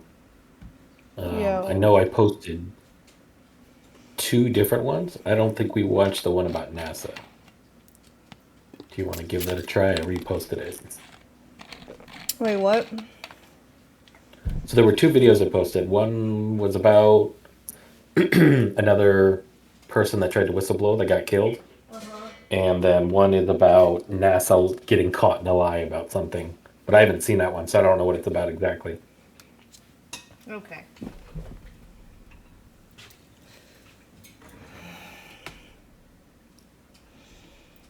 Let me see. Set my alarm tomorrow. Horse ride at 11. Need to wake up like around 9 a.m. Okay. Oof. That's not that. That's too early for my blood. No, it's okay. It's fine.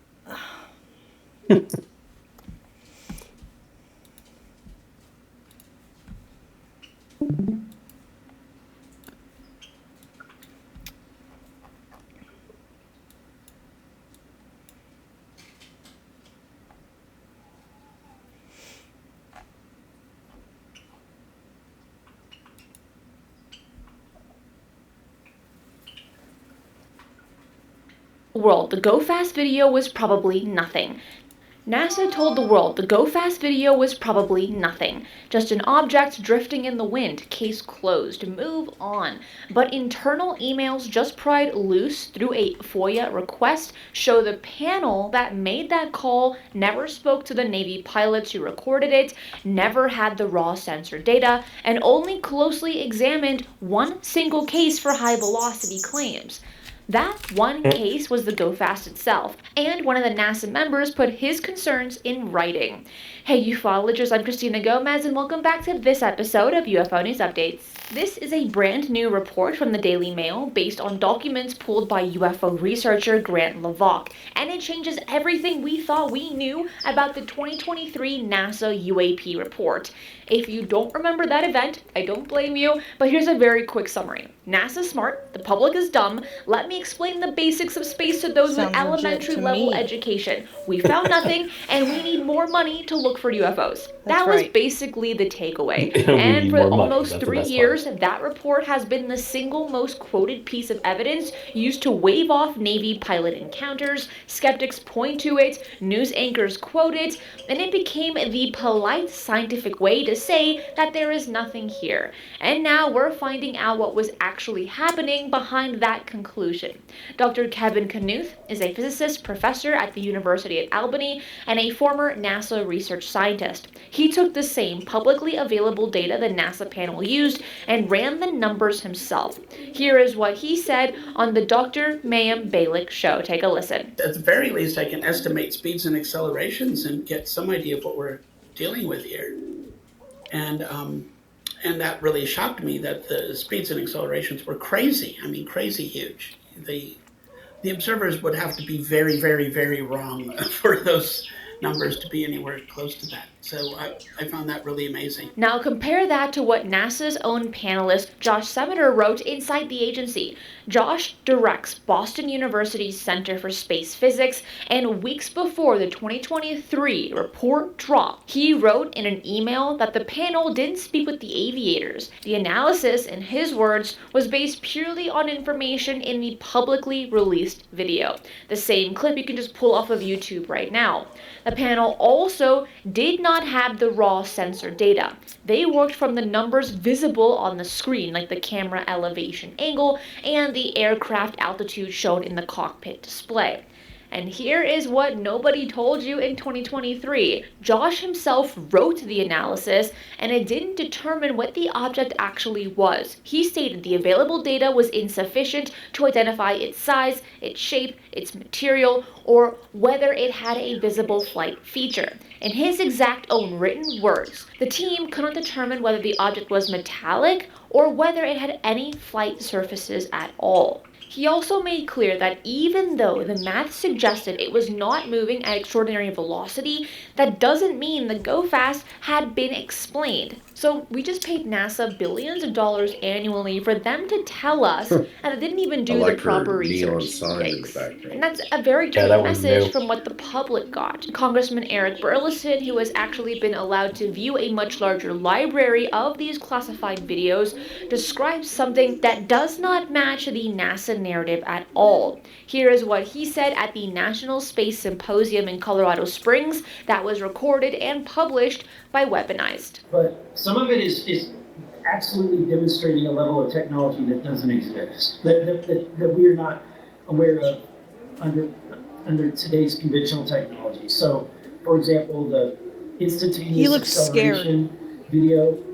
Yeah, he's getting a little ragged the longer he's been doing this UFO investigation. Anybody's brains, if you were inside that. I can remember when he was Right now, you might be asking, why does this matter in 2026? because the 2023 NASA report didn't just sit on a shelf, it became the official scientific shield. Anytime a Navy pilot came forward, anytime a congressional hearing brought up a high-speed video, anytime a journalist published new analysis, the same line came back. NASA looked at it, and NASA said it was probably mundane. End of conversation. 3 years of public dismissal. 3 years of pilots being told their eyes deceived them. 3 years of researchers being treated like they were crazy. And all of it was built on a panel that, according to its own members, never had the data it needed to make that call. If a panel reviewing any other major aviation event skipped the witnesses and the raw data, would you accept that conclusion? Drop your thoughts in the comments below. David Spergel, president of the Simmons Foundation and a member of NASA's independent UAP study program, wrote in an August 21, 2023 message that the panel had only closely reviewed a single case where the high velocity claim was brought into question. That single case was again the Go Fast. And even that review in his own written words was not comprehensive. So David told his colleagues that he didn't believe the panel had reviewed enough cases to justify broad conclusions about multiple high-speed UFO events. So he pushed back on the wording of the public report itself, urging colleagues to avoid language suggesting numerous high-velocity sightings that have been disproven.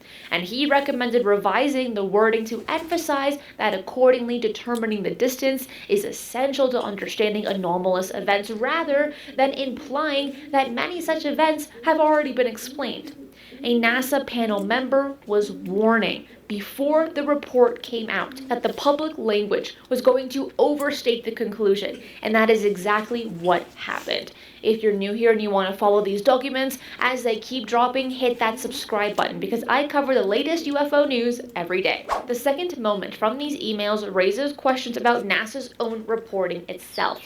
In February of 2024, NASA records officials reaching out internally about UAP records, citing new federal requirements under the 2024 National Defense Authorization Act, the NDAA, that mandates the tracking and management of UAP records. Daniel Evans, Assistant Deputy Associate Administrator for the research at NASA's Science Mission Directorate, wrote on February 9, 2024, that the agency was not aware of any UAP records at NASA. Patty Stockman, a management and program analyst for NASA's headquarters, didn't buy it. She wrote back asking how that could be true when he had personally conducted the public meeting of the study team on cataloging and evaluating UAP data. So Evans then sent a more formal response saying NASA currently does not hold or manage records classified specifically as UAP documents. He later added in a May 10th, 2024 email that the one incident near a NASA center was actually picked up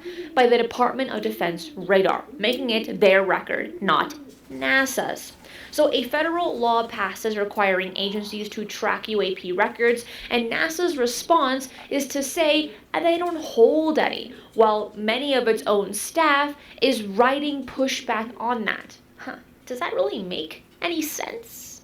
The internal exchange confirmed that NASA's UAP study team consisted of external experts rather than agency staff, describing in those records as an independent scientific review body separate from NASA's own operational decision making. So for 3 years, the public has heard the conclusion described as NASA's official position.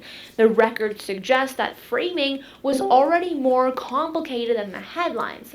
And let's just say 2026 has been an eventful year so far because President Trump has publicly directed agencies to release UAP files, and then Burleson and Luna are pushing for the releases of 46 classified UAP video files. Burleson has been blunt about why so many of these videos have stayed locked away, aside from NASA's excuses of, oh, they're not our files. Burleson is saying something else that makes sense as to why we're not receiving these videos. The instruments that gathered these videos, they themselves are classified, and so it's difficult to get to get those videos declassified. We now know that the panel did not interview the pilots. The NASA panel didn't have the raw sensor data, and a panel member who admitted in writing that they only closely reviewed one case. A second panel member warning the public language was going to overstate the findings, a NASA staffer challenging her own colleagues over whether the agency even holds UAP records, and a study team that, by NASA's own internal description, was not really a NASA staff at all. I'm Christina Gomez, and that's it for today. I will see you again tomorrow at 10 a.m. PST for another UFO news update. Be safe, and remember, keep your eyes on the skies. The more I hear about NASA, the more I get the feeling that they're not the actual, like, association that actually researches space, but just, like, what the public knows about space research. Yeah, they're just there to let us know. They're just there as, like, a PR face. Yup. Good morning. What's up, Drugo? What's up? I'm just watching some UFO shit that you wouldn't care about.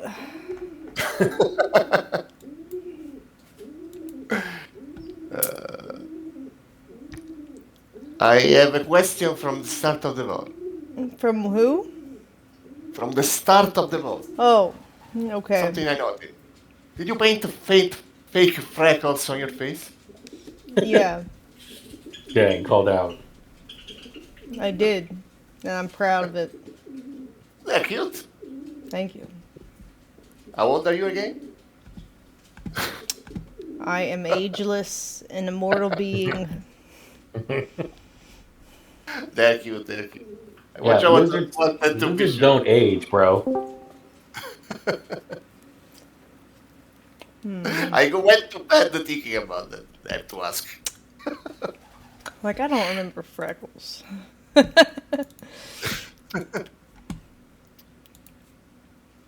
Okay. I would say most freckles you see on women these days who are wearing makeup aren't real freckles.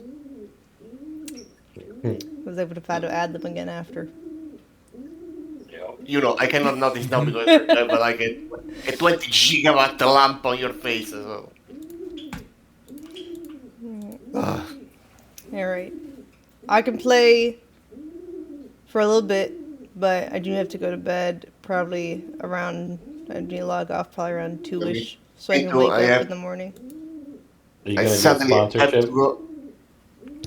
I sadly have to go to a funeral in a couple hours. Oh, I'm sorry. Me too. Life happens, or that happens.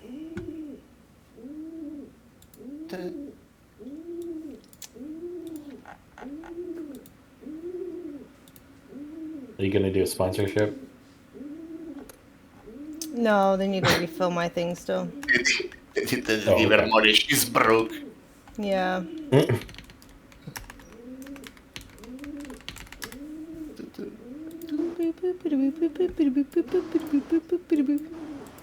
Exactly. Oh, were you successful with the volleyball? Sort of. So. Sort of. But he learned, he gets the basic concept. It's progress. Okay. It's not bad for day one. So the basic concept, so you have to make the 3 touch before... yeah, he has to learn how to touch it with his face before he can really play. He's still trying to hit it with his front paws. Of course. He's too advanced. He thinks he's human. What's bad with that? Nothing's bad with it. It's just not a very efficient way of playing for a dog. To address paradox in chat. You have for efficiency. You have to come to the channel. He's hiring himself out too much when he tries to hit it with his front paws. He hit it with his nose. He can be more consistent and more stamina.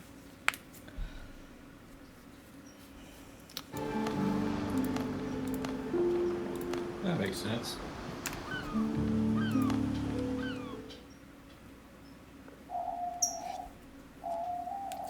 Hey, what's up, Ermo?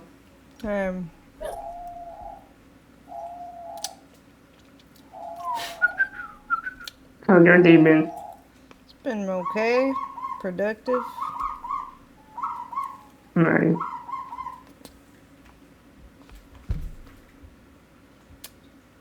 Got Timo Kern here.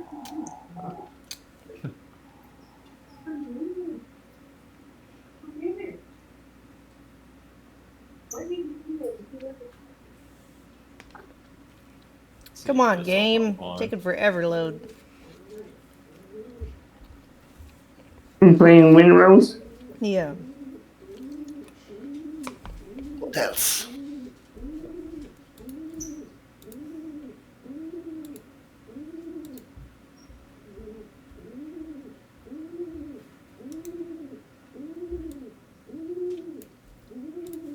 My goodness. Forever. Thank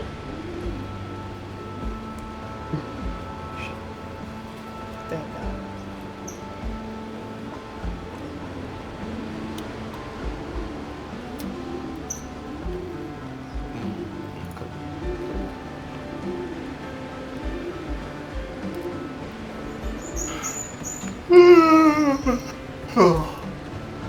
Okay, I'm gonna hop out and just lurk so you guys have fun getting Okay. that booty. Alright, bye. Did us. Have a good one.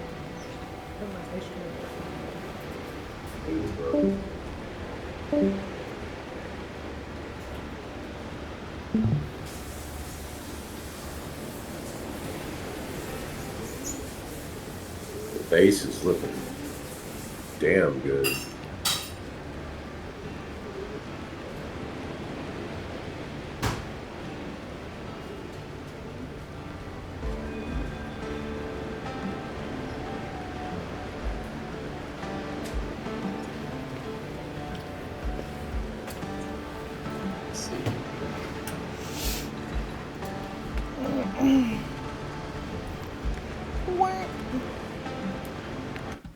Change my category, I guess. Wee, wee, wee, wee, wee.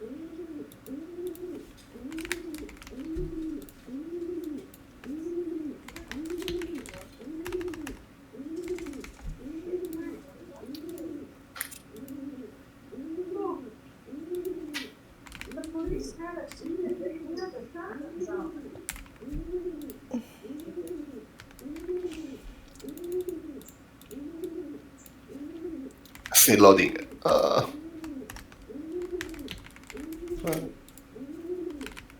Yeah, there's a lot of loading tonight.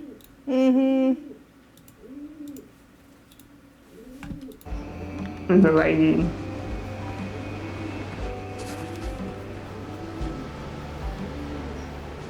Any room on your server for a newbie? I mean, there might be room, but you might feel like everything is killing you. So we're going to hard areas. So, I mean, that's your call, potentially. I would start a character on your single player server and like try to get to like at least level 5 or so. And then join with people. Because we're all like level 12, so everything will be destroying you. Mm-hmm. Yeah.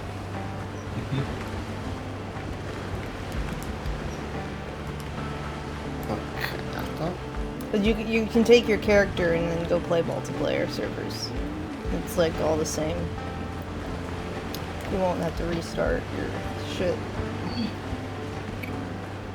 I don't know what the level cap is. Mm-hmm. It's 15. Oh, okay. So we're almost maxed out. You're almost there. Yep. Okay. Why? Oh yeah. Oh, you're level 10. Okay, you just have no friends to play with. Oh, okay. Then, sure, if you join Discord.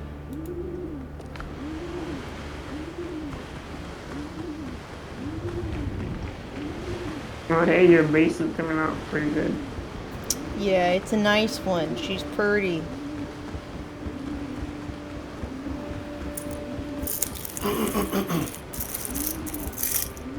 I've also found out the max comfort level is 35, and that the trophies stack. Oh. They're the only ones. They're the only decorations that stack. Interesting.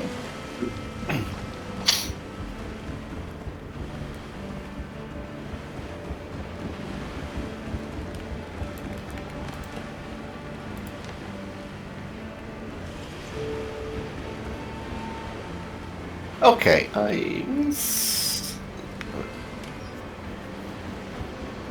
Okay, upgrade this.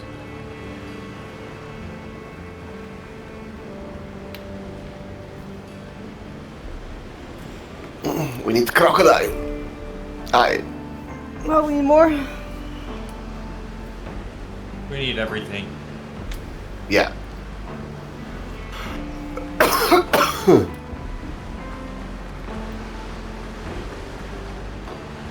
What's here? Okay, well, we can go kill some crocos. Let me get rid of some other shit.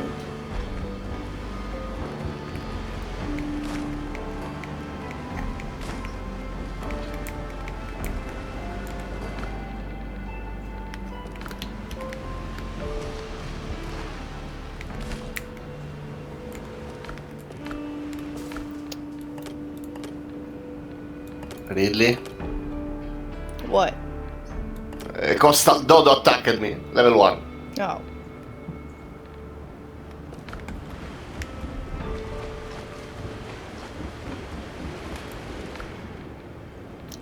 Why there is a teleport on this little island? See it.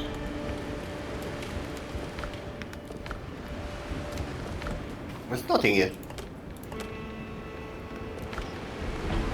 Yes. Alright, I got 2 of them now. I can come back. 2 of what? I found the crab shell. Oh, okay. Now we can make a trophies. Yep. Hey, Drugo, what level are you? What? What? Yes, what Right, level so you what were. level are you? From where am I? Yeah. Italy. No, he said, what Italy. level are you? Ah, what level? 13. Sorry. Oh, okay. Almost there. Okay, this is an empty island. I don't know why there is a teleport here. Why we have a bell. Get him, Truffle.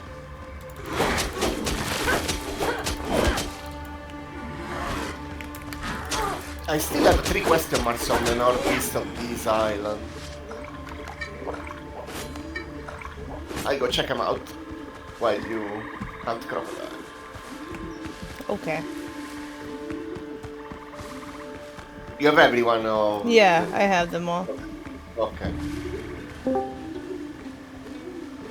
Where are the crocorocos? We need to hide.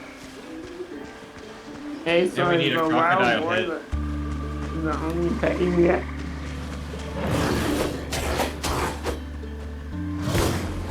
Ooh. That's a big tree. Oh, they're getting me. Ow, ow, ouch. I will come back. I have a very important mission.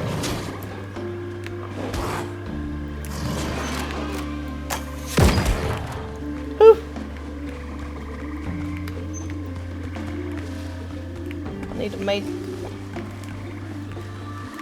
need to get him out of my face. No.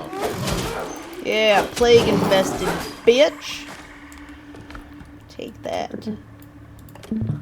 I am in the mining area. Do we need the We always need stuff.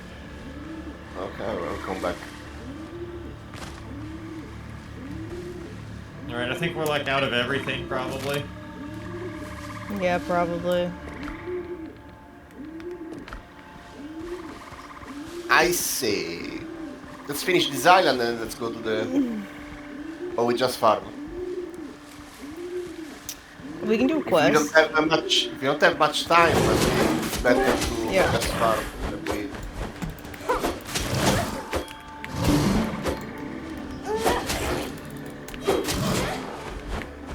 Okay, I have all 3 checked out. Oh my god, so many people. So this island is the same for everyone. Come on. There we go.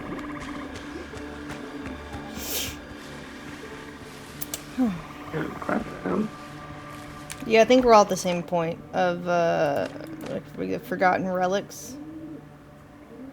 Yeah. We gotta find and search the priestess's chambers.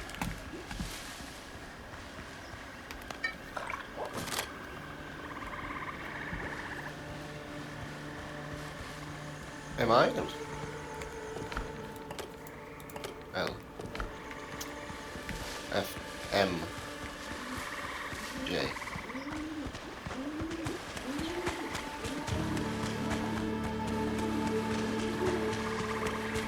Oh no, I am the 2 steps before ahead. Oh, you're ahead? Yeah, 2 steps ahead. Collect the Senkapoti tables.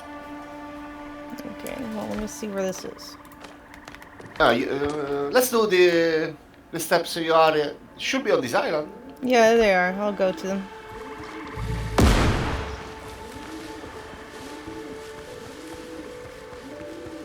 I'm coming.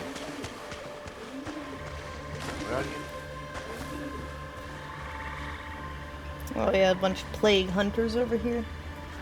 Yeah. Discord application. It shouldn't have to apply. It should just be able to join Discord.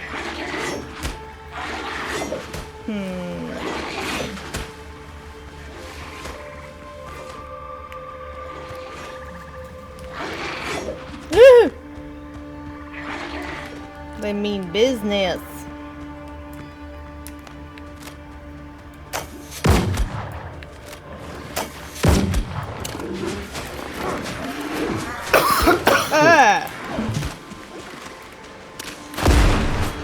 Okay.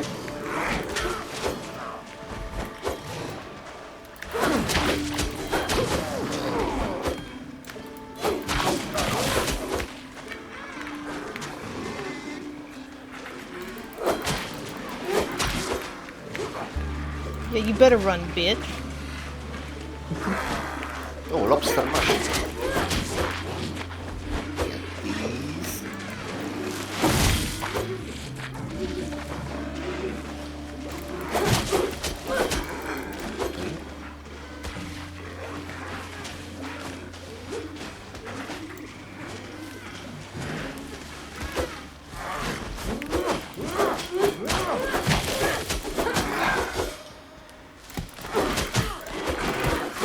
Rude.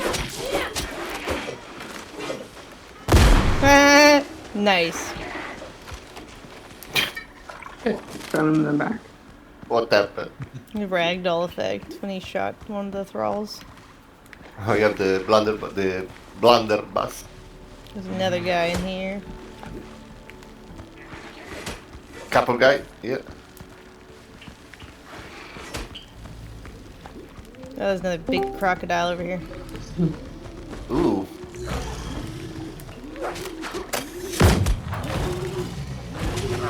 Ouch. Yo.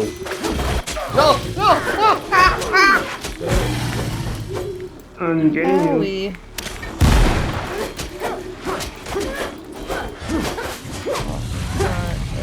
Let's go. Gotta search the priestess's chambers. I think it's up. Up? Yeah. Yeah, up here, up here. Oh, okay.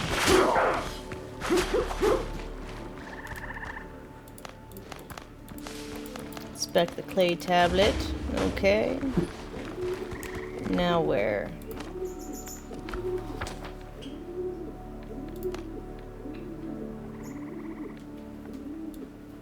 Here, I'm up for it. Return to John. Is that on our island, our base? Yeah, yes, the guy, the new guy on in the base. Okay.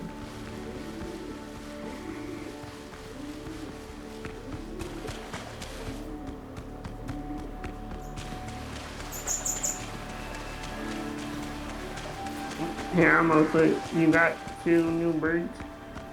Yeah, I did. Oh. What kind? There's a canary and a diamond dove.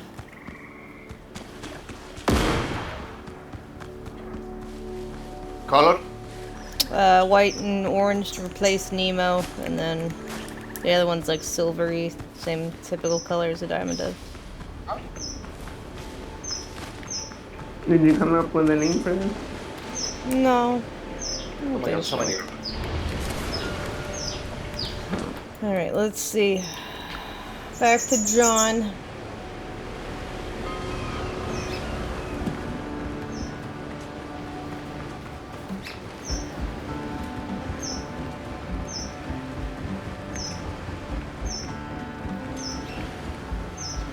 Where is John? Oh, there he is.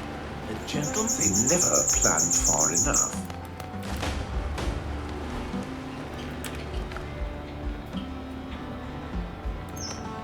Okay, so now I'm at collect the Sin Kamadi tablets. Okay. We are in the same. Okay. Map.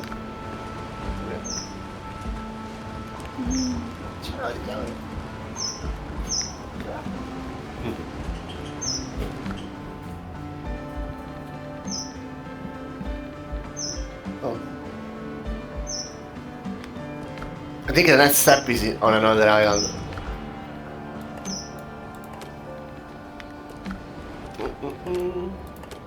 Show. Okay.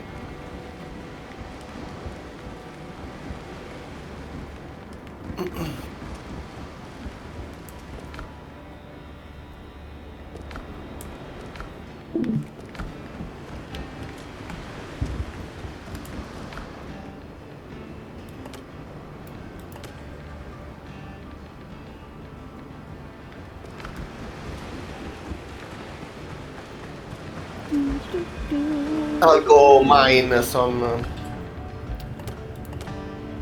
mire iron.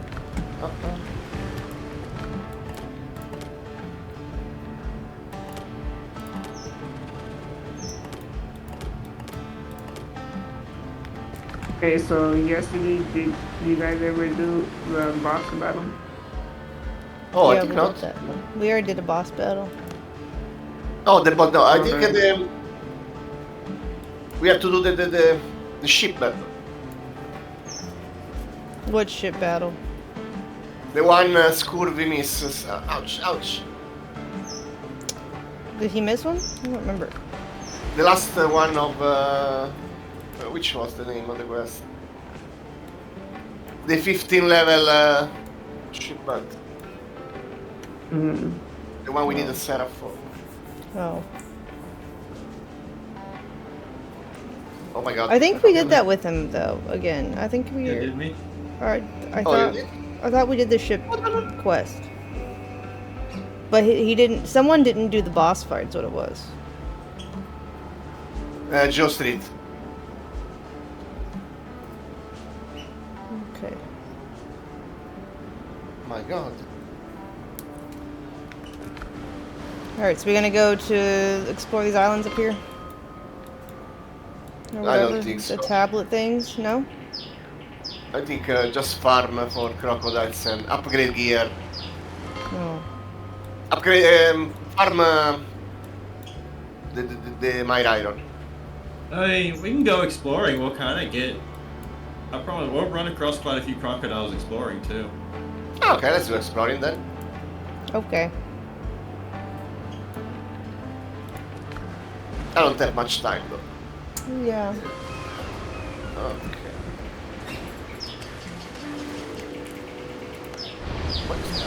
Oh my god, my boat's so far away.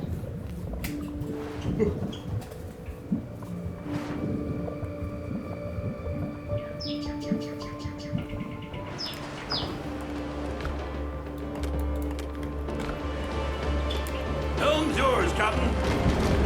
Oh, do we need a bell? We might want a bell.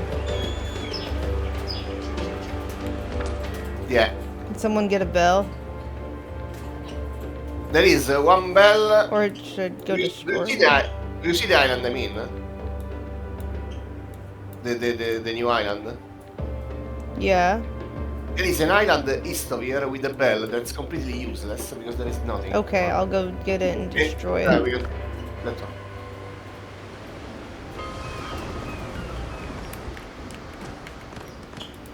So where is the center of the island?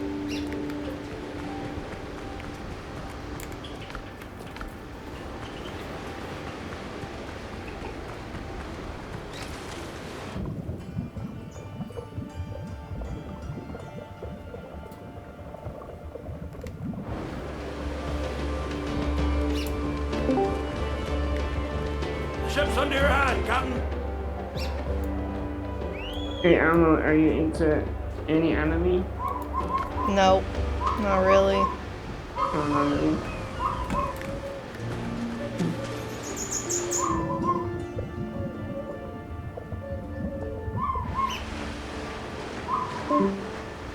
Time to sail, mateys. Where is my boat? Come on, my boat is stopped.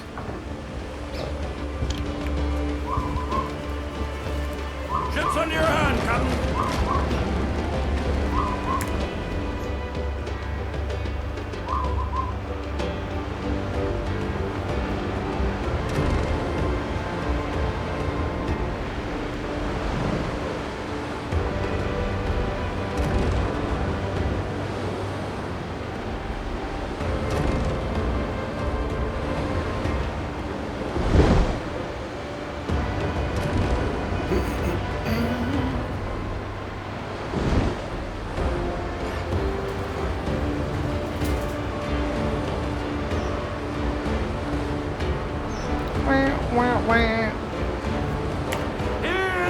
Okay. Oh, whiskey is the life of man. Oh, whiskey, Johnny. I drink whiskey when I can. Oh, whiskey for my Johnny. Oh, whiskey is the life of man. Oh, whiskey, Johnny. Whiskey from an old tin can. Oh, whiskey for my Johnny. It's pretty cool, you can make your crew too.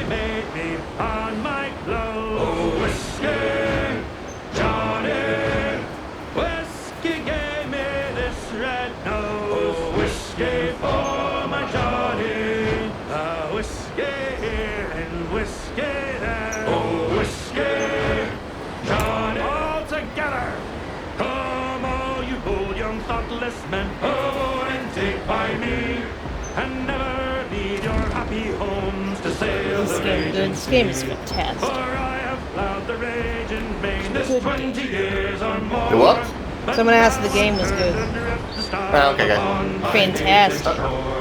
Yeah. Raging storms and tempests, shipwrecked 3 times I've been, and many a bloody battle upon the seas I've seen. I've seen the cannon's glaring flash, I heard its thunderous roar, though now I'm turned adrift to star upon my native shore. Sure hast thou fleet's adventure upon the raging main, true hearts of oak we Oh my god, Lily. all together. A couple of level 2 ships are attacking me. Cocky bastards. Don't have time.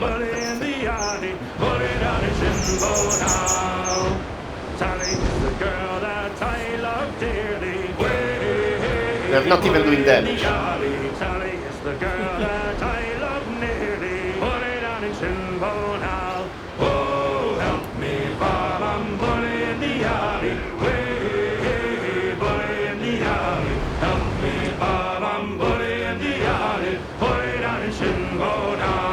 Level 13 up here. Uh-oh.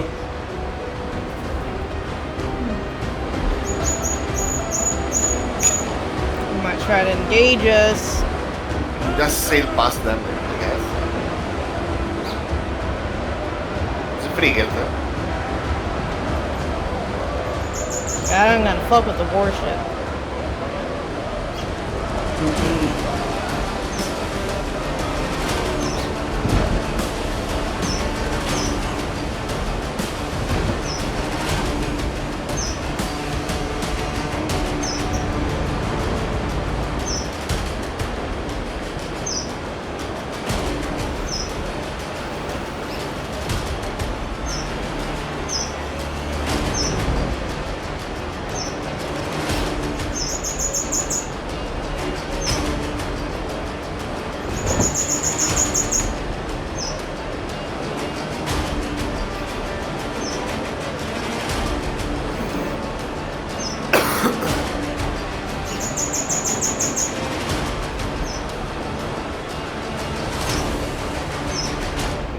You guys Yep. Oh my god, level 15 on my... Oof. Right. That's mighty high. The ship is level 10, I think. I have to upgrade everything still. Oh, I see Lando!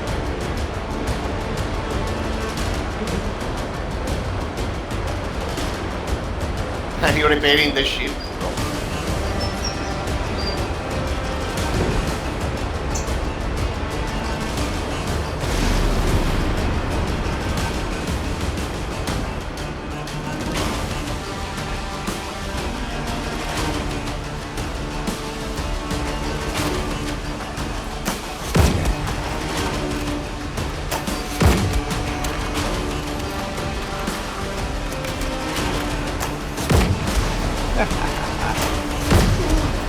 Sniping him.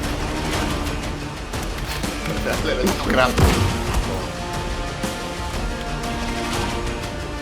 You coward! Face me, coward!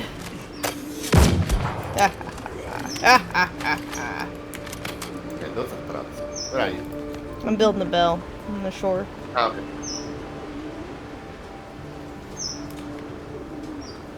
Coastline distance requirement not met. What? What do you mean?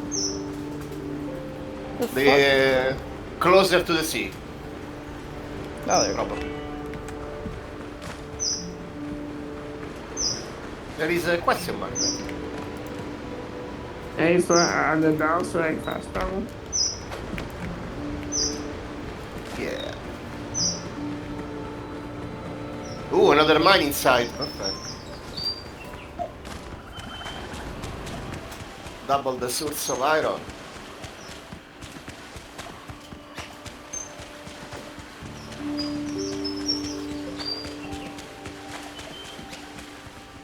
You want to mine this? Oh, yeah. Oh, The ancient scraps or whatever. I am moving the bell a little closer to where we... Oh god, it's the thrall! Yeah? Truffle, distract him for me. Kill it?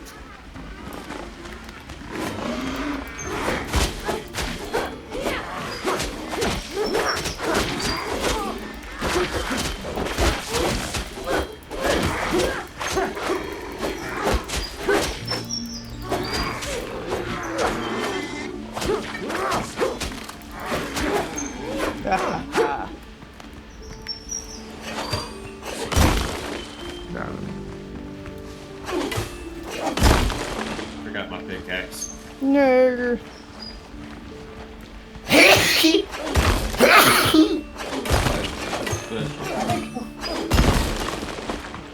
Oh no, I forgot to move the tank. You may want to bind to the net one more time. I need more materials. Because I'm moving everything north.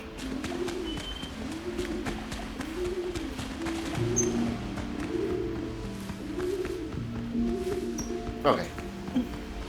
Is this like a poison area? Yeah. Block.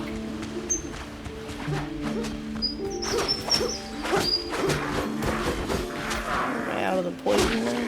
Yeah. Where are you poisoning me?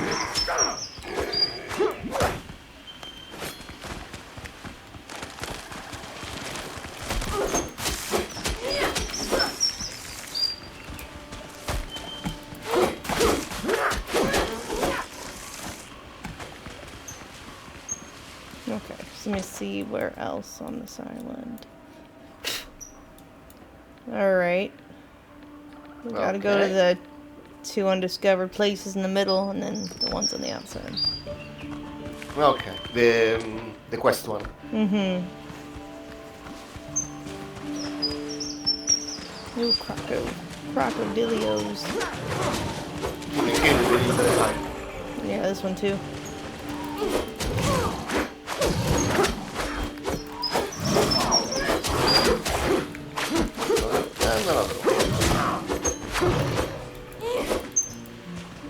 Stop. The love of God. Special attack.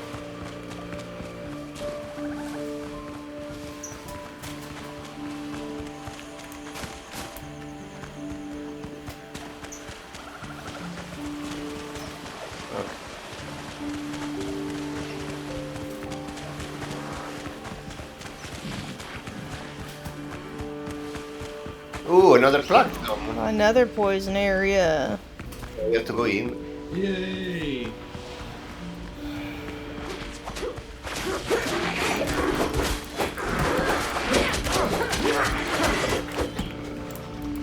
Oh my god, it ate me. Oh god, I'm about to die. Holy fuck. Go back.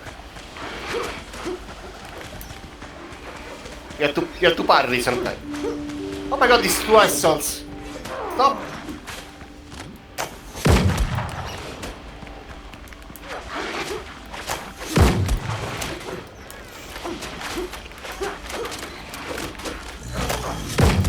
Oh my god, crocodile. I'm dying. Didn't see that. Running away.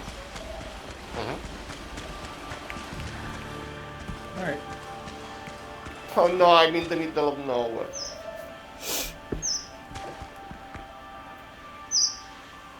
Okay.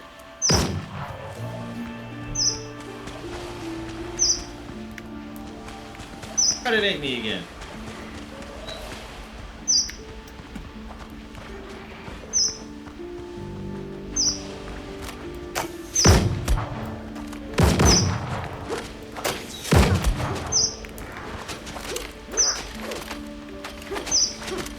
I think the crocodile forgot how to crocodile.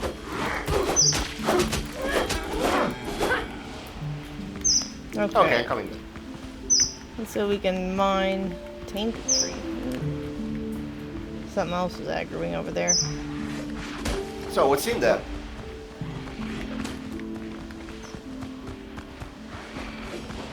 Where's the shit to mine? Is there no... Maybe it's not a mining area. I think it is not a mining area. Okay. Simply, we will get this poison effect everywhere. Damn. Okay, well... The question mark parts are checked, but there's still a quest icon here, so what does it need? Because they are coupled, I think. Take the tablet.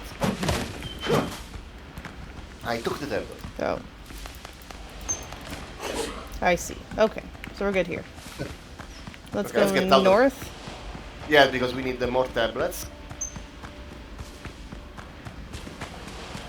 Oh my god, get out of the fucking area. Is this another area? Oh my god. Yeah, I will stay here a bit to... Damn, how many areas? Yeah, oh god, oh god, oh god! If you could come here to the west, there is a safe area?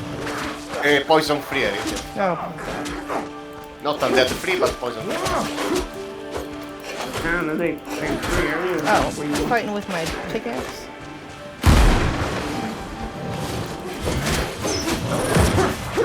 Okay. Okay. We can go back in? Or you're still tainted? Yeah, I'm good. I'm good to the north. Okay. Let's get the second table.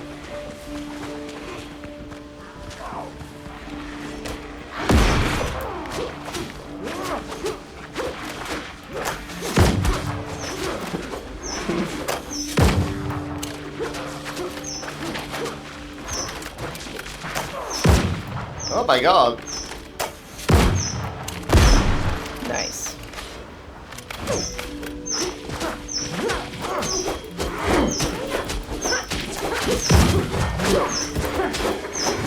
Woo! Let's go. All the skeleton. The arbor is safer. I miss this. And there's a second thing somewhere. Is the wall?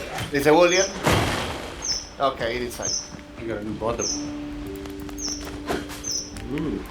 Okay, down here too.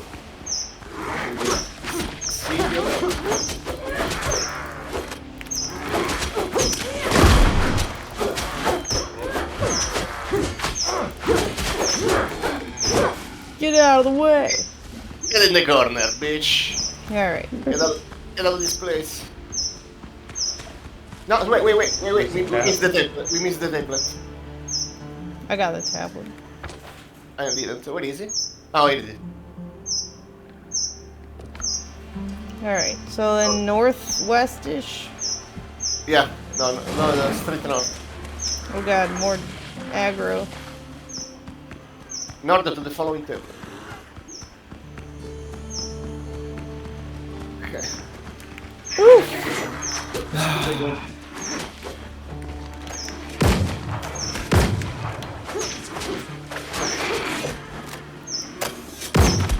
Yeah, I'm all kind of like I'm in the zone. I don't like talking in the zone.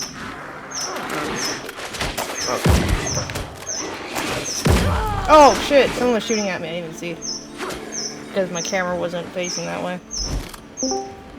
What? I had the bed on the island. Some bullshit. Where are you? I respawned at the base. You're up. I had done I had done a reset point though. Oh, I built a bed on the island. Are you doing the second zone? Yeah, she's oh, this piece of shit at level 15. She's still in the zone.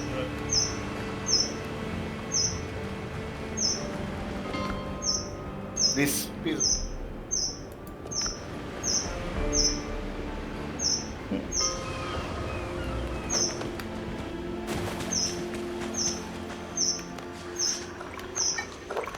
Okay, I got the key.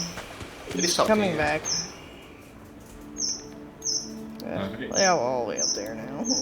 Okay, I gotta come up there.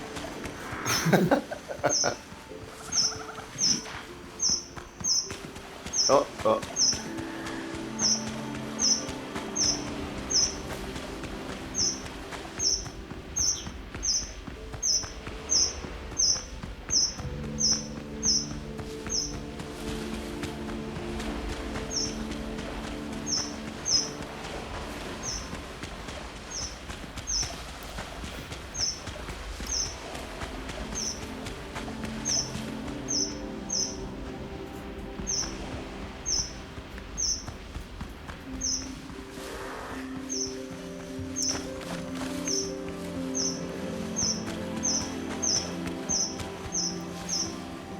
Oh, over there. Those are very high level. I'm coming. Now we are clearing the area. Good.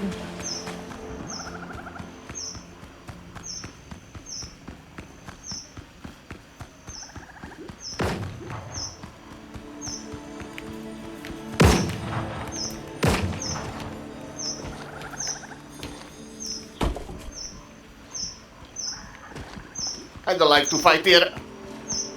Move, Truffle. Yeah, I know you can retrieve your items. Okay, where's the thing? Oh my god, a witch. The fuck? Oh god. A witch at the top. We have to clear the totem because it's shooting.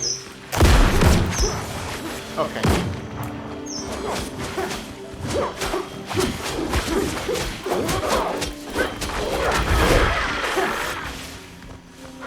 Okay, it's gone. Okay. Have you got anything here yet? Like Nothing. chests? Okay. 0 out of 6. I have Okay. I have a key. I have a key. But I don't know where it goes. Oh, up the fortress, more people. Chopper needs to heal.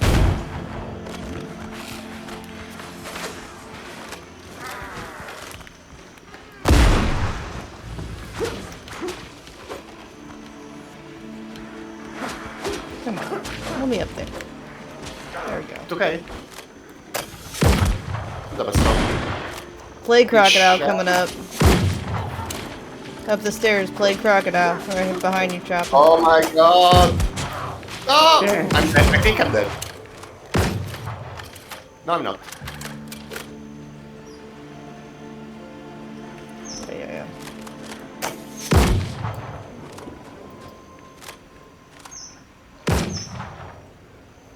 Oh my god, this crocodile hates me. I have a crocodile and 2 undead on me. Oh god! Ah! Zombies and crocodile.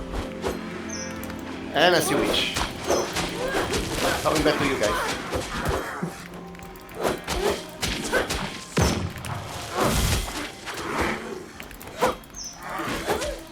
Get him. What the fuck? Fuck him up! Finally. Piece of shit.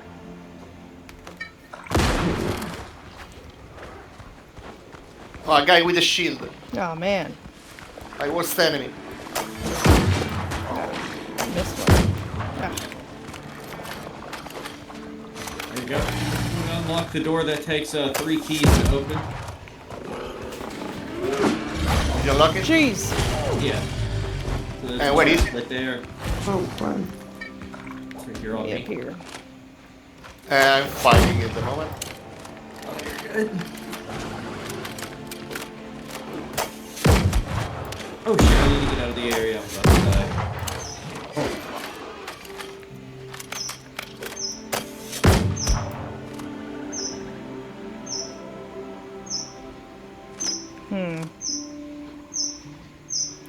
Well.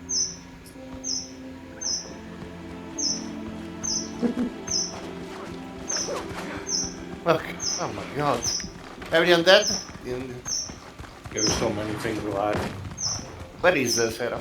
We'll be coming. I had to run out of the area because my infection got too high. Here's a reset point. Ooh.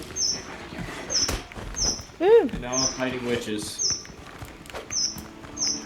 Okay. Oh, another black crocodile here.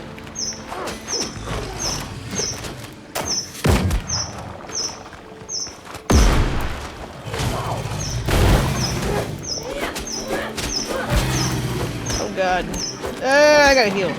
Holy shit. Can't even die. At least I have a reset point, you know?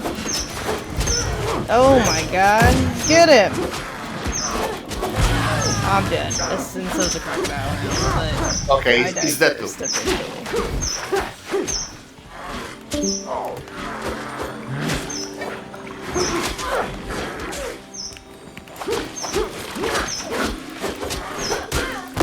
Oh my god.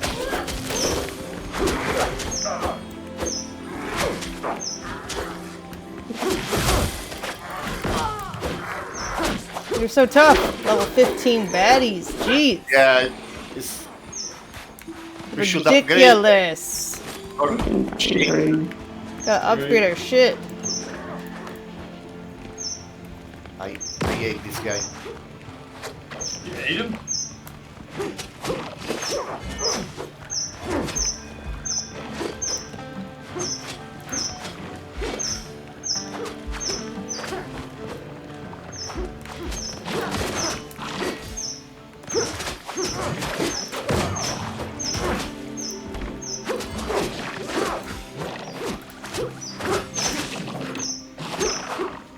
Oh my god.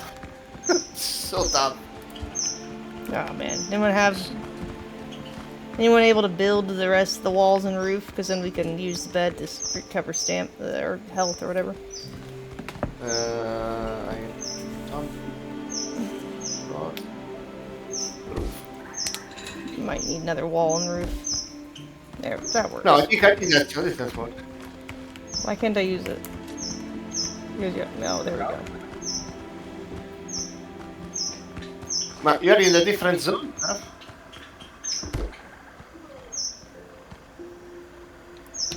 Oh. No, it's not working for the health regen. It has before, maybe they patched it. I don't know. No, you have to be the, I think the bonfire or the other thing. The bonfire too, but... It's the senior fire. No, I don't know.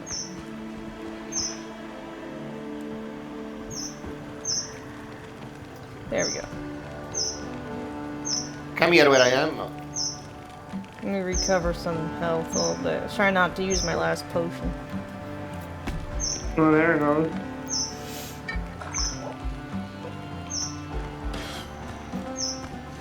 Can you guys make the greater potions yet? I don't know how.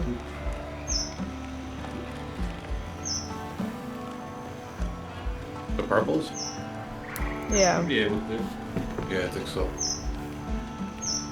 Okay, I'll go. I have to go out. Okay, that's good enough for now.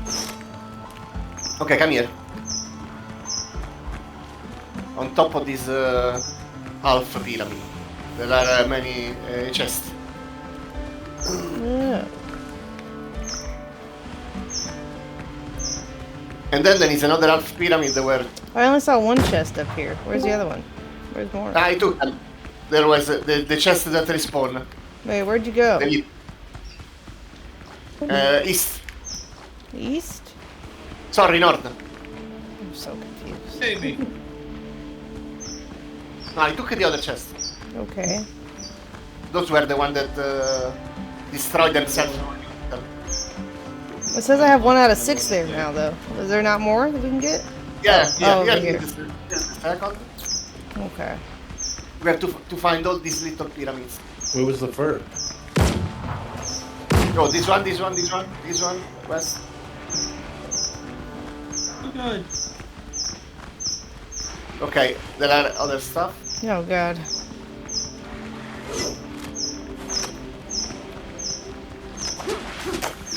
Oh, no.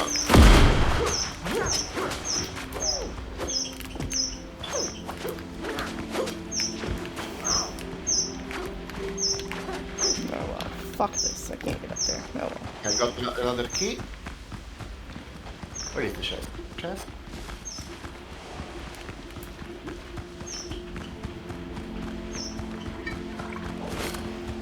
Oh, here I am. Oh yeah, that's the one I unlocked. And it gave me more potions, praise be. 3 potions, let's go. Okay, so I got 3 out of 6 now. Me too. You have to reset maybe the up poison. here, though. maybe up here. I got 2 out of 6. No, here, there was a place before. Oh, I gotta reset this poison. Choppa, come where I am. I think you don't have this one. Oh boy, I took a wrong turn. Wait, I have to go out because of the plug. I got EAB.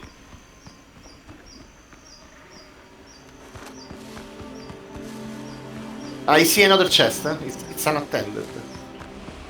On the south, I'm on the southwest.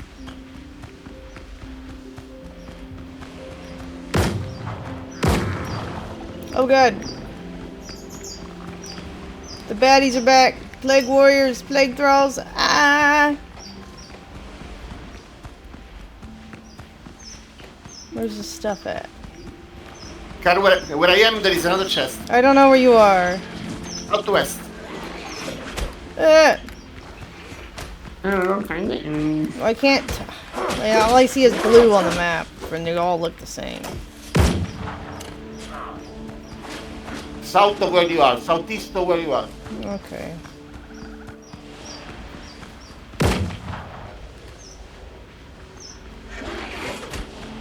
Jump.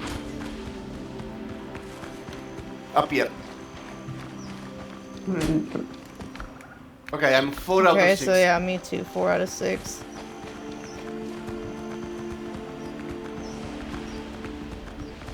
Okay, there is another 2. We have to get these.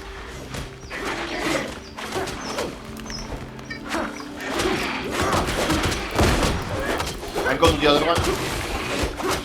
Got so many. Close range with the shooting one. Ouch. Oh god, I'm about to die. Let's use a great potion. Okay, cool that. Woo! I'm gonna die. Oh yeah, ah! They're so fucking annoying.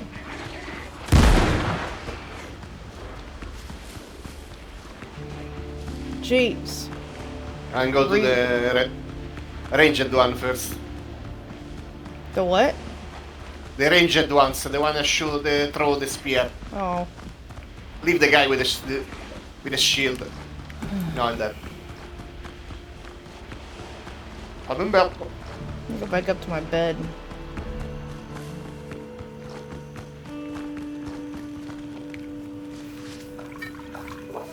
Yeah, I'm already playing Diablo 4 today. Nope. Hey, dying resets the plug. Let's go. Wow, it's not healing me more. Darn. Oh well.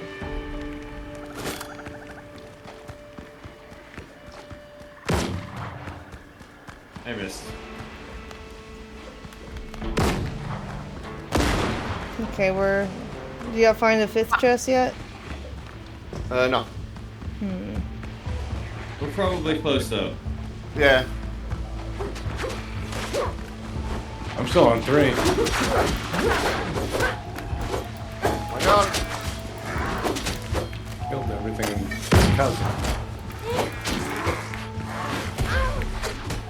Why don't you die? Do you have stamina?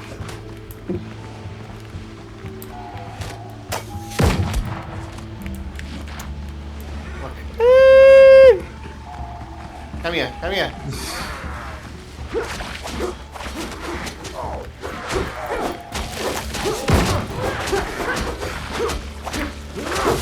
Oh, come on! It turned around when I did my attack, of course. There is a piece of shit up this wall that's throwing spear constantly. Where is the stair? Here it is. Now, there you are. You fucking piece of There's shit. 2 of them. Ah! This one throwing sticks.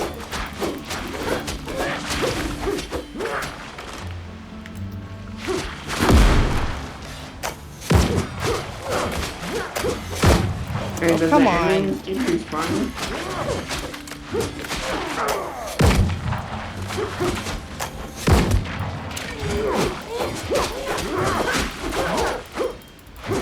Die.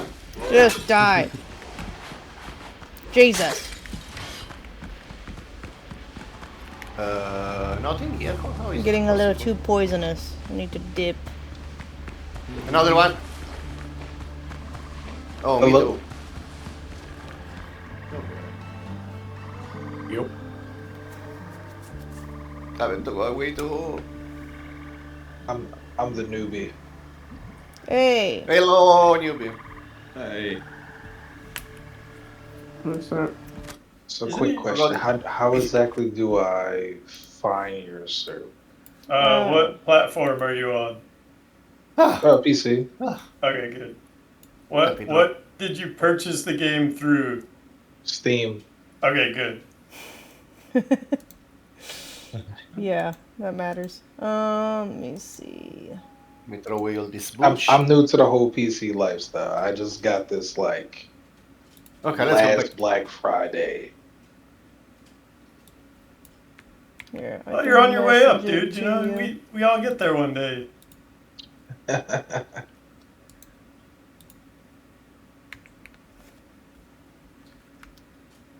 Oh wow, I gotta turn down your stream. I hear Oh, myself. okay, come where I am. I Okay, think hold on. this is the chest you missed. Okay, I messaged you the login info. I believe.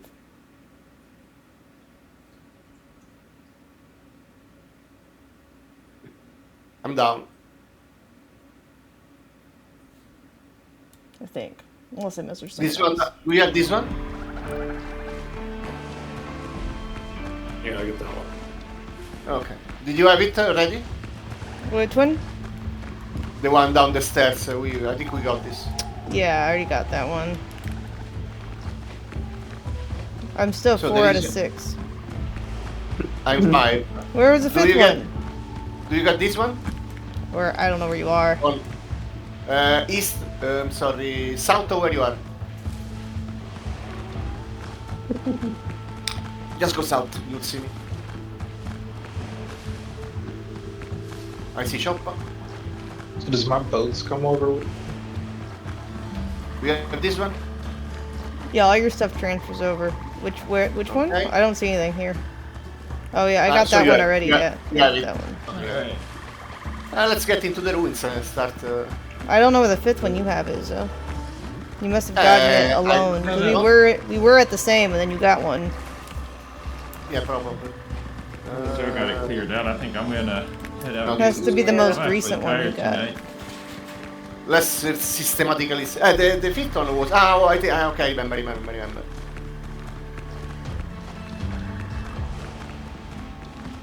Where we were fighting the guy here. This one. Ah. Okay. Choppa, do you have this one? Yeah, I have that one. And let's go continuously. Oh, I see. Oh. This were the zone where the son of a bitch was targeting us. Let's go this way. It goes up, I didn't find any chest. Bless you. Thank you. God bless you. Nothing here. They may be on the little, this little one. Let's go here. Yeah, maybe. Oh, yeah, there are 3 undead outside. Oh, man.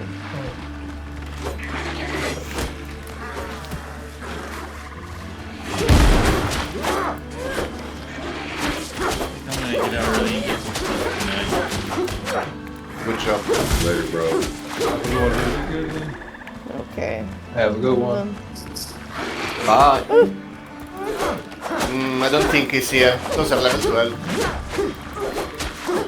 Oh, maybe. Who knows? Fuck you and your spear. Let's see. Something? Oh, money.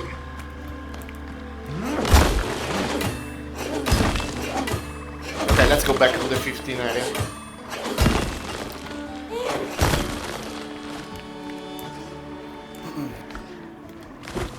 I think I did it.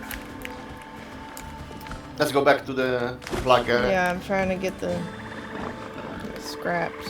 Okay.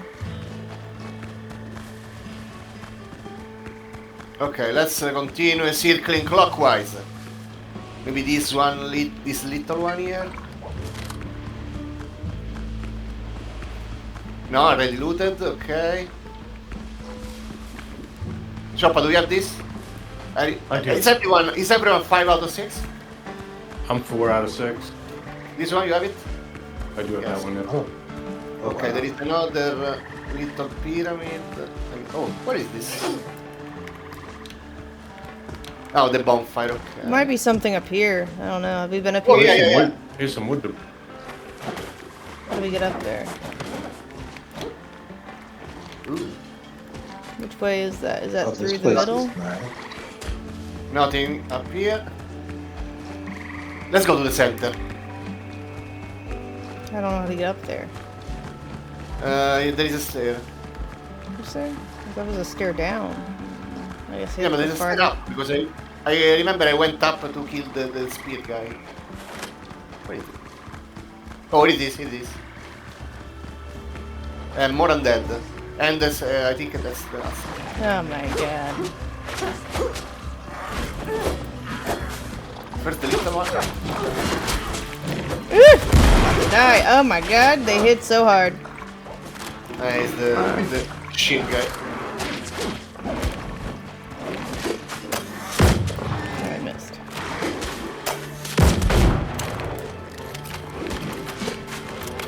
Yo, get up a place here. This is nice. Thanks.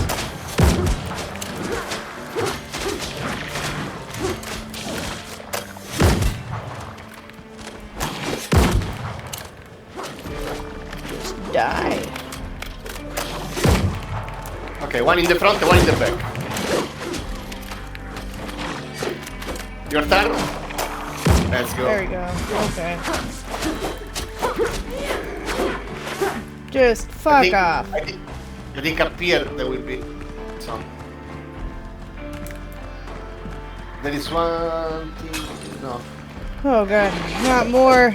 Oh, there's a chest over there. Hey! I got his key. Help! Bitch, I have the key. Come help me. Yes, I will help. Okay. Piece of shit. Piece of shit. Okay, I got everything now.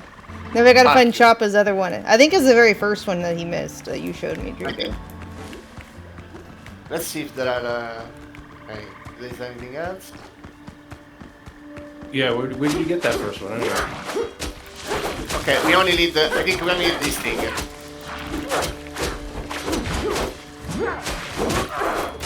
Ouch! Ouch! Okay, yeah, he missed the very first one, I think. I think so. You have to retrace it when it is. It was a small pyramid. The small pyramid, the very first. So this is the camp. Was it this one up here? No, I think it's the other side. We came from the other side. Choppa, did you get this one up here? Or Alright. I'm over here.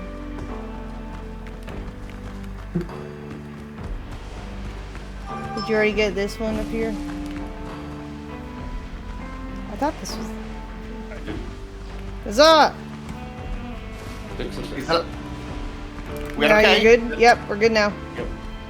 Let's get out of this horrible place. Okay. There's some more question marks on the island now, and more quest markers. Yeah. But I don't know how much time you have, Drigo. Wait a minute. I have to try. I have half an hour. Okay. Maybe.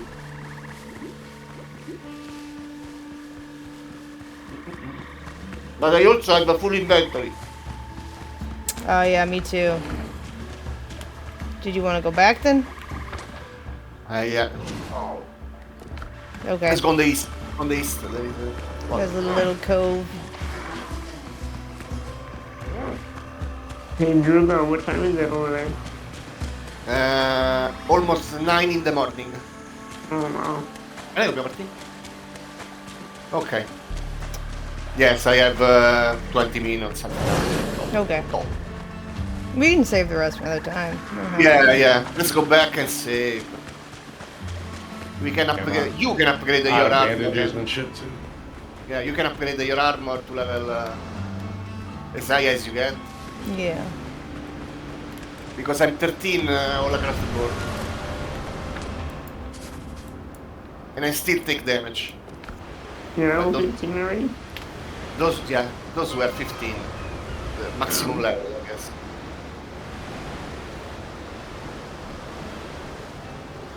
Okay, let's put the stuff away. Do do do do do do do do do do. Nothing here. Here.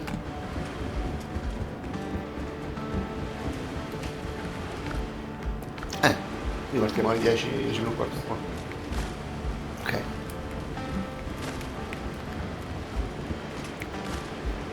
The food.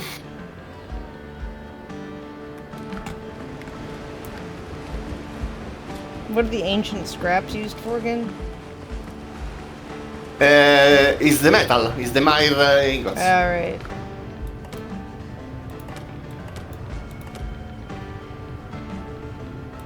Okay. The ancient swamp key, I think we don't need it. Well, I put it in this chest.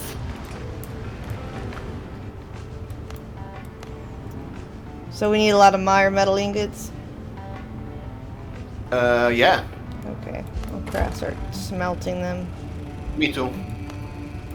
Well, let me actually separate a bit. 5 in each one, maybe faster.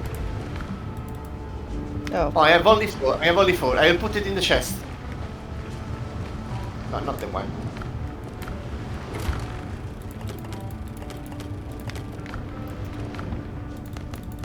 Okay, 4 seconds. There. Oh, I have no food anymore. I used all the food.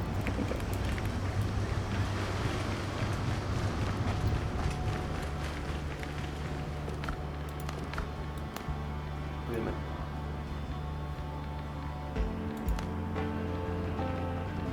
Woohoo! Next, the black wood, I think. Where is the. Oh, here. Ah, no. Essence Arborum. Ah, you do it in the furnace. Tarred fabric. Okay.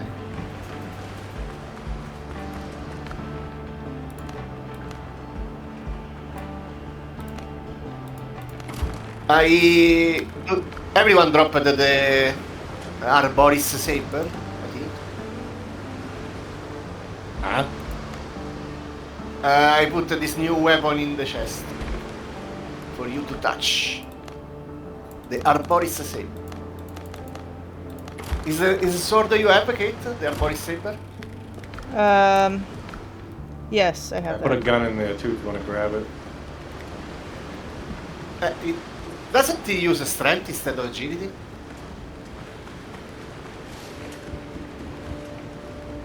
What? Oh shit, it does. I didn't realize that. I thought it was still slash damage. Good call. Well, shit. Yes. I wonder how much remember- I could be doing. Yeah. Another thing I remember. Another thing I remember. Don't level any stat above 20 because the. Above 20?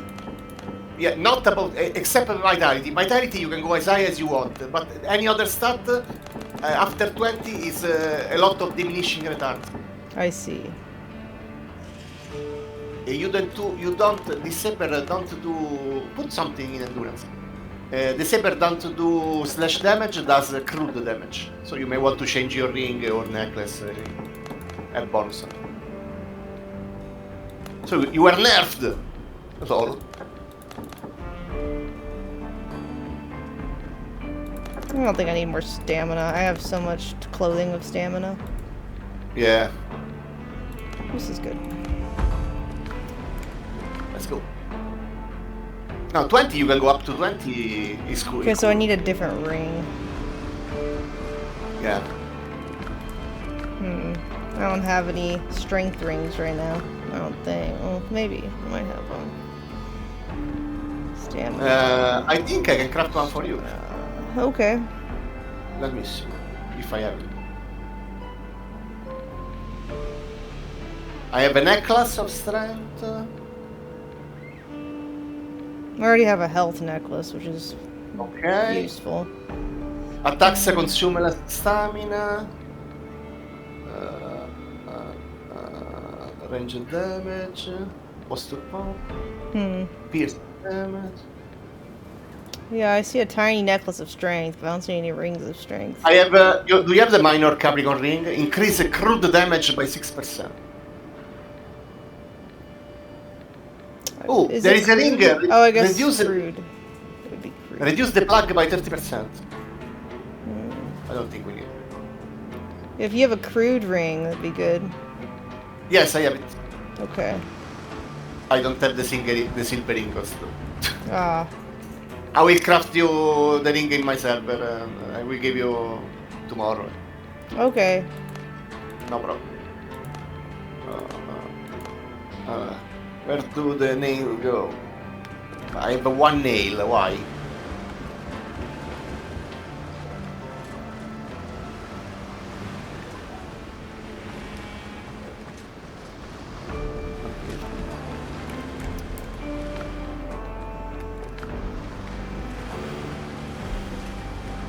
Is this my booty?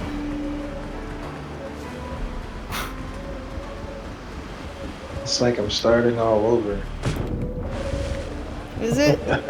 Nothing. Well, like yeah, like seems like the whole map's different. Yeah. It's different for each player. Where are you? Okay. I'm in my boat. Ah, Captain alongside. And I'm trying to. Let's go. Ah, yeah, the boat, right. I have so much shit in the boat.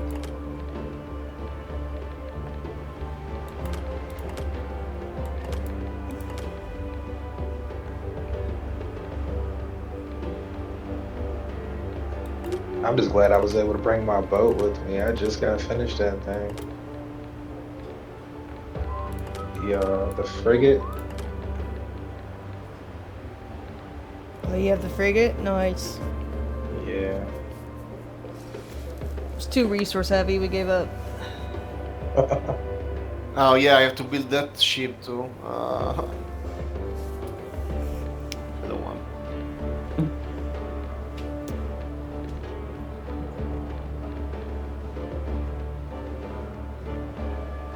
Oh, have the Rapier of Devastation. Interesting. I work from home. So Rapier Devastation, I need it! I had plenty You want of it? time. Okay, you can have it. I want only to touch it. Let me touch it. Let me touch your rapier. So I can build it. I can build it. Very new, bro, weapon. I mean, this one might be leveled. Let me check. You could just have it. I don't care. This one's level 10, so you can just have it. Rather than building one from level 1. Oh, thank you. I don't see it. Alright, I'm about to put it in. There, it's at the bottom. What is that? I'm sorry.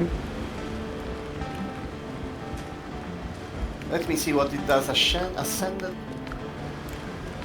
So I gotta rework my talents now. Actually, yeah. no. One-handed attack. Oh yeah, the slash damage I don't need. Oh, you don't have the talents to regain Well, life. is it still slash damage? No, it's not slash damage. Okay. Crude damage. It's only crude, okay. Let me reset these.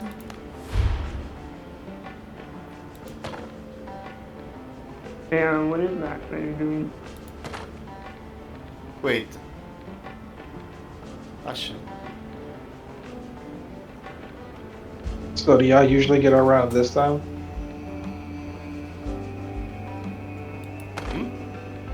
Do y'all usually play around this time? After midnight Houston time. Something like that. Or before, depends on when she wants to play. But usually, yes. Around that time. Yeah. Streamer privileges. Oh, you have a bone crusher now?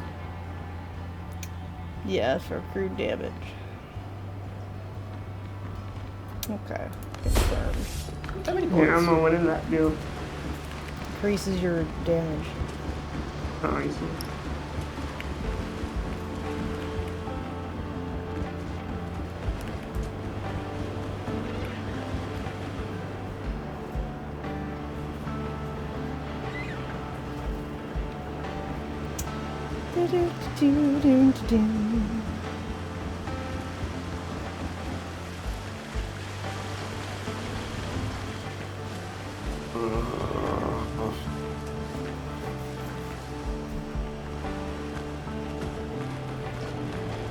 I don't know if I need this anymore.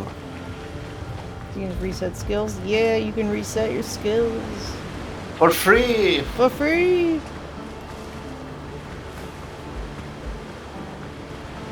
So with this rapier, the light attacks apply marks.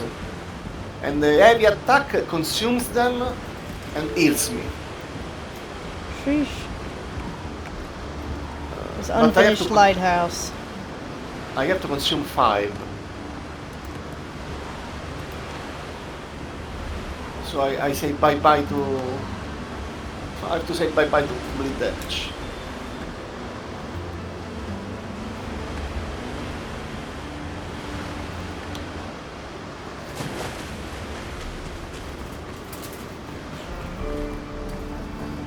Okay, I don't want to use the resource of this server to upgrade.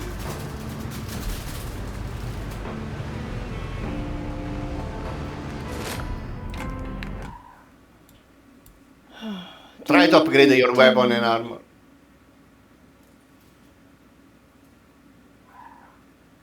Yeah? Where are they? Alright, I got I this left them. island fully visible. You have a lot to explore. Yes. Oh, I finished my potions. Didn't see. Oh no, I have the big ones.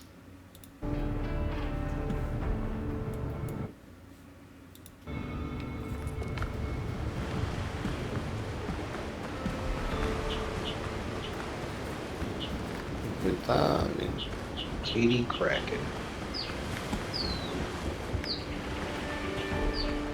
5 of these. 5 of these.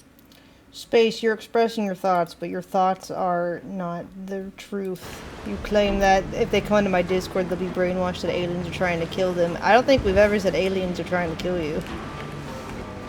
Holy shit, there's aliens? On Discord? Yeah, or idiot, like on the street.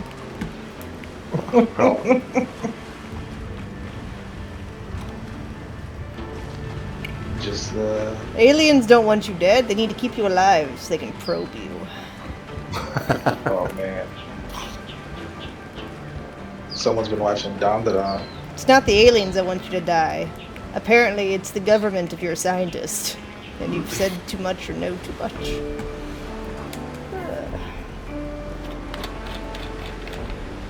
Okay, we have to stop gathering healing herbs. Oh my god, there's so many. And we don't use them. You're down to do it? You're down to be probed? Ew. Probed. That was fun. That's interesting.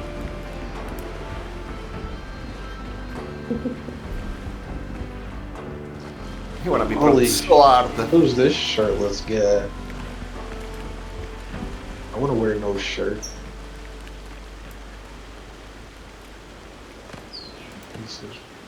I'm seeing things like I don't have any of this stuff online. It looks really nice.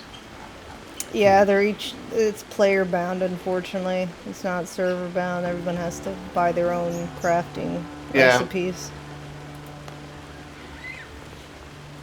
Well, I got these stairs, but I don't have those railings. I think you get them both together. It's the various factions.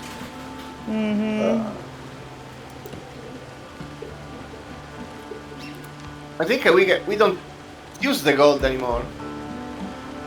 Yeah, you want gold, you can buy shit. Yeah. You can come to the server because all the reputations are farmed to the max. You can take I think Seraph has all the gold. I've Take got the gold some, and I think. buy the stuff. Yeah. Got server basic. Holy hell! What alpha is that? Tracker's jacket?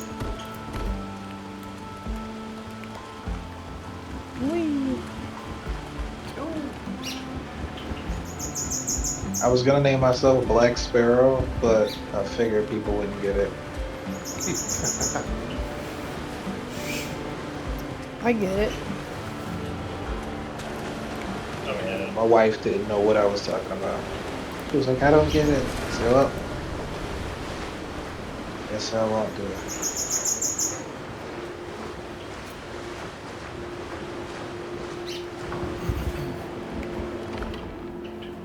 Oh, I don't know where the gold is. Did I give my gold to somebody else? I might have. Maybe your ship? Box somewhere? Could be. That's probably the ship. We have 3 stone, literally.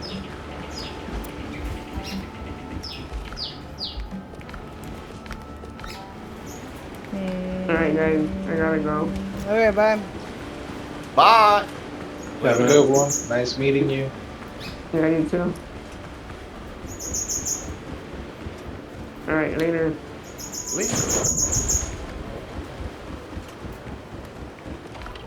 Oh, here's gold.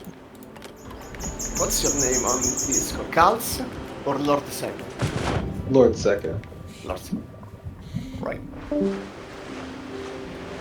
So I remember. Let me see how much gold I have. I have a lot of gold. I have 5. Let's go. I have 500. Jesus Christ. I can give you my 5. I will put my gold in the chest on the pier. Me too. Yeah, Go buy your cosmetics, whoever needs them. Yeah, you can buy all of them. Alright guys, I gotta go. Wait. Oh my god, I'm gonna die. I'm gonna die like 5 meters from the shore. No! Okay. You made it. Oh, here it is. Gradio, take these. So, Yay. it's only 5, I put more gold in the ship. I mean, the pier chest. This one. So you can buy your cosmetics and use them on your server too. Yeah. Yeah, grab that silver up too. But you have to buy them here because we have the reputation. Yeah, go for the it. gold. Okay. You have to buy them here because we have the reputation to the max. Gotcha. You can go and do a shopping frenzy now. Yeah. So all of these are blank, just teleports. Which ones are there? Hey. I know the northmost is the smuggler's place. That much I know. Tortuga. They are on the right place. So he doesn't see the name. Northeast. Oh no. Okay. Northeast. I'll go to Tortuga so he sees where I am. The north one on the east side. It's fun to explore. We got a new one now that's okay, I'm there now. Sailing here on sea turtles. Let's see. I might have looked to see. You see on the map, but not which on the one you are. Alright, I see it. I see you. Woohoo.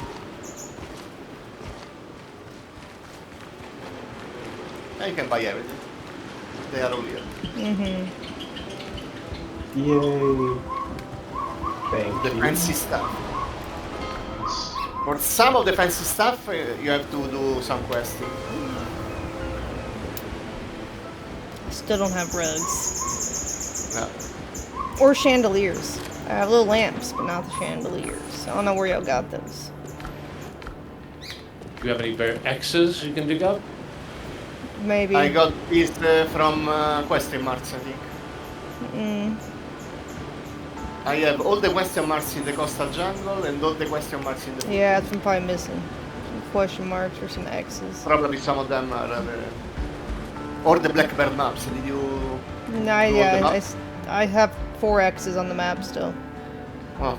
Like something. Actually, 5 X's. That's okay. Another time. Am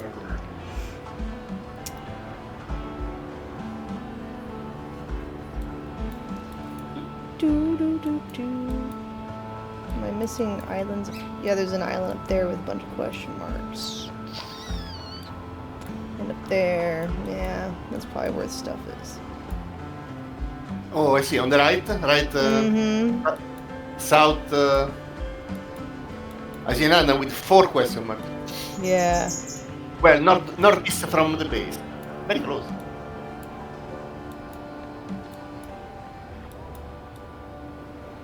I have to finish the studies. I just don't feel like doing it tonight. I gotta go to bed soon-ish.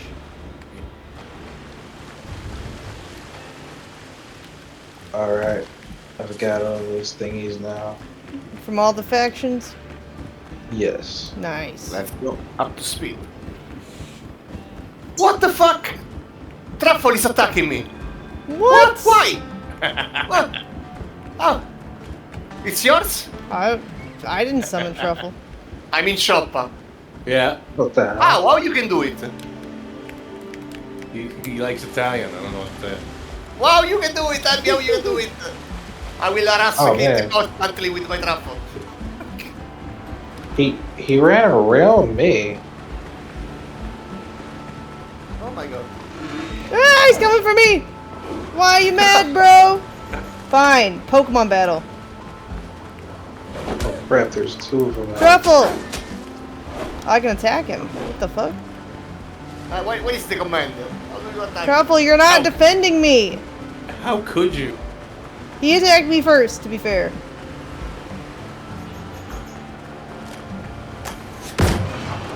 Fucking Truffle. Your Truffle got rabies. Okay, how do you attack someone? You summon him and then log off. Lol.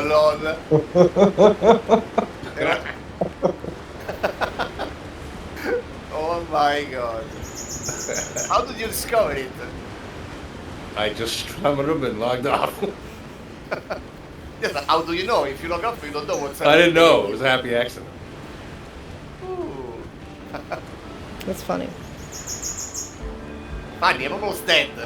I'm almost died by a trap. Now a nightmare. It's a funny glitch. Or whatever. Yeah, next time you go AFK, I'm gonna try to get Uh-huh. I see. You'll be wishing someone built you in a box.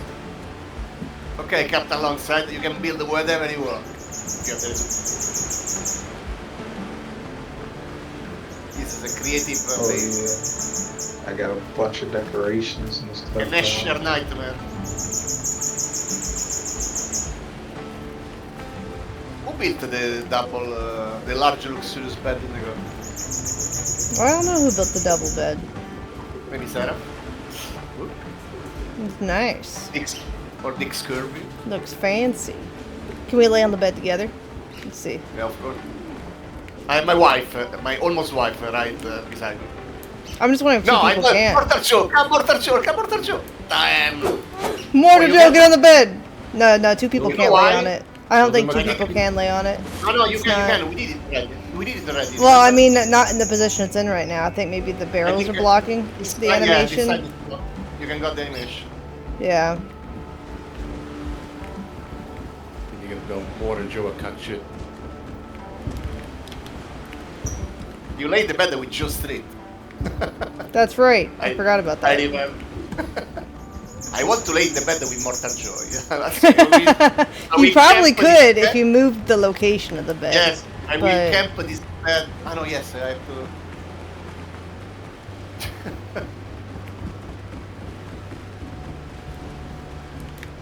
Is this your truffle, right? Yeah, that's my truffle. Oh my god, now it's a nightmare. Every truffle is a potential enemy.